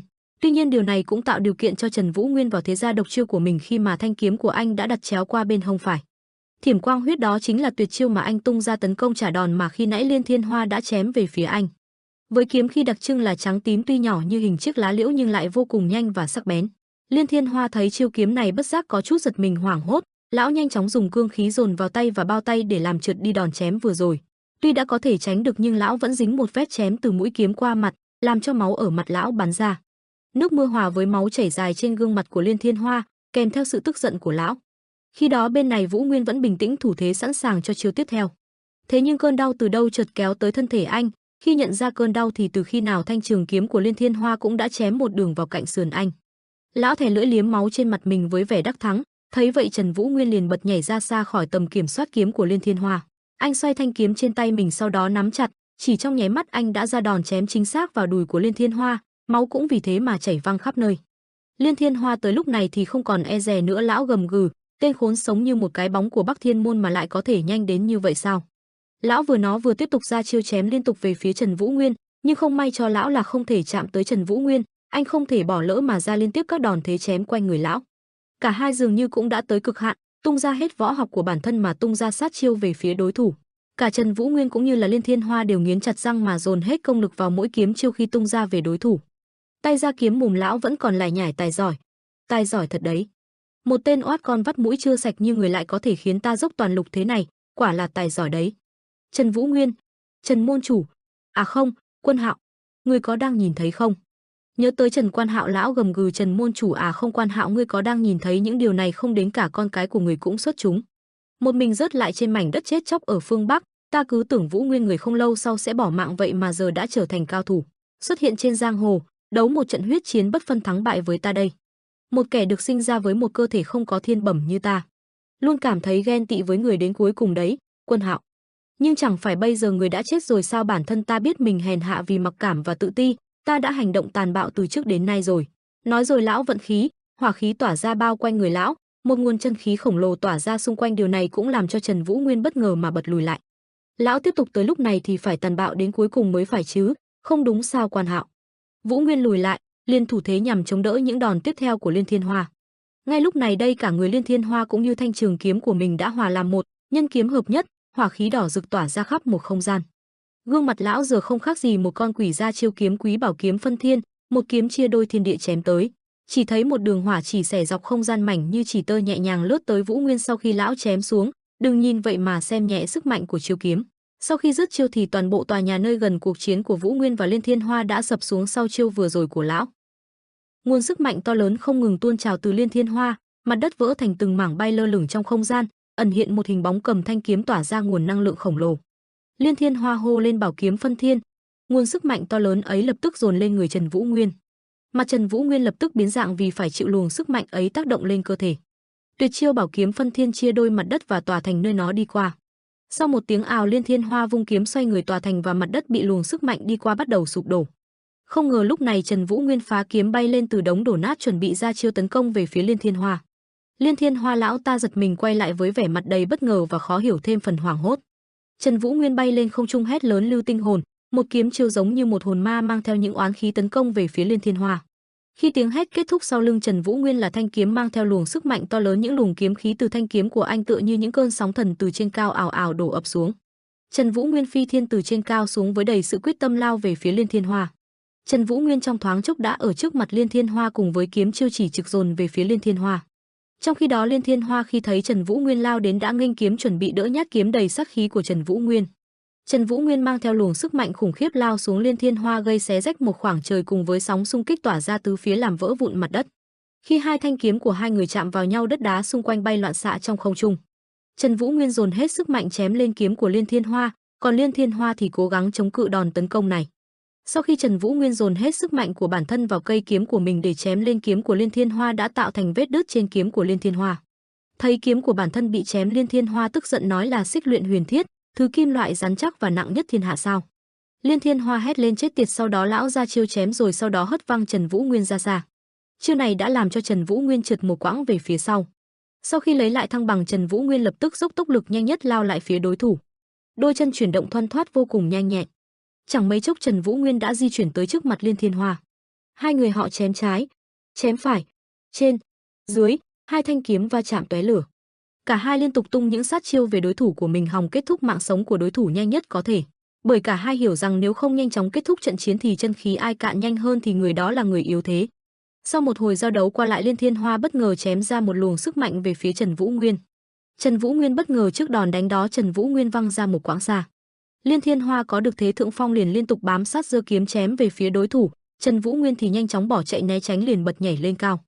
Liên Thiên Hoa tăng hết tốc lực đuổi theo rồi bất ngờ vụt lên trên vòng ra phía sau của Trần Vũ Nguyên chuẩn bị ra chiêu. Liên Thiên Hoa thấy đã đủ tầm đánh, hắn hét to quỷ kiếm phá địa. Ngay lập tức nguồn sức mạnh xuyên thủng không trung làm sụp đổ phá hoại mọi thứ xung quanh, trên luồng sức mạnh thoát ẩn thoát hiện hình mặt người. Dân chúng, mọi người gần đấy chạy nháo loạn thoát thân. Sóng xung kích, uy áp của một chiêu này vô cùng lớn, khiến những người bảo vệ khu vực khán đài phải tạo một màng chắn để khiến cho những người ở phía sau không bị tổn thương bởi cuộc chiến này. Những võ sĩ hộ vệ của Vân Trung Thiên vô cùng khó khăn trong việc chống lại sức mạnh ấy, tên nào tên nấy đều phải gồng mình chống đỡ tạo kết giới bảo vệ đám người còn lại. Một số không được bảo vệ dưới sự phòng hộ kia thì vô cùng khổ sở đón nhận xung kích, đó chính là đám người Tô Mộ Thượng, Hà Chân Nguyệt, Minh Lưu Sơn và đám người của Đường Môn. Đất đá nhà cửa đổ vỡ. Giữa đống tàn nát, Trần Vũ Nguyên trúng đòn khuỵu gối chống tay vô cùng đau đớn. Liên Thiên Hoa dẫn cầm kiếm bước từng bước tới trước mặt Trần Vũ Nguyên. Trần Vũ Nguyên vẫn cầm chặt thanh kiếm trong tay, mặc dù đã trúng một đòn, bị thương rất nặng, chân tay anh gần như kiệt sức đang run rẩy gắng gượng, mưa vẫn rơi ngày càng to hơn. Đến gần trước mặt Trần Vũ Nguyên, Liên Thiên Hoa chỉ mũi kiếm về phía Trần Vũ Nguyên nói: Trần Vũ Nguyên, ngươi xuất sắc lắm, đấu với một người được gọi là kiếm thần như ta mà ngươi còn cầm cự được lâu đến vậy. Trần Vũ Nguyên lầu bầu. Liên Thiên Hoa thấy thế hỏi hắn với vẻ mặt nhăn nhó khó hiểu: ngươi lầu bầu cái gì thế hả? Ngươi đang định để lại di ngôn cuối cùng đó à? Trần Vũ Nguyên vẫn cúi mặt lầu bầu gần hơn chút nữa, dường như anh đang đợi Liên Thiên Hoa sơ hở để ra chiêu kết thúc cuộc chiến. Và rồi cơ hội cũng đã tới, Trần Vũ Nguyên đột nhiên ngẩng mặt nhìn về phía Liên Thiên Hoa với ánh mắt sắc lạnh đầy kiên định, mặt lấm lem máu, hét to: ta bảo ông hãy lại gần hơn chút nữa. Sau đó hô to: Bắc kiếm. Trần Vũ Nguyên đứng dậy, trong tay cây kiếm của anh đang cầm không ngừng tỏa ra nguồn năng lượng cháy rực, một nguồn kiếm khí khổng lồ muốn đốt cháy tất cả. Liên Thiên Hoa thấy thế vẻ mặt vô cùng bất ngờ, hoảng hốt, khó hiểu thét lên: ha, cái gì vậy? Khực. Trần Vũ Nguyên nhanh như cắt đã đưa kiếm thi triển xong chiêu thức trong nháy mắt lên người Liên Thiên Hoa, làm hắn không kịp phản ứng lại đã đầy vết cắt trên cơ thể. Khực. Lão Liên Thiên Hoa tức giận thét tên khốn này, đồng thời vung ra một kiếm đầy phẫn nộ. Trần Vũ Nguyên linh hoạt đã kịp thời né tránh. Với tốc độ nhanh nhẹn của mình đã Trần Vũ Nguyên cúi người giữ khoảng cách với đối thủ. Chớp lát Trần Vũ Nguyên đã vòng tới sau kẻ địch. Sau đó là liên tục chạy xoay quanh đối thủ với tốc độ mắt thường không thấy được. Khi tốc độ của Trần Vũ Nguyên càng ngày càng nhanh đã tạo ra một vòng xoáy vô cùng sắc bén, những luồng khí này do kiếm của Vũ Nguyên tạo ra, nó liền bao quanh người của Liên Thiên Hoa. Nó như là những lưỡi kiếm sắc bén liên tục chém lên người của Liên Thiên Hoa. Kiếm chiêu làm cho tên Liên Thiên Hoa bị nhốt vòng xoáy gây đầy thương tích, trao đảo trong trung tâm vòng xoáy không thể thoát ra được luồng kiếm khí này. Cho tới lúc anh nhận thấy Liên Thiên Hoa lộ sơ hở, Trần Vũ Nguyên liền dừng lại thi triển Đoạn Thiên Hải. Trần Vũ Nguyên lao tới trước mặt Liên Thiên Hoa và chém kiếm dọc người hắn. Trần Vũ Nguyên thi triển xong thì đứng yên tại chỗ, nhát kiếm tĩnh lặng không có điều gì xảy ra. Liên Thiên Hoa thấy thế với vẻ mặt đầy khinh bỉ thốt lên: hừ, đúng là. Liên Thiên Hoa chưa kịp nói xong thì thanh kiếm trên tay hắn đột nhiên gãy làm hai, cơ thể hắn máu phun ra từ nhát kiếm tưởng như không có tổn thương gì của Trần Vũ Nguyên. Liên Thiên Hoa khuỵu xuống, Trần Vũ Nguyên đứng trước mặt Liên Thiên Hoa đã gục ngã với ánh mắt sắc lạnh. Khí thế cùng cây kiếm và phía sau là khoảng không gian bị xé toạc do nhát kiếm vừa nãy. Trận chiến đã kết thúc và người còn lại sau cùng chính là Trần Vũ Nguyên. Liên Thiên Hoa cả người tơi tả quỳ trước Trần Vũ Nguyên. Ánh sáng từ trên đỉnh đầu dọi xuống những con người đang ẩn mình trong bóng tối. Hình ảnh Liên Thiên Hoa và Trần Vũ Nguyên phản chiếu trên vũng nước bên cạnh. Liên Thiên Hoa phụt ra một ngụm máu lớn. Trần Vũ Nguyên ôm lấy một bên eo, cũng phụt huyết tươi. Liên Thiên Hoa vẫn quỳ trên đất, lên tiếng nói: ngươi không còn là một tên nhóc yếu đuối như trước kia nữa. Bây giờ ngươi đã trở thành một tuyệt đỉnh kiếm khách có thể đe dọa đến cả thiên hạ. Kiếm công của ngươi có tên là gì? Trần Vũ Nguyên trả lời, Diệt Thiên Ma Linh Kiếm. Liên Thiên Hoa lẩm bẩm, Diệt Thiên Ma Linh Kiếm sao? Ha ha, xem ra những kiếm pháp ta thu thập được đều chỉ là những thứ còn con. Ánh mắt Liên Thiên Hoa dần trở nên mơ hồ, cành cây dù có trổ mã bao nhiêu cũng không cách nào trở thành đại thụ ư? Trần Vũ Nguyên nhìn xuống Liên Thiên Hoa từ trên cao, thúc, tại sao thúc lại phản bội phụ thân và rời bỏ Bắc Thiên môn? Liên Thiên Hoa im lặng không đáp. Ánh mắt ông ta hướng về lưỡi kiếm lớn đang phản chiếu hình ảnh Trần Vũ Nguyên gần đó. Trong phút giây ngắn ngủi, hình ảnh trên lưỡi kiếm kia chuyển thành hình bóng Trần Quan Hạo. Ta chỉ muốn mạnh mẽ hơn mà thôi. Thế nhưng càng theo đuổi thứ ấy bao nhiêu, ta lại càng không hài lòng với thân phận trưởng lão của Bắc Thiên môn bấy nhiêu. Ta muốn mạnh hơn cả Trần Quan Hạo, để có thể vượt cửu trùng thiên và thậm chí là cao hơn nữa.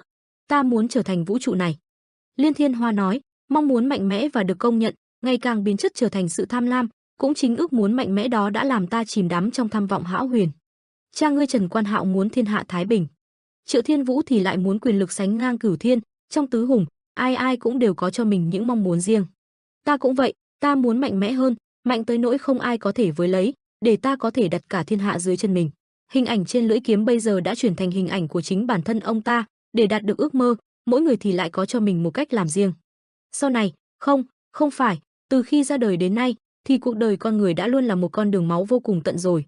Liên Thiên Hoa hỏi anh, liệu ngươi có đảm đương được nó không? Trần Vũ Nguyên quỳ một gối trước mặt Liên Thiên Hoa. Ánh mắt nhìn ông ta từ nãy tới giờ vẫn không thay đổi. Liên Thiên Hoa, một trong Bắc Thiên tứ hùng mà ta từng kính trọng, không ngờ lại là loại người tìm đủ mọi lý do để biện minh cho bản thân như thế này. Ngươi thậm chí còn không thể chiến thắng nổi bản thân mình, cuối cùng ngươi cũng chỉ là một kẻ phản bội đầy xấu xa và hèn nhát. Liên Thiên Hoa ho vài tiếng, dường như sắp không trụ nổi nữa. Đúng vậy, ngươi cũng tài giỏi như phụ thân mình, vì thế nên bây giờ đừng có mà giết ta. Trần Vũ Nguyên lại không do dự dùng kiếm đâm xuyên người Liên Thiên Hoa. Vì nhát kiếm này, ông ta lập tức phụt thêm một ngụm huyết lớn. Liên Thiên Hoa dùng một tay giữ lấy đầu Trần Vũ Nguyên. Hành động này khiến Trần Vũ Nguyên ngạc nhiên, ngay lập tức cảnh giác. Mà Liên Thiên Hoa lại gần, thì thầm bên tai Trần Vũ Nguyên, võ lâm bây giờ vô cùng bí hiểm, phụ thân ngươi cũng đã biết điều đó từ lâu, nhưng hắn cũng không đả động một lời nào. Đến khi chúng ta rời khỏi phương Bắc, tiến vào Trung Nguyên thì mới biết được rằng có điều gì đó đang ẩn giấu. Ngoại trừ Kinh Châu Sinh kẻ đã biến mất ra, thì những người còn lại của Bắc Thiên tứ hùng cũng không ngồi yên mặc dù đã ra tay phản bội. Ta, kẻ phản bội của Bắc Thiên môn, kiếm thần giờ lại chết dưới lưỡi kiếm, ta hy vọng ngươi sẽ tìm ra được sự thật đằng sau cái vẻ hào nhoáng của thiên hạ này. Chăn chối xong mấy lời cuối cùng, Liên Thiên Hoa chính thức chầu ông bà. Không biết Trần Vũ Nguyên đang có suy nghĩ gì sau những lời vừa rồi của Liên Thiên Hoa. Gió mang theo cát bụi nhẹ nhàng thổi qua hai bóng người giữa đống đổ nát. Giữa đống đá ngổn ngang, một tấm màn kéo xuống lộ ra bóng người, ôi chà, xém tí nữa là bỏ rồi. Thanh nhân ăn mặc như ninja nhìn ngó xung quanh, sao khi nào mình cũng gặp phải mấy đống đổ nát thế này. Hắn khựng lại như đã tìm thấy thứ mình cần. Tìm thấy rồi, một quyển trục nhỏ nằm trên đống đá chồng chéo nhau. Kẻ kia ngay lập tức chui ra cầm lấy quyển trục ấy, phù, được rồi, trước khi có ai đó nhìn thấy, mình phải mau chạy thôi. Bên khác, trên đài quan sát nơi những kẻ tay to mặt lớn trong giới võ lâm đang yên vị quan sát trận đấu đều đồng loạt im lặng. Liên Thiên Hoa, kiếm thần của Bắc Thiên môn, những tưởng võ công phải cao cường lắm, không ngờ lại chỉ đến mức này. Tuy nhiên, hiện tại Trần Vũ Nguyên đã đánh bại hắn ta rồi, tình thế bây giờ là vô cùng nguy hiểm. Thật không ngờ võ công của tên này lại cao cường đến thế, bây giờ đã mạnh thế rồi, đợi mấy năm nữa hắn trưởng thành lên thì toang là cái chắc. Chậc. Một lão già râu trắng lên tiếng, nhân tiện thì, chúng ta phải giải quyết chuyện này sao đây?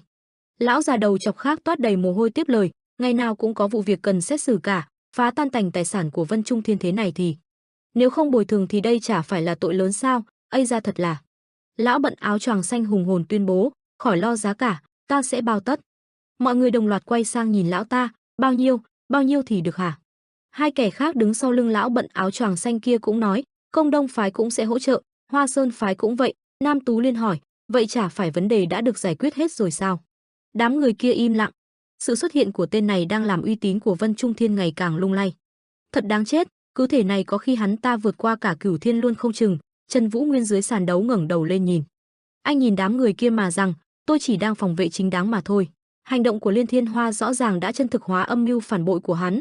Việc phụ thân tôi liên kết với Tĩnh Dạ chẳng khác gì là dối trá cả. Tôi vẫn phải tự phế võ công ư? Việc tôi là hậu duệ của Bắc Thiên môn thì có vấn đề gì sao? Có tội lỗi gì chứ? Một loạt lời này của anh khiến cho đám người trong võ lâm im lặng, trán toát đầy mồ hôi. Ngay cả những người chức vị cao như trưởng lão cũng vậy. Trần Vũ Nguyên híp mắt, nếu đã được chứng minh được là vô tội, thì việc tôi ở Vân Trung Thiên này chắc cũng không có vấn đề gì đâu nhỉ. Cả một đám người đông đảo đứng quanh đống đổ nát thật sự chẳng ai lên tiếng. Mà ẩn ẩn hiện hiện trong đám đông, đám người nào đó cũng vậy. Trời, thằng khốn này, có thật là thằng nhãi mít ướt 7 năm trước không vậy, thật quá phi lý. Ở trên đỉnh tháp nọ, Tây Môn Huệ Linh chống tay vào cột bên cạnh thu hút mọi chuyện vào tầm mắt, Trần Vũ Nguyên, tên này rõ ràng đã vượt qua ngoài tầm dự đoán của mình. Thất tiểu thiên ư, thứ đó đã là gì chứ? Việc hắn đánh bại được Liên Thiên Hoa rõ ràng đã ám chỉ hắn sánh ngang với Cửu Thiên Tọa rồi, lớn chuyện rồi đây, khí thế của hắn cũng không phải chuyện đùa. Con trai của kẻ phản bội 10 năm về trước, bây giờ lại đang ở quyết đấu trường phanh phui sự thật năm xưa ư?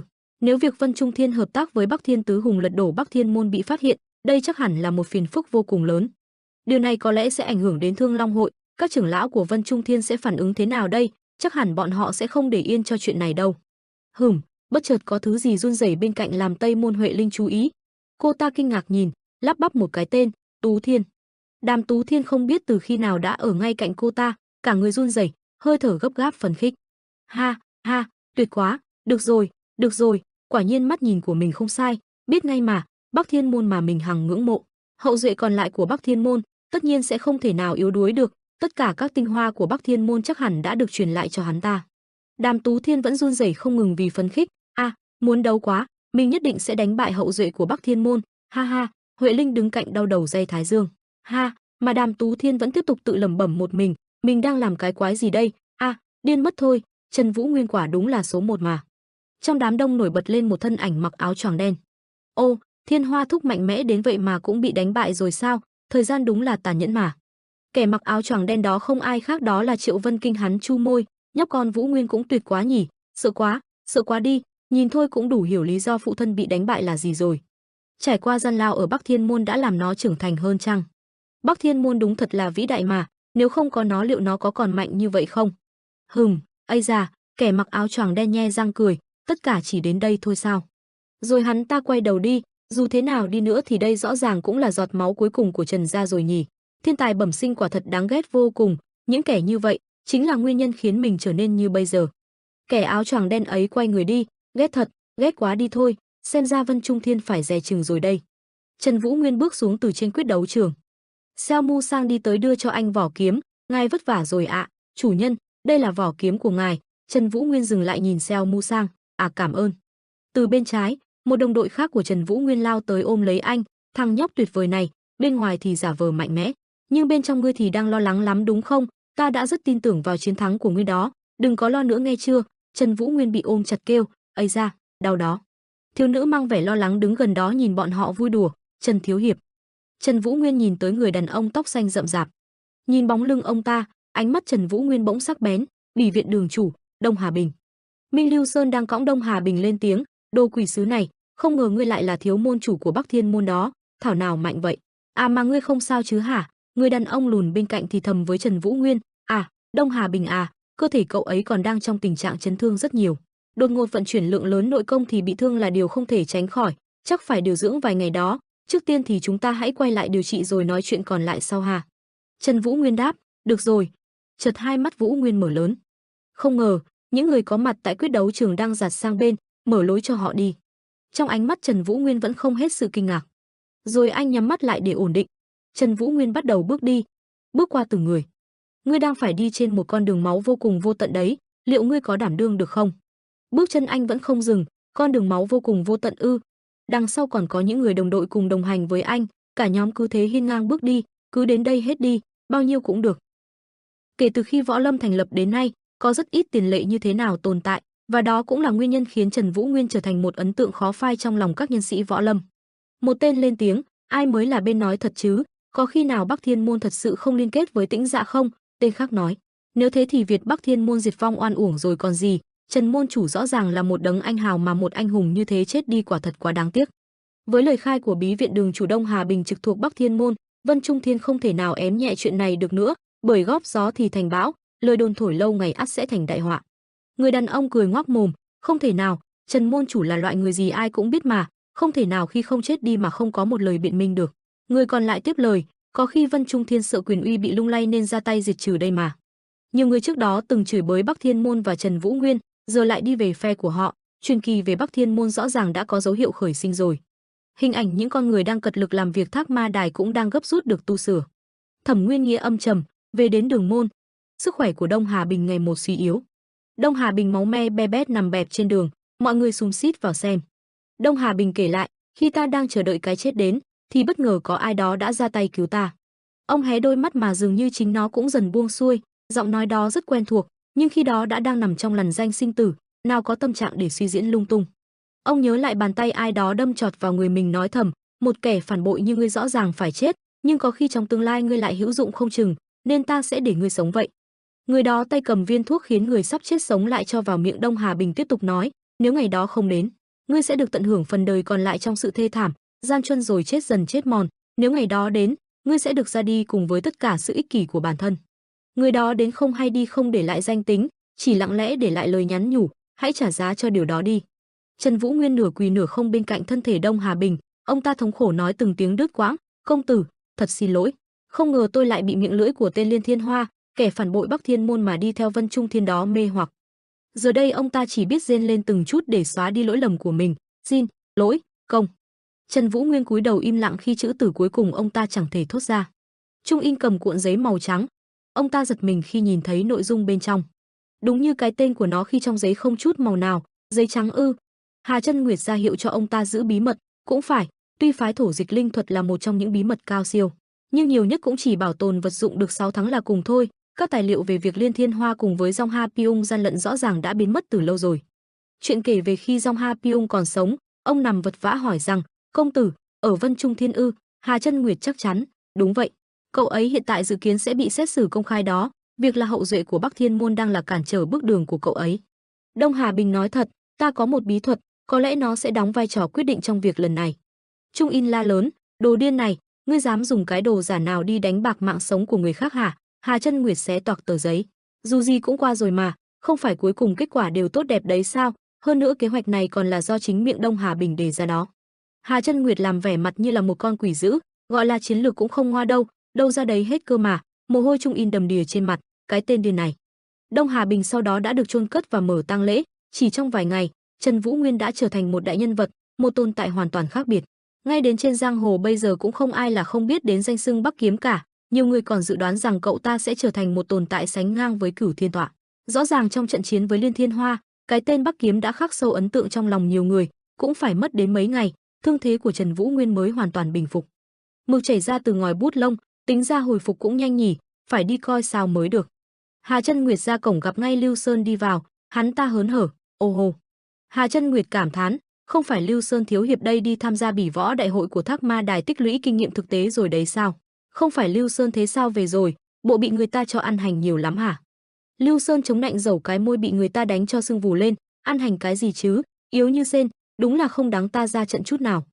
Mấy tiếng trước, bỉ võ đại hội của Thác Ma Đài, Lưu Sơn thiếu hiệp bị người ta đánh không nương tay. Xong Lưu Sơn không chịu thua ra tay đánh trả.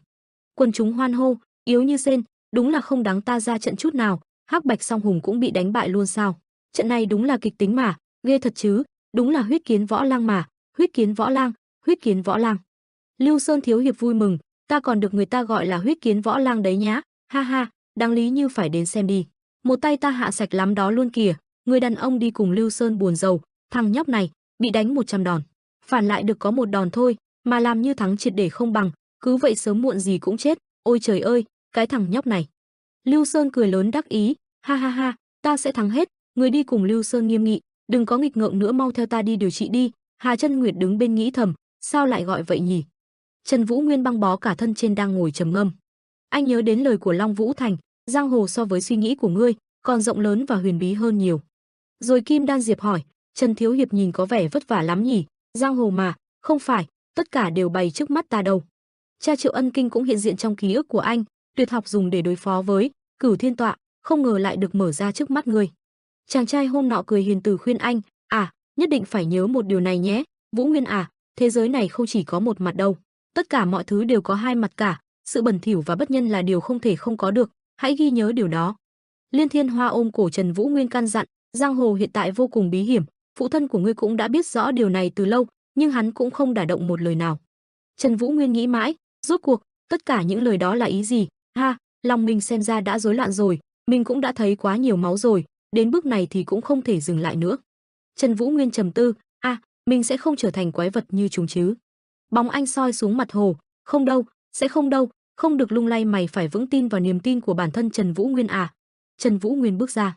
Hà Chân Nguyệt hỏi, tới rồi hả? Thương thế của cậu ổn hết rồi hả? Người đàn ông cạnh bên Lưu Sơn thở phào, may quá, thuốc của ta có hợp với cơ thể của cậu không? Trần Vũ Nguyên cúi đầu, tất cả mọi người đều đã vất vả vì tôi rồi, các vị đã vất vả nhiều rồi, thực sự cảm ơn các vị. Hà Chân Nguyệt cất giọng, cậu cũng đã vất vả nhiều rồi, bây giờ sẽ không ai có thể coi cậu là hậu duệ của một Bắc Thiên môn phản bội nữa đâu. Mấy võ sĩ cũng ra ngoài sắp xếp lại hết rồi. Lưu Sơn thiếu hiệp chỉ trỏ, này, Bắc Kiếm, Lưu Sơn mà đã chiến thắng tất cả các cuộc bỉ võ hôm nay đó. Mọi người đã rất ngưỡng mộ tôi và hét lớn tên tôi, nên không phải chỉ có mình cậu nổi tiếng đâu. Trần Vũ Nguyên đồng ý, đúng vậy, cậu cũng vất vả rồi. Cô nàng tóc ngắn thăm hỏi, huynh đứng dậy được rồi à, bây giờ huynh ổn rồi chứ? Giờ tôi còn đang sửa lại y phục cho Trần thiếu hiệp. Trần Vũ Nguyên ngượng nghịu, thì ra là vậy, rách nhiều nên sửa chữa là rất khó khăn nhỉ. Cảm ơn cô, bởi vậy cho nên, sao huynh không làm một bộ y phục mới luôn? Ha ha, để tôi suy nghĩ lại đã. Một người đàn ông đội mũ đen từ đâu tiến đến hắng giọng, có ai không? Xin lỗi. Tất cả mọi người thắc mắc. Ai đó hô lên, Quân tổng quản, Quân Thái Thành. Ông lão chữa bệnh cho Trần Vũ Nguyên cất lời, sao tổng quản lại tới đây vậy? Hà Chân Nguyệt nhìn ông ta băn khoăn, sao trực tiếp một tổng quản như ông ta lại tới đây nhỉ? Quân Thái Thành cười lớn, ha ha ha, nghe nói có khách quý ở đây nên ta đã đích thân đến. Quan tổng quản chào Trần Vũ Nguyên, rất vui được gặp cậu, Trần thiếu hiệp, tôi là Quân Thái Thành, tổng quản của Vân Trung Thiên. Trần Vũ Nguyên Trần Vũ Nguyên tôi cũng xin được bái kiến Quân đại hiệp. Hai người bốn mắt nhìn nhau mà đánh giá đối phương. Quân Thái Thành giải bày, tôi nghĩ là các vị đã rất bất ngờ khi thấy tôi xuất hiện ở đây nhỉ, thật lòng rất xin lỗi nếu có gì chưa phải phép. Tôi nghĩ là các vị cũng đang chờ đợi sự xuất hiện của Vân Trung Thiên, nên tôi cũng đành thất lễ mà đến, truyền đạt lại lời cho các vị. Ông ta ôn tồn, tôi sẽ không nói dài dòng mà sẽ đi vào vấn đề chính luôn. Vân Trung Thiên đã quyết định sẽ không áp dụng bất kỳ hình phạt nào đối với Trần thiếu hiệp đây. Chỉ là 10 năm trước, việc Bắc Thiên môn bị phá hủy sẽ được xử lý riêng biệt. Quân Thái Thành nói tiếp, cho dù có lời khai của Đông Hà là nguyên trưởng lão của Bắc Thiên môn và hành động đáng ngờ của Bắc Thiên chủ Liên Thiên Hoa, thì cũng không thể phán xét và xác định được sự kiện lớn của Võ Lâm 10 năm trước là đúng hay không. Không dừng lại ở đó, tổng quản hứa, bằng chứng lớn nhất cũng biến mất, nên hãy dành thời gian để nói về sự thật của nó, ta hứa sẽ xem xét kỹ hơn và điều tra lại. Quân Thái Thành cung kính, chân thành cảm ơn tất cả khó khăn các vị đã trải qua trong thời gian qua, ta xin thay mặt Vân Trung Thiên gửi lời an ủi và xin lỗi các vị. Mọi người im lặng. Trần Vũ Nguyên cất lời, trước tiên, ta biết rồi, cũng cảm ơn ngài. Ông ta quay đi, vậy thì ta xin cáo lui trước. Kiệu đã sẵn sàng. Tổng quản quay lại vuốt râu mép, Bắc Kiếm có vẻ không hài lòng, đi gặp chủ quân thôi. Trăng tròn vành vạnh dưới bầu trời đỏ rực, khung cảnh tiêu điều, hoang sơ, tạo sự nguy hiểm. Tứ đại trưởng lão của Mật Dạ đang quỳ rạp trên sàn. Người đàn ông râu tóc bạc phơ dài thườn thượt nói chậm rãi đang ngồi phủ phục trên chiếc ghế. Một lúc lâu ông chợt lên tiếng, được rồi, đã chuẩn bị xong một cơ thể mới rồi sao? Cả bốn người tứ đại trưởng lão của Mật Dạ đồng loạt lên tiếng, vâng dạ rồi thưa dạ chủ. Nghe vậy dạ chủ bèn lên tiếng, tốt lắm, sau khi nghi thức kết thúc chúng ta sẽ tiến thẳng vào Trung Nguyên. Tại Cửu Trọng Các, nơi ở của Cửu Thiên tại Vân Trung Thiên. Cửu Thiên, phái Võ Đang, Trích Diệp chân nhân. Ông lão nhìn ra bên ngoài cửa sổ, không ai lại đi tưới nước cho một cái cây đã quá lâu mà không thể nở hoa. Ánh nắng của ngày xuân thường ngắn ngủi, những ngày tươi sáng cũng không nhiều. Liên Thiên Hoa, người duy nhất khiến ta công nhận về kiếm pháp đã sụp đổ rồi ư? Ông chợt im lặng, nhìn lại phía sau, cái thói vô phép đấy vẫn như xưa. Ông lão nhìn tấm chắn bên phải căn phòng, không biết đang nói với ai, mau ra đi trước khi ta đích thân lôi ông ra ngoài. Tịch Diệp không nói nữa, chỉ im lặng nhìn chỗ kia chốc lát như đang chờ. Sau đó thật sự có một bóng người xuất hiện, hề hề, cái mũi thính như chó của đạo sĩ mũi ngựa vẫn không thay đổi nhỉ. Ông già đội mũ lớn với chiếc gậy phía sau không dừng lại, ê, mũi ngựa, rượu ngọc lộ mà ông ngâm ấy là Lăng Quân Huy, có còn miếng nào không? Không lâu trước đây ta đã đem bình rượu quý cho cái tên nào đó mất tiêu rồi. Lão Tịch thật sự lấy từ trong tủ ra một bình rượu, ném cho qua. Lăng Quân Huy đón lấy, ồ, trực tiếp đổ luôn vào miệng. Lão ta chùi miệng, cảm khái, ha, đã quá, quả nhiên rượu ngọc lộ của ông mới có vị của thiên đàng. Tịch Diệp hỏi lão ta, người không thèm xuất hiện trong buổi triệu tập mà, giờ sao lại đến đây, không lẽ chỉ vì rượu ngọc lộ thôi sao? Lão Lăng cũng không giấu giếm, tiết lộ mục đích thật, cái vụ phục đội đó là ý của ai vậy, là Tây Môn Hoa à? Ý tưởng đó bắt đầu từ ông ta thật, nhưng tất cả đều đã đồng ý. Muốn thoát ra khỏi nguy cơ của hiện tại thì phải tập hợp tất cả các võ sĩ trẻ trước tiên, tất cả mọi người, ai cũng có cùng suy nghĩ đó. Lăng Quân Huy đổ rượu vào miệng, nguy cơ á, ha ha ha, tài giỏi thật đấy, các người định không lâu nữa sẽ ra mặt sao? Lão Tịch thản nhiên như ruồi, có thể là vậy, sao, ông lại định phản đối nữa à? Ông già kia vẫn không ngừng uống rượu, phản đối, ầy, ta có sức mạnh gì trong tay mà đôi phản đối chứ? Ngày xưa, ta có phản đối một lần xong rồi bị một phen hú hồn hú vía đó còn gì, nên lần này ta sẽ yên lặng thôi. Tịch Diệp không có ý kiến gì thêm về việc đã qua, mong là ông sẽ làm đúng như những gì vừa nói. Lão kia rất chắc chắn, ông đừng lo, việc một mình ta không thể thay đổi được ngược biệt do hồn ai hết mà. Lão Tịch căn dặn thêm, ông không cần tham gia cũng chả sao, nhưng cũng đừng cản trở bọn ta. Lão Lăng thở dài, ông có không khuyên đi nữa thì cũng thừa biết ta rồi mà, ta chỉ đến để uống rượu ngọc lộ do người bạn lâu năm của ta đã ủ thành. Thứ rượu được ủ bằng những giọt sương lúc sáng sớm không lẫn tạp một hạt bụi nào thôi. Nói xong lão già cũng tạm biệt luôn, vậy ta xin phép đi trước nhé, cảm ơn ông, rượu rất ngon. Đại hội tỷ võ phục đội, trận. Bên trên võ đài, người đàn ông với vết máu lớn trên mặt thở hồng hộc. Anh ta nghiến răng, hét lên rồi vung nắm đấm với người đứng đối diện. Nhưng chưa kịp đánh trúng, người kia đã tặng cho anh ta một cú đấm móc từ dưới cằm. Người đàn ông sùi luôn bọt mép, ngã xuống. Trọng tài chỉ vào người kia, hô lên, thiếu hiệp cho Sở Thừa Khánh, thắng. Sở Thừa Khánh còn chưa ăn mừng xong đã cảm nhận được gì đó, nhìn xuống dưới chân, Hóa ra lúc này Minh Lưu Sơn quật cường không chịu thua liền cắn lấy cổ chân Sở Thừa Khánh. Hắn ta thốt lên, cái tên khốn này, bị ngất rồi mà còn cắn ta ư? Đám đông phía dưới hô hào. Huyết Huyền Võ Lang Minh Lưu Sơn quả nhiên là dai sức, tuy đã thua nhưng đánh rất hay, Huyết Huyền Võ Lang, Huyết Huyền Võ Lang.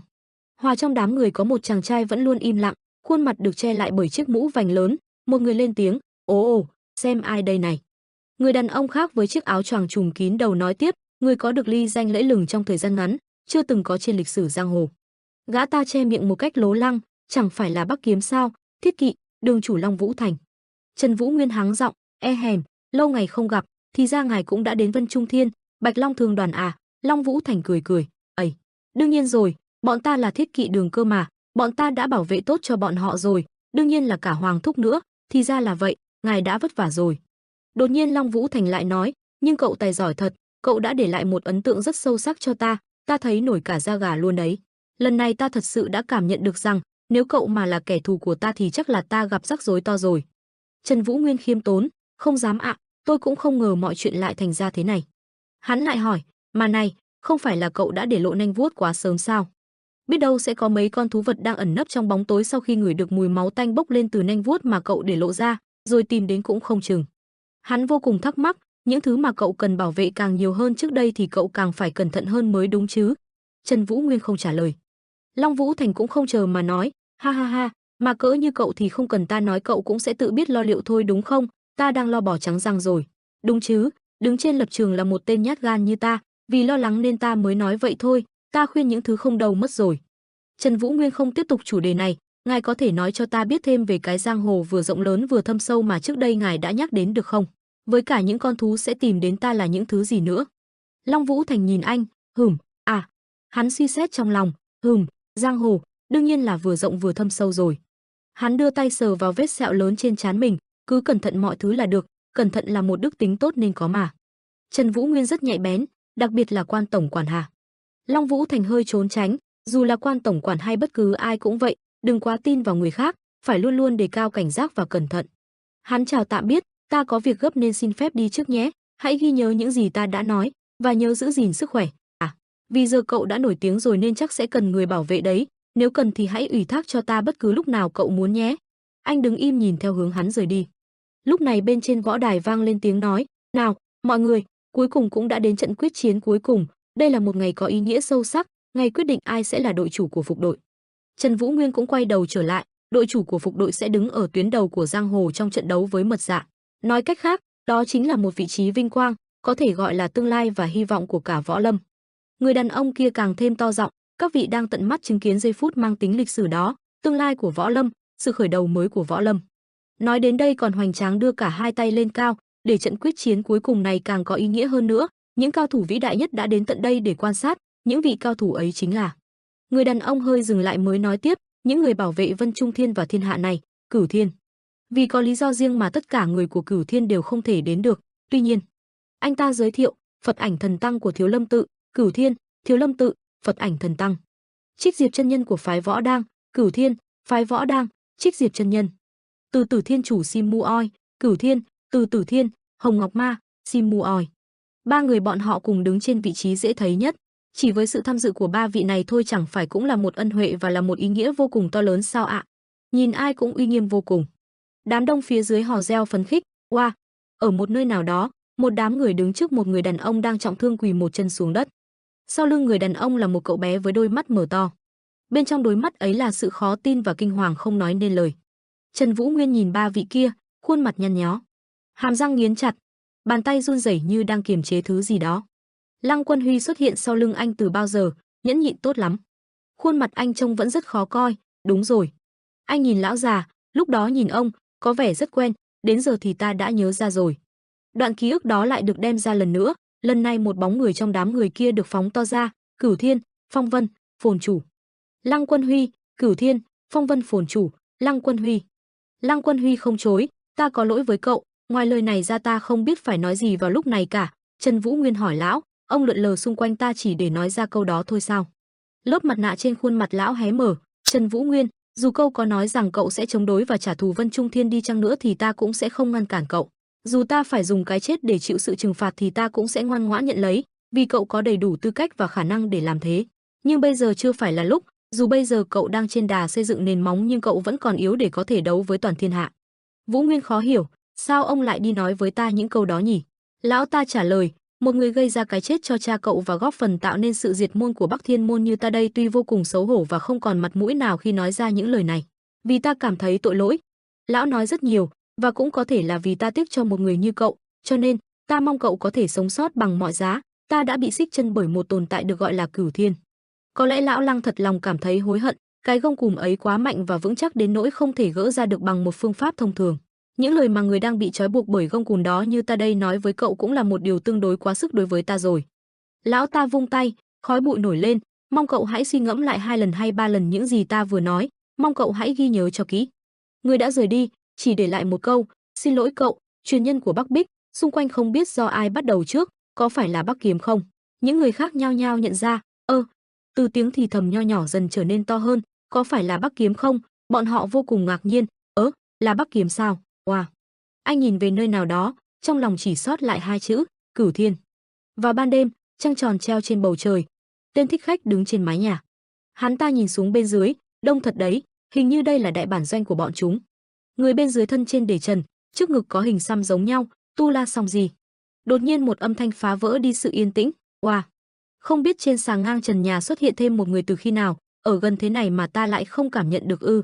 Ngươi tài giỏi thật đấy, ngươi bắt đầu bám theo ta từ khi nào vậy hả? Tên thích khách đờ người.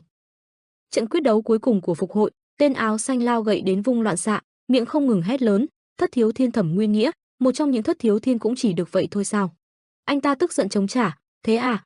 Rồi một chiêu vung đao mượt tựa như gió, chém về phía đối thủ, để ta hớt cái mõm chó nhà ngươi ra. Tên kia vẫn tự tin khẳng định, vị trí đội chủ là của ta. Vừa dứt câu thì một đoạn dây sắt đánh tới và cuốn quanh người hắn làm hắn ngạc nhiên không hiểu chuyện gì. Dây sắt như hóa thành một con rắn với những cái nanh sắc nhọn quấn quanh người hắn ta. Và rồi một tiếng đánh hạ gục đánh hắn bay ra xa, máu tuôn như mưa. Thẩm Nguyên Nghĩa trong tâm đắc ý, đừng ở đó mà cao ngạo. Phía dưới khán giả hò reo vui sướng, người chiến thắng cuối cùng là Thẩm Nguyên Nghĩa, đội chủ của phục hội sẽ là thiếu hiệp Thẩm Nguyên Nghĩa của Từ Từ Thiên. Tại Vân Trung Thiền Bí Các Điện, được biết, Bí Các Điện là nơi quản lý nhiều tổ chức thông tin của Vân Trung Thiên và tập hợp tất cả các thông tin về bên ngoài. Phía trong cung phát ra tiếng la hét tức giận cùng tấm thẻ bài bị ném mạnh đến nỗi cắm thẳng vào tường. Gì cơ? Bây giờ ngươi định từ chức đường chủ và trả lại lệnh bài của đường chủ Cơ Mật Đường sao? Trưởng lão Nguyệt Thành Thiên tức giận, tên nhà ngươi đã làm ra chuyện nhảm nhí đấy rồi mà vẫn còn vóc mặt đến trước mặt ta để nói những lời này hả? Ông nhăn nhó chỉ thẳng tay vào mặt Tô Mộ Thượng, vì thấy ngươi giỏi giang nên ta giao chức đường chủ của Cơ Mật Đường cho ngươi, vậy mà giờ ngươi đánh sau lưng ta như vậy đó hả? Tô Mộ Thượng cúi đầu, ta chẳng qua là có người phải phò tá nên mới làm vậy, còn nhiệm vụ của Cơ Mật Đường, ta đã không hề hành động một cách tùy tiện bất kỳ điều gì, cảm ơn ông vì thời gian qua, ta xin phép. Tô Mộ Thượng quay lưng rời đi để lại trưởng lão một mình lớn tiếng. Trưởng lão Nguyệt Thành Thiên lên tiếng đe dọa, từ nay về sau, ngươi nghĩ mình có thể tự do bay nhảy ở Vân Trung Thiên được ư? Kẻ ngạo mạn như ngươi và Trần Vũ Nguyên sẽ không sống được lâu đâu, ngày đó sắp đến rồi, hãy nhớ kỹ lấy. Trước cửa Vân Trung Thiên Bí Các Điện, Tô Mộ Thượng bước ra cửa, vừa nhìn sang thì lập tức phát hiện những cuộn thông tin được xếp chồng chất trên một cái bàn. Đây là những cuộn thông tin vừa được chuyển đến, lần này chắc cũng là lần cuối mình có thể vào Bí Các Điện rồi, cái gì mang đi được phải cố gắng lấy hết mức có thể. Tô Mộ Thượng mở một cuộn thông tin ra và chăm chú đọc. Đọc xong không khỏi ngạc nhiên, cái này không lẽ? Dưới màn đêm tối đen như mực chỉ có ánh sáng của vầng trăng. Một đống đen nhanh như chớp chạy vụt qua, trên người chằng chịt vết thương còn ứa máu, như có thứ gì đó đang rượt đuổi hắn vậy. Đúng là như thế, phía sau là những tên hung thủ bịt kín từ đầu tới chân chỉ để lộ đôi mắt sáng rực, chết tiệt. Ngay sau đó một tên đã lao tới đá vào lưng Thanh Nhân, những tên khốn này đang hành động một cách rất bài bản. Sau cú đá là một cú đấm chí mạng ngay mặt, bọn chúng đang tấn công mình một cách vừa phải để dẫn dụ mình đi về xào huyệt. Thanh Nhân ngã nhào xuống đất, Triệu Ân Kinh tiến đến, "Ôi chao, ta hỏi tên đứng sau ngươi là ai cơ mà?" Hắn ta thong thả hỏi Thanh Nhân, "Ai đã phái ngươi đến vậy hả? Ngươi định không nói thật đấy à?" Thanh Nhân đau đớn, tuy bị phát hiện và rơi vào tình huống không hay này, nhưng ta là Bí Nguyệt Thanh Nhân, thiên cấp của Hắc Nguyệt. Thanh Nhân nghiến chặt răng cố gắng dùng nốt chút sức mạnh dư thừa còn lại để chạy đi. Triệu Ân Kinh vỗ tay kiêu ngạo nhìn theo hướng Thanh Nhân, "Ấy chà, có cố gắng đấy." Hắn cho người lao lên đánh Thanh Nhân dồn dập. Anh ngã chà cả mặt xuống nền đất. Lợi dụng khi Thanh Nhân ngã, liền có một tên hùng hổ đánh lén. Rất may cho anh là chú chó đã chạy lên cắn ngã tên hung thủ. Thanh Nhân tròn mắt, "Á, không được." Tiếng kiếm va vào nhau tạo nên tiếng cheng cheng, cheng. Trần Vũ Nguyên với chiếc áo đen choàng kín người, việc khâu vá lại võ phục lâu hơn mình nghĩ. Trần Vũ Nguyên thở dài, cũng phải thôi, bị rách nhiều thế cơ mà. Anh tự hỏi, hay mình sắm luôn một bộ mới như lời Giang cô nương nói nhỉ, nhưng bộ võ phục này là do Hoàng Chiết làm việc vất vả để may cho mình. Trên trời, một con chim quạ đen bay tới. Nó đến báo tin cho Trần Vũ Nguyên. Nghe xong anh trở nên bực bội, khỉ thật, Thanh Nhân gặp chuyện rồi. Bên này Thanh Nhân đang ra sức bỏ chạy, không được, không được. Anh cuộn tròn người lại để tự bảo vệ cơ thể mình. Khi sắp bị tấn công, Thanh Nhân dường như đã chuẩn bị sẵn tâm lý. Lúc này Trần Vũ Nguyên chạy tới, Triệu Ân Kinh giơ tay ra lệnh, "Dừng lại đi." Hắn cười nhạo, "Kẻ đứng sau là Vũ Nguyên ngươi sao?" Tà áo của Trần Vũ Nguyên bay theo chiều gió. Anh vừa ngẩng mặt lên thì lập tức hai tên hung thủ phía đối diện đã bay đầu. Trần Vũ Nguyên liếc nhìn quanh và nhận ra, quả nhiên tu la song diện, có liên quan đến tên nhà ngươi, Triệu Ân Kinh. Hắn vuốt tóc một cách ngạo nghễ, "Này, này, có gì giải quyết bằng lời thôi, không thôi những người mà ngươi quý lại." Triệu Ân Kinh nhìn sang, "Còn đứng đó làm gì, mau tập hợp hết thi thể lại đây." Triệu Ân Kinh từ từ kéo mũ áo lên, tuy lời này từ chính miệng ta nói ra cũng thấy mâu thuẫn, nhưng người đừng đào bới chuyện của thiên hạ theo ý mình nữa, và tốt nhất là cũng đừng tiết lộ chuyện tu la vô diện ra ngoài. Triệu Ân Kinh giơ ngón tay lên đếm và mỉm cười, "Nếu ngươi càng làm vậy thì không chỉ ngươi mà tất cả những người bên cạnh ngươi đều sẽ rơi vào nguy hiểm đấy. Hà Chân Nguyệt, Đường Kỳ Vấn, Hoàng Chiết, Nam Tú Liên, Tô Mộ Thượng và nhiều người khác nữa." Triệu Ân Kinh từ từ quay người, "Ta thật lòng không muốn đối đầu với ngươi đâu, hãy ghi nhớ cho kỹ, vì đây là lời khuyên cuối cùng ta dành cho người đệ đệ yêu quý của mình."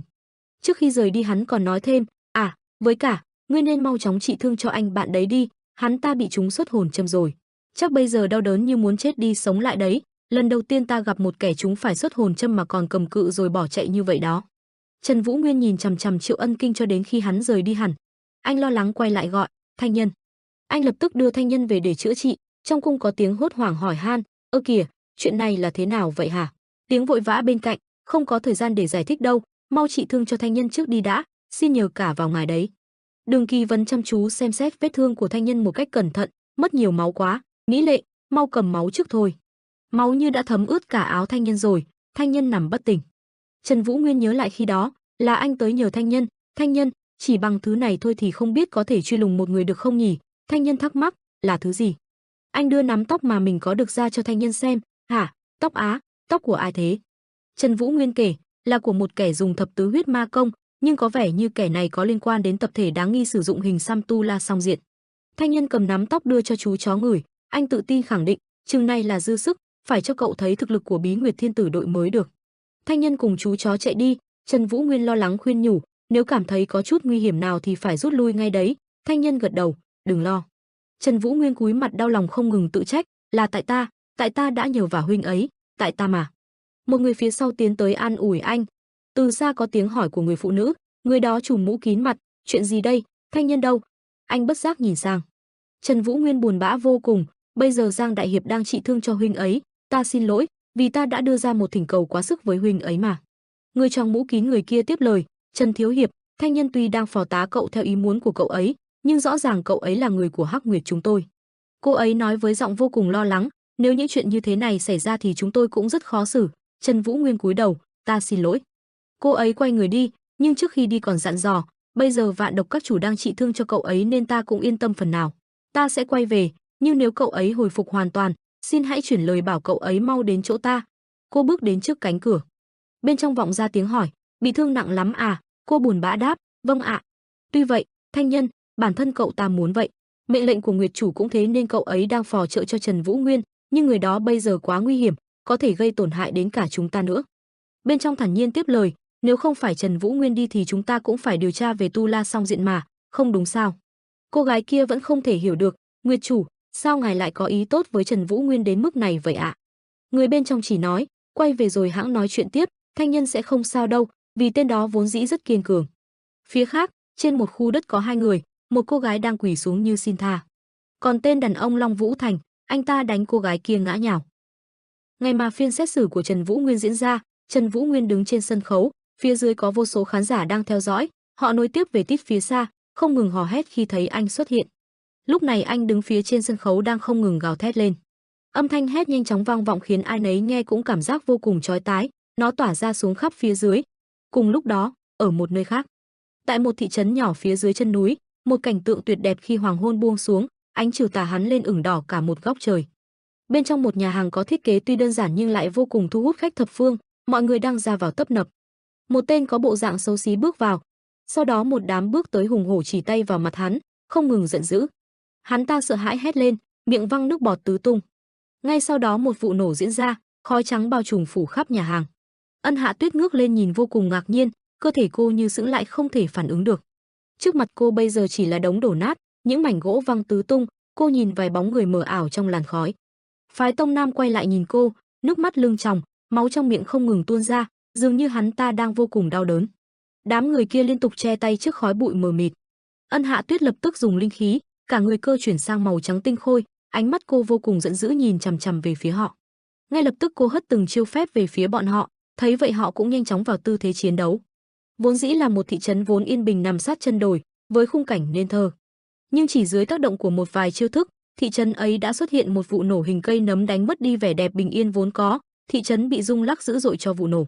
Ánh sáng tỏa ra vô cùng chói mắt, khiến ai nấy nhìn vào cũng không thể nhìn thấy bất kỳ thứ gì. Tại vụ nổ xác người nằm la liệt, chỉ còn lại vài người sống sót, họ cố gắng gượng chút sức lực cuối cùng cầm vũ khí tự vệ. Ân Hạ Tuyết lúc này đang đối phó với bọn chúng, cô hất từng đón tấn công đến, những tên đạo tặc tàn ác vô nhân tính. Cô lần lượt xử từng tên một, miệng không ngừng lẩm bẩm, đã có ý định tấn công Trương Đoàn có ý tốt với ta. Những hoàn lưu của chiêu thức rạch ngang dọc trên không trung, ta chỉ ứng phó và trừng phạt tương xứng với những gì bọn họ đã gây ra mà thôi. Vậy mà các ngươi lại dồn ép ta vào đường cùng, quy cho ta cái tên ma nữ và định giết ta. Cô đã xử lý gọn đám người đó, cô đứng đầy kiêu hãnh, không lẽ ta phải đứng yên chịu chết hay sao? Phái Công Luân ôm cánh tay đang bị trọng thương miệng lúng túng, sao lại có thể? Thanh Học lúc này nằm dưới đất, cơ thể không còn cử động, máu trong miệng hắn không ngừng tuôn ra, tuy quân viện trợ từ phái Tông Nam đã đến. Phái Côn Luân đột nhiên trở nên sửng sốt, tất cả phải bị mất mạng dưới tay ma nữ thế này sao, chết một cách vô lý thế này sao? Ân Hạ Tuyết lạnh lùng, cô liền hất nhẹ một chiêu đến khiến đầu của hắn lìa khỏi xác. Khuôn mặt cô không chút cảm xúc, ta chỉ là ma nữ đối với kẻ địch, còn đối với quân mình thì là một tiên tử, một lúc nào đó ta sẽ dẹp sạch Trung Nguyên, nhưng giờ thì chưa phải lúc, vậy mà không ngờ các ngươi lại sắc sược, tự mình tìm đến cái chết. Lúc này tại một cung điện, một tiếng hét vang lên, Đàm công tử, có thư gửi đến yêu cầu được giúp đỡ ạ. Một tên người hầu hớt hải chạy vào bẩm báo, có ma nữ xuất hiện ở tỉnh Thiểm Tây và Hồ Bắc, mấy chục võ sĩ của phái Côn Luân và phái Tông Nam đã mất mạng trong tay của ma nữ, giờ mọi chuyện đang sùm của lên đấy hả? Đàm Tú Thiên ngạc nhiên, ma nữ á, ngươi nói vậy là sao? Hắn ta lập tức báo cáo sự tình, phái Côn Luân đã quyết đấu với ma nữ trước tiên, những vì thiếu binh lực, bọn họ đã yêu cầu chi viện từ phái Tông Nam, hình như tất cả bọn họ đều đã bị sát hại rồi ạ, vì thế mà bọn họ mới nhớ đến Đàm công tử trợ giúp. Tuệ Linh đứng phía sau nghe được tình hình thầm nghĩ, ma nữ sao? Lúc này Đàm Tú Thiên lên tiếng, Tuệ Linh, cô nhẹ nhàng đáp, vâng, Đàm công tử, chàng đi cẩn thận nhé. Anh ta vắt áo lên vai bước đi ung dung bước đi, hết bọn đạo tặc rồi giờ lại đến ma nữ à, mau lên đường thôi. Lúc này phía sâu trong khu rừng, Ân Hạ Tuyết trầm trầm bước đi, đại hội hợp linh như thế nào rồi nhỉ? Cô phóng ánh mắt nhìn xa xa miệng lẩm bẩm, bây giờ cũng đến lúc Tủ Linh tìm đến rồi cơ mà, hay giờ mình cứ quay về nhỉ? Đột nhiên cô lại trở nên do dự, nhưng có một ký ức luôn khiến mình bất an cứ dẫn lối cho mình đến nơi thăm thẳm đó của Trung Nguyên. Đột nhiên cô quay mặt nhìn về một hướng, dường như đã phát hiện ra điều gì đó. Thì ra đó chính là Đàm Tú Thiên đi tới, anh đừng đầy oai phong dường như không chút sợ hãi. Ánh mắt họ chạm nhau, tuyệt nhiên chẳng ai nói với ai câu nào. Anh có chút sửng sốt, nữ nhân kia là... Rồi anh nhớ lại quá khứ, 7 năm trước, tại Bắc Thiên Môn. Anh nhớ lại khuôn mặt đó chính là người đã ở cùng với Trần Trưởng Môn. Anh giật thót mình, Ân Hạ Tuyết, tiểu thư. Cô khẽ quay người lại, khuôn mặt cô có nét thanh tao đến lạ, một vẻ đẹp đến nao lòng. Anh thở dài thành tiếng dường như có chút ngượng ngùng, anh đưa tay ra phía sau cổ. 7 năm trước, lúc gặp nhau ở Bắc Thiên Môn, ta cũng đã cảm nhận được rằng cô không phải là một người bình thường, nhưng không ngờ nó lại vượt quá cả dự đoán của ta nữa. Ân Hạ Tuyết tiểu thư chính là ma nữ xuất hiện trên giang hồ đó sao? Ân Hạ Tuyết nhẹ nhàng, người là ai? Người biết ta ư? Với cả, ta không phải là ma nữ.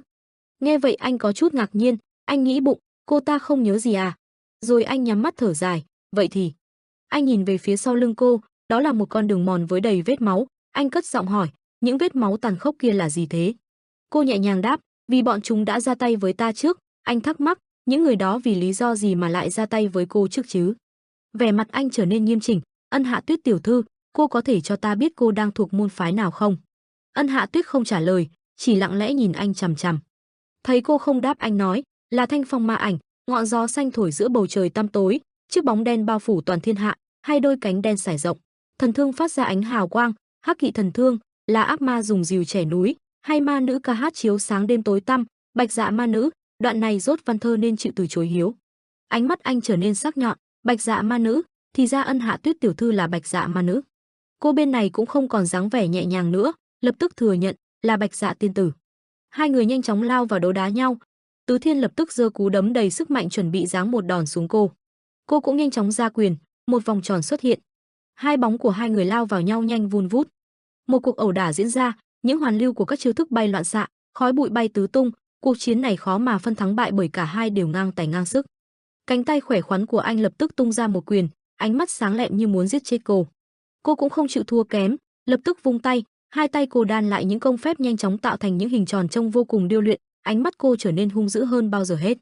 Anh bật chế độ hơn thua, ngay lập tức sử dụng chiêu thức Thánh Quang Lưu, cả cơ thể anh đang gồng lên, hai cánh tay như được buff thêm sức mạnh, nó cuồn cuộn khói trắng thoát ra. Cô thấy vậy vô cùng sửng sốt. Anh tung tiếp đến một chiêu Tam Liên Quang Luân Kích, dáng vẻ xuất chiêu vô cùng dứt khoát, đôi tay của anh được bao bởi sức mạnh khủng khiếp. Dưới sự tác động của anh, toàn bộ đất đá tung lên, một cú nổ đã diễn ra, bao trùm toàn bộ khung cảnh là làn khói trắng xóa mờ mịt. Lúc này anh chẳng thấy cô đâu, chỉ thấy hoàn lưu của những chiêu thức lao đến, nó chuẩn bị đập thẳng vào người anh. Anh trừng mắt nhìn chằm chằm, ánh mắt sắc lẹm. Một luồng ánh sáng lướt qua nhanh chóng khiến anh ngơ ngác chưa hiểu chuyện gì xảy ra. Ngay sau đó cô lập tức quay lại lao vào anh, định hạ gục anh chỉ với một chiêu, điều này nhanh đến mức khiến anh không phản ứng kịp.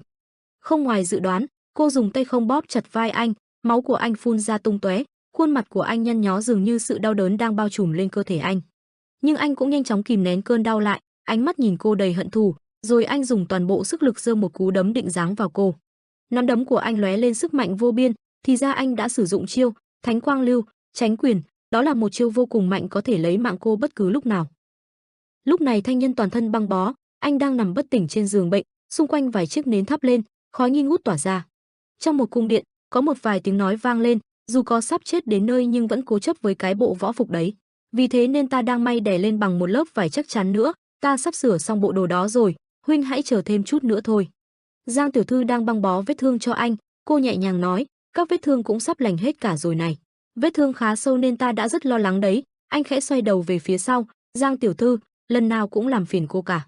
Đột nhiên lúc này có một người hớt hải chạy đến, quân chủ, dường như có chuyện gì đó khẩn cấp. Anh ngạc nhiên nhìn về phía người đàn ông, Tô Võ Giả.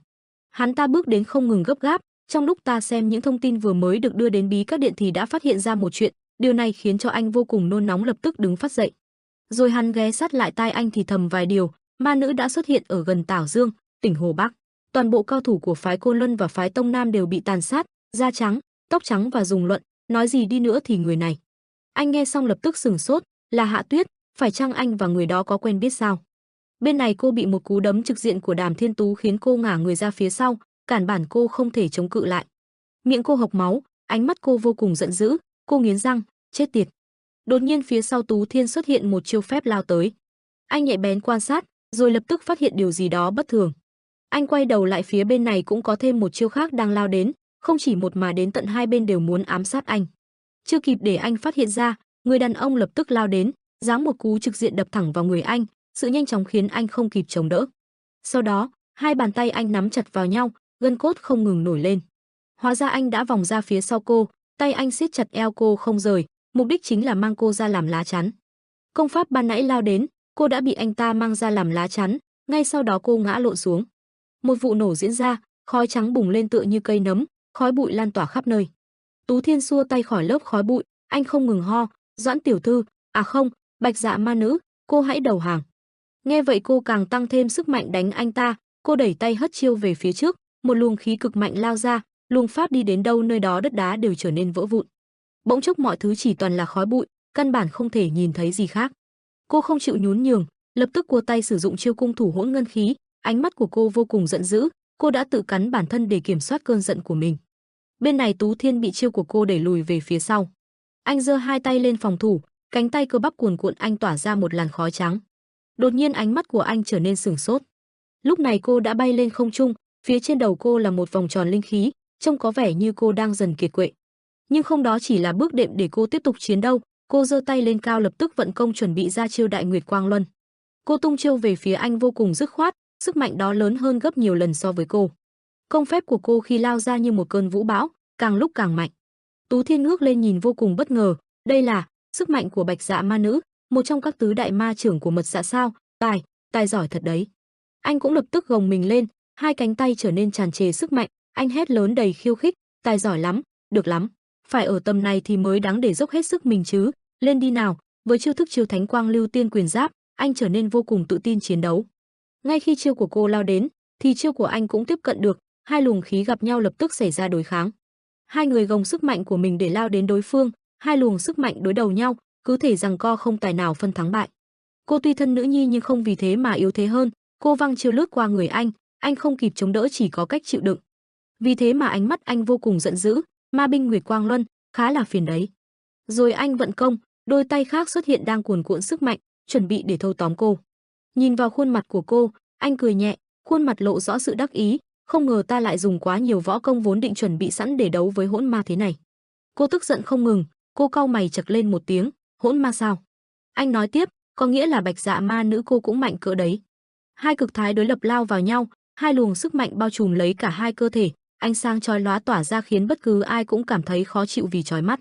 Cứ thế thời gian trôi qua căn bản không thể phân thắng bại vì sức mạnh của họ có chút ngang bằng. Tuy nhiên lúc này trong sự chói quá của luồng sức mạnh, anh lẩm bẩm, truyền thuyết của tứ đại ma trưởng sắp phải sụp đổ trong tay Thương Thiên Cố Thành Đàm thủ thiên ta rồi. Bên này cô cũng đang kịch liệt chống trả, đúng rồi, trước đây mình đã từng phải rút lui vì bị trọng thương trong lúc đấu với hỗn ma, rõ ràng là hắn ta đã trốn vào đâu đó. Đột nhiên anh kêu lên một tiếng, rồi nhìn cô chằm chằm. Cô nghe thấy tiếng động lập tức liếc nhìn sang anh, nhưng đã không còn vẻ giận dữ nữa. Đột nhiên một chiếc dao lao đến eo của cô, nó cắm sâu vào trong khiến cơ thể cô trọng thương. Phái Côn Luân bên này đang bò lổm ngổm dưới đất reo lên sung sướng, chúng lên rồi sao? Hắn ta cười mãn nguyện, cuối cùng không ngờ lại trúng phóc, đồ ma nữ khốn kiếp, ngươi thấy sao hả? Ngươi đã đoán được trường hợp này chứ gì? Tú Thiên giận dữ hét lên, ta đang đấu một trận công bằng đấy, ngươi giở cái trò gì thế hả? Côn Luân hào hứng, ôi chao, Thương Thiên Cố Thành Đàm Tú Thiên võ đại ơi, đã có rất nhiều huynh đệ Côn Luân và Tông Nam chết trong tay ả ta đấy, công bằng cái rắm, Bạch Dạ ma nữ là kẻ thù chung của cả giang hồ, đằng nào cũng phải giết ả ta đấy, công bằng con khỉ mốc, Bạch Dạ ma nữ là kẻ thù chung của cả giang hồ, đằng nào cũng phải giết ả ta mà thôi. Ngay khi vừa nói xong một chiêu của cô lập tức lao thẳng vào mặt anh, nó cứa đứt đầu anh văng ra khỏi cơ thể. Cô ôm bụng bị trương đầy đau đớn nhưng vẫn dùng chút sức lực cuối cùng để vút chiêu đến hắn, không thể để hắn ta sống sót. Tú Thiên lập tức bắt lấy tay cô, anh nói, khỉ thật, tuy đây không phải là kết quả mà ta mong muốn, nhưng cô cũng nên ngưng việc sát sinh lại đi. Đột nhiên ánh mắt của anh trở nên hoảng hốt, dường như anh đã trông thấy điều gì đó. Thì ra Vũ Nguyên đã đến bắt lấy tay anh ta nhẹ nhàng nói, huynh đài, có thể bỏ cái tay đó ra giúp ta được không? Trần Vũ Nguyên và Tô Mộ Thượng cưỡi ngựa phóng nhanh về phía trước. Trần Vũ Nguyên tập trung cao độ, gương mặt lạnh toát, đôi mắt phần lo lắng, gấp gáp lao ngựa về phía trước. Đang đi anh quay qua nhìn thấy như một vụ nổ ở bên kia hàng cây. Anh không do dự kéo ngựa quay qua, Tô Mộ Thượng chưa kịp hiểu gì cả. Tô Mộ Thượng ra ký hiệu tay chỉ đạo, dùng hai ngón trỏ và giữa chỉ qua hướng Trần Vũ Nguyên đi, ra lệnh, kể từ bây giờ, toàn bộ khu này là tiền phương của chủ quân. Dùng ngón cái chỉ về hướng ngược lại, tuyệt đối không được để cho bất kỳ ai có thể nhìn thấy. Rồi dùng hai ngón tay chỉ về phía trước, đây là chuyện trọng đại có liên quan đến sự tồn bại của chủ nhân nên mọi người hãy đề cao cảnh giác và vô cùng thận trọng. Những người đó đang bay đi theo ở phía trên của Tứ Vũ Phương, sau khi nhận được mệnh lệnh thì chia nhau ra bay đi từng hướng. Trần Vũ Nguyên tranh thủ từng chút, không ngừng phóng nhanh ngựa về phía trước. Ánh mắt tập trung, thêm phần lo lắng muốn đến đó nhanh nhất. Dần dần đi ra được hết hàng cây, anh thấy có hai người đang ở đó. Đàm Tú Thiên ngạc nhiên. Đàm Tú Thiên nắm tay của Ân Hạ Tuyết giơ lên cao, Trần Vũ Nguyên để tay lên chặn lại, có thể bỏ cái tay đó ra hộ ta được không? Trần Vũ Nguyên hờ hợt nhìn Đàm Tú Thiên. Đàm Tú Thiên ngơ ra đứa mắt nhìn anh, Bắc Kiếm. Anh bỏ tay ra nhìn chằm chằm Trần Vũ Nguyên. Trần Vũ Nguyên nhìn lại. Trần Vũ Nguyên nhìn đầy thương xót, lo lắng, Hạ Tuyết. Ân Hạ Tuyết với mái tóc bạc trắng, cô cúi người xuống mệt nhọc, thở ra những luồng khí trắng. Đàm Tú Thiên liếc nhìn Trần Vũ Nguyên, rồi anh đưa mắt nhìn Ân Hạ Tuyết. Cả hai đứng nhìn Ân Hạ Tuyết, mái tóc trắng cô dần dần phồng lên, như biến thành tiểu yêu, mặt đen còn mắt thì trắng. Tình hình này của nàng ấy không bình thường chút nào cả, không lẽ nàng ấy đã dần sắp tẩu hỏa nhập ma rồi sao? Đàm Tú Thiên quay ra hành lễ với Trần Vũ Nguyên, Trần trưởng môn, lâu ngày không gặp, chắc cũng phải 7 năm rồi chúng ta mới trực tiếp đối diện với nhau thế này.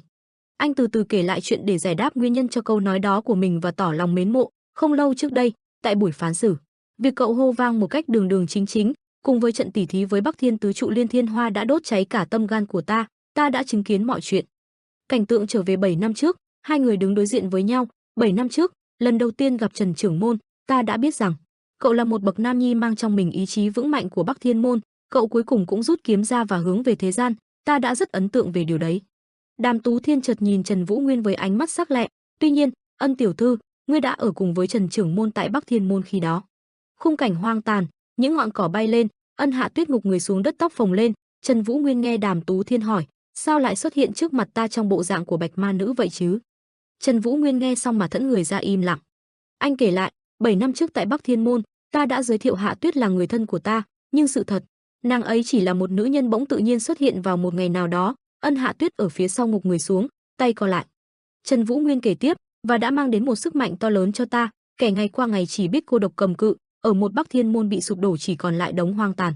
Anh nói tiếp, khi đó, ta cũng đã không biết rõ thân phận của nàng ấy, và rồi nàng ấy đã rời đi sau đợt tấn công của hỗn ma, ta bây giờ cũng là lần đầu tiên gặp lại nàng ấy, sau 7 năm trời. Đàm Tú Thiên vuốt rau, trầm ngâm, tên hỗn ma chết tiệt, ta cũng đang tìm kiếm hắn, ta rất quyết liệt nhưng chẳng dễ dàng gì. Tóm lại là, cậu cũng không biết thân phận thật của cô ta đúng không? Chắc cậu cũng khó xử lắm. Ta tin Trần trưởng môn, bởi vì cậu là một người không đời nào lại đi nói dối. Đàm Tú Thiên xin nhận người, nhưng thân phận của nữ nhân đó chính là Bạch Dạ ma nữ của Mật Dạ, không những là kẻ thù chung của toàn bộ Văn Trung Thiên mà cô ta đã sát sinh nhiều vô kể. Hãy giao chuyện này lại cho ta, Trần trưởng môn, ta sẽ đem cả tính mạng mình ra để đảm bảo mạng sống cho Ân tiểu thư. Trần Vũ Nguyên khẽ cúi đầu, vẻ mặt vừa mệt vừa khó xử. Hai, Đàm hội chủ. Đàm Tú Thiên tức giận quát lớn, Trần trưởng môn, cậu chỉ vừa hóa giải hiểu lầm và nỗi oan uổng của Bắc Thiên môn cách đây chưa được bao lâu. Cho dù cậu có nỗi khổ riêng đi chăng nữa, nhưng cứ để thế này thì mọi chuyện sẽ lại rối như tơ vò đấy, cậu cũng biết rõ mà. Anh khó xử bảo, xin hãy giao mọi chuyện cho ta. Đàm Tú Thiên không nói gì, nhưng ánh mắt đã trở nên hung dữ. Cánh tay của anh có những đường năng lượng màu vàng tập trung xuống bàn tay đang nắm chặt. Trần trưởng môn, nếu cậu không chịu hợp tác, thì ta cũng không còn cách nào khác, buộc phải dùng đến vũ lực với cậu. Trần Vũ Nguyên cũng vào thế chiến đấu, từ từ rút kiếm ra, tà áo bay phấp phới phía sau thêm phần khí phách cùng ánh mắt lạnh lùng. Ánh mắt anh buồn bã như không muốn có cuộc chiến xảy ra, ta thỉnh cầu ngài đấy, Đàm hội chủ. Đàm Tú Thiên trên đà trên cao xuống, dùng lực bàn tay, xin cậu hãy phân định rõ công và tư đi. Bên kia bỗng có một luồng sáng, tạo ra như một đôi cánh. Trần Vũ Nguyên cắn răng, dùng kiếm đỡ lấy đòn tấn công của Đàm Tú Thiên đầy khó khăn. Chợt bên eo của Ân Hạ Tuyết dính gì màu trắng, bàn tay cô co lại. Ân Hạ Tuyết mặt mệt mỏi, thở hơi ra, mái tóc trắng còn thêm phát sáng. Cả người cô chân ra, hét lớn đầy đau đớn như đang trong quá trình biến đổi. Trần Vũ Nguyên đang đánh nhưng ánh mắt chú ý tình hình ở phía sau, Ân Hạ Tuyết như đang ở trong một nửa hình cầu năng lượng. Cước nhẫn hỏa lạc, Đàm Tú Thiên thay đổi chiêu thức, dùng chân đá tạo như đường năng lượng vàng đẹp mắt ở phía sau. Anh bỗng chợt sững người ra ngỡ ngàng. Trần Vũ Nguyên hạ kiếm xuống, đứng im nhìn về phía Ân Hạ Tuyết. Anh chăm chú nhìn, Đàm Tú Thiên thấy cũng chỉ tự than, cậu ta hóa ra không thèm tập trung để đánh nhau với mình sao? Đàm Tú Thiên ngớ người ra. Đàm Tú Thiên nhớ về hình ảnh hai người, Tam phu nhân đang nở nụ cười hạnh phúc với anh nhưng nước mắt thì tuôn trong sự đau đớn, và từ môn Huệ Linh nhẹ nhàng cười toát đầy khí chất tiêu thư, tình yêu. Đàm Tú Thiên thu chân mình lại, bất lực than, hỏi thế gian tình là gì chứ, mắc mệt. Anh chống tay hai bên, nhếch miệng đầy chán nản, chính mồm mình còn hét lớn công tư phân minh cơ mà, thiệt tình, mình muốn đấu một trận thư hùng với cậu ta nhưng chắc chưa phải lúc rồi. Anh gọi Trần Vũ Nguyên đang nhìn mãi về phía sau, Trần trưởng môn. Khi Trần Vũ Nguyên quay lại nhìn thì anh đã chạy đi và gửi lời lại, Đàm Tú Thiên, ta đã nhận nhiệm vụ trấn áp Bạch Dạ ma nữ. Ta đã quyết đấu một trận với Bạch Dạ ma nữ nhưng cuối cùng cô ta đã tẩu thoát. Tuy ta đã ngay lập tức đuổi theo nhưng hành tung của cô ta quá bí ẩn, cuối cùng ta không tìm được cô ta và đành quay trở về. Trần Vũ Nguyên nhìn theo, ánh mắt vừa toát vẻ lạnh lùng vừa buồn bã. Đàm chủ hội. Đàm Tú Thiên chạy đi. Bỗng anh dừng lại, quay đầu, cảnh cáo. Tuy nhiên, dù sau này xảy ra chuyện gì dù lớn hay bé liên quan đến Bạch Dạ ma nữ, thì dù Trần trưởng môn nhờ vả đi nữa, ta cũng sẽ thẳng tay trừng trị. Ta mong Trần Trương môn đừng lấy sự thất vọng để báo đáp niềm tin ta dành cho cậu, mau đi ngăn cô ấy lại, đừng để cô ấy bị bạo tẩu. Trần Vũ Nguyên hành lễ đa tạ. Anh bỏ kiếm vào, từ từ đi tới chỗ Ân Hạ Tuyết. Đàm Tú Thiên vừa đi vừa ngải đầu, Huệ Linh mà biết sự thật này chắc sẽ mắng mình mất, phải giữ bí mật mới được. Trần Vũ Nguyên đi dần lại, cột năng lượng như hình trụ tròn được tạo nên. Trần Vũ Nguyên lấy tay đỡ trước mặt, khó khăn bước vào trong. Anh đi từ từ vào, sức mạnh của nó đã làm cho người của anh máu văng ra theo từng đường, ánh mắt đầy thương xót gọi tên, Hạ Tuyết. Làm sức mặt chảy máu nhưng anh không hề quan tâm, vội đưa lời an ủi tiến gần tới Ân Hạ Tuyết, không sao đâu, nàng hãy bình tĩnh lại đi. Ân Hạ Tuyết như bị mất kiểm soát hét lớn. Vòng tròn đó càng to lớn hơn, nó như một cơn lốc. Sức mạnh của nó khiến cho Trần Vũ Nguyên bước đi khó khăn hơn và làm thương chân của anh. Một màu trắng xóa. Trần Vũ Nguyên cố giơ tay với tới. Anh cố gắng đưa tay, nhẹ nhàng ôm lấy đầu cô. Anh nhẹ nhàng ôm lấy người cô, ta rất nhớ nàng, Ân Hạ Tuyết, cô nhỏ bé trong cái ôm của anh. Ân Hạ Tuyết như cảm nhận được gì đó, người cô cũng trở nên bình tĩnh hơn. Ký ức quay về, cô ôm chầm lấy Trần Vũ Nguyên, anh tròn mắt đầy bất ngờ. Cô giữ người ra, ngục trai vai anh rồi khóc. Hai người ngồi ôm nhau dưới gốc cây. Anh cũng dịu dàng ôm cô, mái tóc được cài một cây châm có bông hoa. Trước sự ngạc nhiên, Trần Vũ Nguyên tặng cô cây châm có hình bông hoa rất đẹp. Anh cười nhẹ nét e thẹn. Ân Hạ Tuyết như nhớ ra điều gì. Trong vòng tay ấm áp của anh, cô bật khóc như lúc trước. Cơn lốc năng lượng, rồi chúng như vỡ ra biến thành những mảnh vụn trắng nhỏ. Hai người ôm nhau thắm thiết dưới cơn mưa của những mảnh vụn ấy. Ân Hạ Tuyết mếu máo gọi tên anh, Vũ Nguyên, anh nhẹ nhàng đáp lại, ừ. Giữa cánh đồng tuyết bay đầy trời, Trần Vũ Nguyên và Ân Hạ Tuyết ôm chặt nhau. Ân Hạ Tuyết lên tiếng gọi, Trần Vũ Nguyên, anh đáp lại, ta đây. Rồi Trần Vũ Nguyên nhìn vào mắt của Ân Hạ Tuyết nhẹ giọng bảo, ta đã thật sự rất nhớ nàng đấy, Ân Hạ Tuyết. Ân Hạ Tuyết nước mắt chảy thành dòng hỏi, Trần Vũ Nguyên, chuyện này là sao vậy, sao tự nhiên? Trần Vũ Nguyên ngắt lời, bây giờ đã không sao nữa rồi. Ân Hạ Tuyết lại ôm chầm lấy anh tự trách, không lẽ ta đã khiến chàng bị thương ư, ta xin lỗi. Đúng lúc đó, có một thứ gì đó vút đến. Ân Hạ Tuyết giật mình, một tiếng. Khi nhìn rõ là Nguyệt Quang Luân đang lao đến, Ân Hạ Tuyết hét lớn, dừng lại, ta bảo dừng lại.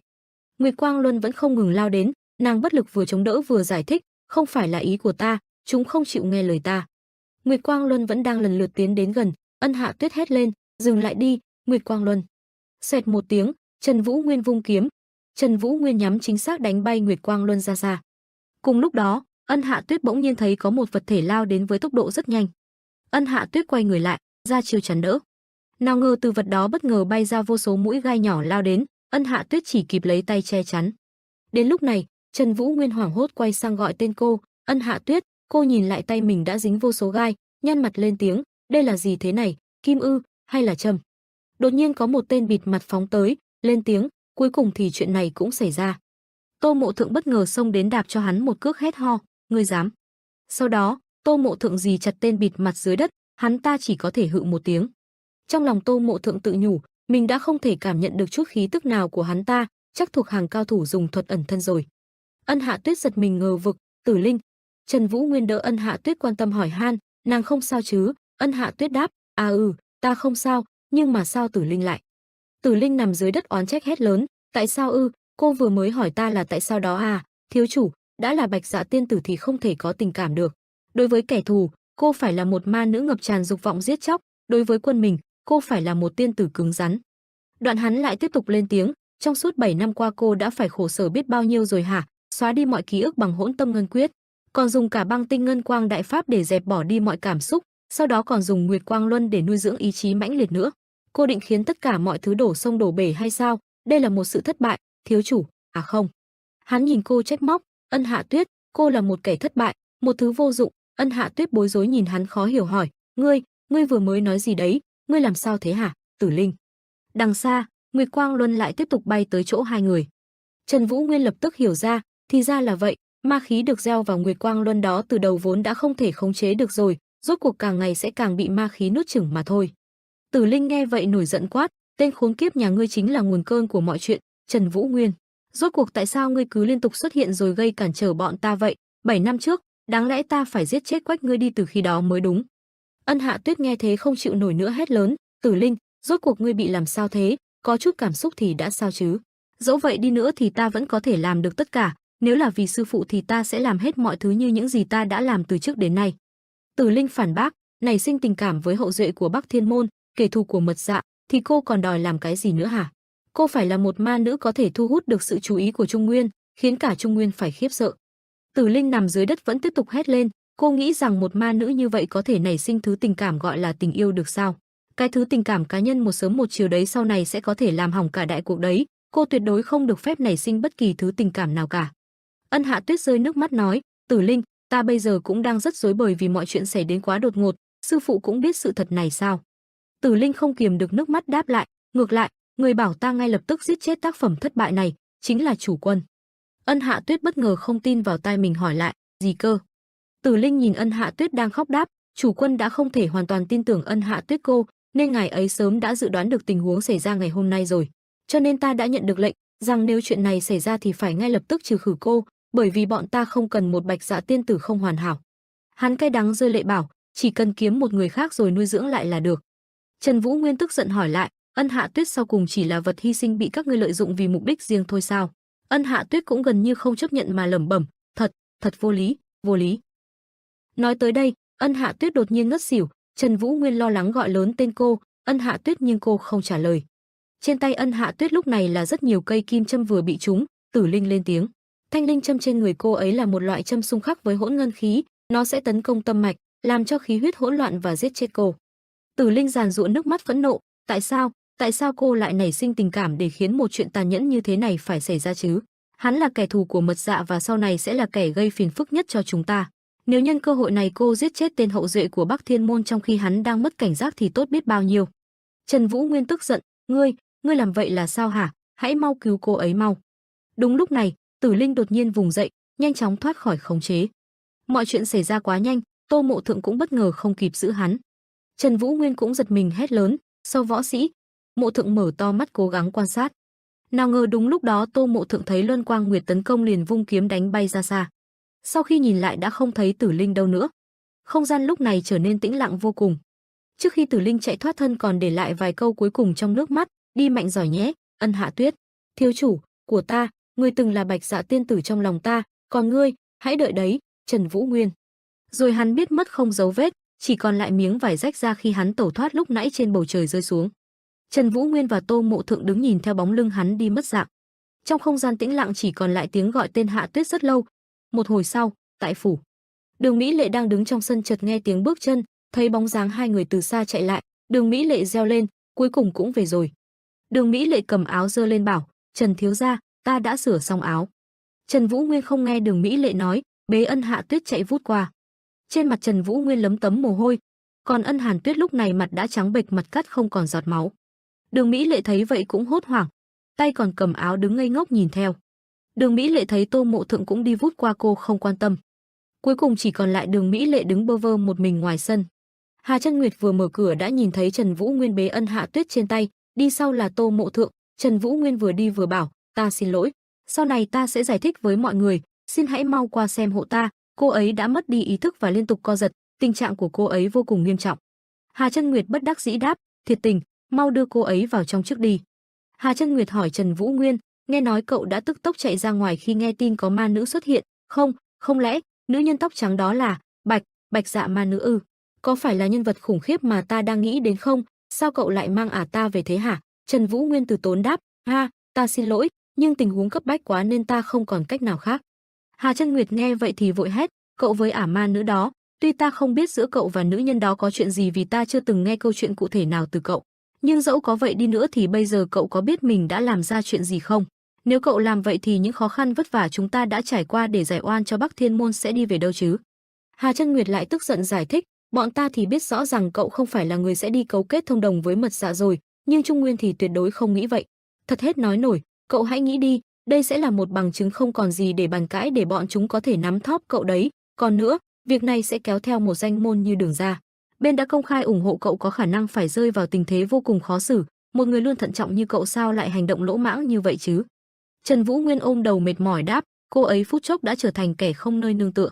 Tình trạng sức khỏe lại còn như vậy nữa, nên ta đã không biết phải làm gì khác hơn, giữa ta và cô ấy rốt cuộc đã có chuyện gì. Ta sẽ từ từ kể cho mọi người rõ sau. Trần Vũ Nguyên thở dài một tiếng rồi tiếp tục phân trần, ta cũng biết rõ rằng chuyện này sẽ có thể khiến bọn họ nắm được điểm yếu của ta. Ta xin lỗi, nhưng chỉ cần cô ấy lấy lại được ý thức và có chút tiến triển thì ta đảm bảo sẽ giải quyết hết mọi việc. Trần Vũ Nguyên chống cằm lẩm bẩm, ta sẽ giải quyết tất cả, ta sẽ giải quyết hết tất cả. Hà Chân Nguyệt chợt im lặng không biết phải nói gì. Nhớ tới Tô Mộ Thượng còn đang đứng ở đây, Hà Chân Nguyệt quay sang chất vấn, Từ võ sĩ, chẳng phải ngài cũng đi cùng cậu ấy sao, sao ngài không ngăn cậu ấy lại? Tô Mộ Thượng chỉ lạnh nhạt đáp, ta biết làm sao được, chủ quân bảo sao thì ta phải làm theo vậy thôi. Hà Chân Nguyệt bất lực a lên một tiếng. Tô Mộ Thượng an ủi, ngài đừng quá lo lắng, trên đường về đây không có ai thấy bọn ta cả. Bây giờ xung quanh đây cũng đầy rẫy những thuộc hạ đang canh giữ, chúng ta lên kế hoạch cho chuyện này sau nhé, Hà quân sư. Hà Chân Nguyệt lại rơi vào trầm tư không lên tiếng. Một lúc sau, Hà Chân Nguyệt bộc phát cơn tức giận, ngửa mặt lên trời hét lớn, ư. Hà Chân Nguyệt tức giận lên tiếng.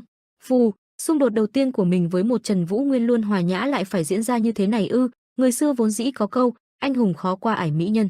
Hơn nữa cũng có thể vì mỹ nhân mà đi vào con đường bại vong, không ngờ chuyện này lại xảy đến với Trần Vũ Nguyên, mình chưa từng nghĩ đến, cũng chưa từng tưởng tượng đến điều này, mệt thật mà. Rồi Hà Chân Nguyệt quay phát lại bảo, được rồi, chủ quân nói sao thì phải làm vậy thôi, mọi chuyện đã thành ra thế này rồi, thì nhiệm vụ của mình là phải tìm ra đối sách. Chỉ cần để sự thật này không bị tiết lộ ra ngoài hay bị phát giác, phải che giấu thật kỹ rồi giải quyết hết trong im lặng là được. Lúc này, Minh Lưu Sơn từ xa trông thấy mọi người. Hắn bước đến nhìn thấy Ân Hạ Tuyết đang ngất xỉu trên sàn. Minh Lưu Sơn gãi đầu thắc mắc hỏi, nữ nhân tóc trắng nào thế kia? Trên khu đất Bắc Thiên Môn, gió tanh mưa máu đang nổi lên. Sau khi Bắc Thiên Môn ở phương Bắc bị tiêu diệt, đến cả những điện các của Bắc Thiên Môn trông như bãi hoang tàn còn sót lại vào 7 năm trước, cũng đã bị thiêu rụi toàn bộ trong một trận hỏa hoạn, trở thành tro bụi và biến mất hoàn toàn. Phía trên khu đất mà Bắc Thiên Môn tọa lạc trước kia, hiện tại đã có những điện các khác được xây lên, một trong đó là Vân Trung Thiên Bắc Thiên Chi Bộ. Nơi này có nhiệm vụ giám sát từng động thái của Mật Dạ ở phương Bắc, có trách nhiệm to lớn trong việc thay thế Bắc Thiên Môn, kìm hãm những manh động ban đầu của Mật Dạ. Chuyển cảnh, một cánh tay đang giơ lên cao, là cánh tay của Nhuận Thiên Ngọc đang vung cao, phía sau hắn là đại quân hàng ngàn người đang giơ cao binh khí. Nhuận Thiên Ngọc ra lệnh, diệt trừ tận gốc cho ta. Bắc Thiên Chi Bộ quá dễ dàng bị đánh bại bởi cuộc tổng tấn công của Mật Dạ, bên đã cầu cứu Vân Trung Thiên, và rồi phục đội đã ra trận. Con trai phục đội cầm đầu băng đàn, phục đội gồm đội chủ Thẩm Nguyên Nghĩa, phó đội chủ Trương Việt, Huyền Công Huy, Quân Sơn Hùng, Quân Sơn Chiết. Hắn vênh mặt lên bảo rằng, con như vậy mà vẫn chưa xứng đáng sao, có vẻ như có đến mức này thì cha vẫn chưa hài lòng nhỉ. Con trai trở thành đội chủ của phục đội, dẫn dắt cả trăm con người ra trận để tiêu diệt Mật Dạ mà cha cũng không thèm nhìn mặt con một lần sao? Cha hãy chờ mà xem, đến lúc quay về con sẽ trở thành bậc anh hùng khiến ai ai cũng phải ngước nhìn. Trong tiếng hò reo của mọi người, họ đã ra trận, dõng dạc tuyên bố, lúc đó, con nhất định sẽ lôi cổ 9 con quái vật già cỗi kia và tạo ra một võ lâm mới, xin cha hãy bảo trọng ngọc thể cho đến lúc đó nhé. Phục đội. Từ đằng sau hai người đang đứng ngắm họ xuất binh, phục đội đã xuất trận rồi, Đàm công tử không đi cũng sao? Bà đáp, cũng phải nhường cơ hội lập công cho đội chủ của phục đội Thẩm công tử nữa chứ, nếu phục đội thất thủ thì khi đấy huynh ấy sẽ ra tay sau. Ông cười phá lên, hô quả là một sự tin tưởng đáng mặt thương thiên cố thành Đàm Tú Thiên, nhưng Đàm công tử trượng nghĩa liệu có khoanh tay đứng nhìn trước những chuyện đang xảy ra không đây? Đợt tổng tấn công của Mật Dạ ngược lại sẽ làm cho bọn đạo tặc càng tác oai tác quái hơn trước, huynh ấy bận rộn tiêu diệt đám đạo tặc đó nên tạm thời sẽ không bận tâm đến chuyện ở đây đâu. Hóa ra là vậy, ta tin Seo Mun tiểu thư sẽ tự biết cách để trói chân vị Đàm anh hùng của chúng ta. Bây giờ phục đội cũng đã ra trận rồi, chúng ta bắt đầu hành động thôi nhỉ? Hiển nhiên là vậy rồi, chúng ta phải nhanh chóng tạo ra cái cớ trong thời gian ngắn nhất có thể. Tổng quản đã chuẩn bị xong chiến lược một cách ổn thỏa chưa? Hắn đắc ý cười. Trong căn phòng rộng lớn được khí tức bao trùm, xung quanh là những dãy cột trắng lệ được chạm khắc hình rộng quang, chính giữa điện có một bức rèm tre. Bên trong đó là nơi chủ quân đang ngồi và thở hắt ra những làn khói thuốc, không khí áp bức như có thể bóp chết một quả tim người. Ông cất giọng hỏi lớn, phục đội đã được thành lập rồi á? Tên người hầu ở dưới đáp, vâng thưa chủ quân, tuy có chút náo loạn nhưng sự kiện đã diễn ra thành công và cuối cùng đã thành lập được phục đội. Với cả có chuyện này cần được chủ quân phê chuẩn ạ. Ngươi nói đi. Hắn nói ra thỉnh cầu của mình. Tôi muốn đánh thức hỗn ma Thái Vũ Cương thêm lần nữa ạ. Ngươi nói hỗn ma sao? Là vì đứa trẻ đó à? Vâng thưa chủ quân, tôi định ứng phó một cách triệt để phòng trường hợp bất trắc xảy ra. Tiềm lực của Bắc Thiên Môn cũng tuyệt đấy chứ, tuy bị cướp đi mọi thứ nhưng chỉ trong thời gian ngắn thôi đã nuôi dưỡng được một võ nhân tài giỏi như đứa bé đó rồi. Cứ làm vậy đi, đánh thức hỗn ma rồi làm theo ý ngươi. Ta bắt đầu hứng thú rồi đây, không biết hắn sẽ tàn ác đến đâu nhỉ. Hỡi thiên hạ đáng yêu của ta, hãy cho thêm chút vui vẻ vào cuộc sống tẻ nhạt của ta đi nào. Ông dâu kẽm cười tươi, đương nhiên bên phía ta cũng chuẩn bị xong cả rồi. Vâng, vậy thì ta sẽ chuẩn bị hành động đây. Ở một bên khác, một đám người đang bàn tán về chuyện gì đấy. Bắc Thiên chi bộ bị đánh lui bởi sự tấn công của Mật Dạ. Ta đã thấy dấu hiệu từ tận mấy tháng trước, có lẽ bây giờ đã chính thức bắt đầu rồi. Phục đội được thành lập để ứng phó với tình huống này cũng đã ra trận rồi, không biết sau này mọi chuyện sẽ thành ra sao nhỉ. Trần Nguyên Vũ đứng một bên nghe ngóng thắc mắc, Bắc Thiên chi bộ rốt cuộc đã thành ra thế này ư? Bỗng Giang tiểu thư đi qua. Giang tiểu thư, cảm ơn cô vì đã sửa võ phục cho ta. Anh chưa kịp nói hết câu cô đã lướt qua anh chỉ biết ngơ ngác nhìn cô. Cô bưng bát cháo đến cạnh chỗ thúc phụ của mình, thúc phụ để con canh chừng cho người đi nghỉ ngơi chút đi, ở Mỹ Lệ vậy nhờ con nhé. Anh cúi đầu cảm ơn, Giang đại hiệp cảm ơn đã chấp nhận lời thỉnh cầu khó xử đó của ta, ông vươn người bảo anh rằng không cần khách sáo đâu. Hai người họ nhìn vào trong chiếc giường của một người phụ nữ đang nằm, thì thầm gì đó. Ta chỉ mới có thể điều hòa khí huyết và tâm mạch bị xáo trộn do sự xung khắc giữa khí tức vốn có và khí tức lạ thâm nhập ở một mức nào đó thôi. Tam công tử Bạch Dạ, ma nữ Bạch Dạ đó ta cũng không rõ nên không giải quyết được tận gốc được. Để cô ấy có thể lấy lại ý thức và tiến triển hoàn toàn thì chắc phải mất thêm thời gian để nghiên cứu tìm ra cách chữa trị. Nhưng mà có khi một cuộc chiến đang diễn ra khốc liệt bên trong cơ thể để giúp cô ta có thể tự lấy lại ý thức cũng không chừng. Thì ra là vậy, ta xin lỗi và luôn biết ơn ngài, vì cậu đã nhờ vả nên ta sẽ cố gắng hết sức mình. Nhưng cậu phải giải quyết vấn đề này trong thời gian sớm nhất có thể, bởi vì tình huống này quá nguy hiểm. Vậy ta nghỉ ngơi chút xong nghiên cứu xem thế nào. Mỹ Lệ, trước khi mặt trời lặn, con đi mua chút nguyên liệu làm thuốc cho ta nhé. Vâng thưa thúc phụ, lượng cần mua cũng không ít đâu, con đi cùng Minh Sơn đi. Đường môn đã công khai ủng hộ cậu có thể rơi vào tình huống vô cùng khó xử đấy. Giang tiểu thư trong nhà vừa bón cháo cho người phụ nữ vừa nghe chuyện. Thanh Nhân, chưa gì huynh đã đi rồi sao, sao không nghỉ thêm chút nữa đi? Không cần đâu, vậy là đủ rồi, chắc chi bộ trưởng sẽ tức giận lắm, ta còn nhiều chuyện cần phải giải quyết nữa. Khựng lại một lúc, ta xin lỗi Thanh Nhân, chỉ tại ta mà. Được rồi, nếu cậu không nhờ thì Hắc Nguyệt bọn ta cũng sẽ đào sâu vào chuyện này thôi, gặp sự cố ngoài ý muốn là như thế này. Thân là đệ nhất Hắc Nguyệt như ta quả thật cảm thấy xấu hổ, vậy thì hẹn ngày gặp lại, hầy. Trời gần tối, hai người theo lời dặn của thúc phụ đã đi mua thuốc cùng nhau. Họ vừa đi vừa tán ngẫu, Mật Dạ tấn công bất ngờ vậy chẳng phải chúng ta cần chuẩn bị sẵn thật nhiều lương thực để chuẩn bị cho tình huống không may xảy ra sao? Phục đội đã đi chặn lũ người đó rồi còn gì, cứ tin tưởng phục đội đi. Chào ông, tôi đến đây để mua vài loại thuốc. Vâng, mời vào đây xem đi ạ, bên trong còn nhiều loại nữa lắm. Bỗng xuất hiện ba người đàn ông tay chỉ trỏ về hướng anh. Ai thế kia, chẳng phải là Huyết Khuyển Võ Lang sao? Đúng rồi, là cậu ta. Ái chà, trong trận đấu võ đó cậu ta đánh cừ lắm, dù đang ở trong trạng thái hôn mê, nhưng vẫn cắn đối phương đến phút cuối không chịu buông đấy. Chưa hết đâu, lúc trước ở khách điếm cậu ta đánh như điên với Hắc Bạch Song Hùng, lại còn 2 chọi 1 nữa.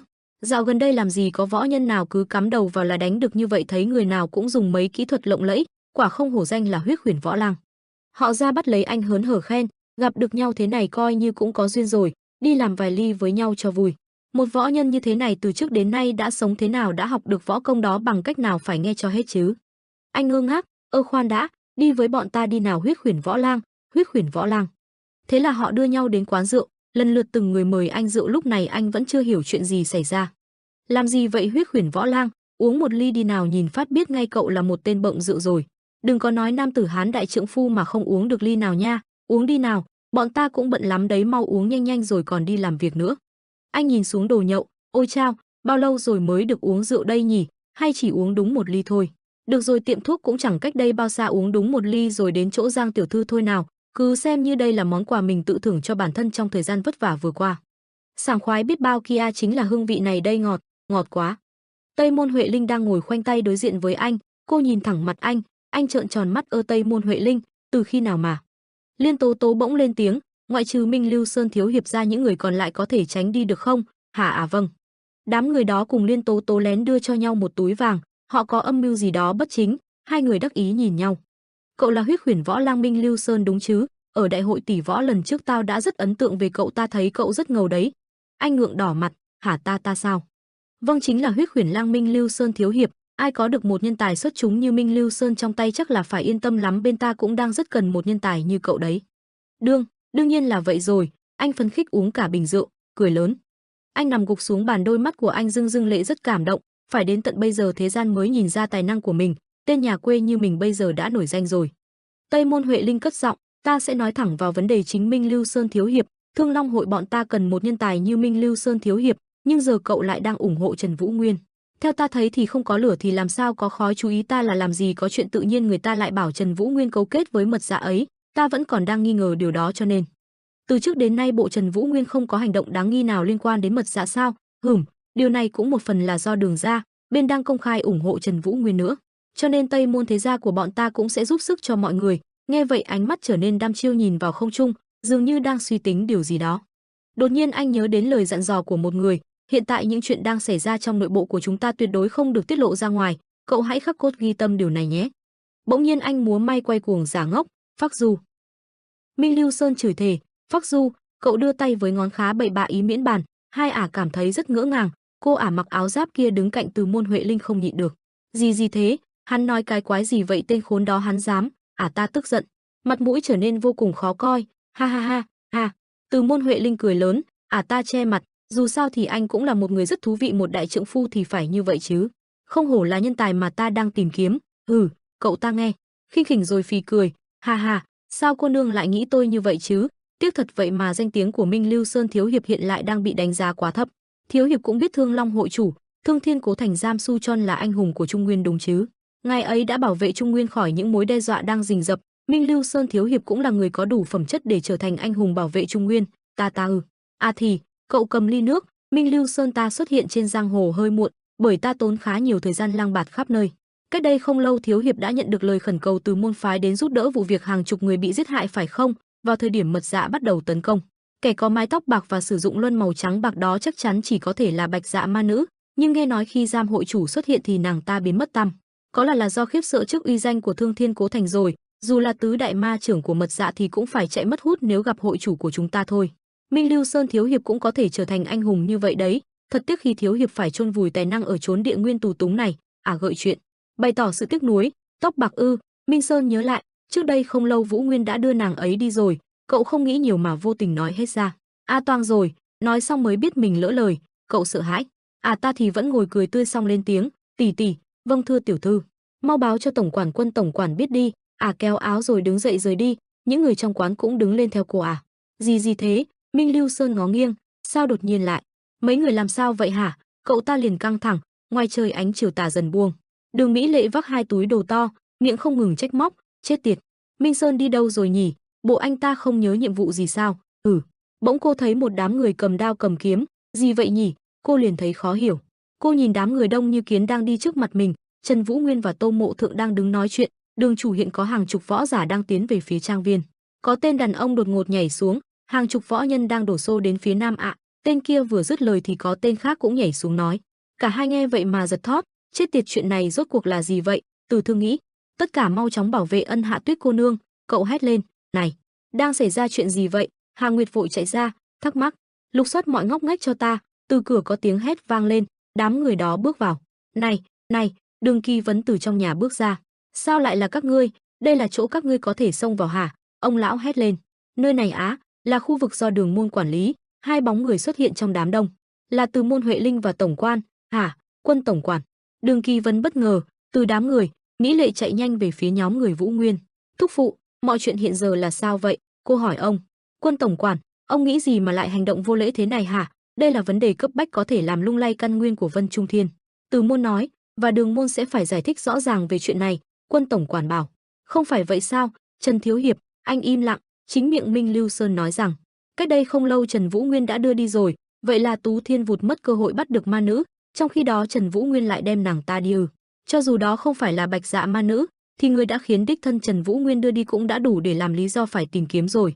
Nếu cần thiết thì mình có thể nói rằng chính Minh Lưu Sơn đã khai Trần Vũ Nguyên và mật dạ thông đồng với nhau để dồn hắn vào đường cùng. Huệ Linh suy tư. Tú Thiên hiện tại không có ở Vân Trung Thiên, phục đội cũng đã xuất quân, bên ngoài hiện đang không có bất kỳ võ gì nào cả. Đây là cơ hội tốt nhất để võ lâm đổ dồn sự chú ý vào phục đội và mật dạ, không thể rút lui được, dù thế nào mình cũng phải nắm bắt cơ hội này. Ta lên tiếng. Trần Vũ Nguyên, ngươi đã đưa Bạch Dạ ma nữ vào Vân Trung Thiên đúng chứ?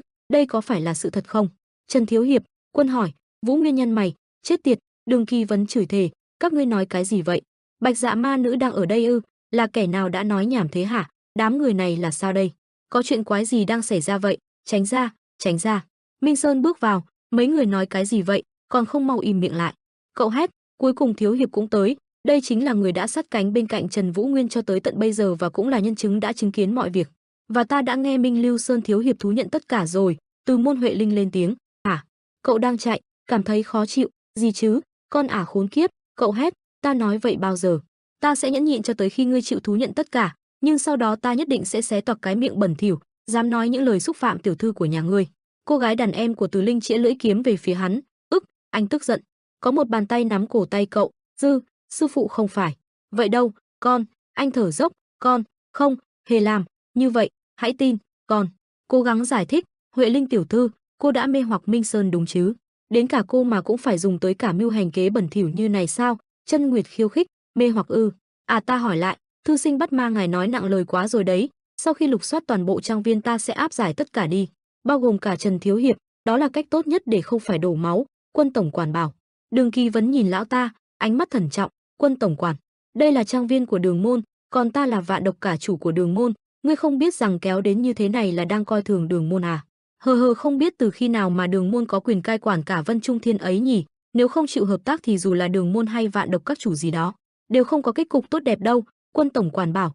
Vũ Nguyên liếc mắt nhìn đám người, nhìn ông lão kia.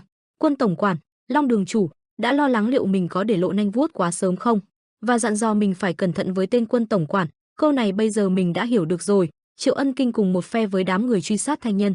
Quả nhiên, kẻ đứng sau Tu La Song Diện chính là quân tổng quản. Anh cẩn trọng nghĩ kỹ, càng ngày thì không chỉ ngươi, mà đám người xung quanh ngươi sẽ gặp nguy hiểm. Hà Chân Nguyệt, Đường Kỳ Vấn rồi Đường Mỹ Lệ, Hoàng Chiết và cả Tô Mộ Thượng chẳng hạn. Anh nhớ đến những lời nói đó.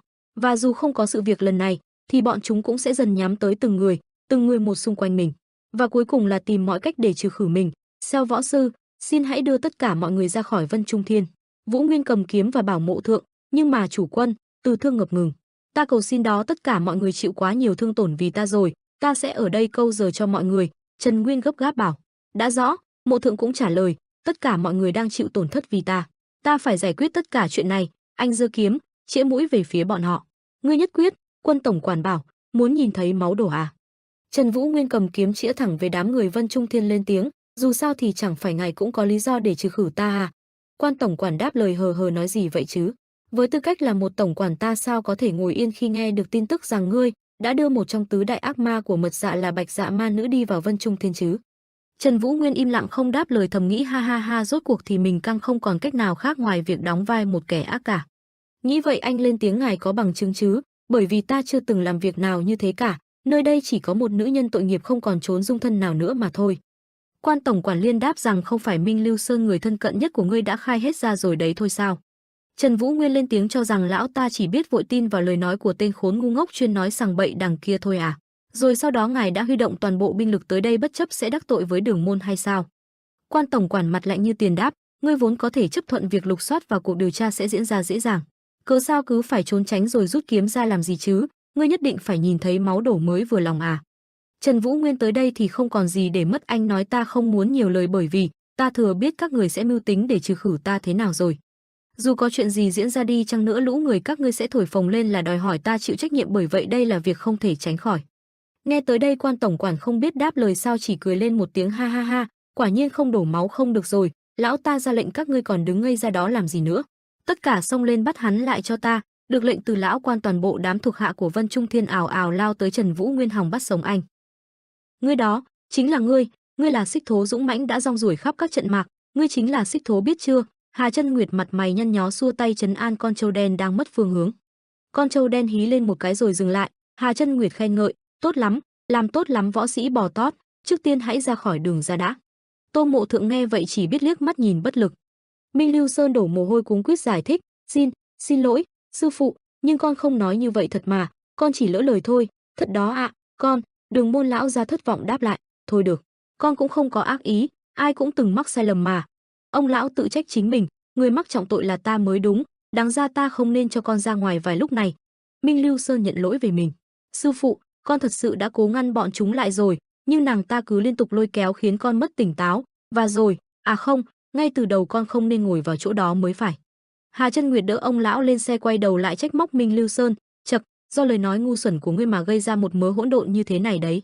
Nếu xét một cách nghiêm túc thì Vũ Nguyên mới là người phạm tội lớn nhất vì đã mang về một mầm mống tai họa. Hà Chân Nguyệt dè bỉu nói tiếp, Bọn chúng đã bị Vũ Nguyên đánh một trận tơi bời trong phiên xét xử nên đang tìm mọi cách để trả thù. Nếu không có việc lần này thì bọn chúng cũng sẽ bới móc những việc nhỏ nhặt khác để kiếm chuyện mà thôi. Ông nhớ lại hình ảnh của hai con người gian xảo kia nghĩ thầm, tiểu thư Huệ Linh cô nghĩ rằng bản thân đang nắm vai trò chủ đạo trong tình huống lần này ư? Nhưng chẳng phải cô chỉ là tấm khiên cho tên tổng quản đó thôi sao? Việc cô nương nhận được tâm ma vài năm trước đều là do tổ phụ Tây Môn Hoa của cô cả, xem ra ta đã đánh giá cô nương quá cao rồi. Với sự giúp sức của bò đen đám người Chân Nguyệt chạy rất nhanh, Đường Môn là thế lực khổng lồ chống lưng cho Vũ Nguyên. Bọn chúng coi thường điều đó và kéo đến như vậy là muốn giết người không ghê tay đó. Đường chủ, một tên trong đội tiếp lời, tên tổng quản đó mất trí rồi. Hà Chân Nguyệt tiếp tục nói, giờ thì chúng ta không thể giúp được gì rồi, đáng ra phải, chúng ta phải bất chấp ở lại chứ, chúng ta chưa từng cho Bạch Dạ ma nữ vào mà. Vừa nói hắn vừa nhìn cô gái đang bất tỉnh trên xe, nàng ta chỉ là nữ nhân của Vũ Nguyên, người không có nơi nào để đi thôi, mọi chuyện là quá khứ rồi mà. Chậc. Đoàn xe của đám Chân Nguyệt chạy đi rất nhanh, Minh Lưu Sơn vừa chạy phía sau vừa từ thầm trách mình, chết tiệt, chết tiệt, chết tiệt, chết tiệt, tất cả đều do mình mà ra cả, tên ngu ngốc này, sao mày chẳng làm được việc gì ra hồn thế hả? Cuộc đời giống như một tên ăn mày của mình cuối cùng cũng chấm dứt tại đây rồi. Anh vừa nghĩ vừa quay ra phía sau nhìn về biệt phủ ngày càng cách xa. Có hàng tá binh lính đang chạy theo đuổi giết bọn họ. Tô Mộ Thượng thấy vậy bèn rút kiếm, tất cả mọi người đều hoảng hốt nhìn lại phía sau. Tất cả đám người hoảng hốt nhưng tinh thần thì luôn sẵn sàng chiến đấu. Đường Mỹ Lệ, Tam Nhãn thư sinh Hà Chân Nguyệt và cả tên đần lắm lời Minh Lưu Sơn dường như cũng đã chấp nhận cuộc chiến đổ máu này. Phía bên này Trần Vũ Nguyên đang một mình chống lại toàn bộ đám binh lính của Vân Trung Thiên. Đôi mắt anh trở nên điên dại khi mà hai tay anh cầm chắc thanh kiếm của mình mà chém liên tiếp vào đám binh lính ảo ảo lao tới. Anh thở ra một hơi nhẹ nhàng rồi tiếp tục vung kiếm chém vào bọn lính, từng lớp lớp đám lính cứ vậy mà lao vào bất kể sống chết. Cho dù người ở bên trên vừa bị Vũ Nguyên chém gục thì đám bên dưới cứ thế mà tiếp tục lao lên không hề sợ hãi. Anh không ngần ngại đâm, chém hoặc thậm chí là cắt phăng đầu bọn chúng một cách lạnh lùng không thương tiếc, cứ như thể bọn chúng là những người gỗ cho anh tập luyện chiêu thức vậy. Lại một nhát chém dọc xẻ đôi tên lính làm cho máu trong người hắn tuôn ra như thác đổ, rồi lại một tên khác cũng chung số phận với chiêu thức tương tự, từng tên đều bị anh tiêu diệt. Nhưng không vì thế mà số lượng của bọn chúng đã giảm sút, nhìn vào đám binh lính trước mặt không sợ chết lao lên Trần Vũ Nguyên như một tu la đứng giữa đám quỷ mà sẵn sàng tiêu diệt chúng. Liên tiếp ra những chiêu kiếm khí vung lên đánh về đám người đang ào ào xông lên, kiếm khí đặc trưng màu ánh tím đó là bí kíp của Bắc kiếm tại Bắc Thiên môn mà anh đã luyện thành. Chiêu thức tung ra chém về bọn chúng làm cho đám binh lính chúng phải kiếm chiêu bị hất văng lên bầu trời như những đàn muỗi bay trước gió. Kèm với đó là máu tươi văng ra vương vãi trên nền đấy hòa vào không khí thêm phần kinh sợ. Gương mặt Vũ Nguyên bây giờ không khác thì sát thần, anh lạnh lùng cầm thanh kiếm vượt qua đám lính vẫn còn đang lơ lửng trên không trung mà lao về phía lão quan tổng quản. Liên Tố Tố thấy vậy liền bảo Từ Môn Huệ Linh hãy tạm thời tránh đi, trong khi đó lão quan tổng quản vẫn còn đang chôn chân tại chỗ chưa có phản ứng tức thời. Tiếp tục hít một hơi nhẹ, Trần Vũ Nguyên lạnh lùng tung chiêu ra đòn hạ gục đám binh linh lao lên phía trước che chắn cho quan tổng quản. Nhanh chóng vượt qua đám người đó rồi tiếp cận đứng trước mặt tên quan tổng quản. Anh lên tiếng, sao ngươi không sử dụng bản lãnh thật của ngươi đi, Tu La Song Điện.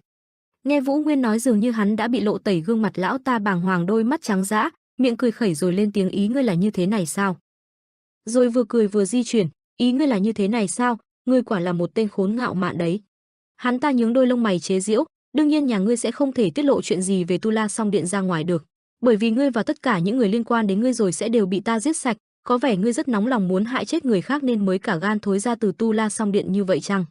Trần Vũ Nguyên chuẩn bị thế tấn công đáp lại, hóa ra đây là phương thức giúp Vân Trung Thiên thống trị thiên hạ đó à? Ta nhất định sẽ lật tẩy bộ mặt thật của thế lực đen tối đứng đằng sau tổng quản của Vân Trung Thiên. Nói xong cả hai liền lao vào đánh nhau, lão tổng quản tạo ra một luồng khí đen. Đến trước mặt anh, từ luồng khí đen xuất hiện những người không biết được tạo ra từ thứ gì, đứng trước bảo vệ lão tổng quản. Hắn ta đứng sau cười gian xảo nghĩ thầm, đây vốn chỉ là một cái bẫy khiến người để lộ sức mạnh thôi, tên khốn Trần Vũ Nguyên, nhà ngươi không cần vội, thiên la địa võng của Vân Trung Thiên tầng tầng lớp lớp, thâm sâu khó lường hơn những gì ngươi nghĩ nhiều. Một tên trong số những người xuất hiện từ làn khói, với đôi mắt đỏ, thật là, xem ra kết cục vẫn phải chiến tranh thôi nhỉ. Anh liền đáp lại, cuối cùng ngươi cũng chịu xuất hiện, Tu La Song Điện, Triệu Ân Kinh. Triệu Ân Kinh cười ác độc, đệ của ta rõ ràng đã cảnh cáo đệ rồi mà, sao vẫn làm chuyện này chứ hả? Là do đệ nhớ người ca ca này lắm đúng không? Tay anh nắm chặt thanh kiếm, thầm gọi Tuyết Hoa. Đây chính là thời điểm để ta báo thù, đôi mắt anh chứa đầy thù hận, lên đi, Tuyết Hoa. Một làn khói tím cuồn cuộn bao trùm lấy thanh kiếm. Làn khói tím ấy ngày một lớn hơn, xông thẳng về phía hắn ta. Triệu Ân Kinh cũng không đứng yên nữa, hai tay hắn bùng lên hai ngọn lửa đỏ rực, đệ định chỉ cần thanh kiếm cùn đó rồi lao vào ta như vậy à? Anh vẫn không dừng lại, tiếp tục lao về phía hắn, to giọng hỏi, Song La Tu Điện, lũ các ngươi rốt cuộc là ai? Hắn ta cũng không nhượng bộ lao về phía trước, thái độ hờ hững đáp lại, ôi trời, tên tổng quản Quân tổng quản biết thì sẽ tức giận lắm đó, nhưng nếu ta nói cho đệ biết đệ sẽ đi theo ta chứ? Nói một cách đơn giản thì, có lẽ là một mật dạ thứ hai đấy. Lúc này hai người đã chạm mặt nhau trong gang tấc, anh nghe vậy hoảng hốt hỏi lại. Sao cơ? Hai luồng ánh sáng tông vào nhau tạo ra một vụ nổ lớn. Triệu Ân Kinh bị đẩy lùi về sau giải thích, mật dạ thì không chịu nghe lời nên luôn khiến ta bất an. Trong khi ta vẫn còn rất nhiều việc phải làm, chẳng hạn như tịnh dưỡng thế lực và cài cắm gián điệp trong các môn phái khác. Thế mà cuối cùng ta vẫn phải đi ngăn cản đệ ngốc như thế này là sao hả? Vũ Nguyên cũng bị đẩy lùi ra phía sau đáp lại, người rốt cuộc đang nói cái quái gì vậy? Hắn ta vẻ mặt châm biếm nói tiếp, kể cả những sự thật mà phụ thân không hề biết, ta đều đã trả lời tất cả rồi còn gì, vẫn chưa muộn đâu đệ của ta, hãy đi cùng ta đi. Một cao thủ như đệ lúc nào cũng được ta hoan nghênh cả, bởi vì nếu không làm như vậy, anh ta vẻ mặt không kiên nhẫn nghe hắn nói hết câu. Một kẻ biết quá nhiều thứ như đệ chỉ có một kết cục duy nhất, đó chính là cái chết. Hắn ta vẻ mặt dữ tợn, hai mắt đỏ ngầu, hai tay mọc ra bóng vuốt. Vũ Nguyên cũng không thua kém gì, tay cầm kiếm xung quanh là một luồng khí tím, lao thẳng về phía trước. Thật nực cười, để luyện thành ma công nên ngươi đã giết người vô tội vạ. Thế nhưng việc đệ đã làm cho đến hiện tại thì sao, có khác gì với ta à? Hắn hỏi vặn lại, rồi chỉ tay về những xác chết ngổn ngang ở phía sau. Hãy nhìn lại những gì đệ đã làm đi. Những võ giả đã bị đệ chém một cách tàn nhẫn đó thì sao? Khi xuất đầu lộ diện, chẳng phải đệ đã sát hại tàn nhẫn vô số những võ giả đấy? Thấy Trần Vũ Nguyên hoảng loạn, hắn ta tiếp tục công kích. Đó là những kẻ tấn công ta trước mà, ta chỉ đang phòng vệ chính đáng mà thôi. Nhưng những kẻ đó cũng chỉ đơn giản là thực hiện nhiệm vụ được giao mà thôi. Còn đối với người thân, người yêu và đồng đội, chúng đều là những người con trong gia đình, người cha đáng kính hay một người bằng hữu đáng tin cậy. Vậy những kẻ bị ta giết đều là người vô tội sao? Không hề, tùy theo trường hợp, bọn chúng cũng cầm giáo hoặc mác đâm vào cổ ta chỉ vì dục vọng của bản thân chúng. Đệ chắc cũng hiểu rõ điều đó nhỉ? Giống như Trung Nguyên, kẻ đã đâm một nhát dao vào sau lưng Bắc Thiên Môn, nơi đã bảo vệ Trung Nguyên trong suốt hàng trăm năm qua vậy. Trong lời nói đầy công kích cùng với ánh mắt coi thường nhìn về phía Vũ Nguyên. Dù có trải qua bao lâu đi nữa, thế gian này cũng chẳng thể thay đổi được, vẫn chỉ là nơi mà cá lớn nhất là bé mà thôi, không tồn tại cái ác hoàn toàn, cũng chẳng có cái gọi là thiện hoàn toàn. Tâm trạng của anh ta lúc này như rơi vào một mớ hỗn độn khi nghe thấy những lời của hắn. Thanh kiếm trên tay anh đã bắt đầu buông xuống, nhìn đệ xem, chẳng phải lúc này đệ cũng đã nắm giữ vị trí của kẻ săn mồi tầng lớp cao rồi đấy sao? Mặt mày hắn ta càng ngày càng biến dạng, mỗi khi đệ nhấc một hai nhát kiếm, hàng chục người chết như ngả dạ. Lần lượt từng cao thủ mạnh nhất cũng gục ngã trước mặt đệ, không phải thú vị lắm à? Có khi đệ tận hưởng và chìm đắm trong cảm giác đó mà không hề hay biết đấy. Đệ thì khác gì ta chứ? Vậy mà chỉ có mỗi ta là ma đầu thôi sao? Dù đệ cố phủ nhận, nhưng đệ cũng là một con ma trong số những ma đầu biết tận hưởng mùi vị của máu đấy. Vẻ mặt của Trần Vũ Nguyên lúc này như rơi vào bế tắc. Triệu Ân Kinh càng được nước lấn tới. Lúc này anh mới mở lời, ngươi nói đúng. Rốt cuộc, ta cũng đã dính quá nhiều máu tươi rồi, ta đã là một con quái vật, và cuối cùng cũng chỉ trở thành một kẻ xấu xa và hèn nhát mà thôi. Càng nói tay anh càng siết chặt lại thanh kiếm. Hai người lại tiếp tục lao vào nhau. Tuy nhiên, chiến đấu để bảo vệ và chiến đấu để cướp đoạt là việc hoàn toàn khác nhau. Hắn ta cũng lao về phía anh quát lớn, đừng có giở cái thói đạo đức giả nữa. Tên khốn Vũ Nguyên kiêu ngạo. Đoàn người phía Từ Thương vẫn đang bị truy đuổi gắt gao. Thỉnh Vân kiếm pháp, Tô Mộ Thượng chỉ cần vung kiếm một lần, hàng loạt tên thích khách theo sau đều ngã xuống. Họ là người của chủ quân, dù có mất mạng cũng phải bảo vệ họ. Cậu hét lớn, rõ. Nhưng tên đàn em của cậu trả lời, dù đã chuẩn bị cho những so suất về cuộc đại chiến với Vân Trung Thiên sẽ diễn ra vào một ngày nào đó, vậy mà lại xảy ra thêm 3 biến số. Hà Chân Nguyệt nghĩ, Bạch Dạ, à không, người tình của Vũ Nguyên, tên khốn nghiện rượu ngu ngốc Minh Sơn, và cả cuộc phản công của bọn chúng nhanh hơn so với dự tính. Chậc, chỉ khác biệt một chút so với dự tính đã dự tính khiến mọi chuyện đã thành ra như thế này. Trán ông lấm tấm mồ hôi, đời mình vẫn còn dài, mình sẽ không để mắc những sai phạm tương tự thế này cho những lần chuẩn bị tiếp theo. Chân Nguyệt nghĩ, đây đã là một cuộc diệt vong có thể làm rung chuyên toàn bộ Vân Trung Thiên, xem ra đã không phải lúc để cân nhắc giữa thủ đoạn và phương thức nữa rồi. Tuy nhiên, hiện tại tất cả mọi người đều đang nằm trong phạm vi có thể ảnh hưởng bởi chất độc. Đường Kỳ Vấn bên này cũng đang tính toán nhiều điều. Giờ mà sử dụng độc thì mọi người chắc chắn sẽ gặp nguy hiểm. Đường Mỹ Lệ ném phi tiêu về phía đám người, thúc phụ, người nhất định phải theo sát con đấy. Cô chắn tay, bảo vệ lão. Mỹ Lệ, con cũng phải thật thận trọng. Minh Lưu Sơn không ngồi trên xe, anh vừa đấm vừa chửi, chết tiệt. Nhiều tên thấy thế cũng vội lao lên. Cậu mệt mỏi, quay lại nhìn phía xe của sư phụ, nhìn Mỹ Lệ và Đường Kỳ Vấn, lại nhìn xe sắp đến cổng. Cậu nảy ra một ý, chạy vội về phía xe, không ngừng di chuyển. Anh vội nắm lấy bình độc của Đường Kỳ Vấn. Ông giật mình, chuyện gì thế? Ông hốt hoảng, Minh Sơn, con đang làm gì thế hả? Nhìn cậu ôm lấy những bình độc, ông lo sợ. Sư phụ, con sẽ cố hết sức để câu giờ cho mọi người. Đừng chần chừ nữa, mau đi đi, Cậu hét lớn về phía họ, không, không được, đồ ngốc, không thể được, con đừng có hy sinh mình. Lão định lao ra ngăn cản, trưởng môn, Hà Nguyệt vội giữ lão lại. Thư sinh Bất Ma, mau cản sư phụ lại, sư phụ đừng lo lắng, con nhất định sẽ quay trở lại mau thôi. Hắn vẫn hét, khẳng định chắc nịch với ông. Nghe lời ta đi, Minh Sơn, không được làm thế, mau dừng lại đi. Ông cố gắng khuyên bảo, nhưng có lẽ đã muộn, xe chạy đi càng xa, khuất bóng. Đến lúc chẳng còn thấy xe đâu, cậu mới yên tâm, quay lại những tên thích khách. Bọn chúng vô cùng đông, Minh Sơn đứng trước cổng, mở tất cả các bình độc, những làn khói xanh trong không khí dần nhiều hơn. Cậu đứng hiên ngang, kể từ bây giờ, kẻ nào muốn bước qua cổng này, đều phải bước qua được xác của Minh Lưu Sơn này, rõ chưa hả lũ khốn? Cậu ta dùng phép biến những làn khói độc đó thành những con sói to lớn. Minh Lưu Sơn đứng sừng sững chắn trước cổng thành, cậu bắt đầu điều khiển những con sói là những luồng khí độc đó lao lên tấn công đám người Vân Trung Thiên. Với khí thế ngút trời cùng với đó là những luồng độc dược, không có một tên nào có thể chịu được quá một đòn của con sói độc, chỉ một cú lướt qua đã trực tiếp hạ gục bọn chúng. Cụ, khặc, bọn chúng đều trúng độc, ho ra máu rồi chết dần chết mòn trong đau đớn. Thừa Thắng xông lên Minh Lưu Sơn liền thét lớn a, cậu hét, vẫn để cho đàn sói độc tiến về phía trước. Tiếng gầm rú của lũ sói vô hình là những đám mây độc như tiếng gọi thần chết cho những tên thích khách kia. Cậu nhăn mặt, nghiến răng, vung tay, liên tục điều khiển những luồng khí độc lao đến đám người Vân Trung Thiên. Sau khi thấy chúng đã ngấm chất độc, nhận thấy cơ hội đã tới, cậu liền xông tới, đấm thẳng vào mặt bọn chúng, đấm đá liên tục không mệt mỏi. Chợt có hai tên lao lên một lúc cầm vũ khí tiến tới chém tới Minh Lưu Sơn, tuy nhiên đó không là gì với cậu. Nhanh như chớp, Minh Lưu Sơn nắm lấy mặt bọn chúng, thả khói độc, rồi sau đó vận độc công vào hai tay dập đầu chúng xuống đất. Chợt cậu liếc mắt phía bên cạnh, thấy có mấy tên định nhân lúc cậu không chú ý mà leo tường vượt thành nhằm truy đuổi đám người Đường Kỳ Vấn, nhanh như cắt không cho bọn chúng đạt được mục đích. Minh Sơn liền vung tay, độc trong bình thoát ra, hạ gục những tên đó. Ngươi định đi đâu? Hự, mải mê với hai tên đó thì cậu bị một tên đánh lén sau lưng, không thể chịu thua. Cậu quay ra rồi vung tay điều khiển độc vào người hắn, khốn nạn, chửi một tiếng. Sau đòn đánh lén kia vai cậu đã chảy máu, chết tiệt, là tại mình, tất cả đều do mình mà ra, đồ ngu, đồ đần độn, đồ rốt nát. Minh Lưu Sơn tự chửi bản thân, Minh Lưu Sơn mày đúng là không thể ngu si hơn được nữa mà, chỉ cần im lặng là được. Mỗi việc ngậm chặt cái miệng hay bép xép này lại cũng không làm được là sao, chỉ vậy thôi cũng làm không nổi. Đúng là tên khốn vô dụng, cậu chút cơn giận qua những cú đấm, tại vì mình chứ không phải ai cả. Tất cả mọi chuyện đều do mình mà ra hết. Anh đá mắt qua, vẫn có những người cố gắng trèo qua tường. Cậu hất tay, đau đớn nhìn về phía trực diện. Tên thì đâm kiếm vào bàn tay của cậu, tên thì đâm giáo vào chân của cậu. Đệt mẹ. Minh Lưu Sơn tức giận chửi bới, xông lên đi, tất cả lũ chó chúng mày xông hết lên đây xem nào, tao sẽ xé xác cả lũ các mày. Cậu liền vận công, một luồng khí tức độc màu xanh bao phủ lấy người của cậu. Bấy giờ bên chỗ Trần Vũ Nguyên và Triệu Ân Kinh, trận chiến vẫn vô cùng căng thẳng. Quân tổng quản Từ Môn Huệ Linh và nhóm người chúng thì đang đứng chứng kiến cuộc đấu. Liên Tố Tố lên tiếng, thưa tiểu thư, những kẻ bỏ trốn đã qua được cổng chính rồi hả?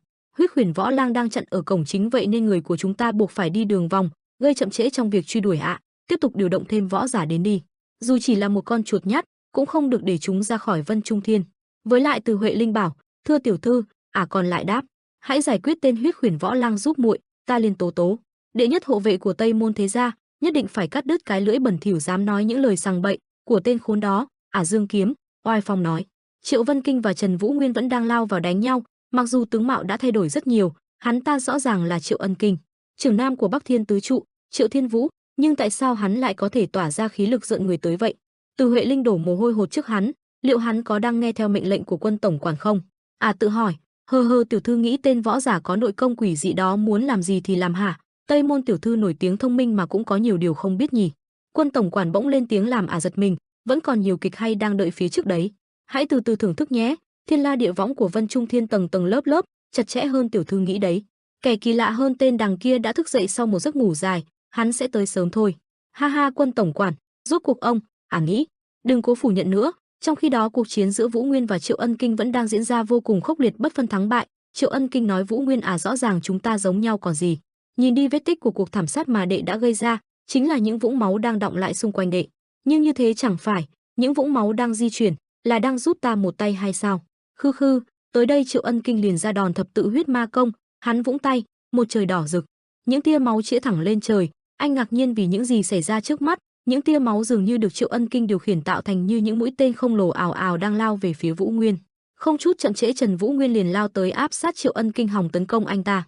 Nhưng Triệu Ân Kinh đã nhanh hơn khi dùng thập tự huyết ma công tạo thành những đòn đánh ngăn cản bước tiến của Trần Vũ Nguyên. Triệu Ân Kinh với gương mặt quỷ dị lên tiếng, ta vốn định sẽ xuất hiện nhẹ nhàng và kết thúc mọi việc trong chớp mắt, Nhưng đệ chắc không muốn mọi việc chỉ kết thúc ở đây đâu nhỉ? Hãy nhìn lại mình đi, Triệu Ân Kinh nói, trong khi đó Trần Vũ Nguyên đang vất vả tránh sát chiêu của hắn.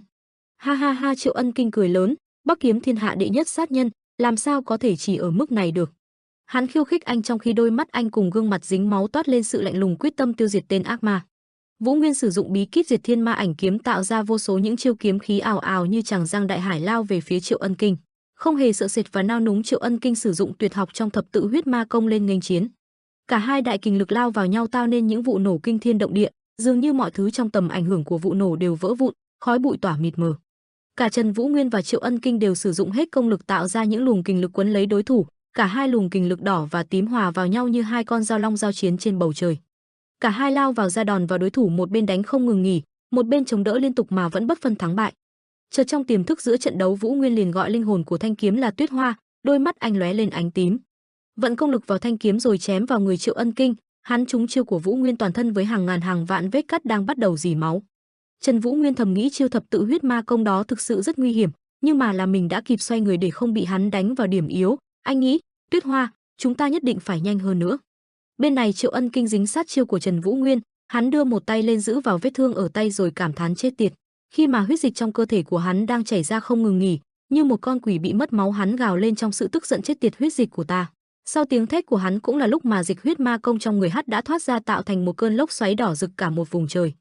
Những chấn động đó cũng ảnh hưởng đến khu vực của Vân Trung Thiên, đất đá bay tứ tung, Trần Vũ Nguyên phải dùng hai tay cầm kiếm để chống lại kình lực vừa rồi. Anh bị đẩy về phía sau một đoạn khá xa, chợt bỗng người Vũ Nguyên va phải một vật gì đó, điều này liền làm cho anh khựng lại, bất ngờ anh quay người lại. Một hình bóng quen thuộc hiện ra làm cho anh trợn tròn mắt, đồng tử con người anh co lại, miệng lắp bắp, người là. Và không phải ai khác, đó chính là hỗn độn ma nhân Thái Vũ Cương, kẻ thù năm xưa đã bị anh tiêu diệt dưới kiếm của mình. Hắn mở mồm lời đầu tiên đã vô cùng khó nghe, lâu không gặp rồi nhỉ, tên nhãi Bắc Thiên Môn. Thái Vũ Cương với thân hình vạm vỡ, mặt mày trông rất đáng sợ, đứng sừng sững như một cái cột vững chãi không chút lung lay, cất giọng chào hỏi, cũng lâu rồi nhỉ, tiểu tử Bắc Thiên Môn. Thái Vũ Cương nhìn chằm chằm với ánh mắt tràn ngập sát khí nói tiếp, trong lúc không gặp ngươi lớn hơn nhiều rồi đấy, thời gian trôi qua bao lâu rồi nhỉ? Trần Vũ Nguyên đưa mắt nhìn nhanh và check sang một bên, âm thầm suy nghĩ phân tích trong đầu. Hỗn ma Thái Vũ Cương là một trong những kẻ gây ra mâu thuẫn nội bộ mật dạ, hắn là kẻ chuyên đi săn những cao thủ như tứ đại ma trưởng. Trần Vũ Nguyên tay cầm chặt kiếm của mình, nhìn chăm chú không rời mắt vào Thái Vũ Cương. Trần Vũ Nguyên với đôi lông mày hơi nhíu lại, tạo thành những nếp gấp trên trán, thể hiện sự tập trung cao độ, ngẫm nghĩ tiếp, một kẻ mà mình không rõ danh tính nên cho rằng hắn là người của mật dạ, vậy hóa ra hắn làm theo lệnh của quan tổng quản ư? Trần Vũ Nguyên hạ giọng xuống thấp vài tông để rồi cất lời thắc mắc, ngươi cũng là người thuộc Vân Trung Thiên đúng chứ? Thái Vũ Cương giọng đầy bất mãn trả lời Trần Vũ Nguyên, ta không là người của nơi nào hết, mà chỉ là một thân thể không thể chết đi và bị những tên khốn đó kéo tới hết chỗ này đến chỗ khác thôi. Trần Vũ Nguyên không tin vào tai mình chút nào, hỏi lại, sao chứ? Triệu Ân Kinh nãy giờ đứng phía bên kia hóng chuyện gọi lớn, Vũ Nguyên, dừng tại đây thôi. Tây Môn Huệ Linh tay chân run lẩy bẩy, hoảng sợ lấy tay che miệng mình. 7 năm trước, khi mình lặng lẽ tới Bắc Thiên Môn để thành lập Thương Long hội, kẻ đã tấn công một cách bất ngờ, khiến mình mất đi Tú Nhi và khiến Thẩm công tử rơi vào tâm ma, cũng là hỗn ma mang tới thất bại đầu tiên cũng như duy nhất của Đàm Tú Thiên, bất bại trong truyền thuyết. Hắn đã khiến cho huynh ấy khó khăn lắm mới có thể bỏ trốn được, sao hắn lại ở đây? Hắn không phải là mật dạ sao? Thế lực đáng ngờ đang bảo vệ mình và tổng quản hay Triệu Ân Kinh, kẻ đã quen với ma thuật đó, và cả hỗn ma đều đang bị điều khiển dưới tay tổng quản của Vân Trung Thiên. Tây Môn Huệ Linh càng nghĩ càng mất bình tĩnh, vì nghĩ rằng không thể nào lại trùng hợp kinh ngạc đến như vậy, tức là Vân Trung Thiên và mật dạ, lẽ nào? Tây Môn Huệ Linh với tâm lý không vững bởi sự thật gần như là đang dần hé lộ, nhỏ giọng gọi, tổng quản. Lẽ nào hỗn ma cũng thuộc Vân Trung Thiên ư? Tổng quản đáp, như tiểu thư đã thấy đó, thú vị đúng chứ? Tổng quản tuy đã có tuổi nhưng lòng dạ thâm sâu khó lường, mặt nham hiểm giải đáp, hỗn ma không thuộc bất kỳ tổ chức nào cả, hắn ta chỉ phục tùng duy nhất người đó thôi. Tây Môn Huệ Linh run cầm cập đến nỗi lời nói ra có phần hơi khó nghe, người đó ư? Quan Thái Tinh cười thâm sâu gật gù tiếp lời, là người thực sự cai trị toàn bộ võ lâm này, nếu tiểu thư tò mò thì có thể đi hỏi tổ phụ của tiểu thư ấy. Hình ảnh một người đàn ông già râu tóc bạc phơ xuất hiện, tổ phụ của Tây Môn tiểu thư là người có hiểu biết thâm sâu về sự thật của võ lâm, chẳng lẽ lại không trả lời được sao? Tây Môn Huệ Linh yếu lòng không kiểm soát được cảm xúc của mình, ngạc nhiên càng ngạc nhiên hơn, thật sự là. Quan tổng quản có chút hả hê trong lòng, nói ra những hiểu biết của mình cho cô nghe, võ lâm này vốn là nơi rộng lớn và thâm sâu hơn những gì tiểu thư từng nghĩ đấy. Ở sâu trong đó đã xảy ra rất nhiều chuyện kinh khủng mà Tây Môn tiểu thư không thể tưởng tượng nổi. Nói trắng ra thì đây chính là một hố sâu tuyệt vọng, và đương nhiên là tổ phụ của tiểu thư cũng tham gia vào hố sâu tuyệt vọng đó rồi. Dừng lại trong chốc lát rồi ông ta nói tiếp, khoan đã, việc tiểu thư thành lập Thương Long hội bằng cách tập hợp những võ giả trẻ tuổi với sự dẫn dắt của Thương Thiên Cố Thành Đàm Tú Thiên, là tham vọng muốn tạo ra một võ lâm mới, tiểu thư tưởng ta không biết sao? Tây Môn Huệ Linh rưng rưng nước mắt không nói nên lời, ông ta thể hiện mình là bậc trưởng bối gằn giọng cảnh cáo, ta biết hết tất cả đấy, thậm chí ta và người đó còn rất kỳ vọng vào tiểu thư và Đàm Tú Thiên nữa cơ. Vậy nên dừng cái suy nghĩ sẽ tạo dựng một trật tự mới của võ lâm đi, thay vào đó hãy thích nghi và hợp tác như tổ phụ của tiểu thư sẽ tốt hơn đấy. Tổng quản với âm mưu đen tối nên hạ giọng xuống đàm phán, bởi chỉ có vậy, chúng ta mới có thể giúp tiểu thư trở thành một vị anh hùng được tôn trọng còn hơn cả bây giờ, và tiểu thư sẽ trở thành một đại nhân vật sánh ngang với cả Cửu Thiên. Nên tiểu thư chỉ cần dẫn dắt thế hệ tiếp nối theo mệnh lệnh được ban ra, giống như những gì tổ phụ tiểu thư đã làm ở thế hệ trước là đủ, được chứ? Tổng quản phất phất tay của mình, ta thật sự rất lấy làm tiếc khi phải cho ngươi thấy tình trạng hỗn độn này sau khi ngươi vừa tỉnh dậy sau giấc ngủ kéo dài tận 7 năm đấy. Thái Vũ Cương buông ra những lời chửi thề cay nghiệt, chết tiệt, thôi cái bộ mặt giả tạo đó đi, ngươi đánh thức ta dậy vì việc này còn gì. Thái Vũ Cương đưa tay lên vò đầu của mình rồi mắng mỏ, tên khốn quan Thái Tinh nham hiểm, với cả sao nhỉ, đã 7 năm rồi à, thế thì bây giờ ta sẽ giết sạch các người luôn, lũ khốn. Thái Vũ Cương bắt đầu khởi động khớp tay khớp chân khinh khi, để xem, thằng nhãi Bắc Thiên môn lớn tới đâu rồi nào. Triệu Ân Kinh cười đùa, ôi trời, xin lỗi nhé, Vũ Nguyên. Triệu Ân Kinh với chiêu thức thập tự huyết ma công và Thái Vũ Cương với chiêu thức hỗn mang, võ công của tên hỗn ma đó cũng quỷ dị giống hệt thập tự huyết ma công vậy. Trần Vũ Nguyên lấy đà lùi về sau một khoảng. Triệu Ân Kinh nhanh mắt nhìn thấy rồi lợi dụng sơ hở tiến về phía. Thái Vũ Cương dùng hết sức bình sinh tấn công Trần Vũ Nguyên. Triệu Ân Kinh ngay lập tức đánh trả Thái Vũ Cương. Trận chiến đẫm máu giữa ba người cứ thế tiếp diễn cứ như thể sẽ không bao giờ kết thúc. Đá lở làm trời đất một phen rung chuyển nhưng không ai là chịu thua ai. Thái Vũ Cương cười ngạo nghễ lớn tiếng tán thưởng, này, ta không biết ngươi là ai, nhưng có vẻ người sử dụng thành thạo thập tự huyết ma công đấy nhỉ. Hậu bối Triệu Ân Kinh xin diện kiến tiền bối, nhưng có vẻ đây không giống lời của một tiền bối sẽ nói đâu. Giọng Thái Vũ Cương toàn là sự đắc ý lớn tiếng chất vấn, ngươi cũng bị tên đó nắm được điểm yếu à? Ôi trời, tưởng ta cũng giống tiền bối sao, ta đã nghe quan Thái Tinh kể lại cả rồi. Thái Vũ Cương băn khoăn trong đầu nên tiếp tục tra hỏi, ta sẽ tự mình giải quyết, mà khoan, sao giống như chúng ta đang hợp tác vậy nhỉ? Ta đúng là điên khi giao dịch với bọn chúng, việc tuyệt đối không thể thực hiện được mà. Triệu Ân Kinh tán thành, đúng thế, và ta đang cố gắng để không sai lầm giống tiền bối đấy. Thái Vũ Cương cười một cách điên dại như một con quỷ hoang không kiểm soát được chính mình, tên khốn, ha ha, mà tên nhóc Bắc Thiên môn đó dù là ngày xưa hay bây giờ vẫn đều nhanh như chuột nhắt nhỉ. Triệu Ân Kinh cho rằng Thái Vũ Cương với mình đã chung thuyền nên mừng rỡ reo lên, tiền bối, có nhận ra hắn không? Ở đằng kia kìa, dù ký ức có chút hỗn loạn nhưng ta vẫn nhớ rõ hắn, được rồi, hắn lợi đằng kia. Trần Vũ Nguyên nhanh nhẹn vụt chạy rất nhanh, anh tính toán trong đầu, càng kéo dài thời gian thì mình càng bất lợi, mình phải kết thúc nhanh nhất có thể. Chiêu thức cứ thế mà ồ ạt đến chỗ Trần Vũ Nguyên.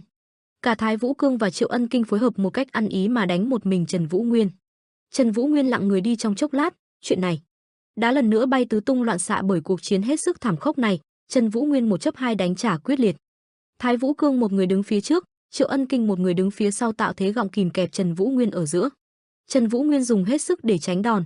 Trong tình thế hết sức gay go này khi mà Thái Vũ Cương và Triệu Ân Kinh đang cùng nhau hợp công nhằm đánh bại Trần Vũ Nguyên. Thái Vũ Cương và Triệu Ân Kinh cả hai liên tục hoán đổi vị trí cho nhau ra đòn liên tiếp về phía Trần Vũ Nguyên làm cho anh chống đỡ rất vất vả. Trần Vũ Nguyên một mình liên tiếp phải chống đỡ các sát chiêu tới từ Thái Vũ Cương và Triệu Ân Kinh, do vậy anh rất nhanh chóng đã xuống sức. Gương mặt anh đã đổ máu chảy dài trên mặt nhưng không vì thế mà chịu thất bại giữa hai tên mặt người đội lốt quỷ, đặc biệt là mối thù cho Tuyết Hoa đối với Triệu Ân Kinh. Vẻ đắc thắng hiện rõ trên gương mặt của cả Thái Vũ Cương và Triệu Ân Kinh, một nụ cười quỷ dị tới ghê người, chắc chắn làm lạnh sống lưng khi ai nhìn vào đó. Không thể để cho bọn chúng chiếm thế thượng phong mãi, Trần Vũ Nguyên nghiến răng bắt đầu tung ra tuyệt học của Bắc Kiếm Bắc Thiên Môn. Một luồng kinh lực rực rỡ ánh tím được Trần Vũ Nguyên phóng ra làm cho Thái Vũ Cương và Triệu Ân Kinh bất ngờ và có phần chùn bước do không hiểu chuyện gì đang xảy ra. Đôi mắt chuyển qua màu tím, Trần Vũ Nguyên vận khí công tạo thành một luồng lốc xoáy bao quanh mình ra chiêu Diệt Thiên Ma Ảnh Kiếm. Chiêu này anh chém thẳng về phía Thái Vũ Cương và Triệu Ân Kinh. Dường như đánh hơi thấy mùi nguy hiểm của chiêu thức nên Triệu Ân Kinh đã chạy sang một bên, còn lại Thái Vũ Cương đứng lại sẵn sàng ra chiếu chống lại đòn vừa rồi. Nhìn những kình lực từ Diệt Thiên Ma Ảnh Kiếm của Trần Vũ Nguyên đã ào ào đổ ập tới, Thái Vũ Cương không hề nao núng, tư thế sẵn sàng phá chiêu. Hắn gào lên sung sướng, ha ha ha, đã lâu quá rồi, với cái thân thể bất tử chẳng chút tổn thương này, chắc chắn ngươi sẽ không thể đánh bại được ta đâu. Nói rồi hắn tung ra tuyệt học của bản thân, đó là Hỗn Nguyên Diêm Ma Công nhằm phá Diệt Thiên Ma Ảnh Kiếm của Vũ Nguyên. Hai đạo kình lực va chạm vào nhau và rồi những tiếng nổ uỳnh uỳnh long trời lở đất vang lên, đất đá xung quanh bay mịt mù bởi vì do ảnh hưởng bởi chấn động xung kích của cả hai chiêu thức. Ngay lúc này đây Trần Vũ Nguyên liền nhanh chóng di chuyển, Chợt linh hồn tuyết hoa trong thanh kiếm của Trần Vũ Nguyên bay ra làm cho anh bất ngờ hả lên một tiếng. Hóa ra đó là một lời cảnh báo cho Vũ Nguyên biết là vì tên Triệu Ân Kinh đang có ý đồ đánh lén anh. Hắn từ đằng xa với thân hình quỷ dữ tung ra chiêu thập tự huyết ma công đẩy thẳng về Trần Vũ Nguyên, vẫn không quên kèm theo lời nhắn: ôi trời, nếu đệ chịu nghe lời đại ca thì đã không xảy ra chuyện này rồi. Hắn điều khiển huyết ma công tạo thành những chiếc dây trói đuổi theo anh rồi chúng quấn vào chân Vũ Nguyên làm giảm tốc độ của anh. Nhận thấy điều chẳng lành, Vũ Nguyên chỉ kịp thốt lên tiếng chết tiệt. Trong khi đó, tên Thái Vũ Cương hai tay đang tụ ma khí ào ào lao tới ra chiêu hỗn ma hồi toàn chùy, với tất cả 10 thành công lực mà lao về phía Trần Vũ Nguyên đang bị giữ chân bởi huyết ma công bên dưới do Triệu Ân Kinh vừa ra chiêu. Nhìn thấy anh đang bị khóa chặt, Thái Vũ Cương miệng cười ha hả lên tiếng: tiểu tử Bắc Thiên Môn, ngươi là một trong số ít có thể giết được ta đấy, nhưng thật đáng tiếc. Câu nói chưa dứt thì thật bất ngờ từ đâu một nắm đấm chứa kim quang đánh tới trúng mặt tên Thái Vũ Cương làm cho hắn méo mặt bay giạt sang một bên. Người đang lao tới can thiệp vào cuộc chiến cứu Vũ Nguyên trong gang tấc không ai khác đó chính là Đàm Tú Thiên. Anh đứng trước mặt Vũ Nguyên với gương mặt mang đầy sát khí, cùng với luồng sức mạnh khổng lồ lấn át tất cả. Hắn hô lớn bằng chất giọng khá trầm: hỗn ma. Trần Vũ Nguyên mặt đổi sắc vì quá bất ngờ. Giam chủ hội, tổng quản cũng bất ngờ không kém. Đàm Tú Thiên. Tây Môn Huệ Linh mồ hôi rơi lã chã, chưa hiểu chuyện gì đang xảy ra, nói có chút ngập ngừng: tại sao huynh lại ở đây? Chưa gì huynh đã giải quyết xong mọi cướp đất rồi sao? Quan Thái Tinh hỏi tội: Tây Môn tiểu thư, chuyện này là sao đây? Rõ ràng ngươi nói chắc chắn sẽ xử lý mà. Nàng ấp úng: rõ ràng là, nhưng... Tổng quản sâu trong lòng hằn lên sự căm phẫn mà nói lời đe dọa: ha, đúng là không thể tin được mà. Ta đã kỳ vọng rất nhiều vào tiểu thư đấy, ta biết là so với tổ phụ cô Tây Môn Hoa thì cô vẫn còn nhiều thiếu sót, nhưng đến mức này thì... Ông ta nhếch môi dè bỉu: trí tuệ, thanh danh của một trong những người được xếp cao nhất thiên hạ, đừng nói với ta tất cả đều là bịa đặt hết đấy nhé. Tổng quản Quan Thái Tinh quan sát đánh giá rồi tặc lưỡi chê bai: những người trẻ tuổi bây giờ đúng là càng ngày càng kém mà. Ông ta rít gào qua kẽ răng: Tây Môn Huệ Linh tiểu thư, đáng thất vọng thật đấy. Tiểu thư Tây Môn Huệ Linh chỉ biết ngậm ngùi cúi đầu nhận hết phần sai trái về phần của mình. Xin lỗi, sau này. Một tiếng hét lớn vang lên làm tiểu thư hốt hoảng: Tây Môn Huệ Linh. Đàm Tú Thiên hỏi nàng: lẽ nào việc gửi quân địch đến An Huy Thành là vì kế hoạch này ư? Không lâu trước đó, một lão nhân đã tìm đến và cho ta biết Vân Trung Thiên đang có biến, vì vậy ta đã nhanh chóng quay lại và xem chuyện gì đang diễn ra. Tây Môn Huệ Linh tái mét mặt mày: Tú Thiên, cái đó. Giam chủ hội nhìn tiểu thư một cách đáng sợ: lát nữa chúng ta nói chuyện một chút nhé. Tiểu thư mặt cắt không còn một giọt máu. Quan Thái Tinh chen vào: Giam công tử, đây là vấn đề cấp bách liên quan đến an nguy của Vân Trung Thiên, chúng ta đang thanh trừng tội nhân, nên phiền công tử hãy tránh ra. Đàm Tú Thiên đen mặt: nếu không thì sao? Hiện tại, mật dạ và phục đội đã bắt đầu tiến quân rồi. Giam chủ hội truy vấn: huy động hàng trăm võ sĩ chỉ để bắt một người ư? Vân Trung Thiên mà lại thế à? Hơn nữa tại sao chỉ có một mình ông ở đây vậy, Quan tổng quản? Ông ta mặt không đổi sắc hỏi lại: vậy bây giờ ngươi định chống lại Vân Trung Thiên? Đàm Tú Thiên, cho dù ngươi là anh hùng võ lâm và là con của một trong cửu thiên, thì việc đi ngược lại với ý muốn của Vân Trung Thiên vẫn là một tội lớn đấy. Đàm Tú Thiên thỏa hiệp: nếu muốn trừng phạt ta thì cứ việc, bao nhiêu cũng được, ta sẽ chấp nhận tất cả, nhưng mà... Cha anh, Cửu Thiên Đàm Tích Tâm, ngươi nghĩ cha ta sẽ ngồi yên một chỗ sao? Anh nói có chút ghét bỏ, mặc dù đó là một người cha hơi đáng ghét, nhưng những lúc như thế này cũng phải ra mặt một chút chứ, đúng không nào? Quan tổng quản hắng giọng: ha ha ha, ta không ngờ những lời như vậy lại thốt ra từ miệng của Đàm Tú Thiên công tử đấy, nhưng có lẽ Giam công tử không nhìn thấu bộ mặt thật của võ lâm rồi. Quan Thái Tinh đắc ý: Đàm Tích Tâm cũng chỉ. Đàm Tú Thiên không giữ được bình tĩnh mà chỉ thẳng mặt ông ta nói lớn: gì chứ, ta biết rất rõ bộ mặt thật của võ lâm đấy nhé. Đó chính là bản chất của Vân Trung Thiên các ngươi, giả vờ là chính nghĩa nhưng lại xấu xa, hèn hạ và thối rữa. Anh tuyên bố, đã đến lúc ta tạo nên một trật tự võ lâm hoàn toàn mới rồi. Quan Thái Tinh hai mắt đỏ ngầu run run mà nói: Đàm Tú Thiên, ngươi đừng có xem thường ta. Đàm Tú Thiên giơ nắm đấm lên: ngươi muốn làm gì thì làm, còn ta sẽ làm theo ý của ta. Anh quay sang nhìn Trần Vũ Nguyên ngỏ ý: ta cần xác nhận lại toàn bộ sự việc, nhưng trước hành động của Tây Môn tiểu thư, ta thay mặt nàng ấy xin lỗi ngươi, dù sao thì ngươi cũng xong việc ở đây rồi, Trần môn chủ. Trần Vũ Nguyên khách sáo: cảm ơn, nhưng đây là việc của ta không muốn gây phiền hà đến Giam hội chủ. Đàm Tú Thiên mắt gườm gườm thì thầm: nhưng mà Trần môn chủ. Giữa làn khói mờ là thân ảnh của một người đang tiến tới. Đàm Tú Thiên bộc bạch: ta cũng đang có chuyện cần giải quyết với con quái vật đó đây. Thái Vũ Cương nghe đến mình mà vuốt râu: được rồi, ta cũng nhớ cả ngươi mà, tiểu tử Thánh Quan Lưu đúng chứ? Đàm Tú Thiên chắp hai tay cung kính: lâu rồi không gặp nhỉ, hỗn ma.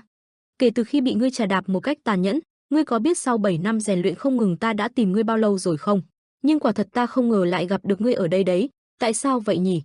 Thái Vũ Cương nhe hai hàm răng dữ tợn của mình rít lên, ta sẽ giải quyết từng tên một nên ngươi hãy tránh ra và chờ đi, và ta sẽ đè bẹp ngươi lần nữa thôi, oát con. Đàm Tú Thiên kiên quyết, nhưng giờ ta lại muốn tính món nợ này liền rồi. Cuộc chiến của những kẻ mạnh chuẩn bị diễn ra, Trần Vũ Nguyên đối đầu Triệu Ân Kinh, Đàm Tú Thiên giám mặt Thái Vũ Cương. Giam chủ hội mở lời muốn nhận nhiệm vụ đầy khó khăn đó cho mình, Trần môn chủ hãy giao việc này cho ta. Trần Vũ Nguyên và Đàm Tú Thiên có lẽ bây giờ đang nương tựa lẫn nhau mà chiến đấu. Đàm Tú Thiên lần nữa gọi, Trần môn chủ. Triệu Ân Kinh sảng khoái nhìn trò, Đàm Tú Thiên cảnh báo, hãy cẩn thận với huyết ma. Trần Vũ Nguyên nhỏ giọng, làm phiền huynh, cảm ơn, vậy huynh cẩn thận nhé, giam chủ hội chắc nịch, tất nhiên rồi. Cả hai tốc biến chỉ còn lại cái bóng mờ mờ. Giam chủ hội chỉ đợi có ngày này mà nổi cơn thịnh nộ khi tay bắt đầu cuộn thành nắm, hỗn ma, ta chờ ngày gặp lại ngươi lâu lắm rồi. Thái Vũ Cương gầm lên như hổ đói, ha ha ha, vội gì chứ, nếu vậy thì để ta xem ngươi đã trưởng thành bao nhiêu nào. Hai người đánh nhau tóe lửa đến nỗi làm mặt đất rung chuyển dữ dội tạo thành một trận chiến một mất một còn. Thái Vũ Cương liếc nhìn bằng đôi mắt màu đỏ sắc lẹm. Đàm Tú Thiên nhìn chằm chằm như muốn nuốt sạch quân thù bằng đôi mắt màu vàng. Đàm Tú Thiên và Thái Vũ Cương chống hai tay vào nhau. Thái Vũ Cương có phần yếu thế hơn nên thở hắt ra. Giam chủ hội đẩy mạnh tay Thái Vũ Cương làm các ngón như muốn bật hết về sau. Thái Vũ Cương không chịu đầu hàng mà dùng đầu hất văng Đàm Tú Thiên. Máu từ mũi phun ra như nước, Đàm Tú Thiên có chút thất thế. Không một chút nghỉ ngơi, không một giây lơ là mất cảnh giác, Đàm Tú Thiên đấm mạnh tay mình vào bắp tay Thái Vũ Cương. Thái Vũ Cương tức giận đấm thẳng vào mặt Đàm Tú Thiên khiến máu be bét túa ra. Bị trúng đòn vừa rồi, Đàm Tú Thiên mắt long song sọc lửa giận ngút trời, hai tay vận dồn công lực vận khí ra chiêu Thánh Quang Lưu đánh về phía Thái Vũ Cương. Không hề nao núng, Thái Vũ Cương đáp trả bằng chiêu thức Hỗn Nguyên Viêm Ma Công được tạo bởi những luồng ma khí đen kịt tụ lại ở hai tay Thái Vũ Cương mà lao vào phản đòn. Cả Thái Vũ Cương và Đàm Tú Thiên đều luyện võ công thiên về cương khí sức mạnh thể thuật, do vậy cả hai không dùng vũ khí mà chỉ đung sức mạnh nội công và sức mạnh cơ bắp mà so tài. Và rồi cho tới khi hai chiêu thức đối đầu, một là ánh sáng rực rỡ như ánh mặt trời, một là hắc khí đen như hố sâu vũ trụ chạm vào nhau tạo ra những vụ nổ kinh thiên động địa, kèm theo là những đợt song xung kinh lan ra xung quanh và rồi phá hủy tất cả những gì trong tầm ảnh hưởng của chúng. Bên này, cuộc chiến của Trần Vũ Nguyên và Triệu Ân Kinh cũng đang diễn ra hết sức căng thẳng, không hề kém cuộc đối đầu của hai người kia. Vũ Nguyên ra chiêu chém tới Triệu Ân Kinh kèm theo sự hận thù của linh hồn thanh kiếm Tuyết Hoa mà giáng xuống, Triệu Ân Kinh thì dùng võ công cấm thuật thập tự huyết ma công ra mà phản công lại. Triệu Ân Kinh với móng vuốt sắc trong tư thế sẵn sàng bóp chết Trần Vũ Nguyên, một bằng hữu mạnh mẽ đến tiếp sức cho Trần Vũ Nguyên. Một cú đấm từ phía Triệu Ân Kinh được đưa thẳng tới mặt Trần Vũ Nguyên. May mắn anh đã tránh được cú đấm chết người đó, tuy nhiên mặt anh vẫn dính một đường cắt được tạo ra bởi móng vuốt của tên Triệu Ân Kinh. Thấy vậy, Trần Vũ Nguyên liền bật nhảy lại phía sau tránh khỏi phạm vi, đồng thời thủ thế. Triệu Ân Kinh được nước mà lấn tới nói to, cho dù là Thương Thiên Cố Thành cũng không dễ gì thắng được hỗn độn Thái Vũ Cương đâu. Cả hai tiếp tục lao vào nhau mà ra chiêu hòng nhanh chóng tiêu diệt đối thủ của mình. Trong một cuộc đối đầu với những cao thủ thì chắc chắn cả hai sẽ bị dính chiêu ít hoặc nhiều. Trường hợp này cũng vậy, sau khi trúng một chiêu vào mạng sườn từ phía Triệu Ân Kinh thì Trần Vũ Nguyên cũng nhanh chóng mà cắm được thanh tuyết hoa vào bả vai của tên Triệu Ân Kinh. Điều này làm cho hắn giật mình hoảng hốt, chỉ có thể thốt lên hai tiếng chết tiệt. Vai của hắn đồng thời máu bắt đầu tuôn xối xả, bên đối diện Vũ Nguyên cũng không hơn là bao khi máu ở mạng sườn của anh bắt đầu tuôn ra, nhanh chóng lấy tay giữ lại vết thương và kêu lên một tiếng hự. Triệu Ân Kinh cười ha ha rồi nói, dù vậy vai ta cũng đáng để đổi lấy kiếm của ngươi đấy nhỉ, kiếm sĩ mà không có kiếm thì phải làm sao. Nói rồi hắn đưa tay lên bắt đầu cầm lấy thanh kiếm trên bả vai của mình.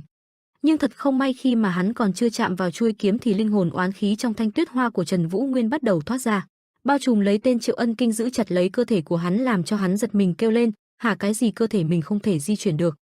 Một gương mặt người phụ nữ từ oán khí trong thanh kiếm của Vũ Nguyên hình thành với vẻ mặt giận dữ hiện ra, đang sẵn sàng tiêu diệt tên Triệu Ân Kinh.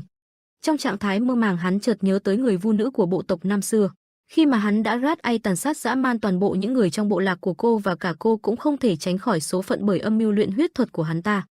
Tới đây hắn ta a lên một tiếng, nhưng không vì thế mà tuyết hoa tha cho hắn. Linh hồn của nó vẫn đang bao lấy Triệu Ân Kinh và kìm chặt hắn ta. Đây là người phụ nữ này, hắn ta chỉ kịp thốt lên mấy tiếng ngắn ngủi. Bên này Trần Vũ Nguyên đã bắt đầu vận khí ra chiêu, hai tay anh bắt đầu di chuyển nhanh chóng tạo thành những di ảnh làm cho người đối diện chứng kiến cảm tưởng như Vũ Nguyên có 3 đầu 6 tay vậy. Chứng kiến điều này, Triệu Ân Kinh không khỏi sợ hãi kêu lên, trò gì nữa đây. Chợt nhận ra hình bóng chiêu thức quen thuộc của ai đó, hắn bàng hoàng, lẽ nào là một trong những chiêu thức của cha ta ư? Không thể chính xác hơn, đó chính là tuyệt học của Triệu Thiên Vũ đã ra đòn khi đối đầu với Vũ Nguyên. Giờ đây anh lại ra đòn thi triển lại đối với Triệu Ân Kinh. Vũ Linh Quang Sát, một đạo kình lực được Vũ Nguyên dùng tay phóng ra bắn thẳng tới Triệu Ân Kinh. Hắn thét lên kinh hoàng, làm sao hắn có thể làm được chứ? Lẽ nào hắn đã học được trong trận đấu với cha? Điên mất đi, không thể nào tin được. Triệu Ân Kinh nghiến răng canh két chống đỡ đòn vũ linh quang sát. Ta đã phải chịu đựng 10 năm vất vả để kế thừa được võ công mà cha vẫn chưa thể thi triển được hoàn toàn đấy. Khạc khạc khạc, đây cũng chính là lý do vì sao mà ta ghét thiên tài đến như vậy. Luồng kinh lực phóng ra như tràng giang đại hải cuốn băng tất cả trên đường đi của nó, tạo thành những vụ nổ ầm ầm, đất cả bay mịt mù. Chợt trên trời thanh tuyết hoa của Vũ Nguyên đang rơi tự do trong không trung, anh nhanh chóng lao lên thu hồi thanh kiếm của mình khi nãy vẫn còn cắm trên người Triệu Ân Kinh. Nhanh như cắt lao vút tới tấn công Triệu Ân Kinh, khi mà giờ đây hắn ta toàn thân không còn mảnh áo. Hắn vẫn còn đang đưa tay lên chống đỡ đòn thế khi nãy của Vũ Nguyên. Hắn lên tiếng, dù khả năng bắt chước của ngươi khá tuyệt vời nhưng hiển nhiên là lực sát thương đối với ta vẫn còn chưa đủ. Trần Vũ Nguyên ơi là Trần Vũ Nguyên. Trong khi hắn còn làm nhảm thì phía đối diện Vũ Nguyên đang nghiến răng dồn công lực vào đòn đánh. Đồng hành với anh là linh hồn bên trong thanh kiếm tuyết hoa đang tỏa ra những oán khí than khóc, mang tất cả những oán hờn dồn vào đòn đánh sắp tới. Dù có vậy thế nhưng tên Triệu Ân Kinh vẫn còn cao ngạo lên tiếng khinh thường. Tên khốn kiếp nhà ngươi, có giỏi thì bắt chước thập tự huyết ma công của ta đi. Hắn giơ tay lên nghênh chiến đỡ đòn của Vũ Nguyên. Một luồng kim quang ánh tím xẹt qua người Triệu Ân Kinh, khi đó Vũ Nguyên đã đứng ở phía sau của hắn, hai tay anh trong tư thế kết thúc kiếm chiêu. Xoẹt, hình ảnh cánh tay của Triệu Ân Kinh rời ra rơi xuống làm cho hắn trở nên bàng hoàng. Chuyển cảnh trong khi Trần Vũ Nguyên vẫn đang chiến đấu hết sức với Triệu Ân Kinh thì bên này Minh Lưu Sơn đang dùng hết sức để chiến đấu với đám binh lính Vân Trung Thiên truy đuổi đám người Đường Kỳ Vấn. Các tên thuộc hạ lần lượt xông vào, Minh Lưu Sơn tẩn cho từng tên bất tỉnh gục xuống. Tên thuộc hạ chứng kiến đồng bọn đều bại trận dưới tay Minh Lưu Sơn thì đôi chân run rẩy đứng yên vì khiếp sợ. Minh Lưu Sơn mệt mỏi, dường như bị mất sức quá nhiều, khắp nơi trên người đều là vết thương đẫm máu không ngừng. Chục tên thuộc hạ khác ấy vậy cũng sợ hãi mà dần lùi lại đằng sau trước sức mạnh kinh hồn của Minh Lưu Sơn. Trước mặt Minh Lưu Sơn hiện tại đã trên chục cái xác đẫm máu do chính tay bản thân hạ gục tất cả. Bỗng có tiếng động lạ vang lên ngay lúc này, Minh Lưu Sơn ngước lên nhìn phía có tiếng kỳ ấy. Liên Tố Tố từ trong bước đi ra ngoài la to, tránh ra đi. Xung quanh là những lời bàn tán đồn đại ồn ào, sao muôn thế ra chúng ta sẽ giải quyết hắn, một trong thất tiểu thiên, Liên Tố Tố. Liên Tố Tố tay cầm cây thương bước tới, giọng nói liên tục mỉa mai châm chọc Minh Lưu Sơn, ngày này coi bộ cũng ngon để bắt chó đấy, nhưng bắt chúng chó dại thì đúng thật là không ngon tí nào. Minh Lưu Sơn nghe xong khó chịu đưa tay lên ngoắc khiêu khích lại Liên Tố Tố, câm mỏ lìn lại đi, ngươi tính chọc điên ta à? Con ả khốn nạn Tây Môn Huệ Linh kia chưa đủ hay sao? Mà dù gì thì hôm nay đằng nào ta cũng sẽ hạ ngươi và trở thành thất thiếu thiên cho mà coi, mau lại đây nhanh đi. Cánh tay Triệu Ân Kinh đã bị cắt lìa. Trần Vũ Nguyên cam thủ tay cầm giữ thanh kiếm ngang tầm mắt đề phòng, ánh mắt bén như dao. Triệu Ân Kinh khuôn mặt khó chịu, miệng nói thầm, ái xì. Trần Vũ Nguyên đôi tay vẫn đang nắm chặt thì dần dần hạ kiếm xuống cảnh giác. Triệu Ân Kinh tay này ôm phần tay đã bị chém ngăn vết máu đang rỉ ra, ngoảnh đầu nhìn Trần Vũ Nguyên hỏi, này Trần Vũ Nguyên, ca này hơi quá đáng rồi đấy. Triệu Ân Kinh lúc này thầm trách móc không ngừng kể lể, ở nơi Bắc Thiên môn khắc nghiệt kia, ta đã chăm sóc và đối xử tốt với đệ như vậy cơ mà, sao đệ có thể đối xử với ta bây giờ như vậy hả? Triệu Ân Kinh liền nhìn xuống dưới, bất ngờ nhận ra rằng cả bụng cũng đã bị chém máu bắn tung tóe. À, oa chém cả bụng luôn à? Triệu Ân Kinh ngước lên vuốt trán cười một cách đầy hào hứng, a chảy máu rồi. Nói xong, Triệu Ân Kinh kiệt sức bất tỉnh ngã xuống với các vết thương nặng. Trần Vũ Nguyên đứng yên không làm gì thêm, đôi mắt chỉ liếc nhìn, ánh mắt chứa đầy nỗi thương tiếc, đôi tay nắm chặt thanh kiếm, nội tâm thầm nói, Tuyết Hòa à? Giờ thì, gương mặt ấy vẫn không ngừng rời mắt, vẫn một biểu cảm. Bỗng dưng một tiếng động lớn ở gần đó ngay lúc này khiến Trần Vũ Nguyên cảnh giác lắng tai nghe. Đàm Tú Thiên đỡ đòn bị đẩy lùi về phía sau lấy thế trụ lại. Đàm Tú Thiên xé toạc áo phía sau tránh vướng víu, thay đổi biểu cảm khâm phục, con quái vật nhà ngươi không khác gì nhiều, coi bộ vẫn còn như xưa nhỉ. Thái Vũ Cương mất tâm không một tiếng động rồi nhanh chóng tấn công, bất ngờ đằng sau Đàm Tú Thiên có thứ gì đó cản trở.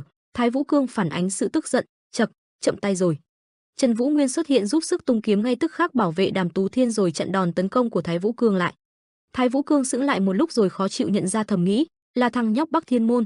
Trần Vũ Nguyên liếc nhìn không nói gì. Đàm Tú Thiên lấy đà phóng lên cao, dồn hết toàn lực về phía cánh tay. Trần Vũ Nguyên cùng Đàm Tú Thiên cùng kết hợp hai chiêu thức bá cháy xông lên, lao thẳng vào tấn công Thái Vũ Cương. Thái Vũ Cương thấy vậy phấn khích cười lớn, ô, ngày chết đã tới rồi sao? Ha ha ha ha. Thái Vũ Cương tạo một cơn lốc đen lớn khinh thường, ta sẽ toàn lực phản công trong đòn cuối này đấy, mấy đứa nhóc à. Trần Vũ Nguyên và Đàm Tú Thiên dùng hết sức lực vào đòn tấn công và cơ bắp gồng mình lên hét lớn. Thái Vũ Cương tương tự dồn hết sức mạnh lao tới. Các đòn tấn công vừa mạnh vừa lớn đã va chạm nhau tạo nên một vụ nổ lớn tại thời điểm đó. Sương khói xung quanh mù mịt bị bao trùm bởi một làn khói vô cùng dày đặc. Thái Vũ Cương lúc này đã bị hạ gục nằm yên một chỗ, không, dường như mất đi ý thức. Trần Vũ Nguyên và Đàm Tú Thiên sau khi tác động đều bị hất văng xuống đất đá, cả hai đều như người mệt mỏi cố gắng trụ người lấy sức đứng dậy. Đàm Tú Thiên vẫn đang cảnh giác tên Thái Vũ Cương không rời mắt, thuyết phục Trần Vũ Nguyên liền dặn dò, với cơ thể bất tử đó, hỗn ma có thể sẽ dần hồi phục lại ngay lập tức lại đấy. Vì thế cho nên tôi sẽ ở lại đây theo dõi hắn, từ giờ hãy cứ giao hắn cho tôi và mau đi đi. Trần Vũ Nguyên lo lắng liếc nhìn có chút do dự trong lòng, nhưng mà Đàm Tú Thiên biết Trần Vũ Nguyên vì lo lắng không an lòng để một mình Đàm Tú Thiên ở lại thì trấn an tinh thần, đừng lo, tôi là Đàm Tú Thiên cơ mà, vì hỗn ma mà tôi đã tập luyện điên cuồng tận 7 năm lận đấy, mau đi đi cậu môn chủ à, còn có việc cậu cần phải làm bây giờ mà. Hãy thoát khỏi Vân Trung Thiên một cách an toàn đi, để con có thể cùng tôi tạo ra một chốn giang hồ mới sau này chứ. Trần Vũ Nguyên vô cùng bất an nhìn Đàm Tú Nguyên bày tỏ lòng biết ơn sâu sắc, cảm ơn cậu rất nhiều. Giam hội chủ, cả ân huệ trước đây cũng vậy, một ngày nào đó tôi nhất định sẽ trả lại những ân huệ này của cậu. Đàm Tú Thiên đứng nở nụ đứng nhìn theo Trần Vũ người từ phía xa đang rời đi cười trấn an. Trần Vũ Nguyên tiếc nuối liếc nhìn Đàm Tú Thiên lần cuối rồi tranh thủ rời đi thật nhanh. Thái Vũ Cương đang nằm trạng thái bất tỉnh, rồi dần dần phục hồi vết thương, không may là đã lấy lại được ý thức mở mắt dậy. Triệu Ân Kinh lúc này thương tích nặng nề vẫn còn đang nằm bất động một chỗ chưa thể đi lại, hai tên thuộc hạ thấy vậy sốt sắng chạy tới, "Công tử." Triệu Ân Kinh giọng nói ngắt quãng, "Khực, Tu La Tổ." Đuổi theo." Vũ Nguyên, hai tên thuộc hạ díu dít chữa trị đáp lại, "Vâng, vâng tôi sẽ ra lệnh ngay ạ, ngài đã mất quá nhiều máu rồi ạ, nguy hiểm lắm, xin ngài hãy kiệm lời, trước tiên phải cầm máu cái đã." Triệu Ân Kinh từ từ nắm lấy tay Tu La Tổ hối thúc, "Tu La Tổ, đuổi theo Trần Vũ Nguyên nhanh." Một tên nghe vậy tuân lệnh mà nhanh chóng chạy đi thật nhanh, còn một tên ở lại điều trị thì nhìn thấy tay lúc này bị giữ chặt nghĩ rằng Triệu Ân Kinh có điều gì muốn nói vội hỏi, "Vâng, công tử." Triệu Ân Kinh vô cùng nguy hiểm cười lớn, "Chậc, ha ha." Các ngón tay bấu chặt thật sâu vào da thịt Tu La Tổ khiến máu tuôn ra, Tu La Tổ giật mình, dần cảm nhận được sự đau đớn hoảng sợ giọng ngập ngừng. "Công." Triệu Ân Kinh ám sát cướp đi toàn bộ sinh khí khiến Tu La Tổ mất một lượng máu toàn bộ trên cơ thể lúc này đau đớn gào lên trong vô vọng, "Công tử." Vừa ngắt lời Tu La Tổ lúc này chỉ còn lại một làn da khô cằn bọc xương không còn sức sống. Triệu Ân Kinh liếm miệng cười tươi như vừa được hồi phục, vô cùng phấn khích lẩm bẩm, "Ha, đệt mẹ, sống ở đời, mệt thật mà." Từ Môn Hoa và các kẻ giấu mặt ánh mắt đổ về hướng bóng đen đang vội vàng lướt trên những mái nhà đằng xa, bóng dáng của Trần Vũ Nguyên vụt qua, liếc nhìn về phía Từ Môn Hoa và đồng bọn. Từ Môn Hoa cùng các thuộc hạ đang nhắm tới Trần Vũ Nguyên, đôi mắt Từ Môn Hoa ánh nhìn đang trầm xuống ẩn chứa điều bí ẩn sẽ diễn ra. Trần Vũ Nguyên chỉ liếc nhìn chăm chăm Từ Môn Hoa từ phía xa, rồi tiếp tục phóng đi thật nhanh tiếp tục đi làm mục đích của mình. Từ Môn Hoa thầm khó chịu điều lệnh dặn dò vào tai cho một tên giấu mặt rằng, "Chậc, đi báo tin cho Cửu Thiên Tọa đi." Kẻ giấu mặt đáp lại, "Vâng." Từ Môn Hoa chuẩn bị tinh thần dặn dò thêm, "Ta sẽ đến Cửu Trọng Các ngay bây giờ." Từ Môn Huệ Linh đứng phía sau nghe hết tất cả thì toát mồ hôi khuôn mặt vô cùng hoảng hốt nghĩ thầm, gì cơ, uy động cả Cửu Thiên Tọa ư? Trời đen mù mịt. Âm thanh chiến đấu căng thẳng từ những thanh kiếm đang diễn ra ngay lúc bây giờ. Tô Mộ Thượng tay cầm hai thanh kiếm chém từng tên quân lính bao vây. Quân lính đang dồn lại ngăn chặn đồng đội cố gắng đi lên, Tô Mộ Thượng chém dứt khoát những tên lính cản trở La Thất Thanh. "Khư." Tô Mộ Thượng đáp gấp xuống đất báo cáo nhằm khẳng định cho đồng đội, rõ ràng là số lượng kẻ truy đuổi đang giảm đi nhiều. Hà Chân Nguyệt lo lắng cho con bò vì sợ nó sẽ kiệt sức ngay lúc này liền la to, "Đi thêm một chút nữa là sẽ thoát khỏi Vân Trung Thiên thôi. Cố gắng thêm một chút nữa nhé, con bò vô địch của ta." Đường Kỳ Vấn đang ngồi sau xe con bò cùng Hà Chân Nguyệt thì trong lòng cảm thấy bồn chồn nói thầm, "Lưu Sơn à." Hà Chân Nguyệt nghe vậy nhanh chóng quay sang khích lệ Đường Kỳ Vấn, "Huynh à, nhờ có Lưu Sơn mà chúng ta mới đến được đây một cách dễ dàng đó, nhất định tên Minh Lưu Sơn đó sẽ sống sót mà đuổi theo thôi." Vừa dứt câu, cảnh tượng kỳ lạ đang ở trước mắt khiến Tô Mộ Thượng cùng tất cả mọi người dừng lại gấp vì nhận ra sự bất thường này không khỏi bàng hoàng, không thể rời mắt. Tô Mộ Thượng cùng đồng đội lúc này đã phải dừng lại vì kinh ngạc không thể đi tiếp, giọng nói được cất lên, "Lẽ nào là Cửu Thiên Tọa?" Khung cảnh khắp nơi âm u, những làn sóng năng lượng đen tối lớn bao trùm lấy Từ Môn Hoa, không khí trở nên ngột ngạt vô cùng, một tiếng vang thất thanh trong không khí ngay lúc này, Tây Môn Hoa. Tây Môn Hoa đứng hiên ngang trên không trung, những người đứng phía dưới cảnh giác nhìn, Hà Chân Nguyệt nói, "Cửu Thiên Tọa quỷ gia cát Tây Môn Hoa ư?" Tây Môn Hoa lạnh nhạt, "Ta biết ngay mà." Hà Chân Nguyệt căng thẳng phân tích hành động của ông ta, dùng mê hồn trận và hoán linh trận để luân chuyển không gian để bản thân như thể đang ở trên không sao. Tây Môn Hoa kiêu ngạo, "Lão phu chính là Tây Môn Hoa, một trong Cửu Thiên Tọa, nhìn cho kỹ vào." Hà Chân Nguyệt lên tiếng, "Chịu áp lực đến mức run rẩy như vậy sao các ngươi có thể không nhận ra nhỉ?" Tây Môn Hoa nhìn những người phía dưới như đang nhìn sâu bọ, "Ta rất tò mò, khuôn mặt của kẻ làm cháu gái ta thất bại nhiều lần như ngươi sẽ trông như thế nào." Hà Chân Nguyệt cười miễn cưỡng, "Đẹp trai đúng không?" Anh ta thầm nghĩ, chết tiệt, sao xui thế không biết, tránh vỏ dưa lại gặp vỏ dừa. Tây Môn Hoa hỏi, "Đặt truyền nhân của gia tộc Từ Môn dưới cơ mình, ngươi có biết ngươi cũng rất thông minh không?" Hà Chân Nguyệt dù lo lắng nhưng vẫn cố gắng tỏ vẻ thản nhiên, "Gì chứ, là do huyết thống hết đấy. Ở một mức độ nào đó thì đã có một bộ não thông minh bẩm sinh rồi, đó không phải là những kinh nghiệm được tích lũy hàng trăm năm sao?" Tây Môn Hoa lạnh nhạt lên tiếng, cái đó cũng đúng đấy, nhưng vẫn còn một điều nữa." Hà Chân Nguyệt căng thẳng, "Còn điều gì nữa sao?"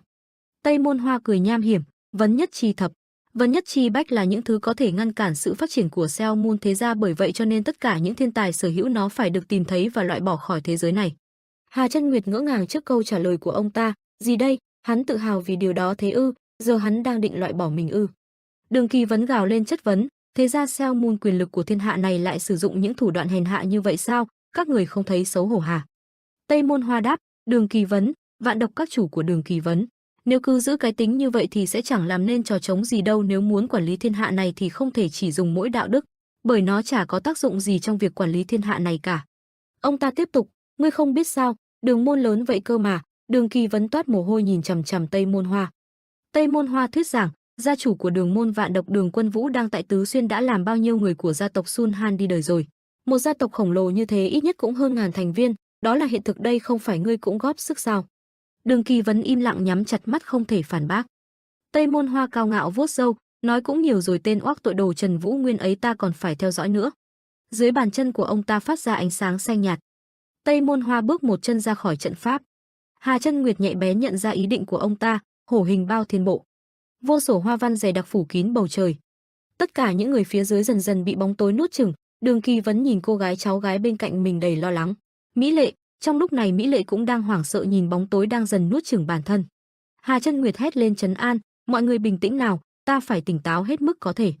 Khi này, bóng tối đã nhấn chìm nốt khuôn mặt của anh ta. Hà Chân Nguyệt tuyệt vọng, chết tiệt, nếu cứ thế này thì sẽ xong đời mất, phải nghĩ nhanh biện pháp thôi, không ngờ nhanh như vậy đã phải đối mặt với chuyện này. Đã đến lúc rồi ư? Anh ta hồi tưởng lại quá khứ, bản đồ chiến lược lấy tỉnh Hồ Bắc làm trọng tâm, bản thiết kế xây dựng Vân Trung Thiên. Trong góc con hẻm có một bóng người ngồi xổm trong góc. Hà Chân Nguyệt đang cẩn thận chôn những mảnh đá có khắc chữ. Mũi tròn tặc lưỡi, những hòn đá kỳ lạ vô danh này.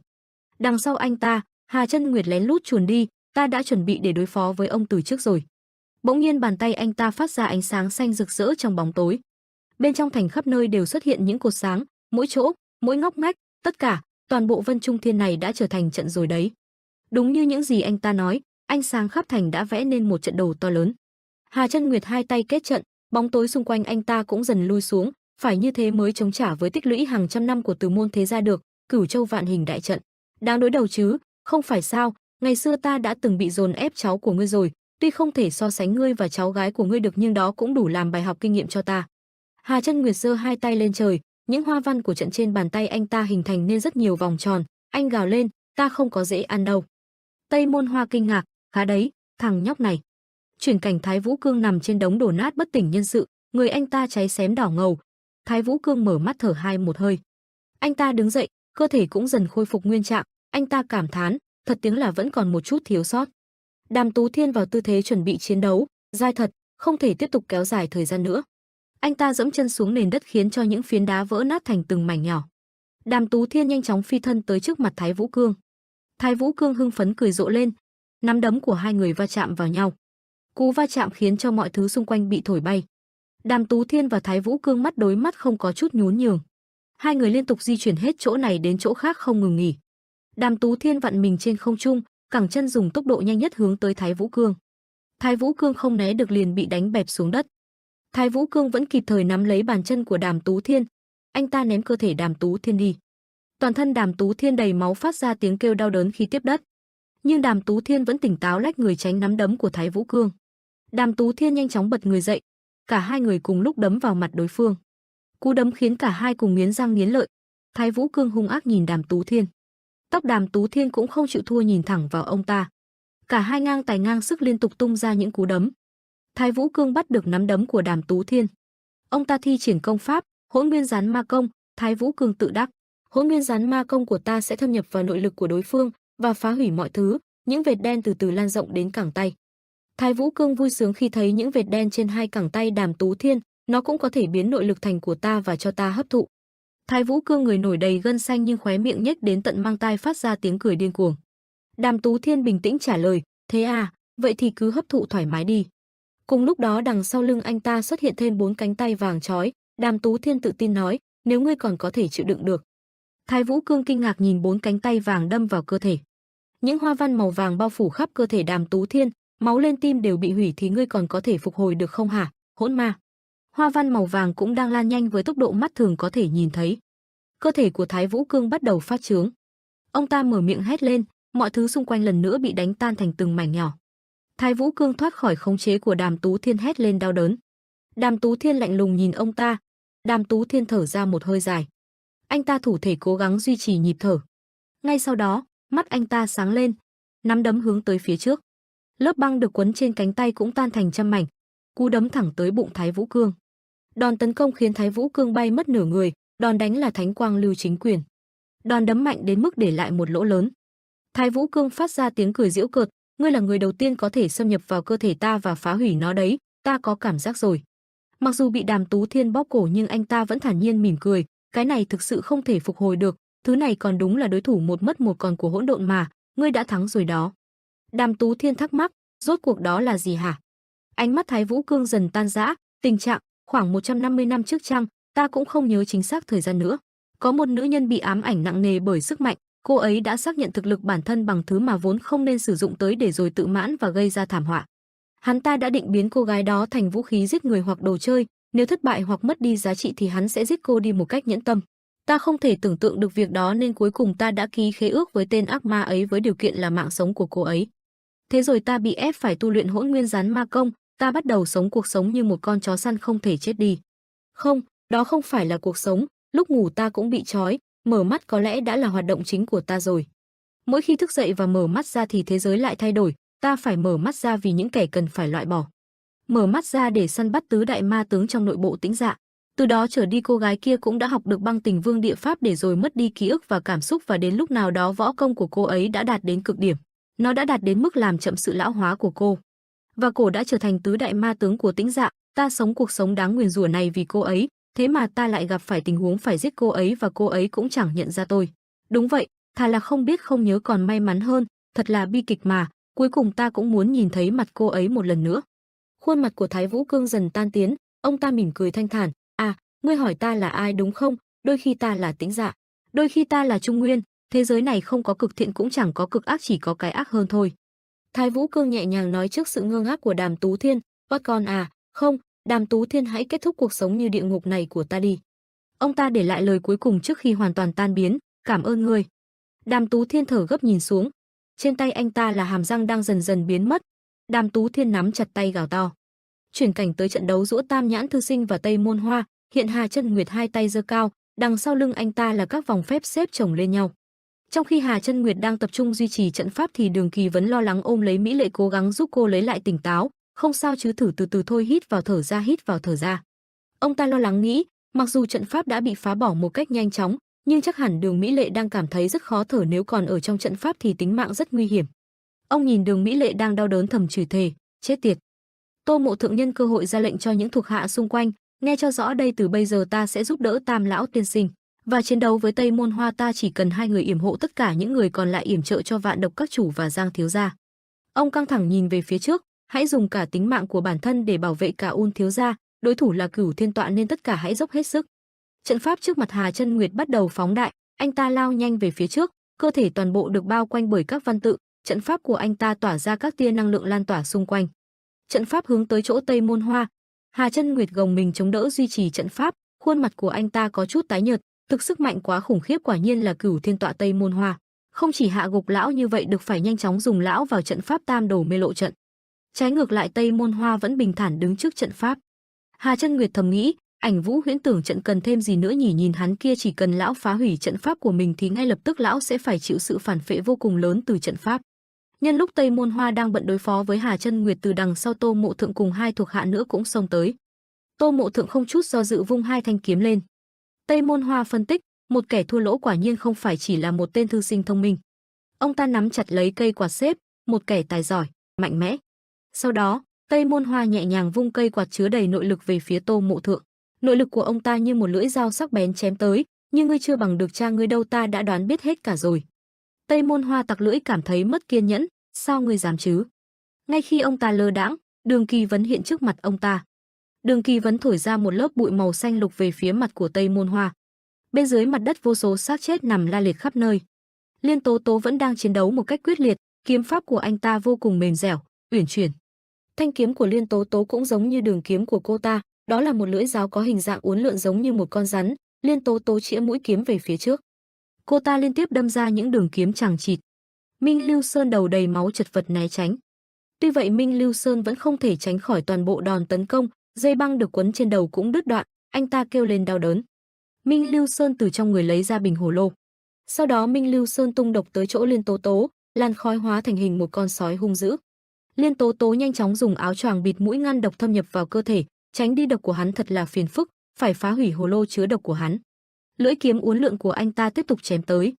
Đòn tấn công đã xé rách áo của Minh Lưu Sơn, khiến cho những lọ hồ lô trên người Minh Lưu Sơn rơi ra bên ngoài. Minh Lưu Sơn tức giận khi nhận ra ý định của Liên Tố Tố, mẹ kiếp hắn nhắm tới hồ lô của mình. Anh nhìn bình hồ lô bay ra, may mình cũng không còn nhiều độc lắm. Minh Lưu Sơn tiếp tục tung 2 lọ hồ lô còn sót lại về phía trước, hãy nhận lấy toàn bộ chỗ độc cuối cùng này của ta đi. Liên Tố Tố phản xạ kịp thời xoay tròn thanh kiếm tạo thành một màn chắn đẩy những khói độc ra. Nhân cơ hội này, Minh Lưu Sơn di chuyển về sau Liên Tố Tố. Anh ta tung một cú đấm về phía Liên Tố Tố nhưng lại bị Liên Tố Tố nhanh chóng né đồng thời chém ngược lại. Anh ta kêu lên một tiếng đau đớn khi vết thương rách toạc. Đột nhiên Minh Lưu Sơn trợn tròn mắt phát hiện ra điều gì đó. Tầm mắt anh ta rơi vào những người đang chạy thục mạng về phía cổng thành, mấy tên khốn đó bọn chúng đi đâu? Minh Lưu Sơn nhớ tới lọ hồ lô mà mình đặt ở gần cửa phía bên trái, độc sư phụ đặt ở cửa cũng đã dùng gần hết. Anh lục lọi trong trí nhớ về vị trí lọ hồ lô thứ 2 được đặt phía bên tay phải gần cửa, không biết còn lại nhiều không nhỉ? Mặc dù Liên Tố Tố đang chuẩn bị đâm mũi kiếm về phía Minh Lưu Sơn nhưng anh ta vẫn đặt sự chú ý của mình vào những người đang chạy trốn đồng thời vặn cơ thể xoay một vòng trước khi va chạm với mặt đất nhằm tung độc về phía đám người. Minh Lưu Sơn gào lên, chết tiệt. Làn khói độc nhanh chóng bao trùm lấy đám người đang chạy. Bọn họ ngay lập tức bị độc xâm nhập dẫn đến thổ huyết mà chết, đám người lần lượt gục xuống, may thật vẫn còn một ít, đây thực sự là hồ lô độc cuối cùng của mình. Khoảnh khắc đó thanh kiếm của Liên Tố Tố cũng đâm thẳng vào lồng ngực anh ta. Liên Tố Tố lạnh lùng nhìn xuống, ngươi nhìn đi đâu vậy hả, ta mới là đối thủ của ngươi. Minh Lưu Sơn nắm chặt tay thanh kiếm đến mức bật máu, ngay lúc này thời cơ đến rồi tên khốn. Liên Tố Tố giật mình, tên khốn cái này điều này có thể sao, hắn vẫn có thể ngồi dậy được. Theo hành động của Minh Lưu Sơn, Liên Tố Tố cũng có chút run rẩy, không thể nào, đây là sức mạnh của một kẻ sắp chết sao? Minh Lưu Sơn nghiến răng gào lên, anh ta dùng toàn bộ sức mạnh của mình đứng thẳng người đối diện với Liên Tố Tố. Liên Tố Tố hoảng hốt, một tay vẫn giữ nguyên mũi giáo, một tay vung nắm đấm, tên khốn. Cô ta đấm thẳng vào mặt Minh Lưu Sơn. Tưởng chừng như vậy đã có thể kết thúc nhưng nắm đấm của cô ta đã bị Minh Lưu Sơn chặn lại. Minh Lưu Sơn cắn răng đến mức bật máu. Ánh mắt hoảng sợ của Liên Tố Tố đối diện với ánh mắt không còn chút lý trí nào của Minh Lưu Sơn. Sau đó Minh Lưu Sơn dùng sức cắn lấy cổ của Liên Tố Tố. Liên Tố Tố không thể tin được, cái sao có thể? Minh Lưu Sơn dùng hết sức gặm lấy cổ của cô ta. Thất khiếu của Liên Tố Tố bắt đầu rỉ màu, cô ta hoảng sợ kêu lên, mẹ kiếp, khoan, dừng lại đi, dừng. Nhưng lúc này Minh Lưu Sơn đã hoàn toàn mất đi lý trí, vẫn tiếp tục ngoạm lấy cổ của Liên Tố Tố. Giờ phút này ánh mắt Liên Tố Tố dần tan rã vì đau đớn, cô ta liên tục phát ra tiếng hét thất thanh. Cuối cùng Minh Lưu Sơn đã thành công cắn đứt cổ của Liên Tố Tố, máu tuôn ra khắp nơi. Xác Liên Tố Tố đổ gục xuống, chỉ còn Minh Lưu Sơn đứng chôn chân tại chỗ. Ngay sau đó anh ta gục xuống, đồng thời đầu của Liên Tố Tố cũng rơi xuống gần đó. Toàn thân anh ta trở nên vô lực, không thể nhúc nhích, chỉ có thể nằm đó cảm thán, mẹ kiếp, mình làm được rồi, mình phải nằm nghỉ, mình mệt quá. Khuôn mặt anh ta toàn là máu, mắt dần mất đi tiêu cự, không biết sư phụ có bình an vô sự không. Anh ta nhớ lại những việc đã xảy ra trong quá khứ. Ký ức đầu tiên hiện lên lại là cuộc cãi vã giữa anh ta và Trần Vũ Nguyên. Tiếp đó là vẻ mặt lo lắng của Đường Kỳ Vấn duỗi tay tóm lấy anh. Bởi vì khi đó anh ta đã vô tình trúng độc. Khung cảnh tiếp theo hiện lên là lúc Đường Kỳ Vấn đưa bàn tay ra trước mặt anh ta. Vẻ mặt ông hòa nhã. Minh Lưu Sơn ngơ ngác trước hành động của ông. Nhưng anh đã nhanh chóng đập đầu xuống đất bái lạy.